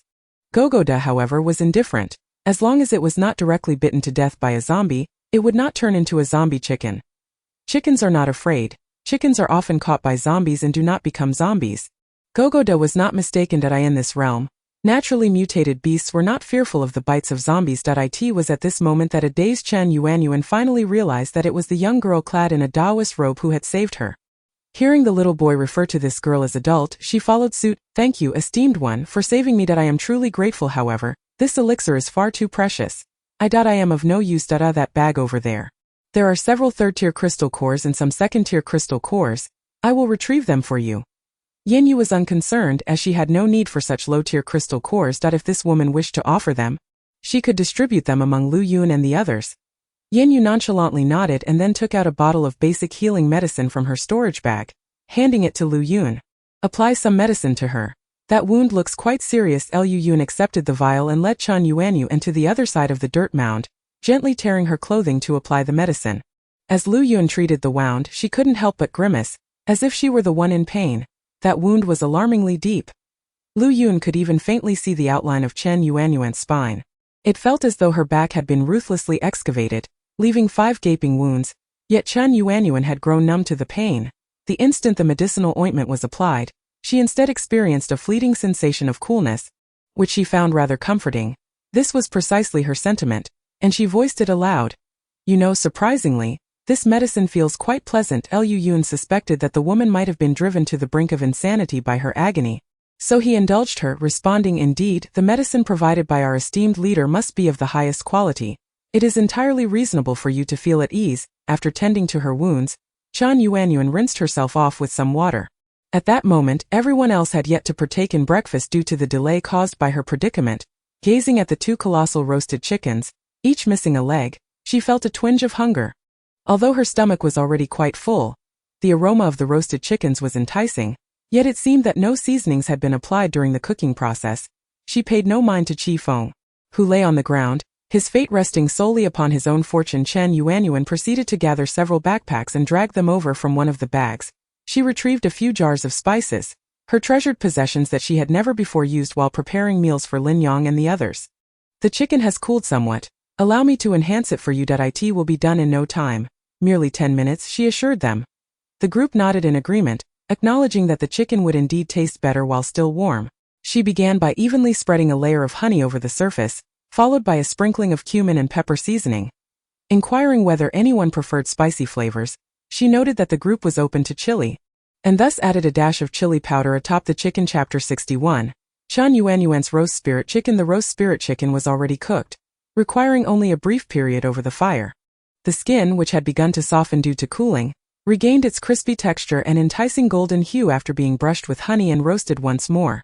The sweet fragrance of honey mingled with the other spices, releasing a peculiar aroma that wafted into the air. How delightful! Today's roast chicken is exceptionally fragrant, simply irresistible. I must have some. A creature named Gogo danced excitedly around the fire, flapping its wings to fan the flames, seemingly unable to contain its anticipation for the feast. At this moment, it no longer cared whether the chickens had once been its ki, and Lu Yun stood nearby, captivated by the roast spirit chicken that Chen Yuanyuan was skillfully turning over. He couldn't help but swallow as drool threatened to spill from the corners of his mouth. Baozi too was engrossed, its large tiger-like face leaning over the fire, unperturbed by the risk of singeing its fur. As saliva dripped perilously close to the 2 roasted chickens, even Chang Chan, the youngest yet most composed among them, found his gaze fixated on the delectable birds. Yan Yue inhaled the tantalizing aroma that filled the air. Unable to resist the urge to sniff, it seems to be far more appetizing than what I or Lu Yun could ever cook. I wonder what it will taste like when we finally eat. A hint of anticipation danced in her heart. After approximately 10 minutes, Chen Yuanyuan retrieved the chickens from the fire and placed them upon the rack she had prepared. Although she was not an enhanced individual with extraordinary strength, her daily toil had endowed her with considerable physical power. Otherwise, she would be unable to lift these 2 roasted chickens. Well, this will have to do for now. Today we can only roast them to this extent, and everyone can share in the feast. Chen Yuanyuan, inhaling the aroma of the roasted chickens, could not help but swallow her saliva. However, having just eaten her fill, she knew it would be improper to indulge further. To desire more would be discourteous. Lu Yun first tore off a chicken leg and placed it on a plate, then served a bowl of congee to Yan Yue. Yan Yue, with an air of restraint, used her chopsticks to tear off a piece of chicken leg meat and put it into her mouth. That as the tender meat grazed her palate, her eyes brightened with delight, soon narrowing in satisfaction. It was indeed delectable, particularly the crispy chicken skin, which was infused with the flavors of honey and spices. The chicken leg meat, having not been marinated in advance, lacked depth of flavor. Yet, when consumed together with the golden, crispy skin, it was simply irresistible. The reason this roasted spirit chicken was so much more delicious than the original unadulterated version was not merely due to the addition of a few commonplace seasonings. Chen Yuanyuan's final role was as the head chef in a private dining establishment. Initially, she had worked there as a food runner and dishwasher, later being assigned to the kitchen as a prep cook. The head chef, being somewhat advanced in age, would occasionally allow her to sort a couple of simple dishes. It was during these moments that he discovered her remarkable culinary talent. Consequently, he frequently granted her special instruction and encouraged her to enroll in culinary school to obtain her chef's certification. Although everyone acknowledged Yan Yue's exceptional cooking skills and the deliciousness of her dishes, no major restaurant would hire her as a head chef without a certification. Once she obtained her chef's certificate, the head chef of the private dining restaurant was on the verge of retirement. The flavors of her dishes possessed a unique essence that set them apart. Even when others followed her methods and used the same ingredients, their creation somehow lacked that certain something. Perhaps this is the innate quality each person possesses in the art of cooking. Yan Yue seemed to be inherently gifted in the realm of gastronomy. A seasoned food critic had once remarked that her dishes carried the warmth of human existence, evoking an unintentional infatuation. Wow, it is truly aromatic. I previously believed the roasted spirit chicken was already extraordinarily delicious, yet now I realize how significantly it can be elevated beyond its original flavor. Lu Yun continued to gnaw on her chicken wings, exclaiming how fragrant they were. Baozi and Hulk devoured their portions in silence, crunching the bones before swallowing. This moment, Gogo seemed indifferent to the fact that it was consuming what could be considered its kind. Eagerly pecked at 2 pieces of chicken buttocks, roughly the size of dumplings, its bright red comb shaking with satisfaction. Even Changchan was shoveling chicken meat into her mouth, one piece after another. Yan Yue squatted not far from them, cradling her round face in her hands, watching with contentment as everyone devoured their meal. How wonderful! She had always relished witnessing the expressions of others as they enjoyed the dishes she prepared. The most honest physiological response from her guests served as the greatest affirmation of her culinary prowess. Having received such immense kindness from them, she merely roasted 2 chickens in return. As they finished their meal, a sense of melancholy washed over Yan Yue, and her once cheerful, round face fell in an instant. She ought to organize her supplies and set forth once more, striving to locate the next survivor base. After everyone has finished their meal, Yan Yue eagerly gathers the pots, bowls, and utensils, squatting beside them to wash them clean. Xiao Chanshan, look! Their water-based abilities are truly convenient, unlike us, who have to find ways to stockpile clean water every time we arrive at a new place. Lu Yun and Changchan stand idly, watching as Yan Yue skillfully conjures a basin of water from her palm, a hint of envy glimmering in her eyes. She has so many barrels of water stored in her space. Even so, it's impossible to bathe daily. I really envy the big shots. They can simply cast a cleaning spell on themselves. Changchan nodded earnestly. Indeed, it is quite convenient. Once Yan Yue has cleaned the pots and bowls, she neatly arranges them aside. She wipes her damp hands on her clothing before approaching Yan Yue. I am truly grateful for your life-saving assistance, but I understand you and your companions must have your own matters to attend to. If we have the chance to meet again in the future, I will certainly strive to repay your kindness. Yan Yue gazes at the dusty little round face before her, still somewhat perplexed as to why an adult would be nearly the same height as a child. Of course, such musings are not the main concern at present. Yan Yue's slender fingers gently tap her knee. The chicken leg she just had was utterly delicious. After finishing one, she still felt somewhat unsatisfied. Yet, she always consumes such quantities at mealtimes. Even the esteemed immortal must uphold a certain dignity. They do not offer her more, and it would be inappropriate for her to ask. Originally, she merely intended to indulge her appetite with a bite. However, since this little round face is capable of producing such delectable roasted chicken, might she also conjure up even more exquisite dishes? Aren't you coming with us? Yan Yue inquired casually, observing Yan Yue. Ah? Yan Yue had previously lacked the courage to meet the gaze of the robed maiden before her. Suddenly hearing Yan Yue's question, she couldn't help but look up, astonished at the stunning girl who seemed almost unreal. See, could I go with everyone? Only if you wish to. Yan Yue replied without looking at her again, focusing instead on grooming the white tiger's fur that rested beside her. Can I really accompany everyone? Yan Yue still found it hard to believe. Noticing that Yan Yue had turned her attention away, she glanced at Lu Yun and Changchan. Did the lady just say I could join you all? Lu Yun was equally delighted. They had struggled to find anyone capable of cooking, yet this little round face was different. Witnessing her adeptness in seasoning the chicken and the dish's perfect flavor had utterly captivated her. Moreover, she was a water-based abilities user. How convenient it would be to have her around. As Yan Yue sought affirmation, Lu Yun excitedly approached and lifted her, spinning her around a few times in place. You heard correctly. The big shot said you can come with us. Actually, you can join us. Our big shot is very nice, he. Changchan chimed in with a beaming smile, equally thrilled to welcome a new sister into their fold. The delightful creature with its grand wings flapped joyfully in circles, expressing its exhilaration in Chapter 62. Upon arriving in City S, Yan Yue was held and spun around several times by Lu Yun before being gently set down. At that moment, her mind cleared significantly, and the smile on her round face grew ever wider as she laughed. Tears unexpectedly streamed down her cheeks. The sight of her alternating between laughter and tears was rather comical, prompting everyone around her to chuckle. "You look quite ridiculous like this. Perhaps you should refrain from both laughing and crying." Lu Yun teased her that I'm simply overwhelmed with joy. I've never felt this happy before. Throughout my life my family has never chosen or recognized me. Yan Yue exclaimed, "Oh, you all understand? I truly adore you. Ever since yesterday I have felt such affection for you all, though I cannot quite explain why. I just sense that each of you is extraordinarily wonderful." Though she managed to cease her tears, her voice remained somewhat choked. "Chickens are wonderful too, and Hulk is an exceptionally good dog, while young Master Bowsy is a remarkably noble white tiger." The delightful creature interjected, tilting its head and fixing its sparkling green bean-like eyes upon Yan Yue. "Why only praise humans? We beasts are equally admirable." "Indeed. Yes, yes. Goda is a particularly splendid chicken, Hulk is an exceptionally good dog, and young Master Bowsy is the most illustrious and mighty Lord White Tiger." Yan Yue concurred enthusiastically. She had just been momentarily careless. This is how it should be. Goda's green bean eyes sparkled with satisfaction before it flapped its wings and set off to play with Hulk. "Let us gather our belongings. We are about to depart," Yan Yue announced after finishing grooming Bowsy. "Very well, my lord," Yan Yue replied, adapting remarkably well. She had not yet collected all the supplies from earlier and swiftly dashed to the other side to gather the remaining items. Just like her companions, she had dragged over each tent and supply one by one that after some contemplation, she decided to leave behind a climbing backpack. After all, he had never harmed her and had even shielded her during Lin Yang's attack. Yan Yue frowned as she observed the petite Yan Yue, who was struggling under the weight of a massive backpack that was taller than herself.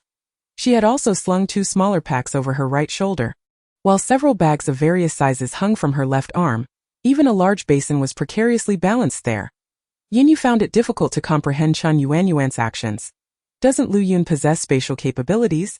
she inquired, somewhat perplexed. Standing nearby, Lu Yun awkwardly cleared his throat. He had indeed intended to inform Yan Yue about his spatial abilities. However, as he watched her attach an array of disorganized items to herself, he was curious to see just how much she could carry. What he witnessed was astonishing. This girl, barely 5 feet tall and weighing around 80 pounds, was somehow managing to bear several hundred pounds of goods. Could she truly be the genuine enhancer of physical capabilities, while he merely possessed a facade of such strength?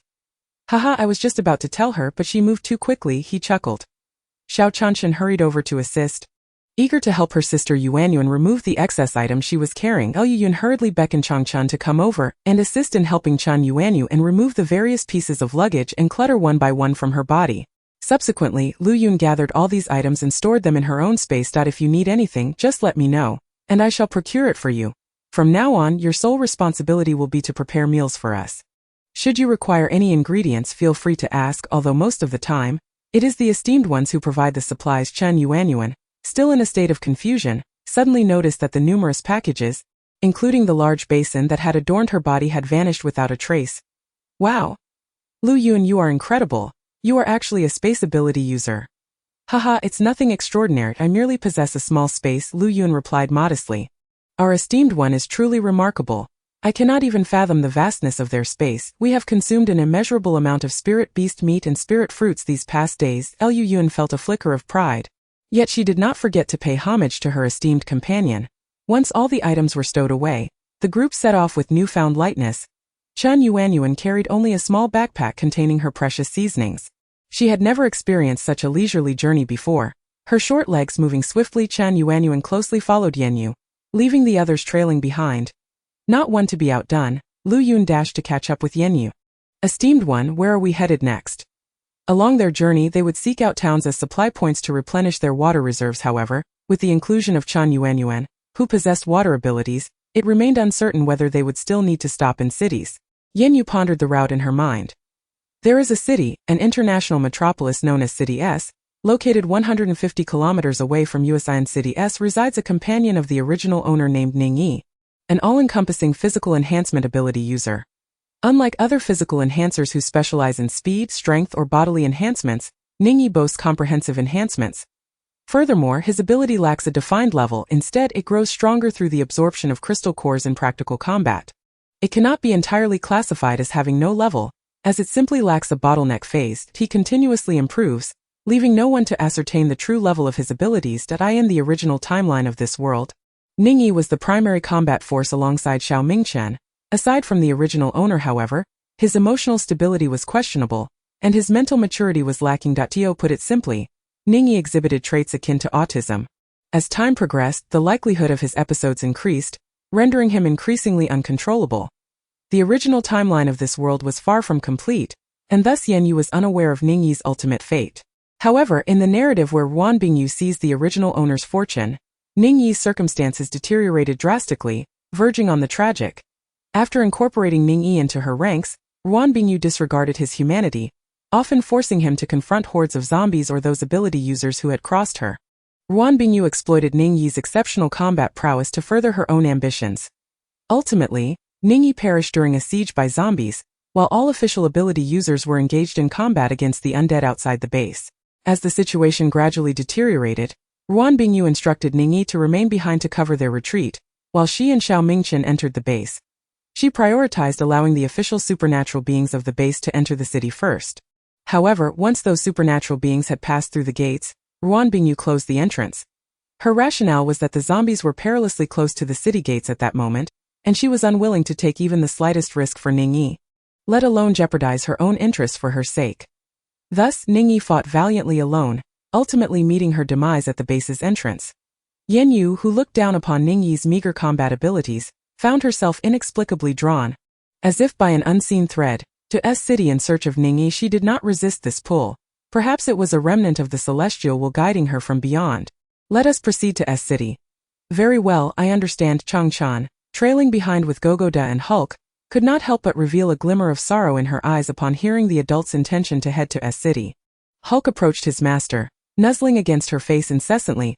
Chang Chan reached out to stroke her beloved pet, who was nearly as tall as she. I am fine, Hulk. They may have perished long ago in the jaws of the zombies, she murmured softly nearby. Gogoda flitted about restlessly, its sharp beak pecking at the earth in search of mutated insects to snack on. Aside from Chang Chan and Hulk, no one else heard her words. Chapter 63. Sweet rice cake. Before sunset on the third day, Yan Yue and her companions reached the outskirts of S City's urban area. Lu Yun observed the sparse zombies wandering at the city's edge and could not refrain from voicing her confusion.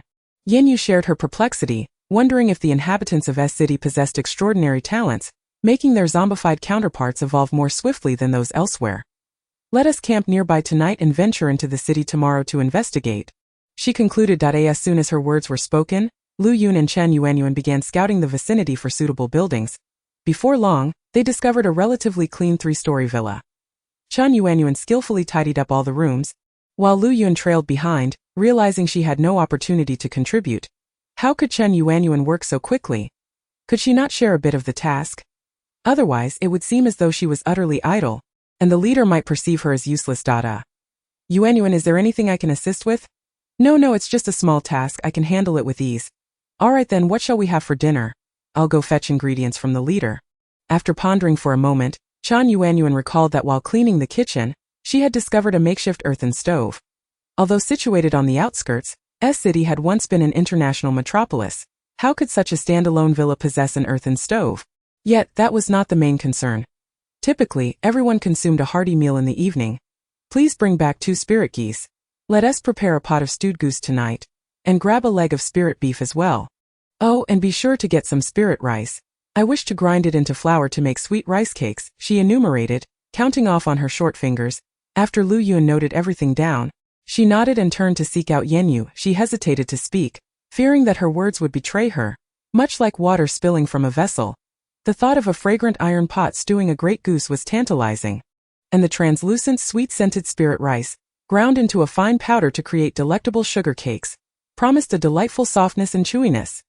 Lu Yun hurriedly gathered the ingredients that Chen Yuanyuan required, bringing over a hefty leg of spirit cattle weighing no less than 200 to 300 pounds.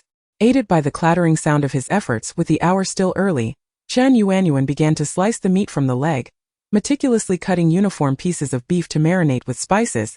Setting them aside, she then ignited the stove, tossing the freshly chopped spirit goose meat into the pan to saute. allowing the fat to render. The thick, succulent goose skin sizzled in the iron pot, releasing a generous amount of grease, perfectly compensating for the absence of cooking oil. Observing the excess fat, Yan Yue carefully ladled some into a small ceramic jar for later use. Next, she rummaged through her travel bag and retrieved a small packet of dried mushrooms, a stash of hazel mushrooms she had hoarded before the apocalypse, which she had yet to find an opportunity to savor. She glanced at the half bag of spirit rice flour, which had already been ground to a fine powder when Lu Yun had brought it.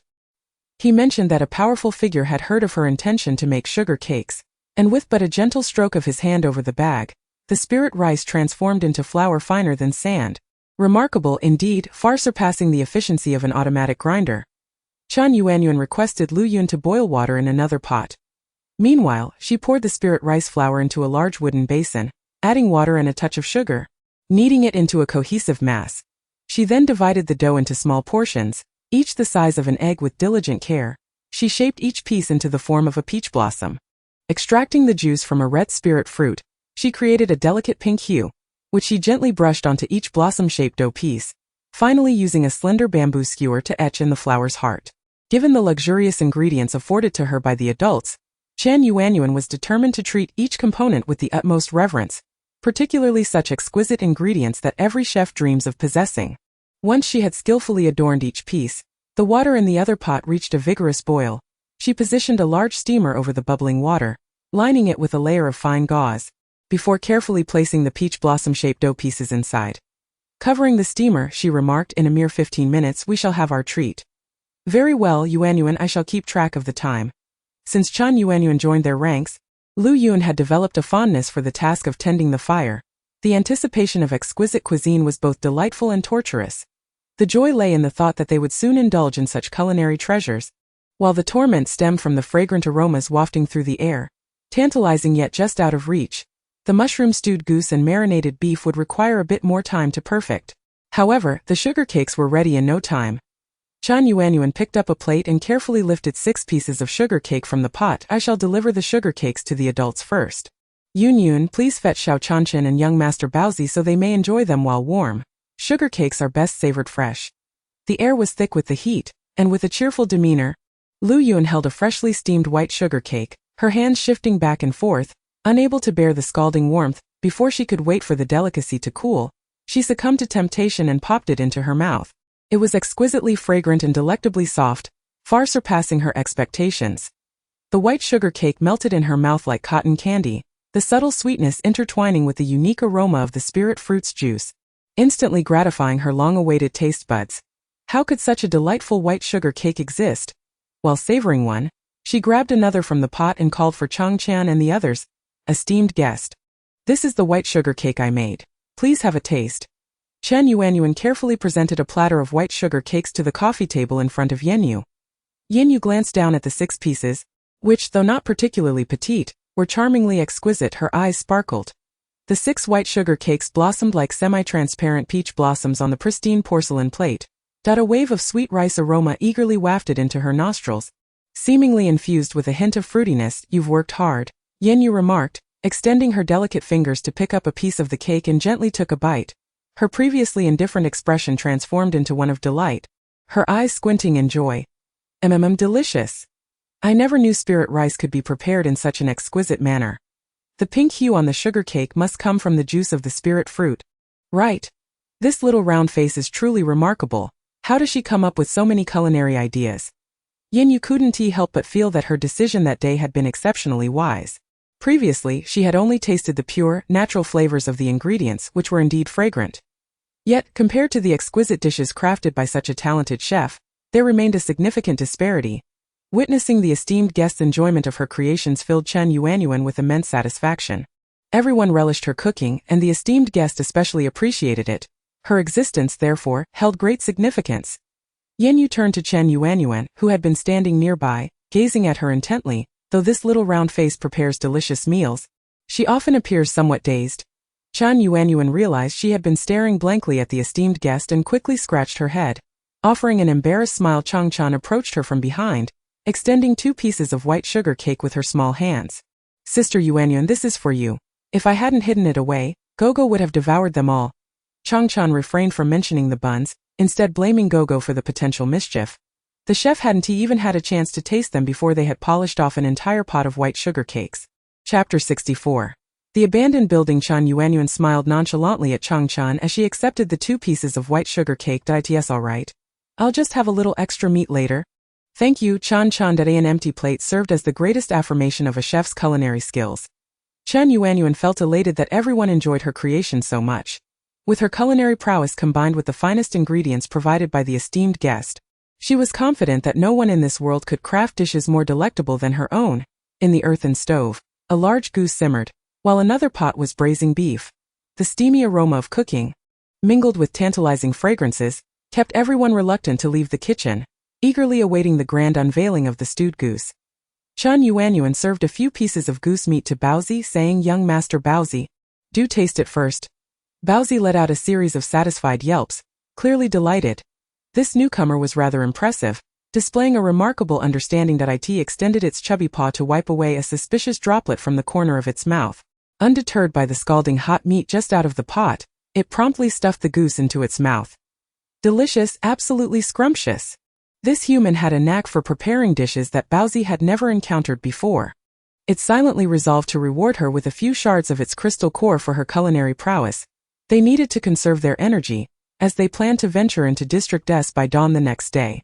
Based on the observations made at the edge of District S that evening, it was easy to deduce that the number of high-level zombies within the city center was certainly not insignificant. It appeared that a fierce battle awaited them on the morrow. At the break of dawn, Yan Yue took the lead while Baozi brought up the rear, as the group made their way toward the heart of District S. Yan Yue was aware that Ningyi had been discovered by the original owner and Ruan Bingyu in District S, yet the specifics of Ningyi's location remained a mystery to her. Whether within a prominent building or a particular area was unknown.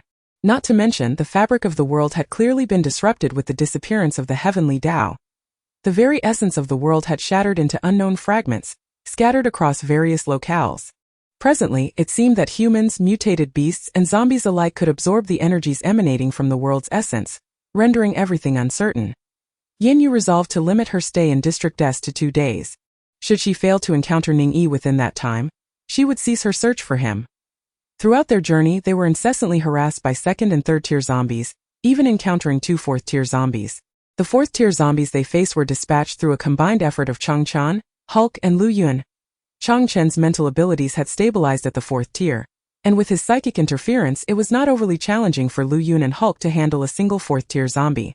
As they advanced toward the city center, the frequency of zombies increased, with 2nd tier zombies nearly vanishing from sight, replaced predominantly by 3rd tier zombies, interspersed with a few 4th tier ones. Be cautious. I sense the presence of a 5th tier zombie, Yan Yue warned, her gaze fixating on a dilapidated building not far ahead. Remarkably, this abandoned structure housed survivors, human beings at least a couple of dozen. Yet nearby lurked the highest level zombie Yan Yue had encountered thus far, a 5th tier zombie. Yan Yue gazed at the crumbling edifice in bewilderment. Not only did it conceal a 5th tier zombie, but it was also surrounded by a throng of zombies, primarily 3rd tier, with a significant number of 4th tier ones as well. How had the dozens of survivors within this derelict building managed to survive under such perilous circumstances? With such a formidable horde of zombies, why did they not simply rush inside, instead of standing idly by while delectable prey huddled within the dilapidated walls? Suddenly, Gichda flapped its wings from the middle of the group and landed beside Yan Yue. The chicken is unafraid. It dares to confront the 5th tier zombies, and it has yet to consume a 5th tier crystal core. Yan Yue cast a disdainful glance at the proud and vigorous rooster flapping its wings beside her. When they first met, its feathers had been a resplendent golden red. One could almost wish for each feather to boast a different hue. Could it be that it had indulged too much in those chaotic crystal cores? Nevertheless, this rooster truly possessed the capability to battle 5th tier zombies. It had already evolved into a mid-tier 5th tier mutant beast, and its aberrant physique was remarkably resilient against the zombie virus. Yes, my lord, understood, my lord. The rooster, which had previously held its magnificent tail high, now drooped it slightly. The master favored the dishes prepared by that little dwarf, and the delegation of such a crucial task to the chicken was a testament to its importance. Indeed, the chicken was of utmost significance. The horde of zombies surrounding the dilapidated building erupted into frenzied roars upon noticing Yan Yue and the mutant beast. They wildly waved their tattered arms in excitement. Heaven knows the torment of this group of zombies, who guarded a plethora of food yet could not partake. Finally, fresh prey had arrived. These new humans were outside the crumbling edifice, and the zombies would not be defying their leader's orders by charging into the building. They surged eagerly towards Yan Yue and her companions. Yan Yue stepped back with her hands clasped behind her, surveying the oncoming horde. The fifth-tier zombie was conspicuously absent. It appeared that the intelligence of the fifth-tier zombies had evolved significantly. Until it assessed the strength of these individuals, it would likely remain hidden. Reluctant to expose itself, the fifth-tier zombie intended for the third and fourth-tier zombies to take the lead. All the zombies prioritized their assault on Yan Yue, drawn by the intoxicating scent emanating from her. Yet, it seemed as though an invisible barrier shielded her. No matter how fiercely they clawed with their sharp nails or gnawed with their elongated, darkened fangs, they could not touch her. A few fourth-tier zombies quickly abandoned this target. Redirecting their charge towards the remaining trio of humans and mutant beasts, the rooster unfurled its enormous wings, sheltering Changchan and Yan Yue beneath its protective embrace, much like a mother hen guarding her chicks. This was a task the rooster executed with remarkable proficiency, having learned the behaviors of hens quite well. Now it was time to put that knowledge to use. Heh. Yan Yue recognized that her current strength was insufficient to confront these zombies, especially with the occasional sudden attack from a fourth-tier zombie. The fourth-tier water crystal core she had previously exchanged for chicken legs had been given to her directly by her lord. Yet, despite absorbing that core, she had still been unable to break through the third-tier bottleneck. The lord did not scold her, merely stating that her foundational skills had been lacking. She watched as Lu Yun, Hulk and young Master Baozi boldly charged into the throng of zombies, her eyes fixated on the undead surrounding them, occasionally launching water arrow attacks at the zombies. And truth, Yan Yue felt capable of tackling those third-tier zombies.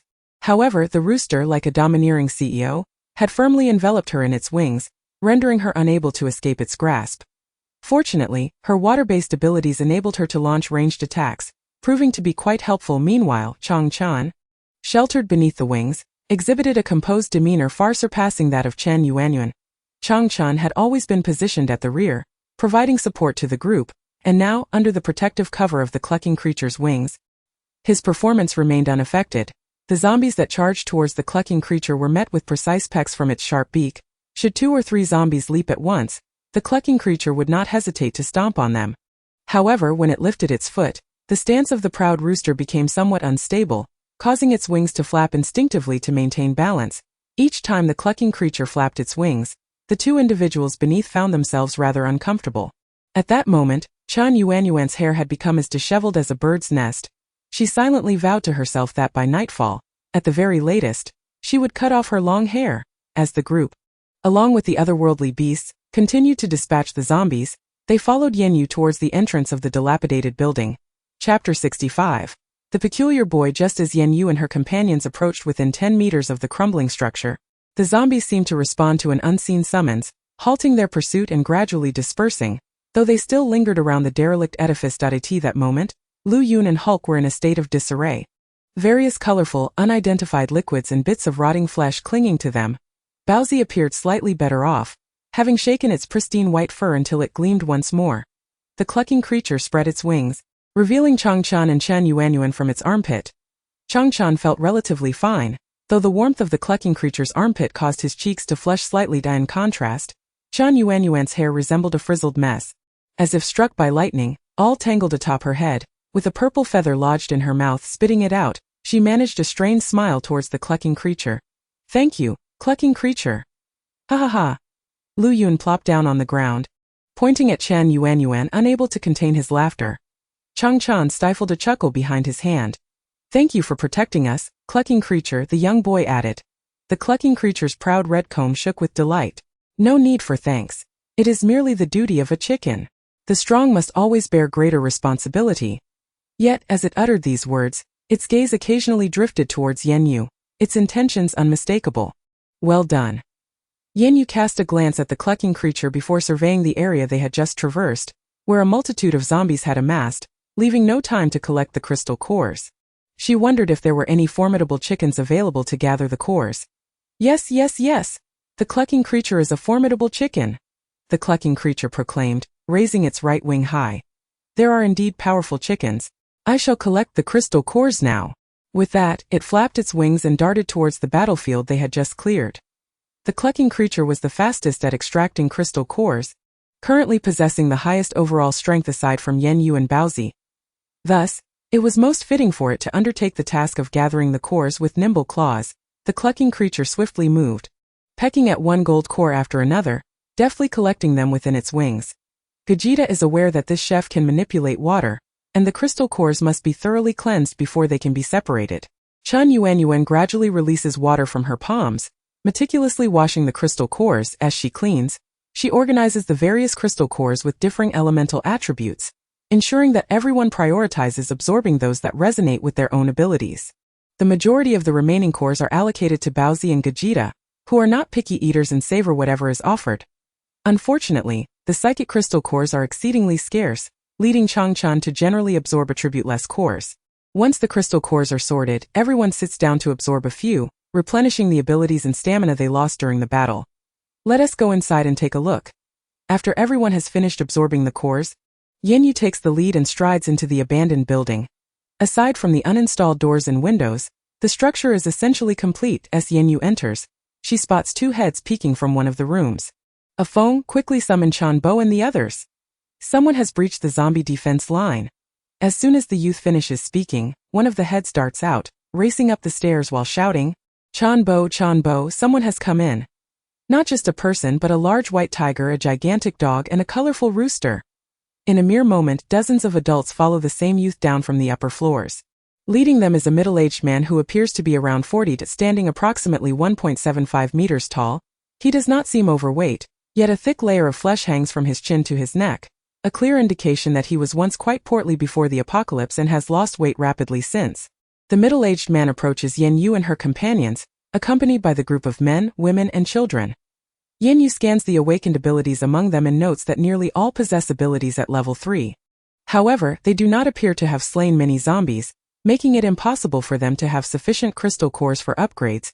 Observing the middle-aged man's inquisitive gaze, Yan Yue speaks calmly, it's merely luck. Upon entering, Yan Yue had already utilized her spiritual sense to survey the entire abandoned building. It seems to be an uncompleted shopping mall, vast in area yet not particularly tall.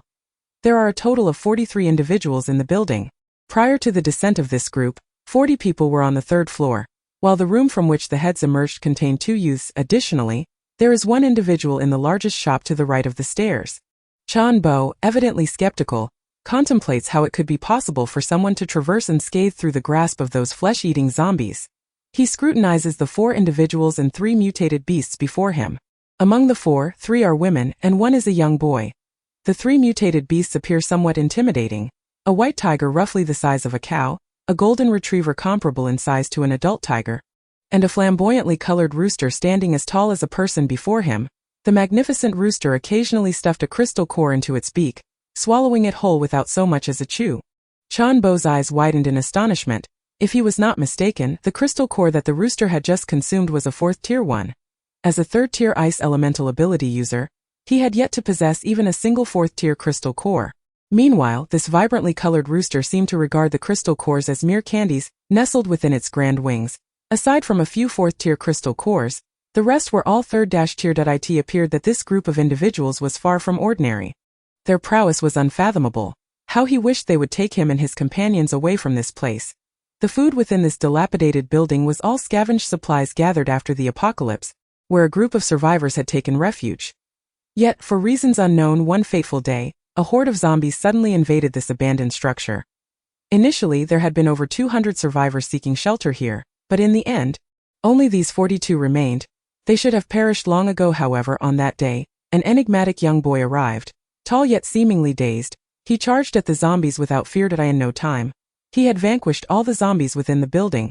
Yet he did not bother to extract the crystal cores from their heads. When he led his companions to harvest the cores, the boy appeared to be in a trance, simply sitting there vacantly. Since that day, any zombies attempting to approach the dilapidated building were swiftly dispatched by the boy. He seemed to possess an inexhaustible stamina, unfazed by the threat of being bitten. Typically, when the boy was in the building, he remained tranquil, indifferent to others, seemingly unable to comprehend their words. After half a month of his presence, no zombies dared to charge into the building anymore. Yet, more zombies began to encircle the structure, their levels visibly escalating. They lingered nearby, unwilling to disperse. Chanbo and the others understood that the zombies refrained from entering out of fear of the boy. Occasionally, they would toss him scraps of food. which he would unceremoniously scoop up and devour. However, they were now on the brink of exhausting their own supplies.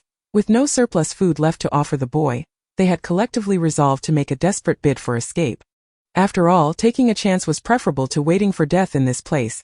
Chapter 66. His eyes were red. The rooster, gok-goking, noticed that the gaze of the person opposite it was fixated on the crystal cores tucked beneath its left wing, and its little green bean-like eyes instantly filled with wariness. It promptly extended its right wing to shield the cores, shooting a glare at the person across from it. "These are my crystal cores, earned through my own labor. You shall not gaze upon them." Cough, cough. Chunbo, utterly astonished, nearly choked on his own saliva. This rooster could actually speak human language. It must be an extraordinarily high-level mutated beast. His assessment of the strength of the individuals before him surged once more. "Old Chan, they seem quite formidable. I wonder if they would be willing to take us away from this dilapidated building. I have heard that the survivor base in City S is not far from the outskirts." Indeed, Lao Chan. "Even if they are unwilling to escort us to the S City base, it would suffice if they could merely extricate us from this horde of zombies. We can make our own way to the S City base. Lao Chan, our provisions can scarcely last 3 days. If this continues, we shall all perish. It is a stroke of fortune that we have encountered this group of individuals." Chun Bo was acutely aware of the thoughts harbored by those behind him. Recognizing their palpable anxiety, he himself was equally distressed. No one desires death. After all, what have these arduous days of struggle been for? If not for the sake of survival. Previously, hope had been a distant glimmer, yet now, with the prospect of life within reach, it is only natural that everyone wishes to seize it. "Greetings, I am Chan Quan, formerly a security guard in the adjacent office building. The individuals behind me are employees of that building and residents from the surrounding area. We once numbered in the hundreds, yet now we are but 42. I am certain that your ability to breach the zombie defenses unscathed speaks to your extraordinary prowess. We have a humble request. We hope you might lead us out of this zombie encirclement. Once we are beyond this perimeter, we shall find our own means to reach the official base in S City." Upon finishing his speech, Chan Quan fixed his gaze upon the young woman clad in a robe. Her visage reminiscent of one descended from the celestial realms, but he dared not linger on her countenance, hastily diverting his gaze after a fleeting glance, though this young woman appeared younger than the other 2 women. Her stance made it abundantly clear that she was the true authority among them. Moreover, an unintentional aura emanating from her rendered him hesitant to gaze for long. 42 individuals. Yet, it is apparent that there are indeed 43 within this building. Yan Yue's eyes seemed capable of penetrating walls. Catching sight of the youth seated quietly in the corner of the vacant shop, he sat against the wall, seemingly oblivious to the chaos outside. His gaze vacant and directed forward. Following the young woman's line of sight, Chan Quan observed that she was referring to that empty shop. Indeed, there was another person, but he was not with us. Moreover, he possesses remarkable abilities. He shows no fear of the zombies, but rather it is the zombies that fear him. The reason they have yet to charge in is that they are intimidated by him. There is also a particularly formidable zombie nearby. I suspect it to be a 5th-tier zombie. That 5th-tier zombie once clashed with him and fled severely injured, although he too sustained injuries in that encounter. Is he truly that formidable? Yan Yue murmured softly. It seems that everything has undergone a transformation. I am the original progression of this realm. Even at the very end, Ningyi did not possess the strength to easily inflict grave wounds upon a 5th-tier zombie. Let alone in the narrative concerning Ruan Bingyu. During that timeline when Ningyi perished, 5th-tier zombies had yet to make their appearance. Indeed, that peculiar individual is remarkably strong. The youth who just ascended to the upper floor to summon Chan Quan spoke up. He is unafraid of being bitten by zombies, and his speed is astonishing, coupled with immense strength. He can crush the skull of a 4th-tier zombie with a single punch. He does not even seek crystals.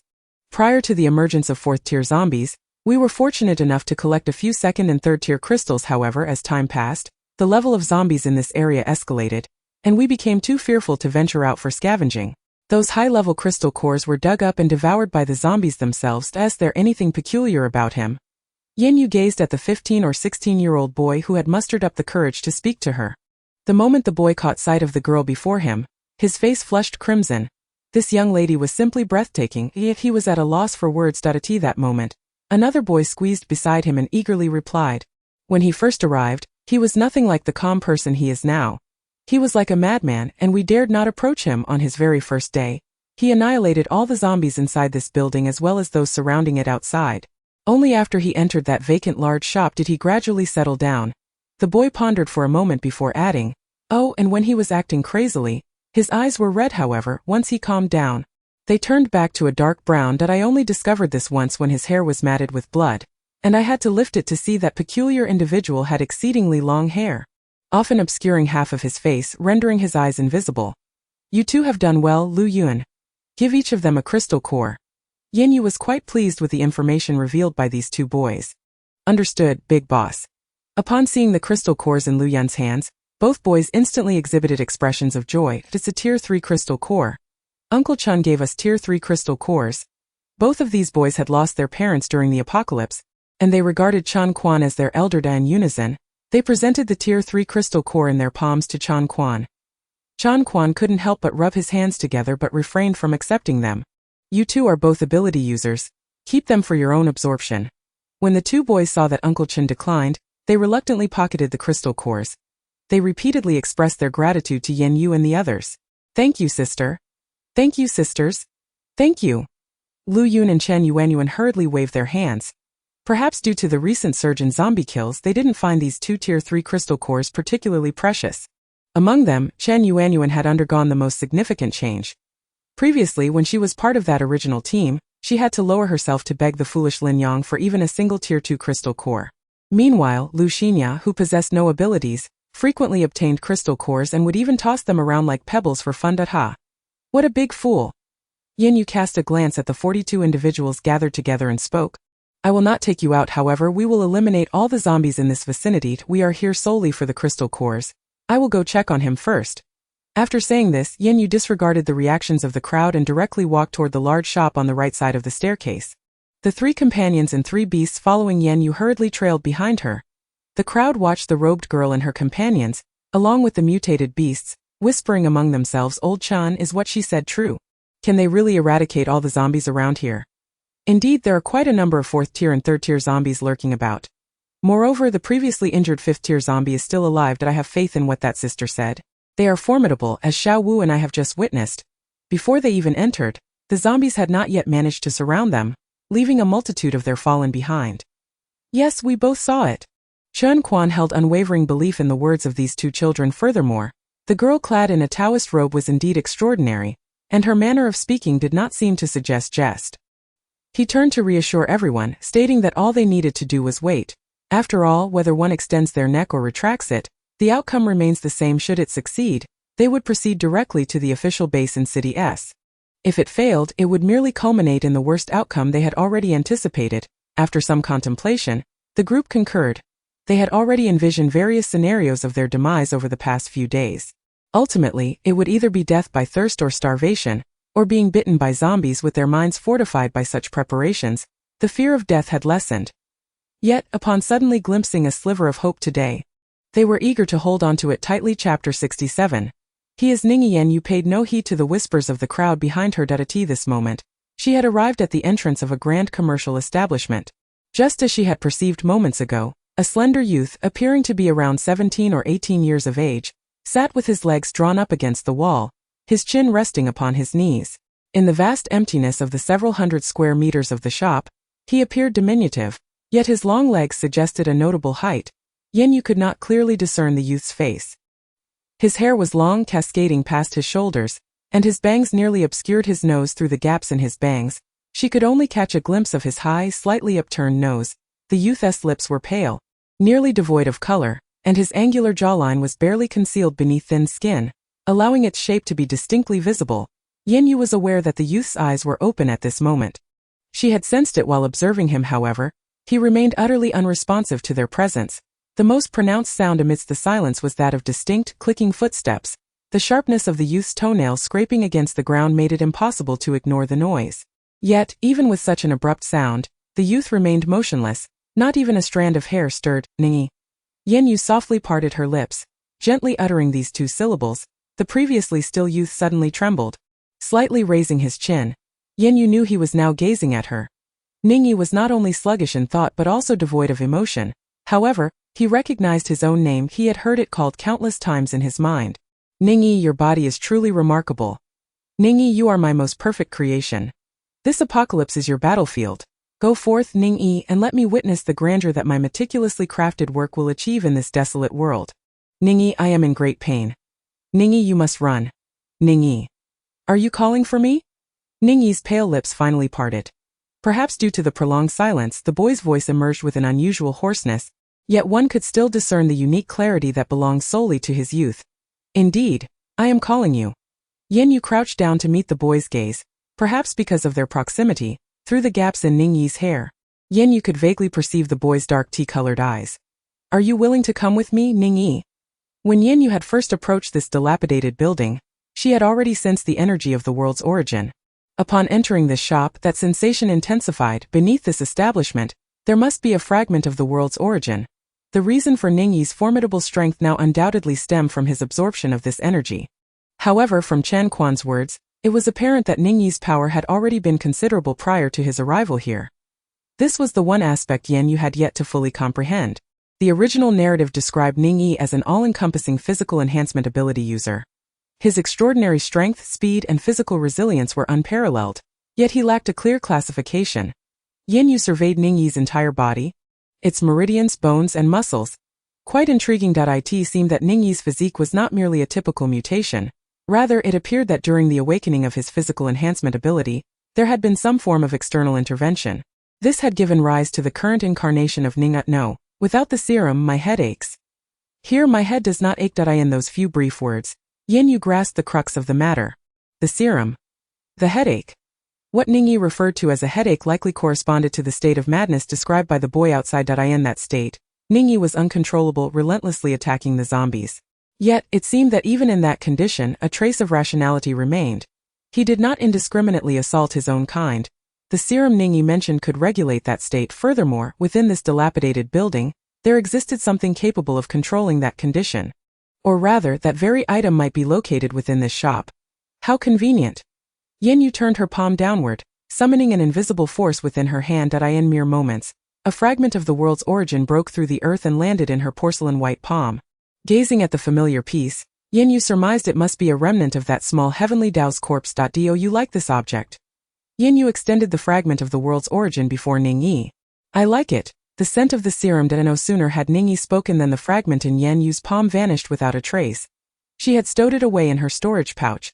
After all, being a fragment of a corpse, it would be rather unsettling to hold onto it. The scent of the serum? It appeared that the serum which altered Ning Yi's body held intricate connections to the world's origin. Yet, given Ning Yi's current state of mind, he could not possibly ascertain the location of the place that had transformed him. It seemed she would have to rely on luck and the remnants of the heavenly Tao's consciousness for guidance. In this brief span of time, she had already acquired 2 fragments of the world's origin, indicating that fortune was indeed on her side. Moreover, the lingering essence of the heavenly Tao's consciousness was subtly guiding her to collect these fragments. It's gone, the scent of the serum has vanished. Ning Yi momentarily panicked, repeatedly sniffing left and right, his long bangs that had obscured his face tossed aside. The young boy's exquisite visage suddenly emerged before the crowd. Ning Yi's eyes were strikingly large, with deep and elongated double eyelids, and his thick, curled lashes framed dark tea-colored irises that occupied a significant portion of his eyes. Wow, such quintessential puppy eyes. Is this not the very visage of a chosen little darling? Lu Yun, witnessing Ning Yi's delicate appearance, couldn't help but exclaim in admiration. Yan Yue, on the other hand, was less dramatic than Lu Yun, as her aesthetic sensibilities had always leaned towards the pragmatic. Yet, gazing upon Ning Yi's astonishingly gaunt face, she felt an overwhelming surge of maternal affection, a pang of sympathy washing over her. How could this child be so thin? He looked as though he had never enjoyed a hearty meal. He ought to be fed a bit more. Just look at Chang Chen's cherubic face, plump and well-nourished. How well he has been raised. No, rather, it should be said that he was well taken care of by the adults. She was merely the one responsible for the cooking. Seeing Ning Yi's evident anxiety, Yan Yue retrieved a shard of the world's essence from her storage bag and presented it to him. This object is currently in my possession. As long as you accompany me, whenever you experience a headache in the future, I shall present it to you for a brief moment of amusement. What do you think? Ning Yi could not resist the urge to reach out for the shard of the world's essence. I can give it to you, but you must not snatch it away. Ning Yi felt a rush of urgency. In his mind, there was nothing he could not seize. Those zombies that had come to attack him had all been driven away by his own strength. With a sudden change in expression, Ning Yi swung his fist toward the girl before him. Yan Yue smiled faintly, meeting his blow with one of her own. The trio of companions and 3 beasts behind her, witnessing their leader about to be struck, instinctively prepared to rush forward. Even Chen Yuanyuan, who had just been overwhelmed with maternal affection, now bristled with anger. How foolish of her to have felt sympathy for this impudent child, only to turn around and see him striking at her own leader. Stop! Allow me to handle this. Yan Yue extended her other hand, halting the trio and their beasts in their tracks. She engaged Ningyi without employing her cultivation, relying solely on her physical prowess. After exchanging a few blows, Ningyi realized that this girl was even more formidable than that vexatious 5th-tier zombie. No matter how ingeniously he angled his punches, she effortlessly countered each one. Moreover, every time their bodies collided, the force transmitted from her was almost overwhelming. This was impossible. He was certain his strength was considerable. As he grew increasingly agitated, his vision began to redden. Focusing intently, he finally discerned a flaw in the girl's defense. Summoning every ounce of his strength, he directed a powerful strike toward her unguarded right shoulder. Chapter 68. A lessened submission with all his might. The boy's fist, infused with his utmost explosive power, was on the verge of landing on Yan Yu's slender shoulder. The trio and their beasts. This moment unfolded like a slow-motion scene from an action film. The terrifying force emanating from his punch seemed capable of ripping apart the very air surrounding it. Alas, what he perceived as a lapse in vigilance was merely a deliberate feint on the part of his opponent. The girl's fingers, as delicate as jade, tightened with precision. In the vacant storefront, the only sound that remained was the agonizing crack of bone. That was the sound of Ningyi's fist shattering upon impact. The trio, who had just moments ago been concerned for Yan Yue, now breathed a sigh of relief, only to begin mourning for the boy. Ningyi clenched his teeth tightly, enduring an excruciating pain that pierced to the very core of his being. Resolutely refraining from uttering a single sound of agony from his tightly pressed lips, however, the cold sweat continually beating on his forehead served as undeniable evidence of the immense suffering he was currently enduring. Yan Yue, undeterred, did not cease her onslaught with her left hand. She unleashed a flurry of punches upon the youthful visage of the boy before her, a face that resembled that of a naive puppy. Yan Yue possessed ample experience in disciplining unruly children. After all, her own peers had been raised under the strict guidance of their master's cane. The timid little chick, GGD, frightened, pressed its large wings tightly over its little green eyes, yet could not resist parting its feathers just enough to sneak a glance at the unfolding scene. Terrifying indeed. The chick resolved to be obedient henceforth. Adults truly can be harsh, and their wrath is most fearsome. If a chick were to misbehave, surely it would face the same fate. Changchan had always been compliant, now silently vowing to herself to be even more obedient in the future. In contrast, Lu Yun remained rather carefree, harboring no such thoughts. Even if she had 800 times the courage, she would never dare to snatch anything from a formidable figure like Yan Yue. As long as she remained sufficiently timid and obedient, she believed she would never suffer the consequences of punishment. Only Chen Yuanyuan gazed in disbelief at the girl who was relentlessly throwing punches. She had always perceived adults as aloof and dignified beings, yet today she seemed to witness a different facet of their nature. The sight of an adult in the throes of aggression was unexpectedly endearing.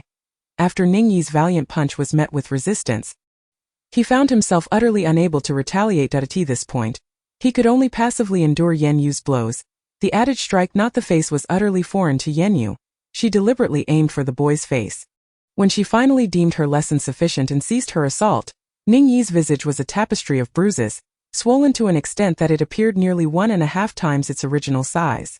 Blood trickled from his nostrils and the corners of his mouth, the skin split and bruised, while his cheeks were puffed and swollen. His once large, expressive eyes now resembled 2 oversized eggs, the eyelids a deep crimson, barely revealing the sliver of what should have been his eyes. Would he dare to snatch anything again? Yan Yue flicked her hand, then raised it to adjust her slightly askew hairpin. After several attempts to restore order, she decided to let her long hair fall freely, securing it once more with a peachwood pin. Calmly smoothing out the wrinkles in her sleeves, she regarded Ningyi, whose head was a riot of colors, and gently inquired. Ningyi struggled to open his swollen eyelids just enough to gaze at the girl, who remained unfazed. How could she strike with such prowess? She appeared so delicate, with slender arms and legs. Ningyi distinctly recalled his instructor proclaiming him the strongest. Yet, those wretched and ugly beings could not possibly stand against him. The already introverted Ningyi now felt an even deeper sense of isolation. No, he would not snatch anything. He could not overpower her, and thus could not seize that which might alleviate his throbbing head despite the pain. He recognized that in his current state, He could not demand or negotiate. Come with me. When your head aches in the future, I shall lend it to you for a while, she offered. Hearing Yan Yue's words, Ning Yi's swollen, squinted eyes brightened, and he eagerly nodded like a chick pecking at grains. Yet, from the expression on his face, one could tell that he seemed utterly oblivious to his pain. Suddenly, an awkward gurgle emanated from his stomach. The food for the group outside had run out, leaving even their own people without sustenance. Consequently, no one had thrown him any food in the past 2 days. Ning Yi had not eaten or drunk anything for 2 days. Yan Yue, aware of the discomfort of hunger, retrieved a handful of baked flour snacks from her small backpack. These snacks, sweetened with a bit of sugar, were made for young Master Baozi as casual treats. After seeking Baozi's approval, and upon receiving a nod, she extended the small handful of snacks towards Ning Yi. She also produced a half-empty bottle of water from her bag. You should eat this to tide you over, she suggested. Ning Yi had always accepted whatever was given to him. With his right hand broken to pieces, he could only extend his left hand to receive the handful of snacks. However, when he attempted to grasp the water bottle, he found his right fingers completely unable to hold it. Clumsily, he wedged the bottle between his arm and body, awkwardly pouring the water into his mouth. Once he finished the half bottle, he stuffed the snacks into his mouth. Upon tasting the first snack, he paused momentarily before shoving the entire handful into his mouth. Delicious! He exclaimed, though the excessive quantity caused the wound at the corner of his mouth to tear open again, yet he remained unfazed. Despite his face being swollen and discolored like a palette of colors, a peculiar joy could still be discerned upon his visage. Sir, his hand, Chang-chan remarked, unable to suppress his concern as he observed Ning Yi's pitifully mangled right hand. Not yet, Yan Yue replied succinctly, offering no further commentary. Before Ning Yi could swallow the contents in his mouth, Yan Yue had already turned to leave. They had evidently been waiting for Yan Yue and the others. The commotion from the shop had not gone unnoticed, and they had listened intently, hardly daring to breathe. The eyes of the crowd behind Chan Quan were constantly drawn towards Yan Yue. Upon spotting the last boy walking behind, their faces displayed expressions of disbelief. Ning Yi's long bangs were now soaked in his own blood, clinging to his swollen face in disarray. They did little to conceal his grotesquely swollen features, let alone his severely injured right hand. With every step he took, his deformed hand appeared increasingly contorted. Who do you think did this to him? It must have been those mutated beasts. That white tiger looked formidable. One suggested that. I doubt it. The injuries on his face seemed consistent with a human fist. Could it have been that rather dark, tall girl? Another pondered that. I think. Cough, cough, cough. Chan Quan raised his hand to cover his mouth, silencing the murmurs from behind him. Although he had seen no trace of blood on the girl in the Taoist robe, he couldn't shake the feeling that the peculiar boy had been dealt such harm by her hand. At this moment, Chan Quan felt a surge of excitement, as the flicker of hope that had ignited within him intensified. These peculiar young individuals and the mutated beasts might genuinely succeed in purging all the zombies surrounding this dilapidated building. It was evident that this odd boy was already affiliated with them. Regardless of whether he was there of his own volition, the fact remained unchanged. Chapter 69. Tier 5 zombie Yan Yue had no intention of lingering in this abandoned building, nor did she pay heed to Chan Quan and his companions who were waiting for her. Her earlier assertion about clearing the zombies around the derelict structure was not prompted by the requests of Chan Quan and those behind him. It was rather a rare opportunity to encounter such a multitude of Tier 3 and Tier 4 zombies. Baozi and Gijda had clearly not yet had their fill of the thrill of battle, especially with so many crystal cores gleaming before them. Chang Chan and Lu Yuan, along with Chan Yuan, also required further training. This location was an excellent breeding ground for zombies. Once they departed from here, it was likely that such an advantageous situation would not arise again for a considerable time. Moreover, there was that elusive Tier 5 zombie, which had thus far remained hidden and unexposed. Yan Yue was quite intrigued by that Tier 5 zombie. Yan Yue led her companions and the mutated beast towards the exit of the abandoned building. Chan Quan, uncertain of the girl's intentions, followed closely behind with his group. Yan Yue noticed their movements but did not voice any objections. She observed the cluster of zombies surrounding the periphery of the dilapidated building, which began to stir restlessly upon their arrival. Yan Yue addressed her companions and the mutated beasts directly, stating, "You will not encounter many Tier 3 and Tier 4 zombies along the way. Feel free to collect as many crystal cores as you wish. Rest assured, my lord, while I slay zombies, I will ensure ample crystal cores for everyone," Gijda assured, raising its wings. "Very well, Baozi, keep an eye on the others." Alongside Gijda, with Baozi and Gijda present, it was akin to having two Tier 5 mutated beasts safeguarding the scene, and Yan Yue was not particularly concerned about the safety of the remaining individuals or Hulk. Upon hearing her call his name instead of referring to him as Little Rooster, Gijda joyfully spun in circles. Yan Yue intended to lead Ningyi in search of the Tier 5 zombie. Having already discerned its exact location, it was concealed within a room on the 3rd floor of the adjacent office building. "Excuse me, may I interrupt?" Chan Quan, noticing Yan Yue's intention to depart, hurriedly approached her. Yan Yue glanced at him, remaining silent but seemingly waiting for him to finish his thoughts. Clearing his throat, Chan Quan continued, "Hello, half of our group consists of ability users, with nearly all our powers reaching Tier 3. We would like to join forces to tackle some Tier 3 zombies. Would you permit this? Of course, we take full responsibility for our lives and will not burden you or your mutated beasts." Yan Yue initially wondered what the matter was, as if she could actually prevent them from slaying zombies. "You are free to proceed, however, the crystal cores from the zombies you kill are yours to keep. Should my people slay any zombies, even if they do not manage to extract the cores in time, I kindly ask that you and your group refrain from taking them. This is quite natural. We understand these rules well enough, and we only take what we rightfully deserve." Having received Yan Yue's consent, Chan Quan summoned all the ability users among his companions and meticulously instructed them. He did not allow these ability users to confront the zombies individually. Instead, he organized them into small teams of 5, with each team collectively tackling a single zombie. The primary goal was to prioritize survival rather than efficiency. They currently possessed nothing, and should they seize this opportunity to collect some crystal cores, they could later exchange them for supplies at the survivor base in City S. With dozens of individuals in their party, food and drink remained their greatest concern, no matter where they went. Ningyi followed closely behind Yan Yue, navigating effortlessly through the encirclement of zombies. This group of zombies, already intimidated by Ningyi, further recoiled in response to the command issued by the 5th-tier zombie forbidding them from approaching the human youth. The horde of zombies parted, granting the two a clear passage, much to the astonishment of onlookers. Upon reaching the entrance of the office building, Yan Yue discovered that all windows and doors below the 3rd floor had transformed into a seamless expanse of metal, as if they had been fused directly into the walls. Yan Yue raised an eyebrow. It seemed that this 5th-tier zombie had awakened a metallic ability. "Open the door," she instructed directly to Ningyi behind her. Ningyi nodded in silence and approached the smooth, unblemished metal door. Just as he intended to clench his right hand, he belatedly recalled that his fingers were shattered and unresponsive. Resigning himself, Ningyi lowered his right hand and raised his left fist.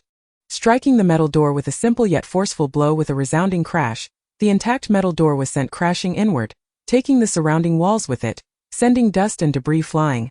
The metal door had been embedded at least half a meter into the wall, and this strike created a gaping hole as though half the wall had been blown away. Ningyi released his fist and shook his hand slightly. His knuckles were already slightly scraped and bleeding. Yet he seemed entirely impervious to the pain. His swollen, bloodshot eyes fixed intently on Yan Yue. The door had been breached. Yan Yue did not immediately step inside. Instead, she waved her hand, her voluminous sleeves fluttering slightly, dispersing the dust that lingered before them. Stepping upon the fallen metal door, she entered the office building, with Ningyi trailing closely behind this door. There were no stairs.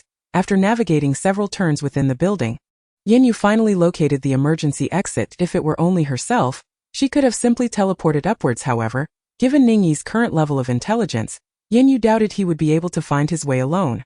As for taking him along, observing the bloodstains covering Ningyi and uncertain of how many days it had been since his last bath, she silently abandoned that notion, ascending to the 3rd floor with Ningyi in tow. They followed the lingering aura of the 5th-tier zombie until they arrived at yet another sealed metal door. She cast a glance back at Ningyi. He appeared quite familiar with the task he had just performed. Silently eyeing his bleeding left hand, he inexplicably raised his right foot and aimed a kick at the metallic door with a resounding thud. The metal door emitted a deep, resonant sound, yet it did not yield and topple backward as it had when being kicked from downstairs. Yan Yue observed the vacant doorways of the other rooms on this floor, a realization dawning upon her. This 5th-tier zombie must have reinforced this very metal door using all the metal from the entire floor. Ningyi appeared somewhat bewildered as he felt a tingling sensation in his right leg. Yet this door stubbornly remained closed. The young man, somewhat incredulous, delivered 2 more forceful kicks. Yan Yue could sense the entire office building tremble with each of Ningyi's attempts. Yet the metal door stood firm, unmoving. Ningyi cast a helpless glance at Yan Yue. "Do not blame yourself. This 5th-tier zombie is simply cheating. It is likely that this door has been reinforced countless times, making it perfectly reasonable that it cannot be breached at this moment." Yan Yue raised her hand and conjured Jade Frost. How could these ordinary metals compare to the supreme materials used in forging spiritual weapons? Try kicking it once more, Yan Yue suggested nonchalantly. Ningyi gazed at the seemingly unchanged metal door, his mind swirling with questions. However, he dared not inquire further. Instead, he obediently lifted his foot and aimed a kick at the door, which resembled an iron turtle shell. After a cacophony of cracking noises, the metal door shattered like fragmented pieces and was propelled into the room. Within, the fifth-tier zombie and the two outsiders locked eyes. The zombie appeared momentarily stunned, evidently unable to comprehend how the 1-meter-thick metal door had disintegrated into such orderly fragments. Yan Yue examined the cross-section of the metal shards strewn across the floor. Realizing that the metal door was even thicker than the walls, suddenly, it dawned on her why they had insisted on kicking this door. Wouldn't it have been far simpler to just kick the wall? It seemed she had been led astray in her thinking by the door, which had been meticulously crafted by the fifth-tier zombie. Chapter 70. Bring me its head. Yan Yue regarded the fifth-tier zombie before her. It was clad in a tattered suit, the original color long since obscured with a medium-build frame. It sported a pair of severely deformed, rimless glasses that had long lost their lenses. Presumably, this zombie had once been an employee of this very office building. The creature's eyes retained a deep green hue, yet the enormous pupils were now ringed with white. Ignorant humans, trespassing to seek their doom.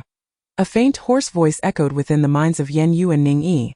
Yan Yue noted that the fifth-tier zombie did not appear to speak in the conventional sense. It seemed that zombies communicated their language without the use of vocal cords. This fifth-tier zombie had indeed acquired the ability to communicate with humans. Its gaze fixated intently on Ning Yi, standing beside Yan Yue, as its eyes scanned the boy's hands, which hung limply at his sides. It confirmed that this human, who had previously engaged in a fierce battle with it, was now grievously injured. As for the young girl beside him, the fifth-tier zombie regarded her with utter disdain. Yan Yue cautiously retreated several steps until she stood just outside the door. You engage it in combat. Bring me its head, and I shall grant you a moment to play with that stone. Ning Yi's squinted eyes sparkled with determination as he clenched his left hand, charging forward with his battered fist aimed at the fifth-tier zombie. The zombie, upon spotting the individual, charged forward without so much as a greeting, prompting an immediate retreat. Its entire form underwent a grotesque transformation, morphing into a metallic guise that gleamed like a small bronze statue, radiating a dazzling golden hue. Although the fifth-tier metal-type zombie possessed a formidable exterior, its strength paled in comparison to Ning Yi's. As the fifth-tier zombie's gaze shifted, it raised its right hand towards the entrance, summoning an instantaneous force that drew the scattered metallic fragments on the ground towards it. Shattered piece of metal soared into the air, transfiguring into a razor-sharp blade that hurtled towards Ning Yi's back. Hearing the faint hum of the blade slicing through the air, as if he had eyes at the back of his head, Ning Yi swiftly bent down to evade the lethal strike. Seizing the opportunity, the fifth-tier zombie retaliated, landing a powerful punch squarely on Ning Yi's face. The impact caused the young man's head to tilt to one side, and he rigidly twisted his neck, fixating his gaze on the fifth-tier zombie. Why was this foul creature daring to strike him? On what grounds did it presume to do so? Did it truly believe it was worthy? As if spurred by indignation, Ning Yi regained his footing with remarkable agility and executed a swift side kick. Standing at approximately 1.95 meters tall, his kick, while not excessively high, still connected forcefully with the zombie's chest, sending it crashing to the ground. Seizing the moment, Ning Yi knelt atop the fallen creature, pinning the fifth-tier zombie firmly to the floor. His fists rained down upon the zombie's head like a torrential downpour, with his left hand leaving afterimages in its wake. Observing from outside the door, Yan Yue's eyes flickered with recognition. This scene seemed oddly familiar. Could it be that Ning Yi was emulating the very manner in which he had just been struck? One could not deny that Yan Yue had hit upon the truth. Aware that he could not best Yan Yue, Ning Yi channeled his frustrations into this fifth-tier zombie. Pinned beneath him and unable to retaliate, the fifth-tier zombie sought to utilize the heap of metallic shards scattered on the ground. Its eyes flared with rage, the deep green irises expanding until they eclipsed the whites surrounding them. Suddenly, the metallic fragments began to levitate, coalescing into a myriad of sharp blades that hurtled towards Ning Yi from all directions. Realizing the imminent danger, Ning Yi's expression shifted. He grasped the tattered collar of the fifth-tier zombie beneath him and hoisted it up as a shield. Spinning in place while holding the shorter zombie, he found that the metallic blades melted upon contact, transforming into molten iron that dripped harmlessly to the ground, leaving the fifth-tier zombie entirely unharmed. In this moment of opportunity, the fifth-tier zombie's right hand morphed into 5 sharp iron spikes, lunging towards Ning Yi's abdomen. Caught off guard, Ning Yi suffered the brunt of the attack, discarding the fifth-tier zombie as he felt 5 gruesome punctures mar his midsection. Blood cascaded from his torn clothing, pooling onto the floor. Yan Yue observed Ning Yi's tightly clenched left hand, marveling at the boy's resilience despite the apparent pain. He bore it stoically. It reminded him of the times he and his second senior brother faced the wrath of their master wielding a cane. As the cherished prodigy of the Chongqing sect, Yan Yue had always been afforded preferential treatment. Indeed, only those favored by fate possessed the right to voice their pain. Ning Yi perhaps knows only the art of endurance, or rather, can only endure with his left hand pressed firmly against the wound in his abdomen. He stormed towards the fifth-tier zombie he had flung into a corner, his face a mask of fury. Unable to form a fist with his right hand, he instead used his elbow to forcefully pin the zombie against the wall. The fifth-tier zombie's abilities had been nearly exhausted, barely managing to sustain its physical transformation. "Do not kill me, spare me." The voice of the fifth-tier zombie echoed in the minds of Yan Yue and Ning Yue. It did not wish to perish. It had ascended to the rank of fifth-tier zombie with great difficulty, feeling itself to be the most formidable entity within the horde. How could it possibly meet its end in this office building? It had yet to acquire that precious item. The fifth-tier zombie suddenly halted its struggles, a moment of stillness consuming it. Yes, where was that precious item? It seemed to have lost all sense of its existence. When had it vanished? It appeared to have disappeared just after these peculiar individuals arrived. The fifth-tier zombie, pressed down by Ning Yi with unyielding force, began to thrash violently once more. Its gaze fixated on Yan Yue standing at the entrance. "Precious item. Give me the precious item. With that, I shall become the most powerful being in this world." Ning Yi exerted his body weight against the fifth-tier zombie. His right elbow pressing firmly against its neck, he raised his left hand, still clutching his wound, and forcefully pressed down on the zombie's head. With a sharp crack, Ning Yi ruthlessly snapped the metallic neck of the fifth-tier zombie. Mine, my stone. You desire it? I shall kill you." Once the fifth-tier zombie fell silent, its physical transformation dissipated. Ning Yi swiftly twisted its head off and presented it to Yan Yue, seeking recognition for his victory. Upon observing the youth's eyes, which had begun to glisten with a hint of crimson, Yan Yue retrieved the smaller fragment of the world's essence from her storage bag and extended it towards him. Ning Yi hastily discarded the zombie's head and reached out to grasp it. Just as his fingers were about to brush against the fragment of the world's essence, Yan Yue suddenly raised her hand higher, fixing her gaze upon him. "Let me clarify, this is mine. I am merely lending it to you for a moment, do you understand?" Ning Yi paused, as if contemplating her words. Then, he dazedly nodded. Regardless of ownership, all that mattered to him was the opportunity to wield it. Satisfied, Yan Yue placed the smaller shard of the world's essence into the hands of the eager youth. Ning Yi, however, did not perceive the significant size difference between this luminous stone and the one he had obtained earlier in the dilapidated building.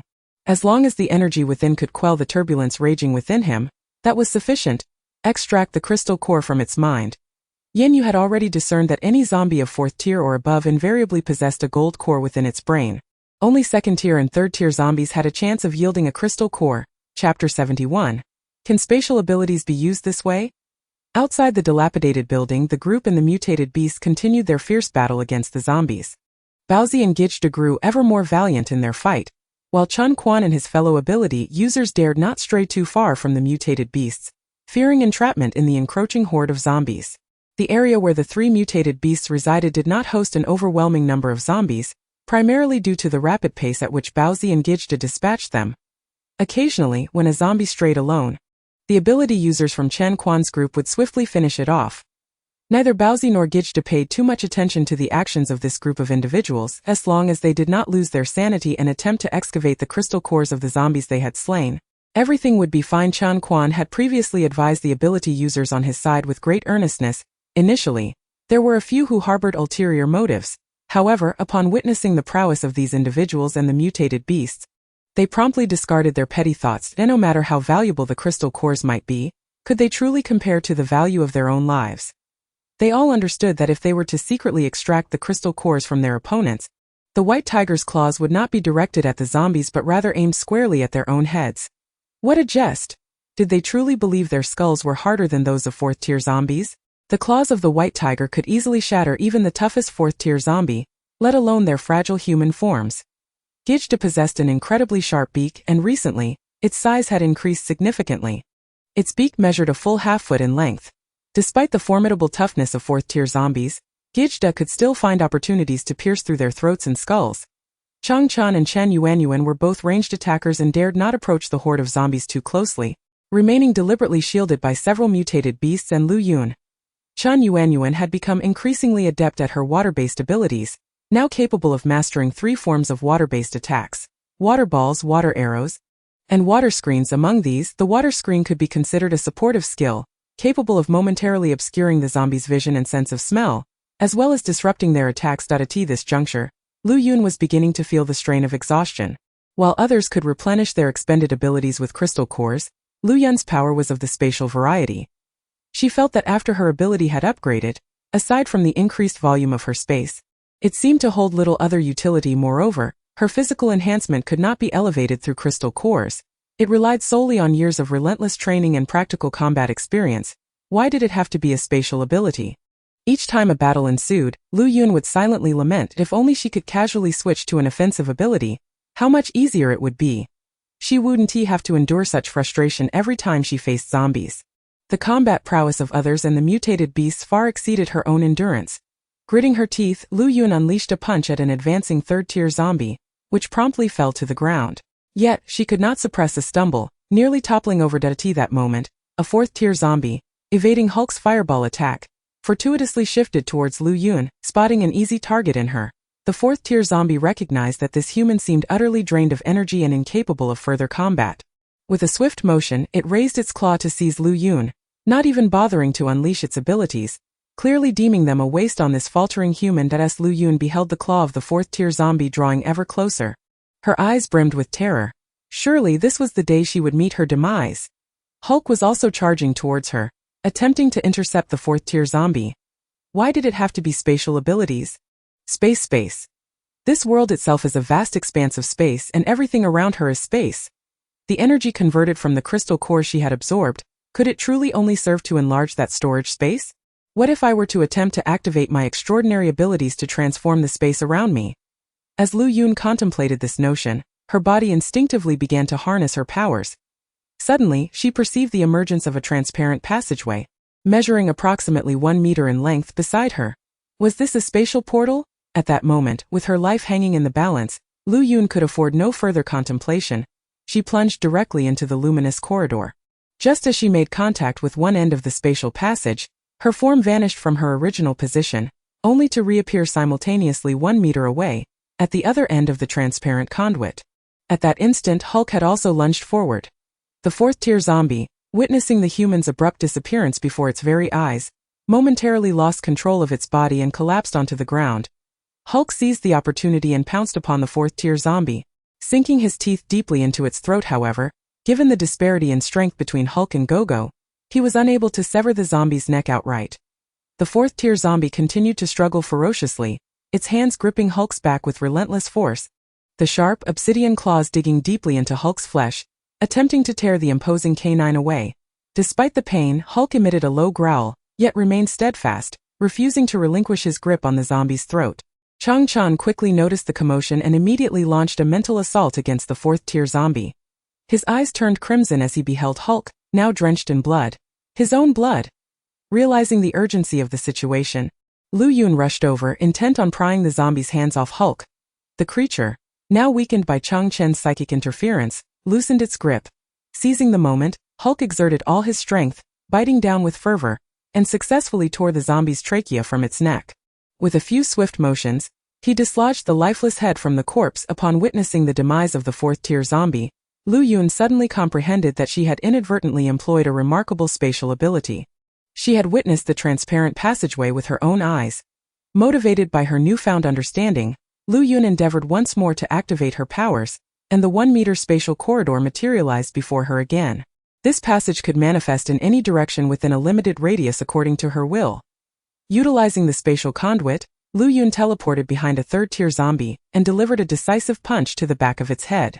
The third-tier zombie's skull was instantly obliterated, and it collapsed lifelessly to the ground. Lu Yun felt invigorated.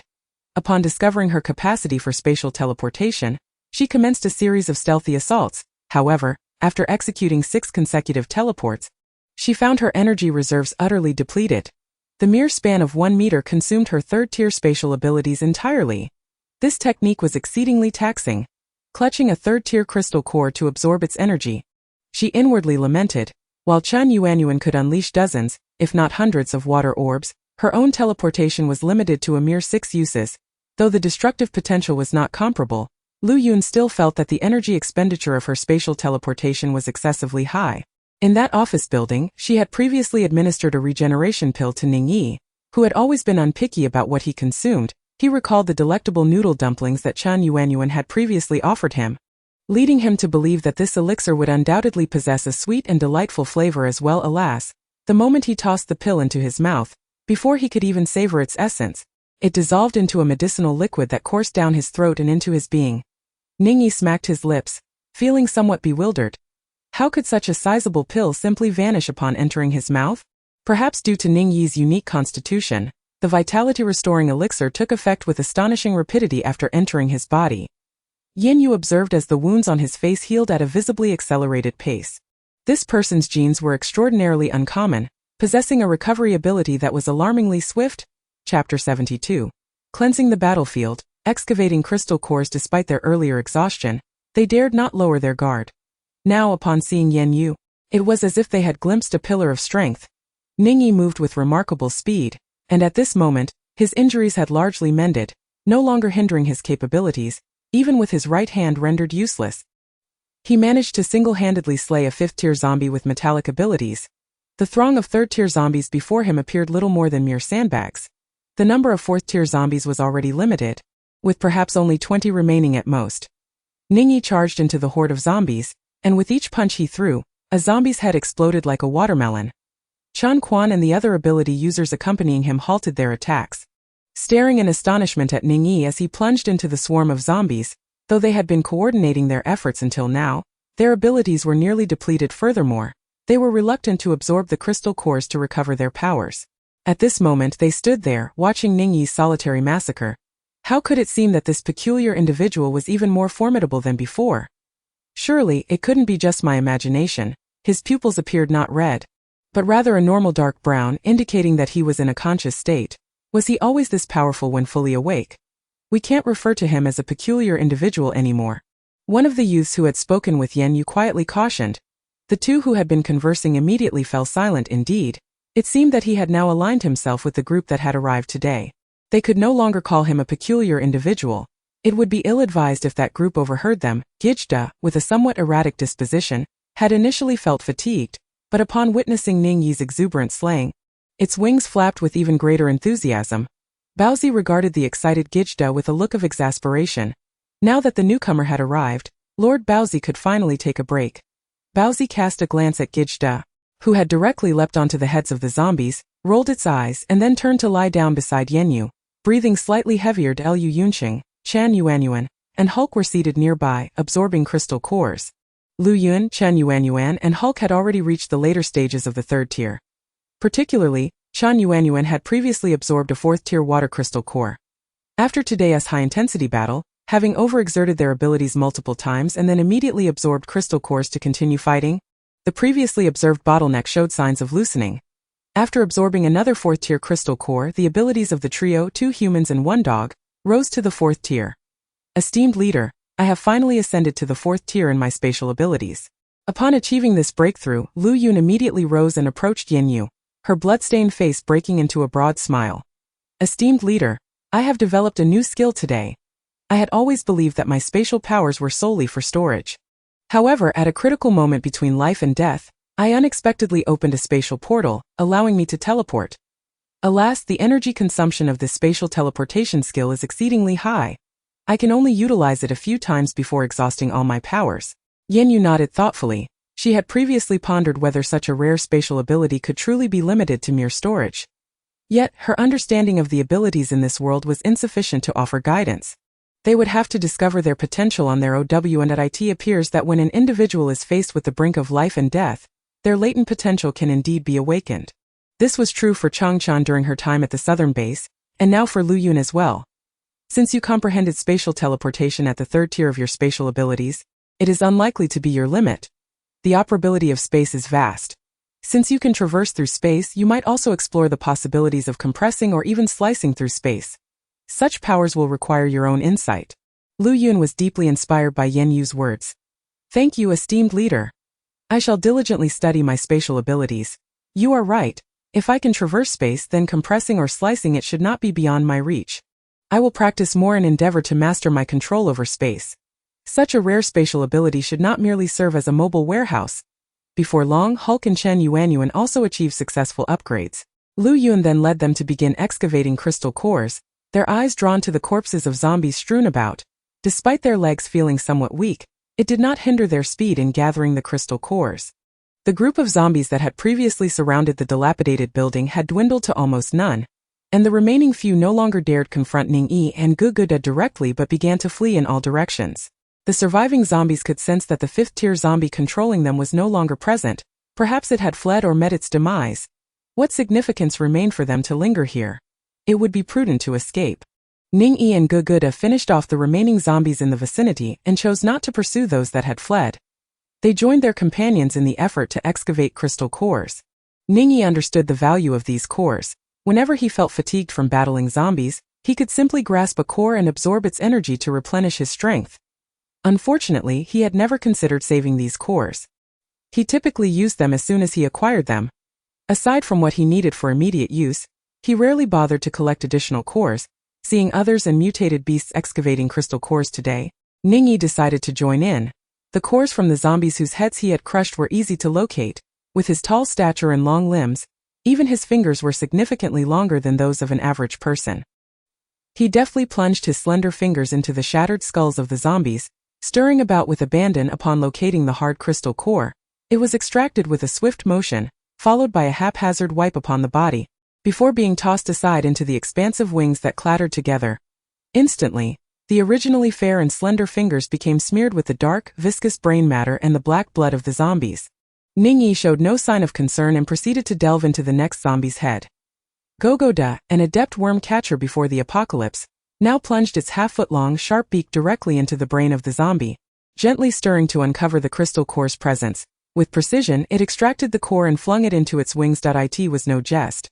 The cores within the zombie heads remained motionless, so how could it be difficult to catch the underground worms?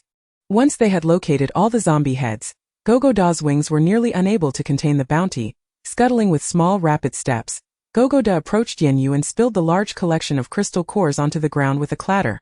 My lady, so many crystal cores, delectable crystal cores.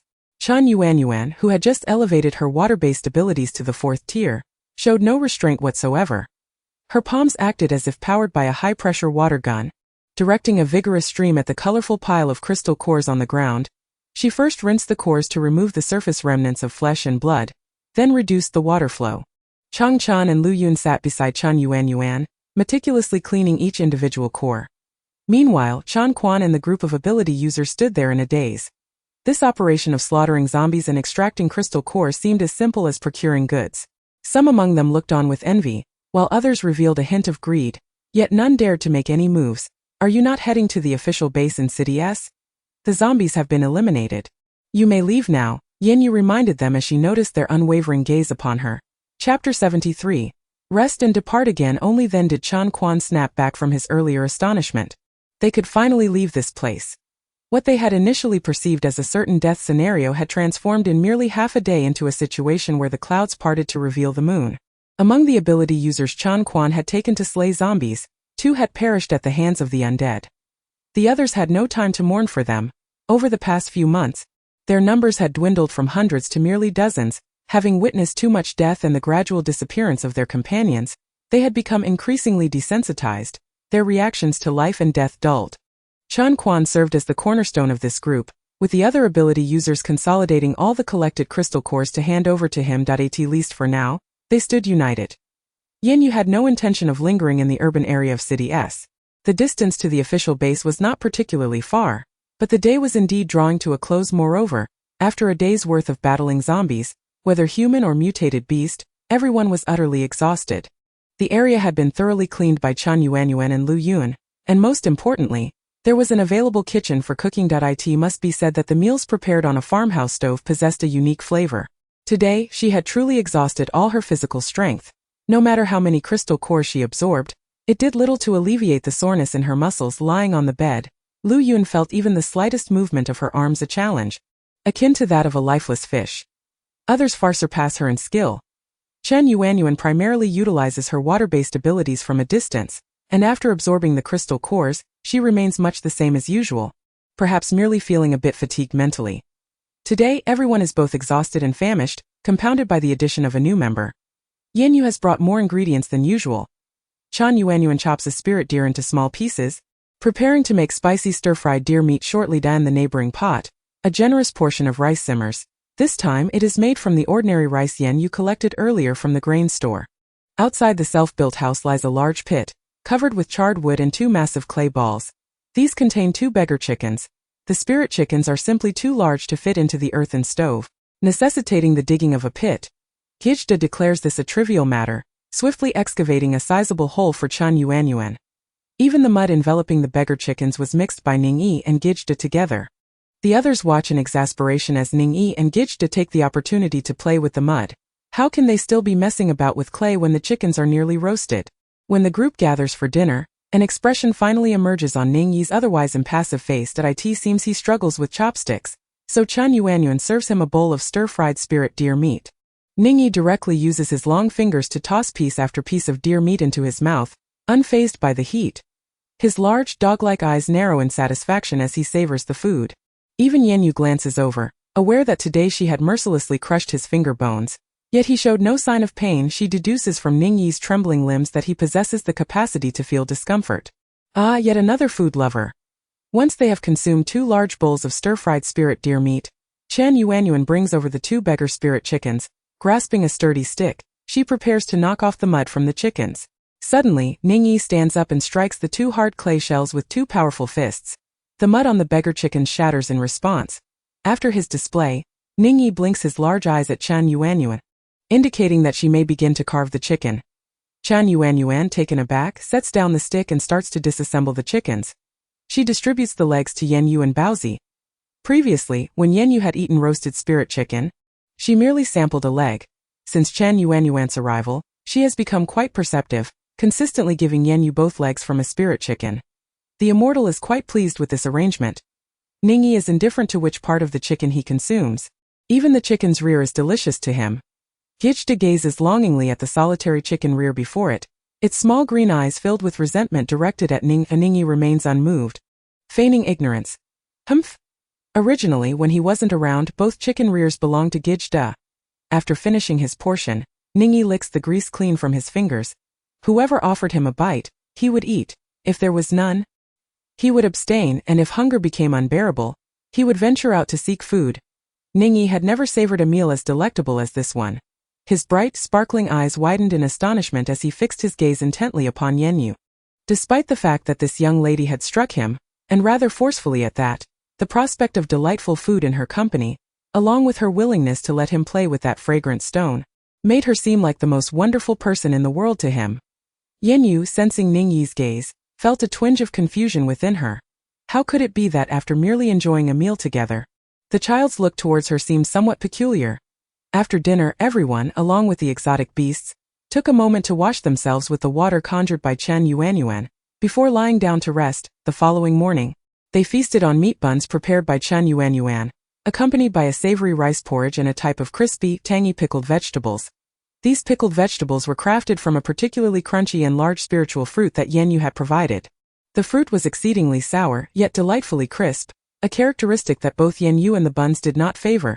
Upon first encountering this spiritual fruit, Chen Yuanyuan was reminded of the sour wild greens from the south. As they typically had little access to vegetables, she ingeniously combined the methods used for the sour greens with some additional seasonings, ultimately creating these tangy pickled delights. They garnered unanimous praise from everyone, even prompting Yan Yue, who generally shunned sour flavors, to take a few extra bites. After breakfast, Lu Yun collected all the items into his spatial storage, while the others shouldered their personal belongings. Once Ningyi's hair was clean, it appeared thick and long, adorned with a natural curl. At that moment, all of his facial features except for his mouth were obscured, concerned that he might trip while walking if he did not pay attention. Chen Yuanyuan chased after him with scissors in hand, intent on trimming his hair. However, Ningyi was rapidly approaching a height of nearly 195 centimeters, whereas Chen Yuanyuan barely reached 150 centimeters. With each stride, Ningyi covered the distance of 2 or 3 of Chan Yuanyuan's steps, making it impossible for her to catch up. Ultimately, Chan Yuanyuan resorted to threatening Ningyi, stating that if he did not allow her to cut his hair, she would withhold his dinner that evening. Reluctantly, Ningyi came to a halt. Yet, even when he stood still, Chan Yuanyuan's outstretched arm with the scissors could not reach his forehead. "Sir, look at him," she exclaimed, having struggled in vain to reach Ningyi's bangs, and thus turned to Yan Yue to voice her complaint. Feeling her gaze upon him, Ningyi obediently crouched down, allowing Chan Yuanyuan to finally meet his eyes at the same level. The little girl couldn't help but feel a pang of sadness. What had this child consumed to grow so tall?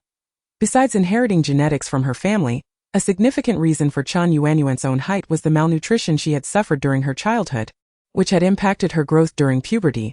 After trimming Ningyi's bangs to just above his eyebrows, she secured the hair at the back into a short ponytail with a pink elastic band.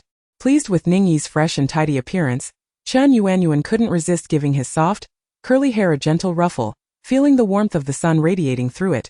Chapter 74. City-based Lu Yun gazed at Ningyi's freshly styled hair, his eyes alight with astonishment. "Wow! So you are actually quite handsome." Until now Ningyi's face had been perpetually soiled, and merely observing his eyes had led Lu Yun to liken him to a little puppy. The beautiful young lady, Ningyi mused, felt certain that Chan Yuanyuan must have exhausted her antics and stood up decisively. Even Lu Yun, who stood just over 1.70 meters, had to look up to meet Ningyi's gaze. "Well, there are no young ladies that tall," Lu Yun muttered softly. It was uncertain when the occupants of that dilapidated high-rise in S-City had set off in any case, on their journey to the official survivor base in S-City. Yan Yue had not encountered that group of individuals. Yan Yue was eager to explore this official survivor base and glean some insights regarding the information currently held by the authorities. She wondered whether there were similar phenomena around the vicinity of the crumbling building in S-City. If other locations also experienced the concentration of high-level zombies, it was highly probable that fragments of the world's origin existed in those areas as well. After merely half a day's travel, they arrived at the official base in S-City. True to its reputation as a pre-apocalyptic international metropolis, the survivor base in S-City appeared far more sophisticated than the southern base, at least from its exterior. Though its land area was not as expansive as that of the southern base, the quality of the city walls and the modern architecture within far surpassed that of the southern counterpart. It was unclear what purpose this place served before the apocalypse. The group registered their details along with their mutated beasts. Given that they were a small collective, all possessing abilities, they faced minimal scrutiny and were swiftly granted entry. Upon crossing the city gates, the registrar who had just attended to them stealthily stepped aside to activate his communication wristband. 4 adults, 1 child and 3 mutated beasts, all boasting abilities at the 4th tier.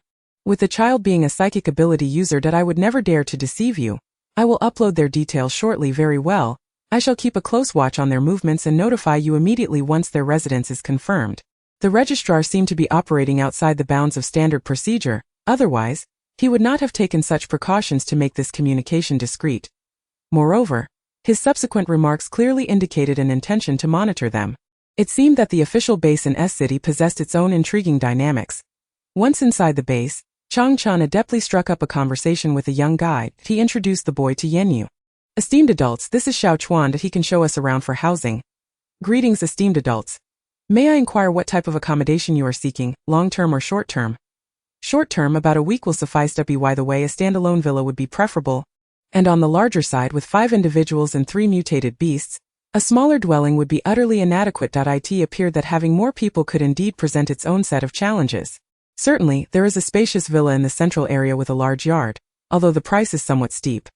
"Just tell me the price." "For a short-term rental, it would cost 5 third-tier crystal cores per week, while second-tier cores would amount to 50. That's acceptable. Please lead us to see it." Upon sensing the adult's demeanor, Xiao Chuan realized that this group was not lacking in crystal cores. His face lit up with excitement as he led the way. The central area he mentioned indeed boasted a prime location, conveniently close to S-City's commercial district, merely separated by a single street. The commercial district of City S is far from resembling the flea markets of the southern base. This area is exceptionally well developed, catering to all aspects of life, including clothing, food, shelter and transportation, albeit with a limited variety due to the current extraordinary circumstances.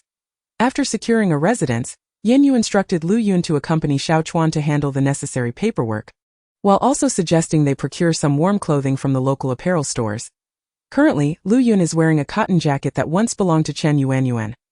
Chen Yuanyuan had packed her large backpack with a plethora of items, yet Lu Yun, standing over 1.70 meters, finds the sleeves of the jacket nearly reaching her elbows. Although it is considerably short, it is certainly better than having nothing to wear. Changchan, being a young child, has recently become notably more lively, thus she decided to tag along with Lu Yun and Hulk. Baozi and Gijda, upon seeing Hulk, also joined the group, naturally unable to remain idle.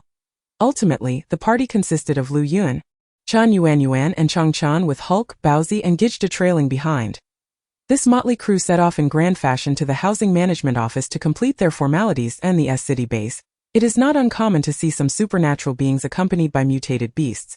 However, the largest among them is comparable to Hulk. Creatures like Baozi and Gijda are particularly eye-catching. Especially Baozi, whose snow-white fur glistens under the sunlight, almost blinding in its brilliance. Ningyi sat slightly apart, appearing somewhat reserved, her long fair hands idly fidgeting on her lap, occasionally stealing glances at Yan Yue, who was intently absorbing the surrounding discussions to extract valuable information. Today, a multitude of supernatural beings had arrived at the base. Indeed, they are now ubiquitous, rendering the labor of ordinary people increasingly undervalued. Indeed, I heard that a group of individuals fled from the urban area. Among them are about 20 supernatural beings, one voice remarked. Are there really survivors in the urban district? With so many high-level zombies there, the base has issued countless missions to eradicate them, and how many squads have met their demise? No one dares to take on that task anymore. Have you not heard? All the high-tier zombies in the urban area have been exterminated, vanquished by a few supernatural beings leading their mutated beasts, with only a handful of zombies managing to escape. Impossible, you must be jesting. That place is almost entirely swarming with Tier 3 zombies, and there are quite a few Tier 4 zombies as well. Not to mention there is word of a Tier 5 zombie.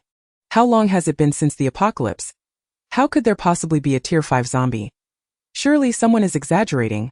Regardless of the authenticity of the Tier 5 zombies' existence, one must question whether those Tier 4 zombies are indeed real. How formidable could those few supernatural beings truly be? Even with several mutated beasts, could they possibly eradicate such a multitude of zombies? The base has already dispatched individuals to investigate, and it is confirmed that they have indeed been wiped out, with reports of carcasses strewn everywhere. What of the crystal cores? That must amount to a substantial number of Tier 3 and Tier 4 cores. They were harvested, of course. After slaying zombies, it is only natural to collect the crystal cores.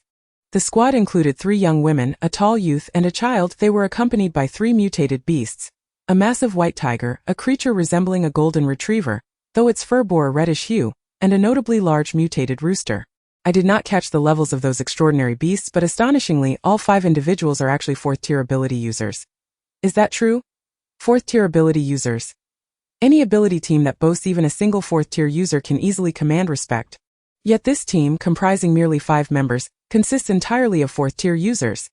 Indeed, could it be that they were the ones who eliminated the zombies in the urban area? There is a genuine possibility. I've heard that the leader is a young girl clad in an unusual grayish-blue robe. At this moment, the speaker caught sight of Yan Yue, who sat directly opposite him, alongside Ningyi. The young man's long legs seemed awkwardly bent, rendering him somewhat uncomfortable. He abruptly fell silent. Well, how about that? The gossip has come right before the main characters. Chapter 75. Xiao Chan, I am your mother. Liu Yun and the others emerged from the Housing Management Bureau, handing 2 second-tier crystal cores to Xiao Chuan. One of these cores served as their reward for assisting in finding a residence, while the other was a tip from Changchun to Lu Yun. As they had little use for these second-tier cores at present, having absorbed them felt nearly pointless. After expressing profound gratitude, Xiao Chuan turned and jogged away. Liu Yun contemplated delivering the villa keys to the big boss, while also tidying up the villa before continuing their exploration. Although Xiao Chuan had just mentioned that the villa was regularly cleaned, the big boss had a penchant for cleanliness, thus her room required a thorough wipe-down. Chen Yuanyuan volunteered for this task, as she was not particularly keen on shopping and felt quite fatigued from walking all day. She believed she lacked for nothing, having even stuffed a dishcloth into her large bag previously. Lu Yun strolled through the commercial area with Chang Chan and their 3 extraordinary beasts, visiting various shops. Liu Yun was quite generous, and each store welcomed them warmly. Before long, the other shops along the short commercial street had become aware of the duo. A large and a small, accompanied by 3 peculiar beasts, Liu Yun and Chang Chan entered a store specializing in winter clothing, where Lu Yun selected a basic black down jacket for Chang Chan to try on. Normally, trying on such expensive garments, particularly down jackets, Was prohibited. However, the owner, noticing the old yet clean clothing on Changchen and the numerous bags they carried, reluctantly permitted him to try it on, given that the store had yet to open for the day. Selling this down jacket would equate to several days' worth of revenue. Bending down, Lu Yun helped Changchen with the zipper, turning him around to inspect him from all angles before nodding in approval. It looked quite good, albeit slightly large. However, since he was still growing, a little extra room would be beneficial. Changchen himself was pleased with the fit. Then this one it is. Black is practical and less prone to stains. Lu Yun glanced at the price and promptly produced a crystal core to pay the owner. Please pack this old garment for us. He will wear the new one directly. The owner, who had previously worn a reluctant expression, now beamed with delight. This down jacket was quite expensive at this time and few could afford it. Even among ability users, most merely observed without purchasing. Certainly. I shall assist you in packing this coat. The shopkeeper, with evident delight, cradled the crystal core and retrieved a somewhat worn yet serviceable bag to enclose Changchen's old cotton jacket. With both hands grasping the bag, he respectfully presented it to Lu Yun. Baozi and Gidge, accompanied by Hulk, awaited at the shop's entrance. Their considerable size rendered them unable to enter the establishment without obstructing others. Upon seeing Lu Yun and Changchen emerge from the shop, they promptly rose to greet them, ready to depart together. Are you daughter Yu Xiaochan? I can't believe you're alive. A woman clad in a dark red cotton coat and appearing to be in her mid-30s, suddenly rushed forward. Changchen forcefully shook off the woman's grasp on his arm. His eyes, which had begun to well with tears, now glinted with a fierce hatred. He fixed a steely gaze upon her and the tall man standing behind her. I am not. You have mistaken me for someone else, Changchen replied through clenched teeth, struggling to articulate the words. How could you not be? You are my son, born after 10 months of pregnancy. How could I possibly make a mistake? Xiaocheng, do you know? Mother has been searching for you all this time. How could you be so heartless as to deny your mother? At this moment, tears streamed down Changchen's face, but they were not shed for the woman before him. You are not my mother. My mother would never betray my father, would never bring her lover into our home, and certainly would not, after being discovered, conspire with her lover to bring a zombie into our house, leading to my father's death and nearly causing my own. You are utterly unworthy of the title mother. At this, Changchen's mother, Shun Fong, appeared to be overwhelmed by a profound grievance, leaning into the embrace of the man behind her, weeping uncontrollably. Mother no longer has feelings for your father. Is it wrong for her to pursue her own happiness? Why can't you even empathize with your mother? You wish to pursue your love. You could divorce my father, you could leave with this man, but why must you bring him into our home? Changchen shouted, as if unleashing emotions that had long been suppressed. No Xiaocheng at that time, Uncle Afeng had nowhere to go. His neighborhood was overrun with zombies, and our home was relatively safe. Mother had no choice. Many families welcomed outsiders during that time. Why couldn't Afeng stay with us? But Changming was exceedingly stubborn, insisting on driving Afeng away. Mother never wished for it to come to that. Changming mocked Afeng daily. How could a strong man endure such treatment? After deciding to accompany the official personnel from S-City base to the base, Luo Feng led a zombie to our home. He claimed it was merely to teach Changming a lesson, believing Changchen would not be home, intending to take him away afterward. Shun Feng did not intervene at that time. She and Changming were essentially a marriage of convenience, with little affection between them. Even after Changchen's birth, their relationship hardly improved. It was only upon meeting Luo Feng that Shun Feng discovered the true essence of love, and at that moment, she undoubtedly stood with Luo Feng. She had not anticipated that Changchen was also in the room at that moment. In a desperate bid to save his son, Changming bought Changchen precious moments to escape by forcefully pushing him outside the door and locking it behind him. Resolutely holding onto the zombie. Just 11 years of age, Changchen stood mere inches away, listening to the harrowing screams of his father, mingled with the gruesome sounds of flesh being torn asunder by the undead. Yet, he could not afford to linger. He could only run. Changchen ran ceaselessly, eventually merging into a group of survivors heading south. After many arduous days of travel, he finally reached the southern base. The scenes from that day were ones he dared not contemplate while awake, yet they often haunted his dreams. He had awakened countless times to the echoes of his father's agonized cries.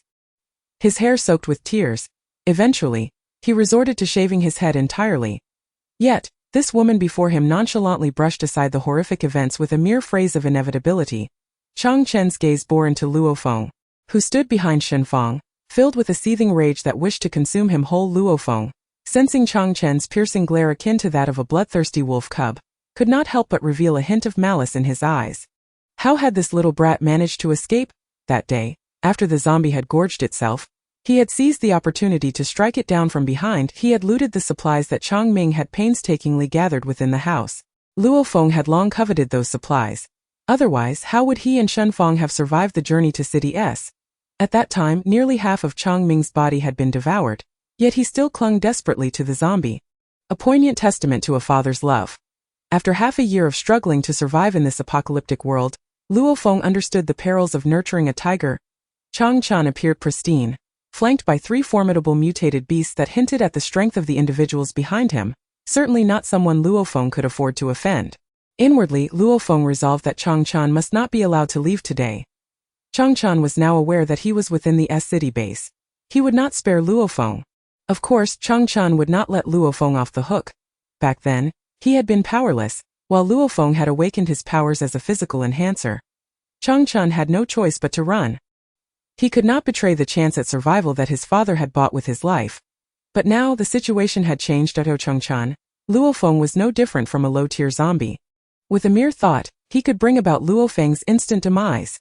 Chapter 76. Luo Feng is dead. Just as Chang Chan prepared to unleash his mental power upon Luo Feng, Hulk suddenly surged forward from behind him, barking furiously at Luo Feng, who stood behind Shen Fong. Luo Feng, already exuding an aura of menace, raised his fist to strike at the audacious mutated dog, daring to bark at him. "You wretched beast. How dare you challenge me? I'll kill you," he sneered. Did he truly believe he could land a blow? Hulk swiftly pivoted midair, clawing at Luo Feng's descending fist. "You vile creature, how dare you injure me? I'll make you pay." Luo Feng's fist, having missed its target, was now stained with blood, and he was growing increasingly frustrated. Hulk's claws were still slick with fresh strips of flesh. Meanwhile, Lu Yun, who had been silently observing, had begun to piece together the connections between Chang Chan and the 2 unexpected intruders. This woman is the mother of Xiao Chanshan, while the man who was clawed by Hulk is the extramarital partner of Chang Chen's mother. This partner caused the death of his father and nearly brought about the demise of Xiao Chanshan, as well as an heroic act to save his child. Xiao Chanshan's father perished at the hands of zombies. Alas! It turns out that Xiao Chanshan bears such a tragic and bizarre origin, a vendetta for his father's murder. Upon realizing this, Xiao Chanshan resolved that today must be the day that man meets his end. He is still but a child. While slaying zombies may be permissible, taking a human life is a task he feels should fall to others. Xiao Chanshan refrained from action. Let Sister Lu Yun take care of him. Lu Yun thinks that men who steal another's spouse and bring ruin to families deserve no pity. Sister Lu Yun, I want to take matters into my own hands. I wish to avenge my father myself. Upon hearing his master's words, Hulk barked a few more times at Luo Feng before reluctantly retreating behind Chang Chan. Observing Chang Chen's unwavering resolve, Lu Yun chose to say nothing further and took a step back. Alas, if he is not permitted to act, this will likely become a lifelong burden for him. Let him resolve it himself. Ah Feng, are you all right?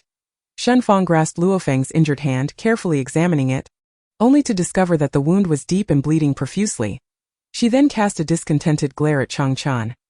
Xiao Chan, how could you allow Hulk to hurt Ah Feng? That is Hulk, the very pet I purchased for you from the market. Have you forgotten? Hulk merely scratched that man, and you are already feeling pity. Did you ever spare a thought for your father who was brutally bitten to death by zombies? You cannot endure such a minor injury, and you think I will allow him to leave here alive today? At this moment, Chang Chen had regained his composure and fixed a cold stare upon Shen Fong, observing her as she shielded the man responsible for his father's death. Hearing Chang Chen's words, Shen Fong immediately positioned herself to block Luo Feng once more. Xiao Chan, you cannot harm Ah Feng. What will I do if something happens to him? I am your biological mother. Can you truly bear to see your mother in sorrow? Luo Feng stepped forward, wrapping an arm around Shen Fong's shoulder. Ah Feng, do not worry about me. This little brat is not as formidable as he appears, relying solely on that beast to frighten others. You have seen it. Today it is either he dies or I die. I trust you understand the choice to be made. Upon hearing Luo Feng's words, Shen Fong's gaze faltered momentarily. She glanced at Luo Feng, then at Chang Chan, realizing that Luo Feng had no intention of letting Chang Chan go today. Remembering the look Chang Chan had given her previously, she understood that her son had long since turned away from her, and it was highly unlikely he would ever recognize her again. Consequently, her future depended solely on Luo Feng. Shen Fong silently lowered her eyes, ceasing to look at Chang Chan, stepping aside without uttering another word. clearly signifying her stance. It was only at this moment that Chang Chan felt a complete disillusionment with this woman. Previously, he had harbored a glimmer of hope for Shen Fong. After all, he was her biological son, born after 10 months of gestation, yet it became evident that in her heart, he was worth less than her lover. Before Chang Chan could act, Luo Feng dashed forward, raising his fist and striking towards the boy's head. Shen Fong closed her eyes, unwilling to witness the scene unfolding before her. She believed that as long as she did not see what transpired, the guilt within her heart would diminish. Just as Luo Feng's fist was about to descend upon Chang Chen's head, the onlookers around held their breath for the child. Hurry and evade. Why is this child standing there frozen? Is he stunned with fear? Indeed, how can this man, an adult, hold a child accountable? Even if there were a conflict, he should not resort to such brutality. And what of the mutated beasts following this child? Why do they not react? They should come to his aid. Luo Feng was a physical enhancement ability user, particularly in strength. The crowd had no doubt that with a single punch, he could shatter the child's skull. Lu Yun, however, remained untroubled. She was well aware of Xiao Changchen's capabilities. Hulk, the creature behind Chang Chan, seemed anxious, its 4 paws scratching at the ground restlessly, yet without its master's command it dared not move. Baozi and Gijda remained quietly crouched to the side, not making a sound, deeming this minor scuffle unworthy of their intervention. The wind from Luo Feng's fist blew back a few strands of Chang Chan's recently grown fringe. As the crowd held their breath in anticipation of the gruesome spectacle about to unfold, Luo Feng's fist softened just before it made contact with Chang Chan's head. In an unexpected turn, Luo Feng suddenly clutched his own head, collapsing to the ground, rolling in agony.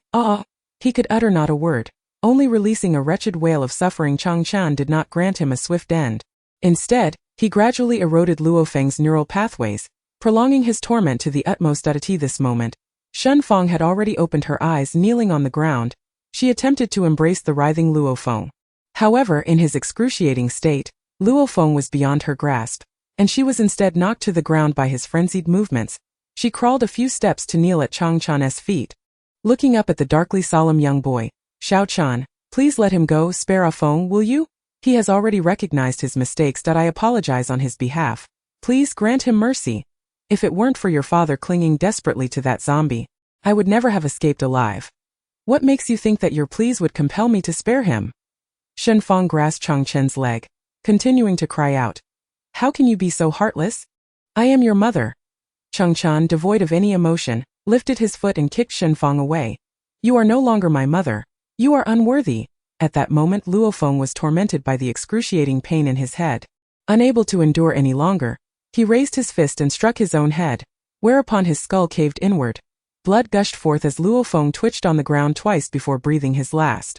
Upon witnessing Luo Feng's demise, Shen Fong momentarily froze, her tears forgotten. She rapidly assessed the situation, weighing the pros and cons. It must be said, Shen Fong epitomized a standard self-serving individual. She is aware of Luo Feng's demise, and as an ordinary person devoid of any supernatural abilities, it is no simple feat for her to navigate survival in this apocalyptic world. Chang Chan, the child, has now transformed into someone remarkably formidable. One can only surmise that the individual supporting him must be even more powerful. Bringing along just herself is hardly significant. She then continued to kneel and crawl before Chang Chan. Xiao Chan, Luo Feng is no longer alive. It was he who caused your father's death. It has nothing to do with your mother. She simply could not intervene in time, and she acknowledges her mistake. You are still young. Allow your mother to care for you, will you? I promise to treat you well in the future and strive to make amends for the past. Will you forgive me? Chapter 77. Do you have no shame? Excuse me, dear lady, might you possess even a modicum of dignity? Lu Yun, who had been standing by, could no longer restrain herself. This woman truly has a countenance thicker than a city wall. Just moments ago, when that man threatened to take Xiao Chen's life, she had the audacity to feign death with her eyes shut. How could she not consider him her own flesh and blood at that moment? For the sake of a paramour, she allowed her husband to be slain and, astonishingly, she could even abandon Xiao Chen, her own child. How could one such as her have the gall to utter such revolting words? Today, I have truly witnessed the depths of human depravity. Do you believe that Xiao Chen currently cherishes your affection? Or do you possess any leverage to bestow kindness upon him? Look at our Xiao Chen. Plump and adorable, well-fed and well-dressed, possessing remarkable abilities. What need does he have for your care? Spare the child your repugnant presence. Lu Yun embraced Chang Chan, gently patting his arm in a soothing manner. She then turned to the gathering crowd. Pray let us deliberate. Have you ever encountered a mother such as this? Do you believe Changchan should acknowledge this woman? Never have I seen such a thing. Any parent worth their salt treasures their child as if their life depends on it, that I witnessed it myself. When that man threatened her son, she indeed closed her eyes and played dead. Indeed, such a person is utterly unworthy of motherhood. Her antics are a blatant attempt to manipulate, seeking to have her son sustain her after the demise of her lover, believing no one can discern her vile intentions. Child, you must not be soft-hearted. Who knows when this woman might run off with another man, only to turn against you before she leaves? The crowd echoed Lu Yun's sentiments, having long lost their patience with the woman. Her audacity was truly astounding. Chan Fong sat on the ground, her shame no longer a concern, and she shouted at those speaking. What business is it of yours? This is my family matter. He is my son. What is wrong with me wanting to be with my son? I bore him, raised him, and now that he has the means, he can abandon me. Chang Chan gazed calmly at the hysterical woman on the ground. He had once loved this mother dearly. After Shen Fong married Chang Ming, she ceased to seek employment, content to be a full-time housewife. Nearly all of Chang Ming's earnings were entrusted to Shen Fong, leaving him with barely enough for his meals, while Luo Feng was someone she had met at the card table. Before she became acquainted with Luo Feng, Shen Fong had been quite attentive in caring for her only son, Chang Chen. However, everything transformed once she met Luo Feng. It seemed that her husband had come to suspect her infidelity, yet the honest man chose to endure for the sake of their family. Regrettably, Chang Ming did not wait for Shen Fong's conscience to awaken. The apocalypse arrived instead. I will not take you with me, nor will I concern myself with your future. How you choose to live your life henceforth is of no consequence to me. It would be best if you do not seek me out, for I cannot predict what actions I might take against you. Shen Fong gazed at Chang Chen in disbelief, clearly perceiving the contempt he harbored for her in the depths of his eyes. It was then that she realized, with a heavy heart, that the son who once clung to her and relied on her now held no affection whatsoever for her. She sagged like a deflated balloon. And then, as if suddenly recalling something, she hurriedly knelt before Luo Feng's lifeless body. Shen Fong rummaged through the inner pocket of Luo Feng's coat and retrieved a points card. Although Luo Feng was deceased, his card still contained points accrued at the S-City base, which they had gathered over the days. Fortunately, the card would not lose its validity upon the death of its possessor. As a woman devoid of any means to defend herself, she had no choice but to rely on this card for survival, at least for the time being. She swiftly tucked the card into the pocket of her padded coat. Observing that one of the parties involved in this farce had departed, the onlookers understood that there was no longer any spectacle to behold. Some went to notify the base's enforcement team to remove the body, having witnessed the man take his own life. The remaining crowd gradually dispersed. Chang Chan stood rooted in place, motionless for a long while. Liu Yun draped an arm around Chang Chen's shoulder, guiding him towards their rented villa. After hearing Lu Yun's words, the ever-quiet Gogo-de grew impatient. Gogo-de turned to look at the slowly moving Chang Chan, decisively grasping his clothing from behind and hoisting him onto his broad back, raising his wings on either side to protect Chang Chan from falling. He then lifted his claws and dashed swiftly towards the villa, with Baozi and Hulk hastily quickening their pace to follow suit. Liu Yun, panting heavily in pursuit, could hardly keep up with the three extraordinary creatures ahead. Upon reaching the entrance of the villa, she leaned against her thighs, gasping for breath. The alluring aroma of food wafted from within, and without lingering at the door, she supported her waist and entered the villa. Lu Yun immediately grabbed the chopsticks in front of her, eating while reporting to Yan Yue about the events that had transpired during their lengthy absence. However, before Lu Yun could finish her account, Yan Yue interrupted her. You need not elaborate. Gogo-de has already recounted every detail of the incident that unfolded at the scene. Sitting on the ground, wings wrapped around a bowl of food, Gogo-de looked at Lu Yun with pride. The chicken is quite remarkable. It remembers every single word spoken. Lu Yun sheepishly closed her mouth and resumed her meal in silence. Well, ever since Gogo-de, the chatterbox, arrived, there was even less opportunity for her to shine. It seemed she would have to become even more diligent from now on. One must possess a keen sense of awareness, engage in diligent activity, and speak sparingly. After finishing her meal, Chan Yuanyuan busied herself in the kitchen while Yan Yu sat on a single sofa, intermittently grooming the fur of Baozi, having spent half the day wandering outside. Did you not find anything amiss at the S-City base? It seems to me that the layout here is rather well planned. The shops along the commercial street provide excellent service, and aside from the limited variety of goods, it bears little difference from the world before the apocalypse. At this moment, Chang Chen's spirits had largely returned to normal. appearing much like his usual self. Given that Changchan had awakened a psychic ability and was inherently observant, he noticed far more than Lu Yun did. He mentally organized the information he had gathered during their outing before slowly articulating.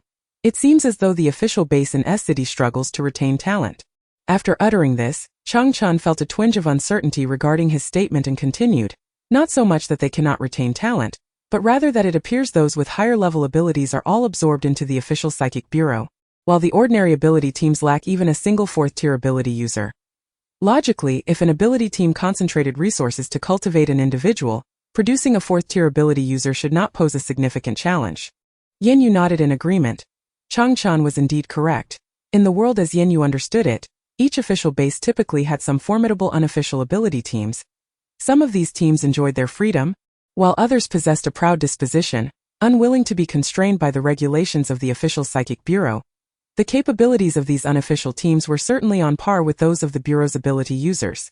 Thus, one wonders whether the exceptional ordinary ability users within the S-City base have been absorbed by the official structure or have chosen to depart from S-City altogether. Yan Yue recalled their entry into the city today, noting the furtive communication made by the registrar. Who was the individual on the other end of that communicator, and what was their status within the S-City base? Gijda and Ningyi, unable to comprehend the conversation, ran outside to play jianzi after finishing their meal. The jianzi was crafted from the feathers that Ningyi had plucked from Gijda, a colorful creation roughly the size of a broom. Initially, when Ningyi had just removed a few of Gijda's feathers, it had been quite irate, for each feather was meticulously cared for. However, once the jianzi was completed, Gijda found joy in playing with it.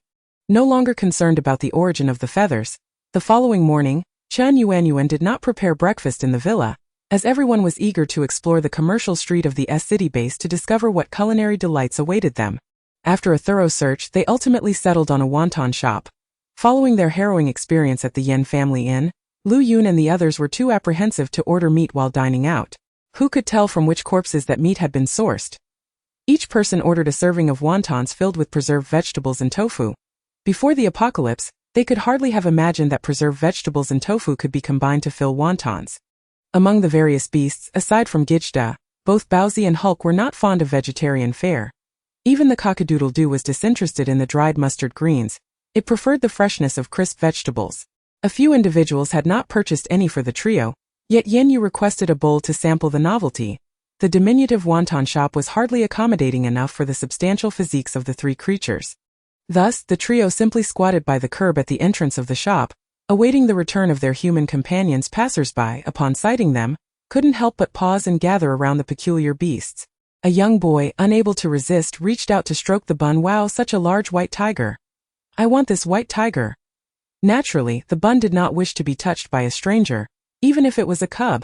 The white tiger swiftly turned its plump head aside, evading the boy's grimy hand. It then bared its teeth at the child, contemplating a frightful display to deter further attempts at contact. However, the boy's mother, witnessing the scene, was incensed. She raised her voice sharply. Oh, come on, it's just an aberrant beast. What's the harm in a child giving it a touch? It's not a precious item. Whose aberrant beast is this? To be so rude. The bun, not known for its amiable temperament, was on the verge of retaliating when suddenly, the cockadoodle-doo raised its claw and swiped at the woman's head, amidst her incessant clamor. Its long, sharp claws effortlessly severed the hair tie holding her hair, while also yanking a handful of it. The woman's hair, having gone days without washing, remained in its original shape even after the band broke, standing defiantly atop her head. A testament to its greasiness. Momentarily taken aback, she felt a sharp pain at her scalp and, upon seeing the tuft of hair and the familiar red hair tie in the chicken's claw, immediately grasped the situation. She raised her hand to clutch her head, exclaiming, "Ah! You beast, what are you doing? I will report you to the official Aberrant Beasts Bureau enforcement team. Don't you know that in the S-City base, aberrant beasts cannot harm humans at will? What's wrong with just wanting to touch you? It's still just a chick and you're not some precious item. You really have no sense of reason." The woman was rendered speechless by the imposing rooster, which had defiantly placed its wing on its hip, her face flushed with indignation, and for a moment she stammered, unable to articulate a response. Suddenly, it dawned on her that this aberrant rooster had seemingly spoken in human language, which meant it was a fifth-tier aberrant beast. How could she afford to offend such a creature? She quickly grasped her son's hand tightly, her eyes darting around in search of an opportunity to discreetly vacate the premises. Just then, A patrol team clad in official Aberrant Beasts Bureau uniforms approached. The leader of the group was none other than Chen Jinming, the captain of the enforcement team. Chen Jinming publicly claimed to be a 4th-tier ice-type ability user, yet rumors circulated within the S-City base that he was, in fact, a dual-type ability user. His second ability had never been displayed before the public. Perhaps only the higher-ups within the S-City base were privy to that knowledge. As Chen Jinming spoke, his gaze was menacingly fixed on the 3 aberrant beasts squatting at the roadside. The other enforcement team members behind him also directed their attention toward this trio. Each of these aberrant beasts, if singled out, was far superior to their official aberrant police dogs. The woman's demeanor shifted dramatically upon perceiving Captain Chen's apparent favor towards her. In haste, she turned to Chen Jinming to lodge her complaint. Captain Chen, these mutated beasts are bullying ordinary people. My son merely admired the beauty of that white tiger and wished to touch it. He never even got the chance to do so before this mutated rooster lunged at my head. Fortunately, I managed to evade its attack. Otherwise, its claw could have claimed my life before you arrived. The rooster, indignant, stood with its wings akimbo, raising its head defiantly. What nonsensical drivel are you spouting? The rooster merely brushed against you. If it truly intended to harm you, do you believe you could have escaped? Moreover, just because our young Master Baozi possesses striking looks, does that grant you the liberty to touch him at will? Do you truly think you are worthy? It was absurd. Aside from Lord Yan Yue, who would dare lay a finger on young Master Baozi? He had indirectly saved their lives, and yet they had the audacity to retaliate. Biting back at the rooster. It was utterly infuriating. Chen Jinming's gaze fell upon the tuft of feathers at the rooster's feet. This mutated rooster could converse, indicating it was at least a 5th-tier mutated beast. A 5th-tier mutated beast, indeed. Not only in SCDS official base but across all of Huasha's official bases, one had never heard of such a creature. Reflecting on the notification he had received just the previous night, instructing him to recruit a new team of ability users, he recalled that the entire team comprised 4th-tier ability users, accompanied by 3 mutated beasts, 1 mutated white tiger, 1 large mutated dog, and 1 mutated rooster. The 3 mutated beasts matched the ones squatting before him, suggesting that the 5 ability users were likely nearby. Fortuitously encountering them would save him the effort of searching. With a stern expression, Chen Jinming addressed the complaining woman, his voice low and commanding. This mutated rooster is a 5th-tier beast, and it speaks the truth. If it wished to kill you, do you think you could evade it? Now be gone. The woman trembled in fear at his icy tone, her teeth chattering as she hastily dragged her unwilling son away in a panicked flight. Chapter 79. An invitation to join. At that moment, several others emerged from the wonton shop after finishing their meal. Yan Yue's gaze fell upon the group of over 10 individuals standing before the 3 mutated beasts. These individuals stood tall and straight, their expressions solemn, unmistakably not ordinary folk. Among them were 2 4th-tier ability users, while the others were predominantly late-stage 3rd-tier ability users. It appeared that the quality of personnel within the SCDS official ability bureau was generally quite high. Chen Jinming felt a jolt as he observed a girl in a Taoist robe, accompanied by her 4 companions, gracefully exiting the wonton shop. It was not her ethereal beauty that astonished him, but rather the fact that he could not discern her strength. Chen Jinming possessed an unusual second ability that defied categorization. He could identify the abilities and their levels of other ability users, and during combat, he could anticipate their mutated techniques. Although he could only predict a second before they struck, in life and death situations, that second was invaluable. Yet, from the Taoist-robed girl, he sensed not even a trace of ability fluctuation, none at all. Do not even speak of the levels of extraordinary abilities. At this moment, he cannot discern what powers this young girl has awakened. According to the information he received last night, the girl possesses dual abilities in space and lightning. Yet, he has not perceived either of these abilities, unless the girl's powers have already ascended to the 5th tier. But how could that be possible? A 5th-tier ability user is an extraordinary being. So far, Chen Jinming has only heard of one such individual. That person is not only the known singular 5th-tier ability user but also the rarest of all, a mental-type ability user, whose formidable presence looms over the entire northern region. Chen Jinming is reluctant to believe that this girl is indeed a dual 5th-tier ability user. He suspects that perhaps she has encountered some extraordinary fortune that enables her to conceal her ability information. Finally, his gaze shifts from the girl to the 4 individuals trailing behind her. The tall, slender woman turns out to be a 4th-tier space ability user. The short woman with braided hair, somewhat round and endearing, is also a 4th-tier water ability user. Astonishingly, the young boy who appears to be just over 10 years old is a 4th-tier mental ability user. When Chen Jinming attempts to probe his abilities, He experiences a wave of discomfort in his mind. The boy does not launch a mental attack against him. His sheer mental strength is overwhelming. Chan Jinming swiftly diverts his gaze from the boy, fearful of the repercussions of prolonged scrutiny. Aside from the individual from the north, the highest-ranking mental ability user encountered thus far has only reached the 3rd tier. This is primarily due to the scarcity of mental-type crystals, and the progression for mental ability users is significantly more arduous than for ordinary ability users. Lastly, the boy who stands at least 1.95 meters, yet appears emaciated and pale, bears an innocent and gentle expression. However, he seems to possess physical enhancement abilities. But why? Chan Jinming perceives simultaneously strength enhancement, speed enhancement, and constitution enhancement emanating from him. Is he truly a versatile physical enhancement ability user? Wait, why can he not see the level of his abilities? Chan Jinming's expression shifts dramatically. This boy is at least a 5th-tier physical enhancement ability user. Thus, the girl in the robe is not an anomaly. She too is a 5th-tier ability user. How is this possible? What kind of monsters are they? Not only is there a 5th-tier mutated beast, but there are also 2 members who are 5th-tier ability users. Chan Jinming, who is a carefully cultivated subject of the official establishment, is merely a late 4th-tier ability user, already considered among the elite ranks of human combatants. Liu Yun, observing the cold-faced man as he gazes back and forth at them, his eyes oscillating between confusion and astonishment, can no longer hold his tongue. Hey brother, what are you looking at? Don't you think staring at the girl like that is quite rude?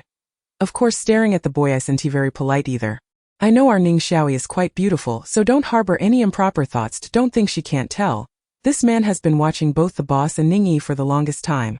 Indeed, in this world, everyone's sexual orientation is a mystery. Even a handsome boy may not be entirely safe. Subsequently, his gaze shifted towards Yan Yue. Greetings, Ms. Yan Yue. I am Chan Jinming, the captain of the official enforcement team of City S. There is a matter of great importance that I wish to discuss with you, if it is convenient for everyone present. Convenient? Then Captain Chan, please find a suitable location, preferably a more spacious one. Otherwise, I fear these pets might inadvertently cause some trouble outside. Yan Yue was quite eager to discern the intentions of the official authorities of the S-City base, and now an opportunity had presented itself. Chan Jinming had not anticipated such an immediate acquiescence without any inquiries from the other party. He had prepared himself for a potential refusal, even formulating several persuasive arguments, which now seemed unnecessary. Naturally, it is indeed unsuitable for discussions out here. Ms. Yan Yue and esteemed guests, please follow me. Upon finishing his statement, Chan Jinming gestured invitingly and proceeded to lead the way. Yan Yue and her companions followed him into the official reception area of the S-City base. Chan Jinming escorted them to a private room and instructed his team members to stand guard at the door, ensuring that no one approached. Once everyone was seated, he poured tea for his guests before slowly beginning to speak. Ms. Yan, you may not yet be aware that your profiles have already been submitted to the higher authorities. He indicated upward with his index finger and continued. The higher-ups hold you, Ms. Yan Yue, and the others in high regard. Our S-City base has always provided the finest treatment for high-level abilities. Should you agree to join our S-City base, we will offer unlimited access to existing crystal cores and other resources, provided you are willing to serve the official S-City base. Are you attempting to recruit us? Lu Yun interjected. Naturally, it is rather evident, is it not? Chan Jinming shrugged at it. Is no wonder Xiao Chanshan mentioned this morning that apart from the personnel from the official ability bureau, there are no high-level ordinary ability users in this base. It seems they have all been recruited by your officials, Lu Yun remarked, her straightforward nature prompting her to inquire without hesitation. After finishing her statement, she lifted her cup and took a sip of tea, exclaiming, "Oh, this tea is rather bitter and quite unpleasant." Upon hearing the tall woman's words, Chan Jinming's expression dimmed slightly. Had they managed to assess the entire power structure of the base within less than a day of their arrival?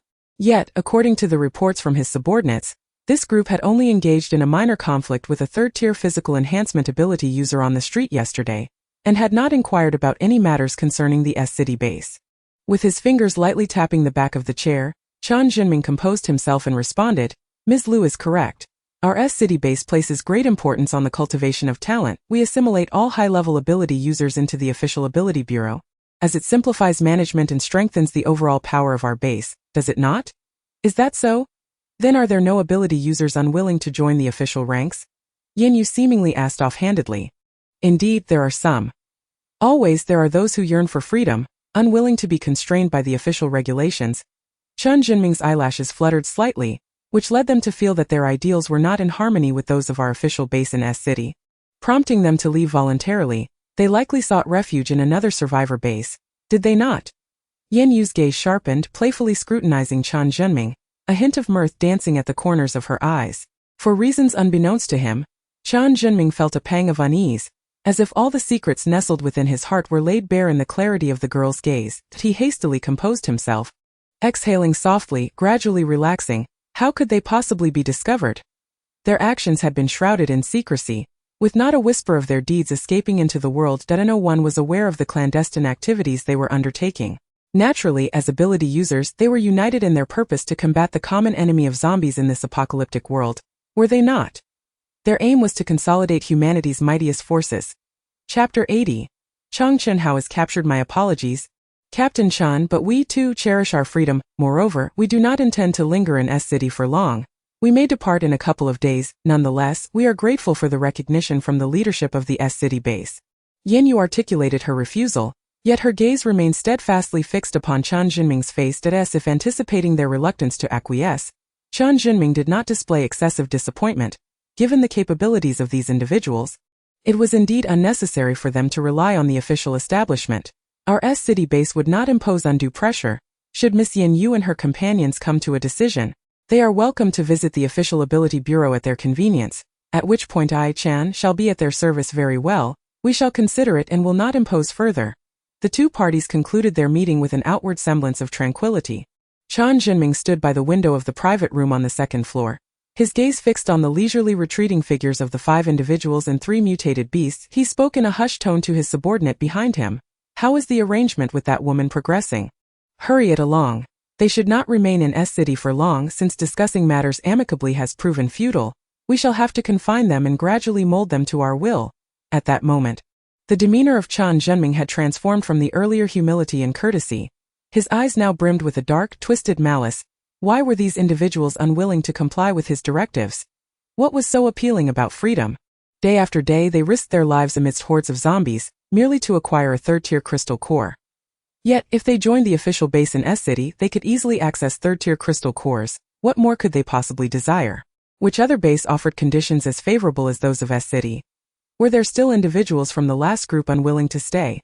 A sudden thought struck Chan Zhenming, prompting him to inquire of his subordinate.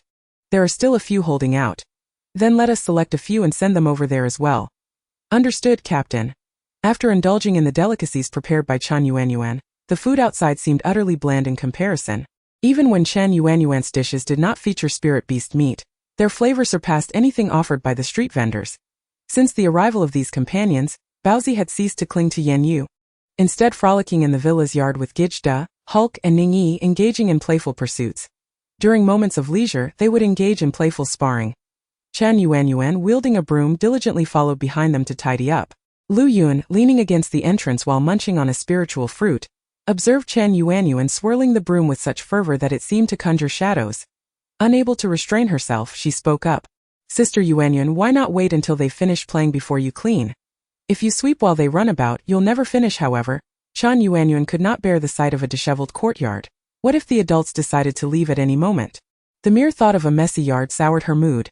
Seeing Chan Yuanyuan's determination, Lu Yun chose not to intervene further, reasoning that everyone was in good spirits and there were no zombies to vanquish. It was as if she were seeking a task to occupy herself and exercise her body. Later that evening after dinner, the young lad named Xiao Chuan, who had guided them in search of a house the previous day, visited again. He informed Chang Chan that a woman had been kneeling on the ground, pleading with him, claiming to be Chang Chen's mother, wishing to see him one last time before departing from S-City's base. Chang Chan had no desire to encounter that woman again. Yet, according to Xiao Chuan's description, she merely wished to catch a final glimpse of him. Chang Chan pondered that perhaps it would be best to grant her that last meeting, allowing her to relinquish all hopes. From that moment forward, he would no longer have a mother. Chang Chan followed Xiao Chuan out of the villa, with Hulk accompanying him closely. Baozi and Gega also wished to follow but were halted by Yan Yue, who stood on the second-floor balcony. By this time, the clock was nearing midnight. Gega was restlessly scanning the area at the villa's entrance, while Ning Yi and Baozi perched on the surrounding wall, watching the direction in which Chang Chan and Hulk had departed. Chan Yuanyuan paced anxiously in the living room. Only Lu Yun remained carefree, believing that Xiao Chang Chan was so formidable that no one at the S-City base could harm him. Yan Yue, usually retired by this hour, sat in the living room.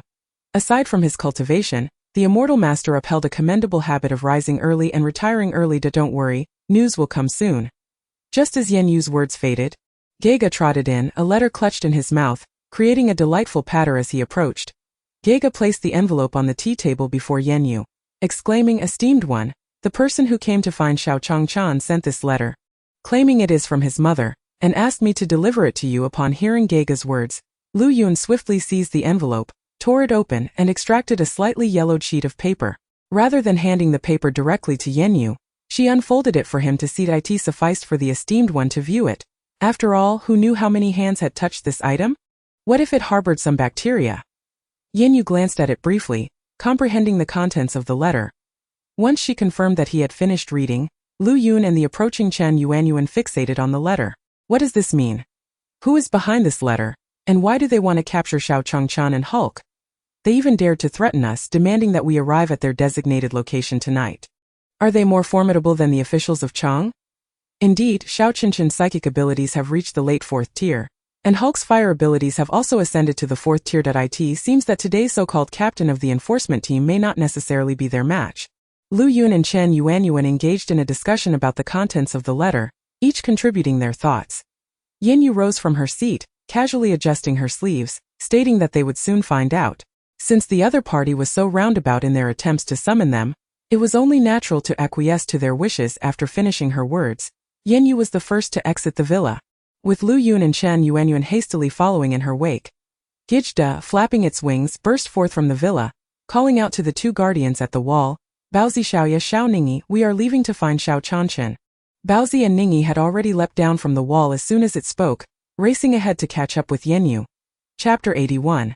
The basement again. Yan Yue and her companions, accompanied by Gijda and Baozi, followed the directions outlined in the letter to the official guesthouse they had visited earlier in the day. Glancing westward from the guesthouse, they indeed spotted the abandoned building mentioned in the letter.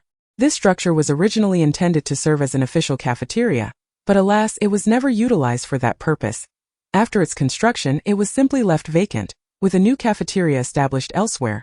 Upon entering the dilapidated building, they found two men clad in black, wearing dark hoods that obscured their faces except for their piercing eyes. Awaiting their arrival, both men stood with their hands clasped behind their backs, their posture straight as an arrow, clearly indicating their training. As these two men observed Yan Yue and her companions, their scrutinizing gazes swept over them and the two mutated beasts, confirming that they were indeed the individuals and creatures they sought, without a single one missing.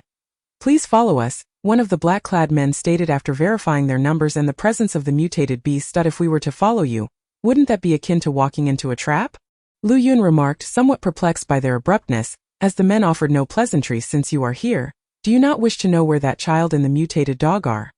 If you wish to find out, then follow us," the black-clad man replied curtly. "Very well, let us proceed." Lu Yun conceded with a dismissive wave of her hand, and as long as her superior had no objections, she decided not to press further. The group trailed behind the two men in black, navigating through several rooms until they arrived at a large chamber at the far end. The walls of these rooms were unpainted, showcasing neatly arranged red bricks. The black-clad man approached the wall on the right side and began to tap on a particular brick gently. His rhythmic tapping consisted of 3 light knocks followed by 2 heavy ones, repeated 7 times in total. Once he finished, he stood aside, awaiting the next development. After a brief moment, the ground before them began to tremble slightly. It was then that Lu Yun realized that beneath their feet lay not concrete, but a solid stone slab. The large stone was slowly sinking, revealing a set of stone steps leading downward. Once again, they found themselves in a basement, though this one was far more sophisticated than the last they had encountered. The staircase was hewn from a single block of stone, a sight that left Lu Yun momentarily astonished. Regrettably, Yan Yue paid her no heed, and Chen Yuanyuan was entirely oblivious to the basement Lu Yun had mentioned. With a slight flush of embarrassment, Lu Yun fell silent and followed closely behind Yan Yue. Descending the stone steps after traversing 6 flights of stone stairs, their feet finally touched solid ground, situated at least 15 meters beneath the surface. Upon entering, they discovered that the walls of the entire basement were composed of smooth stone. It was unclear where the officials of City S had sourced such pristine stone, or whether they had chiseled out this vast subterranean space after realizing the ground was entirely stony. Gogo, however, was not fond of the slick stone floor. When she quickened her pace, her claws skidded on the surface. Indeed, she preferred the earthy embrace of soil. The underground chamber was impressively spacious. The two men in black led them through a winding path for nearly 20 minutes before arriving at the entrance of a stone room. This chamber was flanked by stone on 3 sides, while the fourth was dominated by a massive iron door crafted from solid iron bars. Each as thick as an arm point. One of the men retrieved a key from his waist and unlocked the door. You may all enter. The person you seek is inside. Yan Yue peered through the ajar door and beheld Chang Chan, who sat quietly in the corner, eyes firmly shut. Hulk lay at his feet, also seemingly asleep. Chang Chen's hands were restrained by a device resembling an electronic lock, which emitted a pulsating red light. Had they summoned them merely to confine them? Yan Yue surveyed her surroundings, noting numerous other chambers with identical layouts, each containing its own captives. You have arrived here, so it is best to remain inside quietly. Tomorrow, someone will come to inquire about you, the man in black intoned coldly. And what if we choose not to enter? Yan Yue raised an eyebrow, feigning seriousness. The man in black pointed directly at Chang Chan. Do you see what he is wearing on his hand? That is the latest model of a timed bomb, controlled remotely from here. Should I press the button in just 1 minute, both he and that dog will be obliterated. No advanced physical enhancers could survive. His eyes glinted with unabashed menace. Very well, that certainly sounds formidable, Yan Yue conceded, stepping into the stone chamber. The others, Lu Yun, Chan Yuanyuan, Baozi and Gogo, followed suit, hastily entering the room. Once they had all crossed the threshold, the man in black slammed the iron door shut with a resounding thud and locked it once more, without uttering another word. He turned and departed. The stone chamber was rather small, particularly after Gogo and Baozi entered, making it feel exceedingly cramped. Chan Yuanyuan had already rummaged through her backpack. Pulling out a freshly cleaned towel, she first wiped down one corner, then produced a clean blanket to lay upon the ground. Sir, please sit here. Yan Yue naturally walked over and took a seat. At that moment, 2 corners of the stone chamber remained vacant. Chan Yuanyuan and Lu Yun occupied one corner, while Ningyi and Gegeda squeezed into another. Baozi, with its considerable size, simply sprawled in the center of the stone chamber, its 4 paws flat against the ground, forming a soft, massive puddle from a distance. It appeared to be a large white blanket. Lu Yun rested her elbows on her knees, cradling her face in her hands as she gazed anxiously in Chang Chen's direction. Big boss, is Xiao Changchen all right? He is fine. He and Hulk must have been administered anesthesia and should be waking up soon. Indeed, shortly after Yan Yue's words, Chang Chen's eyelids fluttered a few times before slowly opening.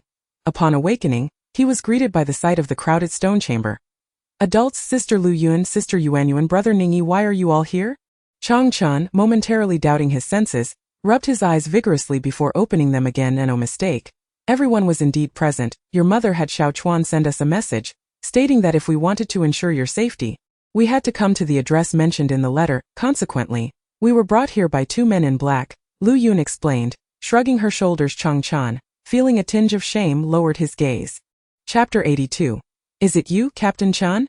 Yan Yue leaned against the stone wall, resting her eyes. At that moment, Lu Yun and Chan Yuanyuan were wide awake, yet dared not disturb Yan Yue, instead exchanging silent glances. Gegeda and Ningyi, blissfully oblivious, snuggled together, drooling in their sleep.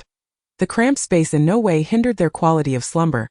Chang Chan, having forsaken sleep, gently comforted the recently awakened Hulk. In this stone chamber, situated over 10 meters underground, only a faint light filtered in from the corridor, rendering it impossible to discern the time or whether it was day or night outside. The group had lost track of how long they had been in the stone chamber.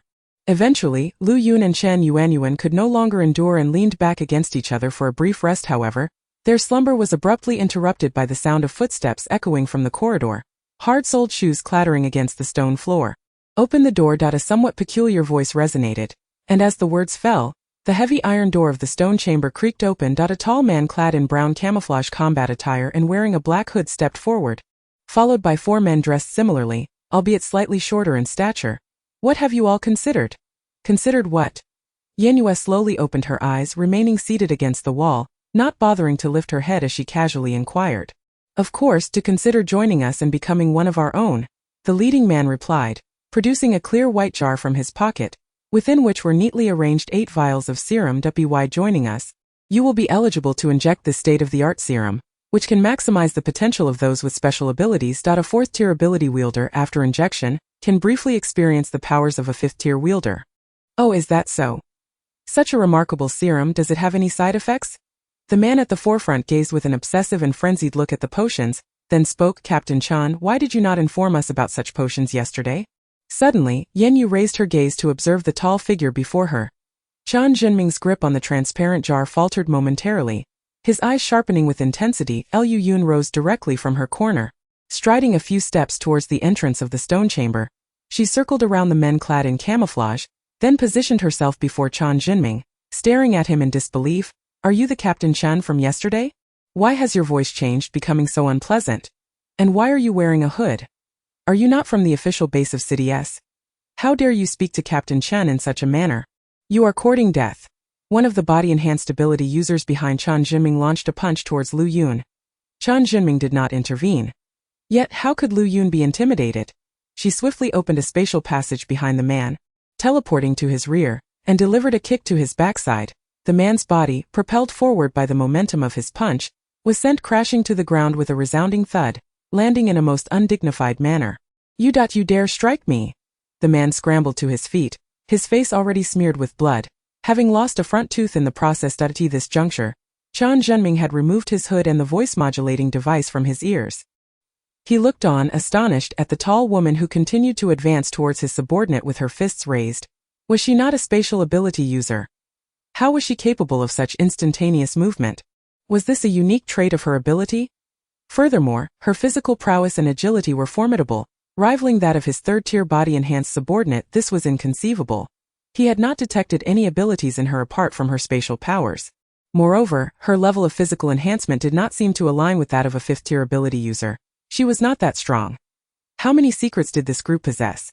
The other three subordinates of Chan Jinming, witnessing their comrade being assaulted, prepared to unleash their abilities in support. However, before their powers could coalesce, they were suddenly struck by a sharp pain in their heads. Clutching their skulls, they struggled momentarily before all collapsing to the ground as if in slumber. Lu Jinming's gaze swept towards Chang Chan, who sat in the corner. The psychic ability was indeed formidable, truly deserving of its reputation as the rarest of abilities. This child must be harnessed for their cause. With him, coupled with the potions, their base in City S could contend with the northern faction.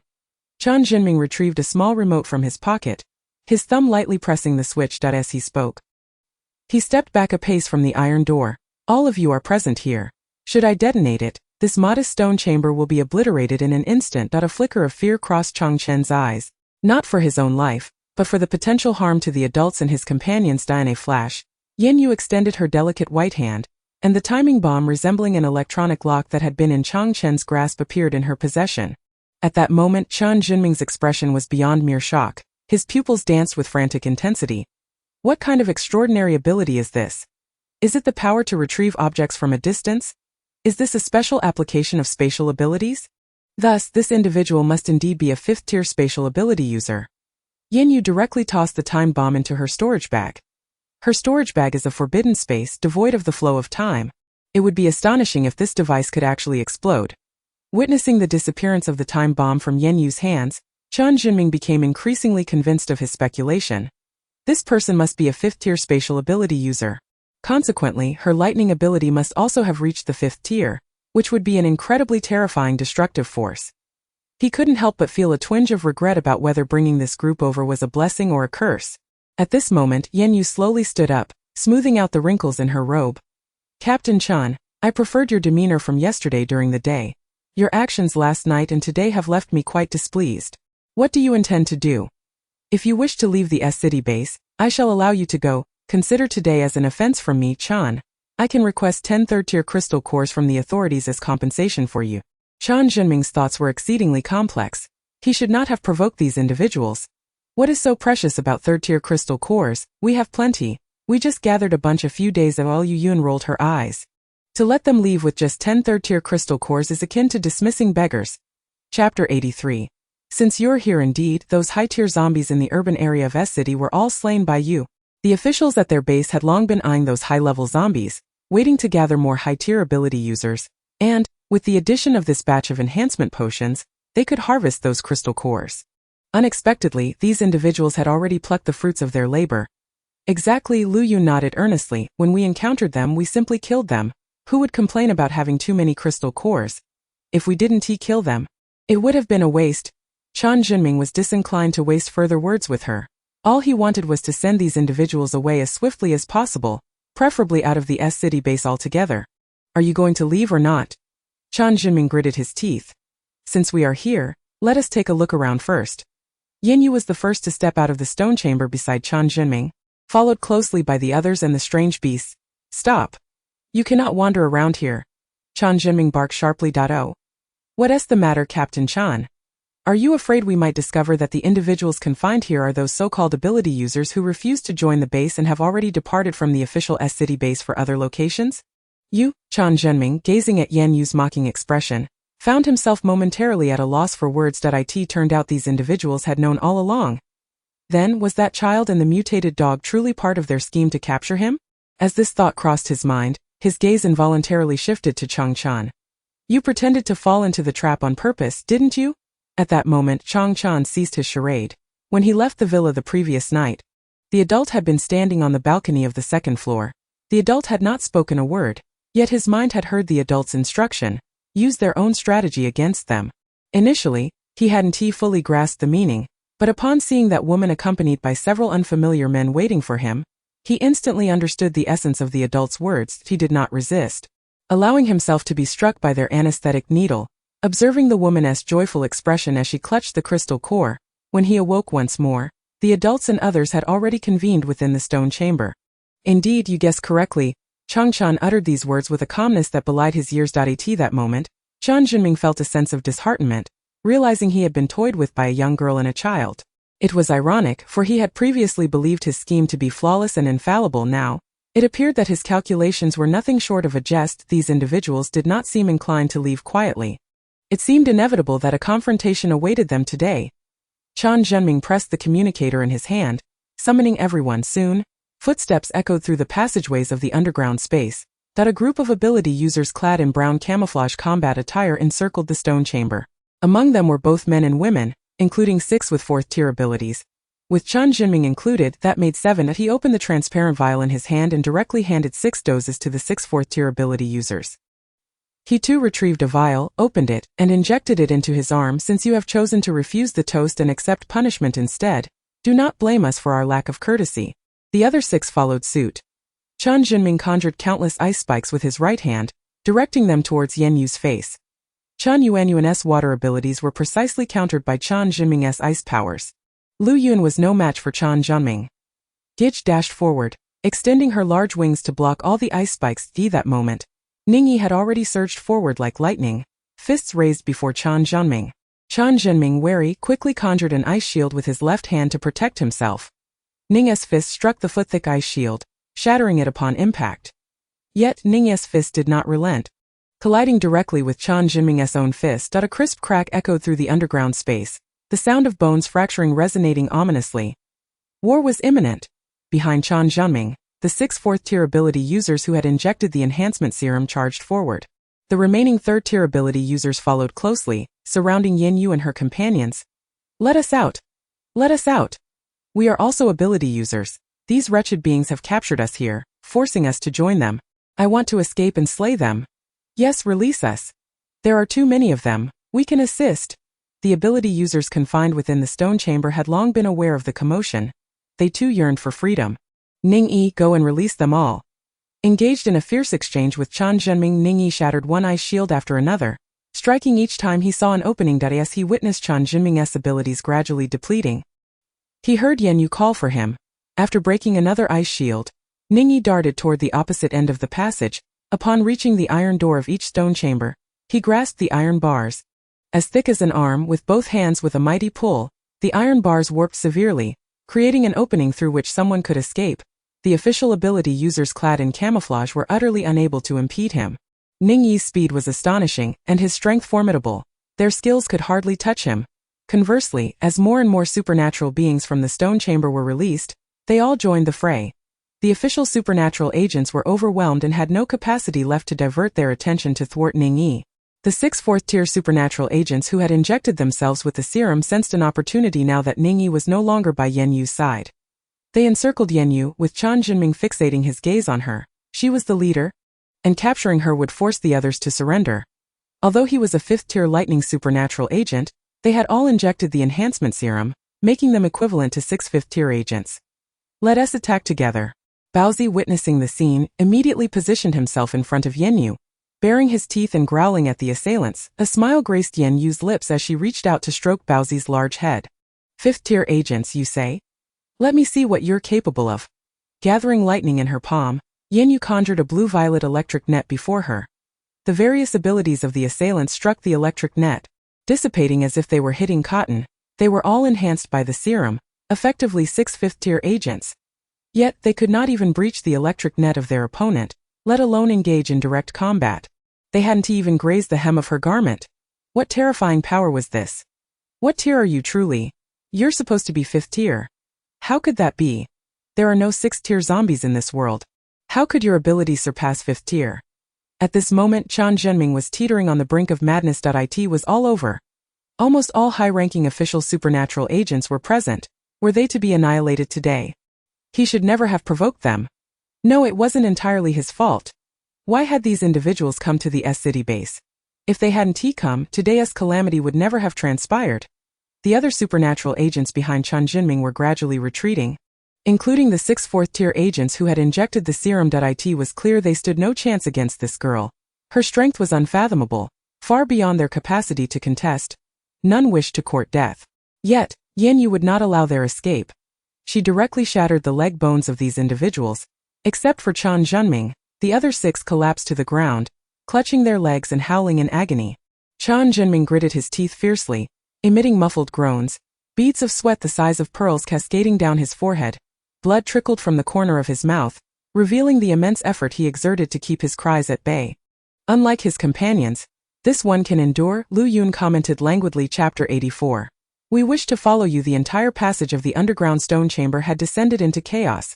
The supernatural agents who had been confined within the chamber erupted like wild horses unleashed after being freed by Ning Yi. They collectively pounced upon an official supernatural agent clad in camouflage, delivering a brutal beating. They didn't even resort to their abilities. It was the most primal clash of flesh and blood. Clearly, they had been imprisoned for too long. Their primal instincts ignited. What could be more cathartic than the visceral impact of a punch? At first, the official superhumans were taken aback by the violent approach of these individuals, rendered momentarily dazed and unable to retaliate promptly. However, once they regained their composure, they each unleashed their respective powers, all of which were generally of a higher caliber than those of the ordinary superhumans who had been imprisoned. Just as the tide of battle seemed poised to shift, Ning Yi, having finally pried open all the stone doors, surged into the fray without hesitation. His entry swiftly tilted the battlefield in favor of his side. With Ning Yi leading the charge while the ordinary superhumans supported him from behind, casting their powers to augment his offensive. In mere moments, the official superhumans found themselves entirely subdued. Once the situation was under control, the previously imprisoned ordinary superhumans gathered together to strategize their escape. After deliberating for a while, they pushed forward a young man clad in a deep blue tracksuit, whose delicate features stood out. Upon being thrust into the spotlight, the young man suddenly dashed towards Yan Yue. He approached Chan Zhenming, who was seated on the ground with shattered leg bones, and delivered a powerful punch. Chan Zhenming, already gritting his teeth against the excruciating pain in his lower body, let out a pained cry as the unexpected blow landed. He coughed up a mouthful of blood, which was thick and mingled with several broken teeth. Chan Zhenming, today you receive your due retribution. We were once close friends in university, good brothers. Yan Qi, Xiao Yu and I Fong Tianhao, who among us has wronged you? Back in our university days we knew you were a struggling student. Which one of us did not lend you a helping hand? After the apocalypse, we all looked to you as our leader, pledging to face the hordes of zombies together and carve out a path to a brighter future. Yet, what did you do? Ignoring our collective opposition, you chose to ally yourself with the official base of City Est. You feigned respect for our decisions, claiming you wished us well, only to turn around and imprison us in this dark abyss. Are you even human? With a spitting sound, Chan Zhenming cleared the blood from his mouth. At that moment, he had resigned himself to his fate, fully aware that leaving this place alive was no longer an option.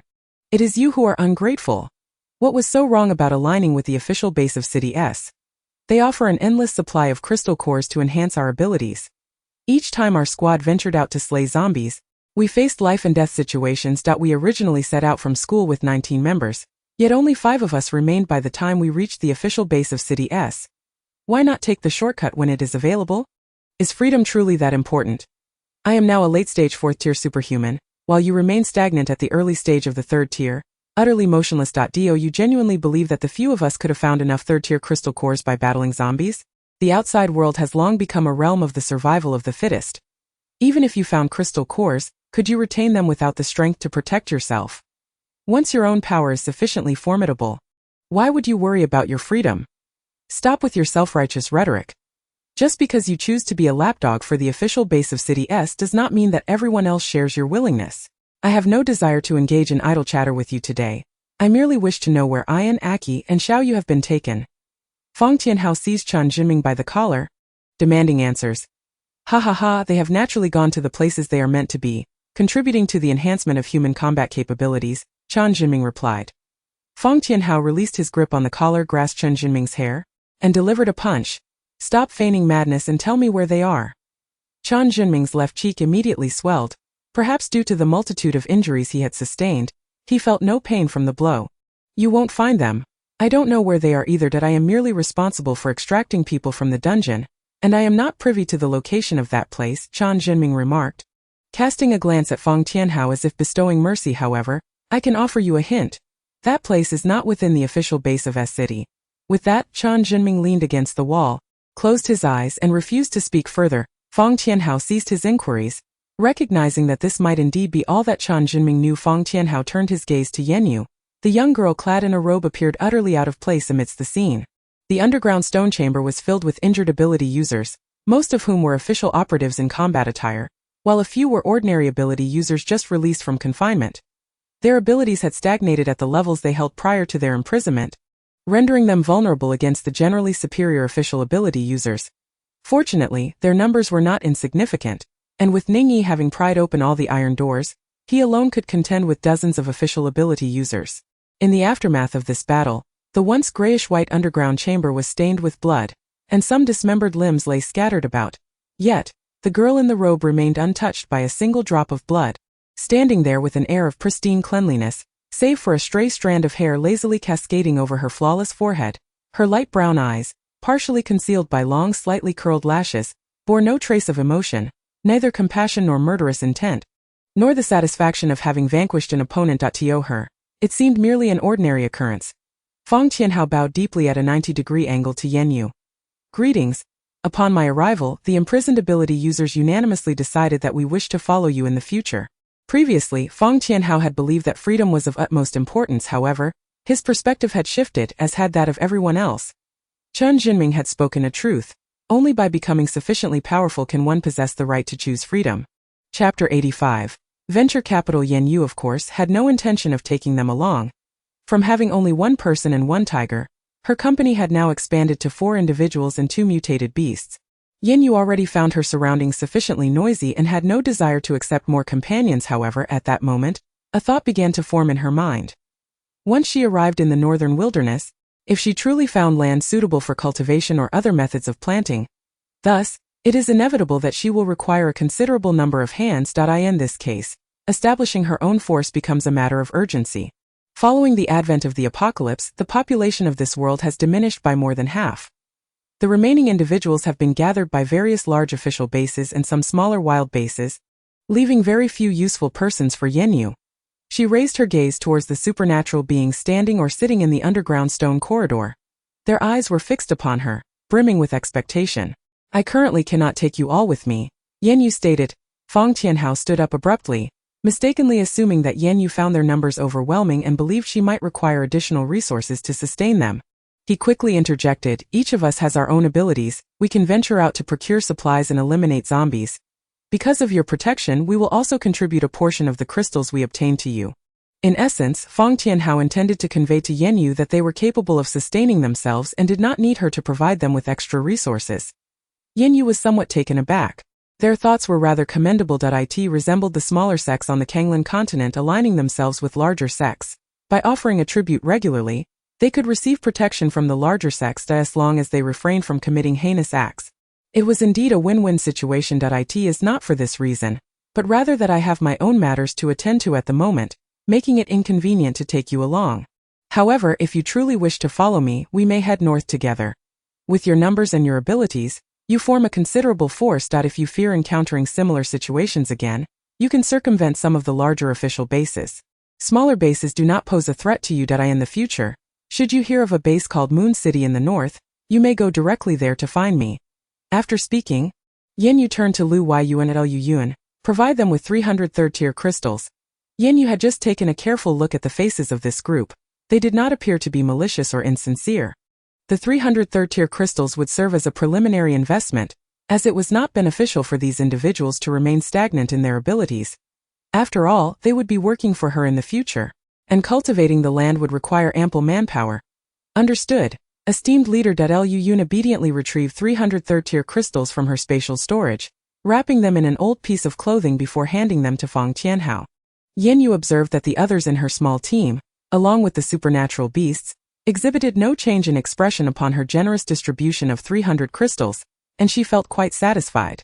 The companions she had chosen were indeed commendable.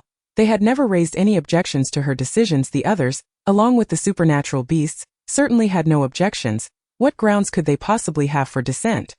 Or rather, how could they even consider opposing her? Each day, they enjoyed a life of luxury alongside her, with their strength steadily improving. What reason would they have to complain? Even if Yan Yue declared that they must relinquish all the crystals they had previously obtained, they would not display the slightest hint of displeasure. After all, there were plenty of zombies outside, and crystals would continue to be available.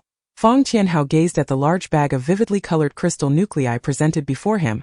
Momentarily at a loss for words, the other party had declined their offer, yet it seemed not to be a complete rejection. Remarkably, without having done anything, they were even granted an advance on their remuneration.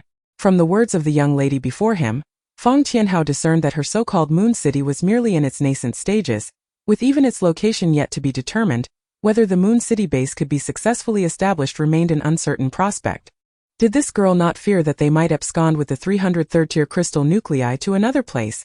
Of course, Fang Tianhao himself harbored no such intentions. He was confident that those who had been rescued would feel the same.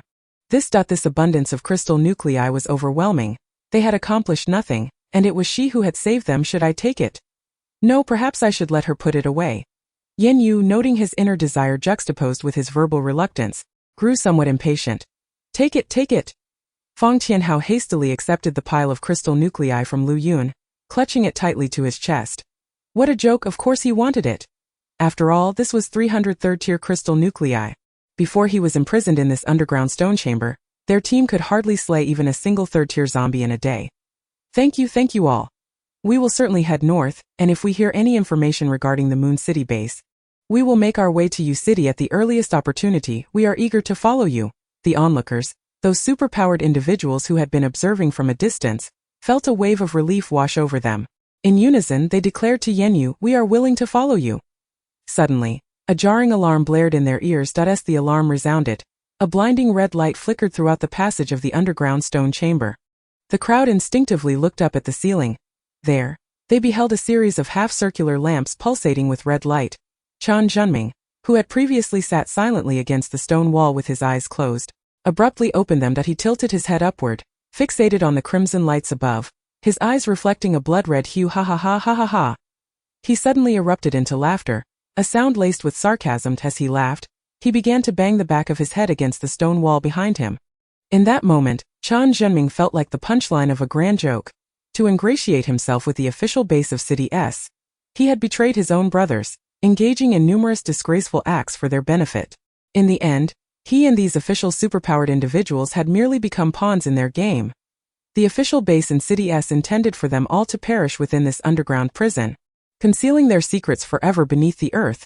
As Chan Zhenming's laughter subsided, he turned to look at Fang Tianhao, who was holding the crystal nuclei and gazing upward. He was the last surviving member among his brothers. Chan Zhenming did not believe that those who had been secretly sent away were still alive. He recalled the day he first entered the university dormitory, wearing cloth shoes and carrying a snakeskin bag into room 506.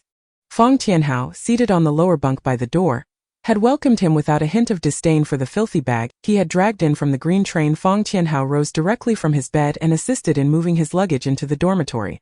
"Hello, classmate, my name is Fang Tianhao. What is yours?" "Chan Zhenming." "Greetings, Chan Zhenming. It is a pleasure to make your acquaintance. From now on we shall be both classmates and roommates." Chapter 86. Departure. Chan Zhenming retrieved a set of keys from his jacket pocket and casually tossed them at Fang Tianhao's feet. "Walk straight down the left corridor, and when you reach the intersection, turn left. That will lead you to the exit near the abandoned canteen. Hurry, you must leave." This place is about to explode. Numerous bombs have been installed above this underground prison, far more dangerous than the toy the child had earlier. After uttering these words, Chen Junming closed his eyes once more. Fang Tianhao stared blankly at the closed eyes of Chen Junming, his lips quivering slightly. Yet no words escaped his mouth. This must have been Chen Junming's final act of kindness before his demise. However, the previous brothers, including himself, were indeed captured here by Chen Junming. Besides him, the fates of the other 3 brothers remained uncertain. Fang Tianhao found it impossible to forgive Chen Junming on their behalf. A few official ability users, upon noticing the keys on the ground, attempted to dart forward and seize them while the others were distracted. They too wished to escape this place. Yet just as they were about to grasp the keys, a long golden beak snatched them away. It was absurd to think they could pilfer anything under the vigilant gaze of that feathered creature. Ning Yi, slightly annoyed at their sluggishness, felt they had underestimated the situation. Why could they not simply remain in their designated spots? With fists clenched, Ning Yi charged in and delivered a thorough beating to those individuals. In the subterranean corridor, the only sounds accompanying the piercing alarm were the anguished cries of those unfortunate souls. Fang Tianhao handed over 300 third-tier crystal cores to one of the spatial ability users, instructing him to stow them away. He then took the keys from the clucking beak and led the way in search of the exit Chen Junming had mentioned before departing. Fang Tianhao cast one last glance at Chen Junming. His eyes remained closed, yet his eyelids and lashes trembled gently. A murky tear trickled from the corner of his eye. He must have felt regret. Unfortunately, Yan Yue and Xiao Yu were not there to witness it. After Yan Yue and her group of ability users caught up, they followed closely behind, leaving together. Before leaving, Ning Yi pried open the heavy iron doors one by one, effectively barricading the passage. The remaining official ability users incessantly assaulted the doors with their powers, attempting to break through the obstacles. Yan Yue paid no heed to Ning Yi's actions. She was unaware of how much time remained before the bombs would detonate. The survival of the ability users from the S-City official base now depended solely on their own fate. As Yan Yue and her companions reached the stone steps leading to the abandoned canteen, a series of muffled explosions echoed from the depths behind them. The surrounding stone walls trembled and cracked, sending debris and dust cascading from above. Fang Tianhao had already led all the ability users up the steps, calling down to them, "Hurry up! This stairway appears to be on the verge of collapsing." As Yan Yue and her companions hastened their ascent upon hearing his call, Ning Yi lagged behind, just 2 or 3 steps away from reaching the top. Suddenly, the stone steps beneath him gave way, and he found himself plummeting downward. Fortunately, Gijda, quick-witted and agile, swiftly grasped the hood of Ning Yi's sweatshirt in its beak. In a moment of instinctive reaction, Ning Yi seized the ground with his hands and leaped back up with a forceful effort. What a fright! What a fright! Gijda, still trembling from the scare, circled around Ning Yi twice before finally feeling relieved upon confirming that he was unharmed. Fang Tianhao and the ordinary ability users dared not linger. Once they ensured that Yan Yue and the others had safely ascended, they expressed their profound gratitude before bidding farewell. A group of over 100 individuals stealthily departed from the official base of City S in the inky darkness of dawn. Lu Yun watched as their figures gradually faded from view. Turning to Yan Yue, she inquired, "Boss, shall we not leave? We have just liberated all those imprisoned in the underground jail of the official base. The official ability users should all be dead by now. Surely, the base will not let us go unpunished." Yan Yue cast a glance at a nearby towering building, its top floor still illuminated. As if a reflective lens was aimed directly at them. Without further ado, she strode purposefully towards the villa.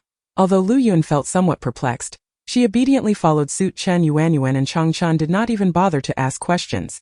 As for Ning Yi, his mind was preoccupied with the several vials of potions from the basement, their scent oddly familiar, yet inducing a slight headache upon returning. He intended to ask the adults to play with the luminous stones for a while. The thought of potential trouble never crossed Ning Yi's simple mind. Even if it did, he believed it would suffice to run alongside the adults. With a resounding crash, the director of the city's official base, Zhong Changtian, violently hurled the teapot from his desk onto the floor. "This woman is utterly insufferable. She compelled me to blow up the underground prison of the city's base, yet she does not even attempt to flee." A slender man with glasses standing by the window lowered his binoculars and approached Zhong Changtian's desk with a respectful demeanor. "Director, we cannot act rashly. Half of the ability users from the official bureau fell in the underground tonight." Zhong Changtian slammed his palm onto the mahogany desk, feeling a numbing pain radiate through his hand. That Chen Junming, how many crystal cores have we invested in him? Is his special ability merely for show? How could he fail to discern the ability levels of these individuals? What a useless fool. Zhong Changtian then turned to the bespectacled man, Lin Qingheng, who stood with his head bowed. Qingheng, are you unable to deal with them either? Lin Qingheng's gaze darkened. If it were just one of them, I might have a chance, but their strengths are too evenly matched, and they seldom act alone. After tonight's incident with that child being lured, they are even less likely to separate now. Zhong Changtian let out a sigh of frustration, reclining in his chair. He lamented, after all the meticulous planning, it has all unraveled at the hands of these few. One can only hope that the research on that side can accelerate its progress. This time I will request several new types of drugs from there. Qingheng, you must enhance your strength as soon as possible. Yes, Base Leader Chapter 87. Issue a warrant for their capture. As the temperatures continue to plummet, the nights grow longer. Despite it being 5 o'clock, the outside remains engulfed in darkness, devoid of any hint of light. Baozi comfortably nudged Yan Yue's hand a couple of times. Having endured the apocalypse for so long, Baozi has likely come to realize that the people in this world are utterly inept. Thus, it has no concerns regarding Ye's safety. Liu Yun, Ningyi, and Changchan did not awaken until noon. By the time they stirred, Chen Yuanyuan had already been bustling about in the kitchen for quite some time. Seeing that the others were rising around the same time, she hurriedly called out to them. Quickly wash up. The meal is ready, come and eat. Lu Yun was always the most enthusiastic about meals. After swiftly completing her morning routine, she dashed into the kitchen to assist Chen Yuanyuan in bringing out the dishes. For lunch today they had potatoes stewed with spirit chicken. The potatoes were purchased the previous day from the food store at the S-City base. Utilizing some second-tier crystal cores. In addition to the potato stew, there was a large bowl of pan-seared spirit steak. The steak was not cut into large pieces but rather thin, delicate slices. Each slice was cut against the grain of the spirit beef and had undergone Chen Yuanyuan's special preparation. Every thin slice of steak appeared tender and juicy. Finally, there was a pot brimming with spirit rice. Chen Yuanyuan also set aside some spirit rice, adding various spirit fruits to create small portions of delightful desserts, reminiscent of mango sticky rice from before the apocalypse.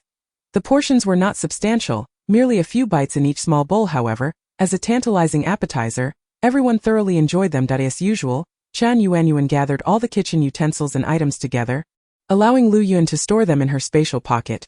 She also discreetly took 2 large pots from the villa. Liu Yun followed closely behind Yan Yue as they made their way to the entrance of the S-City official base. In truth, she had a plethora of questions she wished to pose to the leader. Why, after their audacious actions last night, did the S-City base remain so tranquil today, as if nothing had transpired? Aside from the absence of the official patrol teams that usually roamed the streets, it seemed that there were significantly fewer guards at the city gates and no one came to trouble them at all. Even when leaving the city, the inspection was minimal, merely a cursory glance before granting them passage. It felt as if they were eager to see them gone. Chen Yuanyuan clutched the straps of her backpack tightly. Unlike the others, she did not appear as calm. Deep down she felt a tinge of fear. Having previously resided at the Dawn base, a small establishment, she had always been timid there. The S-City base, in stark contrast, loomed as a colossal entity. Reflecting on everything she had participated in last night felt surreal, almost dreamlike. For Chen Yuanyuan, such thoughts had once been unimaginable. She had actually joined her companions in dismantling the underground prison of the S-City official base, liberating over 100 supernatural beings, and had even caused the demise of numerous official supernatural agents. No, those official superhumans were the ones who detonated the base in City S. It has nothing to do with them. Good heavens! To think that Chen Yuanyuan was involved in such matters. How thrilling! In the S-City base office. What did you say? Repeat that. Where was the theft? His face was a mask of disbelief and fury. The subordinate, feeling the oppressive aura emanating from the base leader, trembled uncontrollably. Yet, the words he had just spoken were indeed the truth. Since the base leader demanded he repeat himself, he could only recount his previous statement once more. The further he spoke, the more his voice dwindled as he lowered his gaze. Unwilling to meet the base leader's countenance, he didn't need to look to know that the base leader's expression must be exceedingly grim. With a furious wave of his hand, Zhong Changtian sent everything on the desk crashing to the floor. How dare they? How dare they? Is our warehouse security utterly worthless? No, the vault containing the crystal cores is secured by several locks. And aside from me and Qingheng, no one else knows the combination. How on earth did they manage to abscond with the crystal cores without damaging the vault? Zhong Changtian's eyes blazed with fury. Those crystal cores represented nearly a year's worth of his painstaking collection. Without them, what could he offer in exchange for the medicine, or to continue cultivating his own power? And the food supplies, there is virtually no food circulating in the market anymore.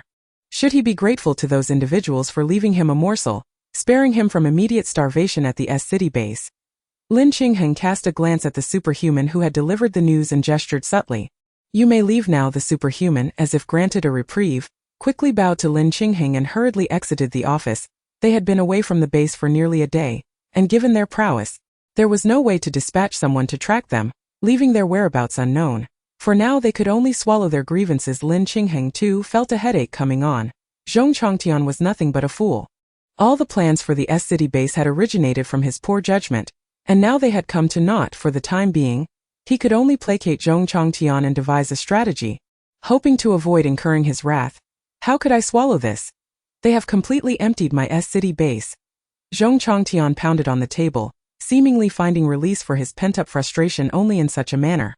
Observing Zhong Chongtian still engulfed in rage, Lin Qingheng refrained from further urging and silently stood by, aware that Zhong Chongtian would soon regain his composure. Indeed, it wasn't long before Zhong Chongtian appeared to tire of his table thumping. Qingheng, transmit a wireless message to all official bases. I want them apprehended. On what charges shall we pursue them, base leader? For the slaughter of dozens of official superhumans from the S-City base and for plundering the warehouse of the S-City official base. Let us not speak of the ordinary superhumans in the basement. These deeds were undeniably theirs, and they did injure the official base's superhumans, did they not?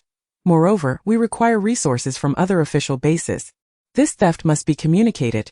Yes, base leader, Lin Qingheng replied. Turning to exit the office, Zhong Chongtian clenched his fists tightly. Although he was unaware of the ultimate destination of this group, they headed north upon departing the city. Should they reach the northern region, he hoped that the individual there could offer him some respite. Chapter 88. Ning Yi's peculiar reaction. Ever since leaving the official base in City S, Yan Yue's spirits had soared remarkably. The smile gracing her lips seemed to linger perpetually. Liu Yun found this quite intriguing. The usually stoic figure of authority rarely displayed emotions. What could possibly have brought her such joy? Boss, I can't help but notice that your mood has greatly improved since we left City S. Oh, really? It's nothing much, just a slight uplift in my spirits. Yan Yue chose not to elaborate further, for she indeed felt rather content during her time in the underground prison. Those endowed with abilities had yet to impose any serious challenges upon her. With a mere wave of her hand, she had distributed 300 third-tier crystal nuclei.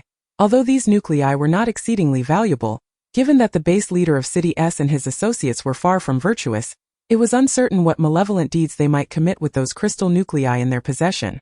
It seemed more prudent for her to retain them and manage their expenditure herself. Initially, Yan Yue had intended only to collect the nuclei, but upon discovering the abundance of food, she considered the numerous individuals who would soon toil for her in the fields, realizing that she ought to provide them with sustenance. Thus, she also claimed the grain storage of the City S base. However, she did not take everything. She left behind enough provisions for them to manage gradually. The 5 individuals and 3 beasts journeyed northward, traversing the rugged terrain for over 10 days. In recent days, they had been navigating a mountain. This afternoon, while resting in a valley, Chan Yuanyuan was preparing a fire for their meal. Usually, Lu Yun and Chang Chan would assist her during these cooking sessions.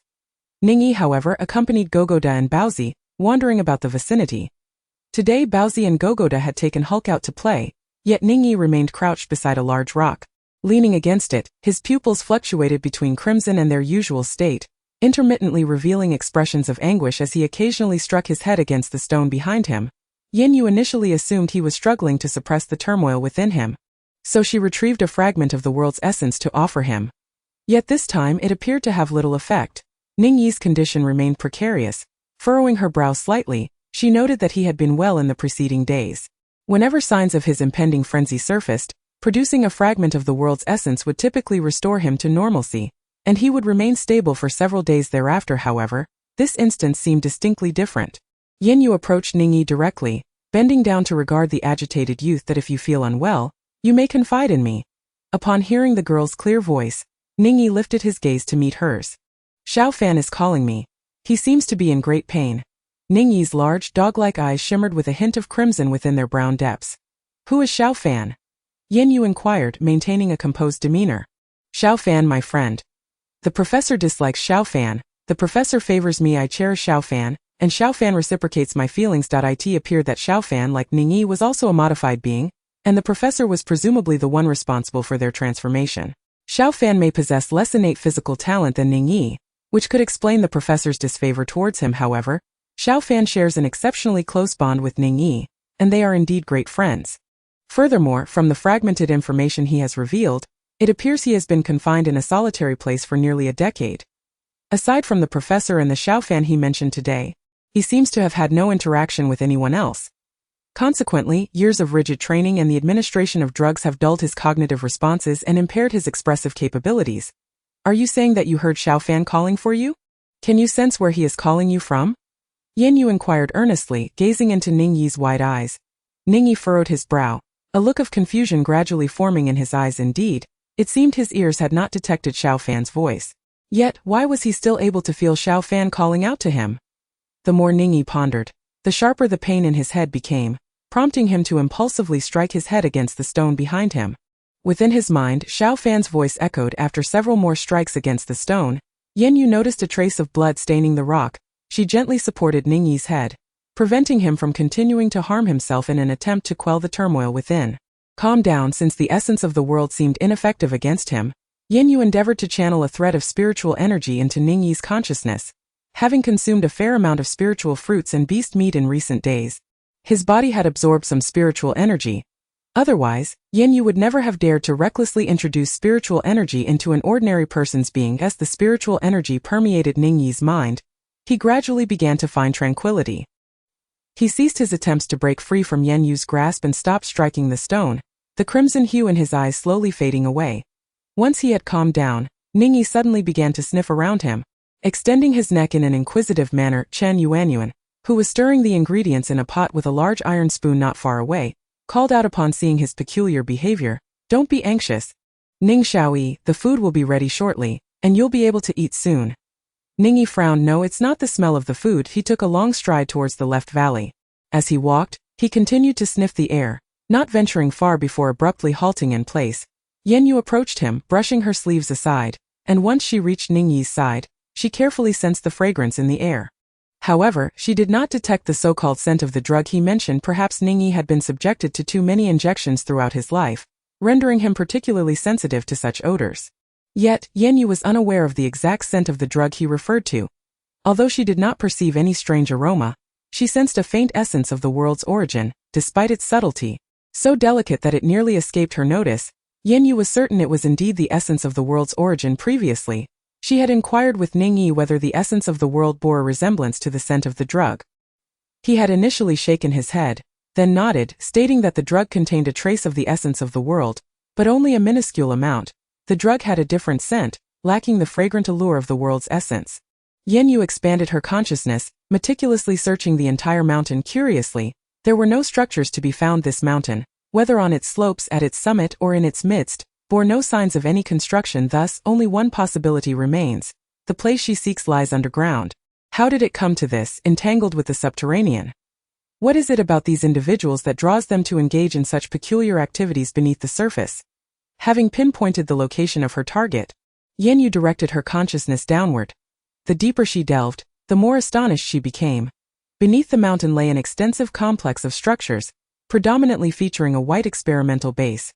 Rather than hollowing out the mountain itself, they had excavated the entirety of what lay beneath. It is perplexing how this mountain has not collapsed, despite the materials they must have used in constructing the experimental facility. Chapter 89. Entrance to the experimental base. Yan Yue meticulously attuned herself to the intricate and vast architecture below.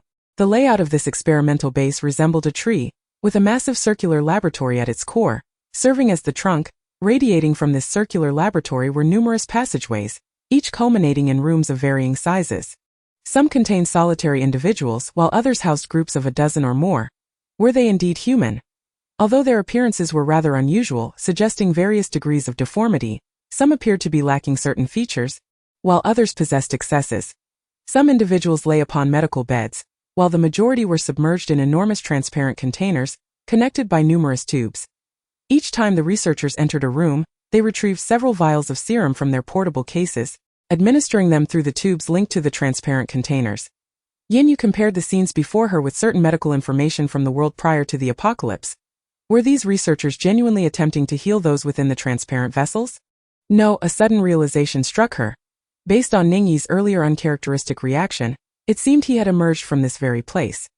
Yet, it remained unclear whether he had escaped clandestinely or had been intentionally released by the professor he spoke of.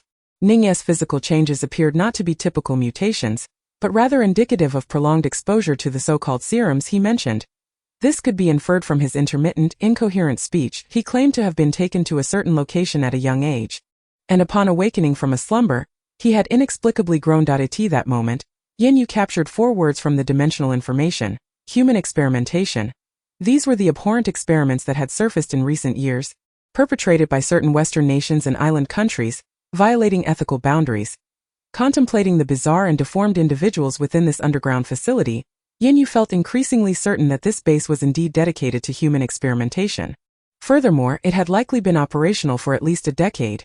Even before the onset of the apocalypse, they had commenced these inhumane trials. Ning Yue was relatively fortunate. At least he still bore the semblance of a normal human being. Perhaps he was among the most successful subjects of these experiments. The reason he had been allowed to exist in the outside world might very well be that the researchers sought to ascertain the true strength of their experimental subjects. Before long, Yan Yue successfully located the entrance to this labyrinthine experimental base.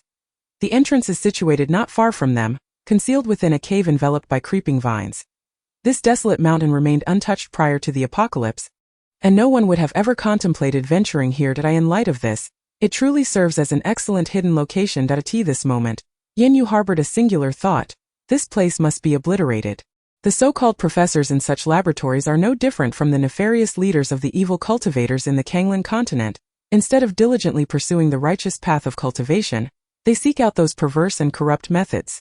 Some siphon the fortunes of others, while others drain their cultivation. Even more heinous are those who directly excavate the spiritual roots and celestial bones of others. Such malevolent fiends deserve to be eradicated. After everyone finished their meal, she instructed all to place their personal belongings into Lu Yan's spatial storage, allowing them to proceed unencumbered. Subsequently, Yan Yue led the group toward the cave. The mountain was eerily silent. Devoid of even the slightest breeze, surrounding them were desiccated trees. This place ought to have been alive with the sounds of cicadas and birds, lush and vibrant, with small creatures darting through the underbrush. This world should have been as it once was. The group arrived at the entrance obscured by dense vines. These tendrils must have once thrived, intertwining in a chaotic tapestry, with some dead leaves still clinging on. Without a meticulous gaze, one would never discern that beneath this veil of vines lay an entrance. Big shot. Where are we? There seems to be no path ahead. It appears we cannot proceed further, Lu Yun remarked, noticing Yan Yue had halted at the mountainside. Her gaze fixed on the wall draped in withered vines, she scrutinized the rugged surface but found nothing extraordinary aside from the overwhelming presence of vines. Just as Lu Yun posed her inquiry, Ning Yi, as if compelled by some unseen force, approached the wall. He reached out and lifted a whole section of the vines as if peeling back a mat. Ah! This is just like a woven grass mat. I can lift it all at once. Curious, Lu Yun leaned forward to peer behind the vines. Upon glimpsing the scene beyond, she promptly gestured for the others to come closer. There's an entrance here. This isn't a solid wall at all, but the opening is rather small, seemingly only large enough for a single person to squeeze through. I woke up here that day and managed to crawl out by myself, Ning Yi said, pointing at the narrow opening. His large, watery eyes fixed on Yan Yue. When he awakened, he found himself lying at this entrance, and through the dense vines, he felt the warm sunlight streaming in from outside. At that time, he had not seen sunlight for a long while. He even doubted whether he had ever witnessed it at all. He only knew that the light falling upon his eyes was bright and warm, which he cherished. He attempted to reach out and touch the radiance. When his hand brushed against the vines, he discovered that they could indeed be pushed aside. Ning Yi eagerly crawled out of the opening, bathing in the warm sunlight, feeling as if he were truly alive for the first time. Yan Yue gazed at the pitch-black entrance, devoid of any glimmer. Moreover, the opening was scarcely larger than a bun. How could a celestial being possibly squeeze through such a narrow passage? She directly retrieved 2 explosive fruits from her storage bag and urged everyone to step back a little. Upon hearing this, Lu Yun hastily dragged Ning Yi, who was still clutching the vine, away from the cave entrance. When the boss said to move back, it was wise to run as far as one could. The boss's destructive power was no laughing matter. After Yan Yue and the others retreated to a safe distance, she tossed the 2 explosive fruits through the gaps in the vines into the cave. She was unconcerned about startling any potential snakes.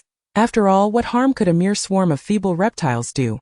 The moment the explosive fruits struck the ground, they detonated with a resounding bang. The vines were shattered into countless pieces, and debris of rocks mixed with vine fragments scattered in all directions as the dust settled. A vast opening revealed itself before them. The cave entrance, which had appeared quite small from the outside, was surprisingly spacious within, boasting a height of nearly 3 meters.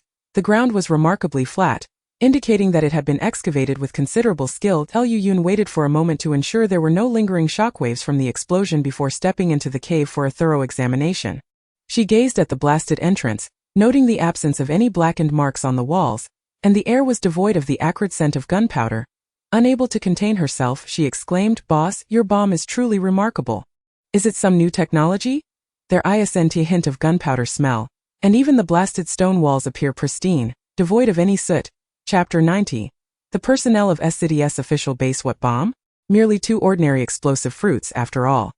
Yan Yue was aware that in this world some firearms produced explosive effects somewhat akin to those of explosive fruits.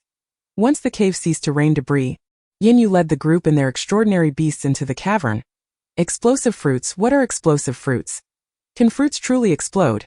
It seemed the boss always had an array of peculiar fruits with strange functions. Liu Yun trailed behind, murmuring softly to herself. Yan Yue paid her no mind. At that moment the cave was shrouded in darkness, and everyone else stumbled awkwardly, particularly Chen Yuanyuan, who frequently tripped over the stones scattered on the ground. Chen Yuanyuan requested her travel bag from Liu Yun and fished out an old-fashioned flashlight. However, despite her attempts to switch it on, the flashlight refused to illuminate. Frustrated, Chen Yuanyuan disassembled the flashlight, removed the battery, and bit it a few times before reinserting it. Still, it remained dark.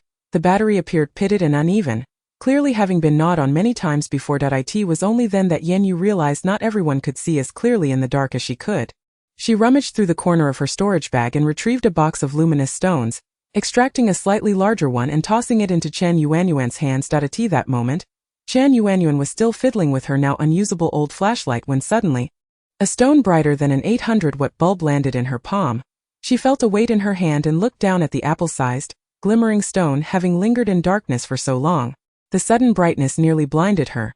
The moment the luminous stone appeared, the previously dark cavern was instantly illuminated. Gogoda, filled with curiosity, poked its head forward to gaze at the radiant stone, unable to resist the urge to peck at it. "Oh, how hard!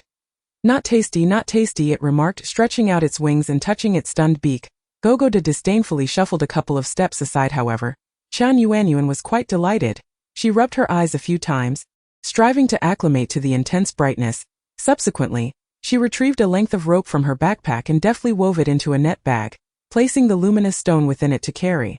This object was splendid. It shone brighter than hundreds of flashlights combined, albeit slightly heavy, making it a bit tiresome to hold. Thus, carrying it in the net bag was far more convenient. Yet, Chen Yuanyuan was too short, and with the luminous stone in her grasp, it seemed as if it were resting on the ground, constantly dazzling everyone's eyes. Ultimately, it was Liu Yun who devised a solution, hanging the luminous stone around Gogoda's neck. With its ample stature and elongated neck, Gogoda was less susceptible to being blinded by the intense light, as its eyes were situated on either side of its head. Although Gogoda found the stone unpalatable, it proved to be incredibly useful for guiding everyone through the pitch-black cave, instantly feeling a sense of significance as it spread its wings and walked at the rear, providing illumination as they ventured deeper into the cave. The path grew increasingly steep, the ground far from the smoothness they had encountered upon entry. Clearly, this cavern extended downward without end. They felt as though they had circled the mountain, yet still had not reached the tunnel's conclusion. Observing Yan Yue, who remained calm and composed at the forefront, the group felt no urgency. Suddenly, Yan Yue halted. The others and the exotic beasts trailing behind waited for a moment, preparing to inquire when they heard footsteps approaching from ahead. Gradually drawing nearer, they held their breath in anticipation, and soon, a group of 20 individuals clad in brown combat uniforms appeared before them. Their attire was strikingly similar to that of the official abilities users from SCDS base. Complete with a golden S emblem emblazoned on the right chest. It was evident that these individuals were indeed the official abilities users from the S-City base.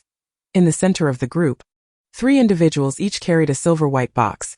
This distinctive box resembled those carried by the figures in white lab coats Yan Yue had encountered in the underground research facility. It was clear that the contents of these boxes were the special potions developed by the research base. This indicated that the vials Chen Jiming had previously produced also originated from this facility. Furthermore, Fong Tianhao's companions had also been taken away. It seemed that those ordinary abilities users who were unwilling to join the S-City base were gradually being transferred to this research facility, becoming subjects within the transparent containers. Who are you? How did you come to be here? Inquired the leading man, his fists clenched in silence. The headlamps they wore appeared dim and lackluster under the harsh light emanating from the individuals before them. They could not fathom what portable power could possibly support such a high wattage of light. Yet, it was evidently not the moment for curiosity. The man's fist shimmered with a golden hue. Clearly having transformed into metal, he raised his gaze to the strangely attired young girl before him. In this age of advanced technology, how could anyone be clad in such an odd wide-sleeved robe? However, the voluminous robe draped upon the slender figure of the girl seemed to evoke no sense of incongruity. The bluish-gray garment contrasted beautifully with her jade-white skin, exuding an ethereal and exquisite charm. The leading man shook his head vigorously. What a time to be lost in admiration for this woman's appearance. He scrutinized the group of individuals and the three mutated beasts before him. There were three women, one of whom was quite short, alongside a notably tall young man. The stark contrast in their heights created an exceedingly discordant sight. A small boy, a massive white tiger, a mutated dog. And what on earth was that creature? An ostrich. The man struggled to discern its form, as a glowing stone hung from its elongated neck. From his vantage point, the creature appeared to be a colossal reflective entity. Only the silhouette suggested it was a bird-like being. Suddenly, a spark of realization struck him. He recalled the radio transmission he had received a few days prior, detailing the plundering of the S-City official base and the brutal murder of dozens of sanctioned ability users. The physical characteristics of the perpetrators were remarkably similar to those of the individuals and beasts before him. Leading them was a breathtaking young girl clad in a robe. They were the enemy. Safeguard the serum and prepare for battle. The man's expression hardened as he swiftly issued commands to those behind him. 17 ability users immediately encircled the three who held the silvery medicine box, each summoning their own unique power in readiness for combat. Throughout this tense moment, Yan Yue and her companions had yet to utter a single word. However, they had already discerned the identities of the opposing group from their attire.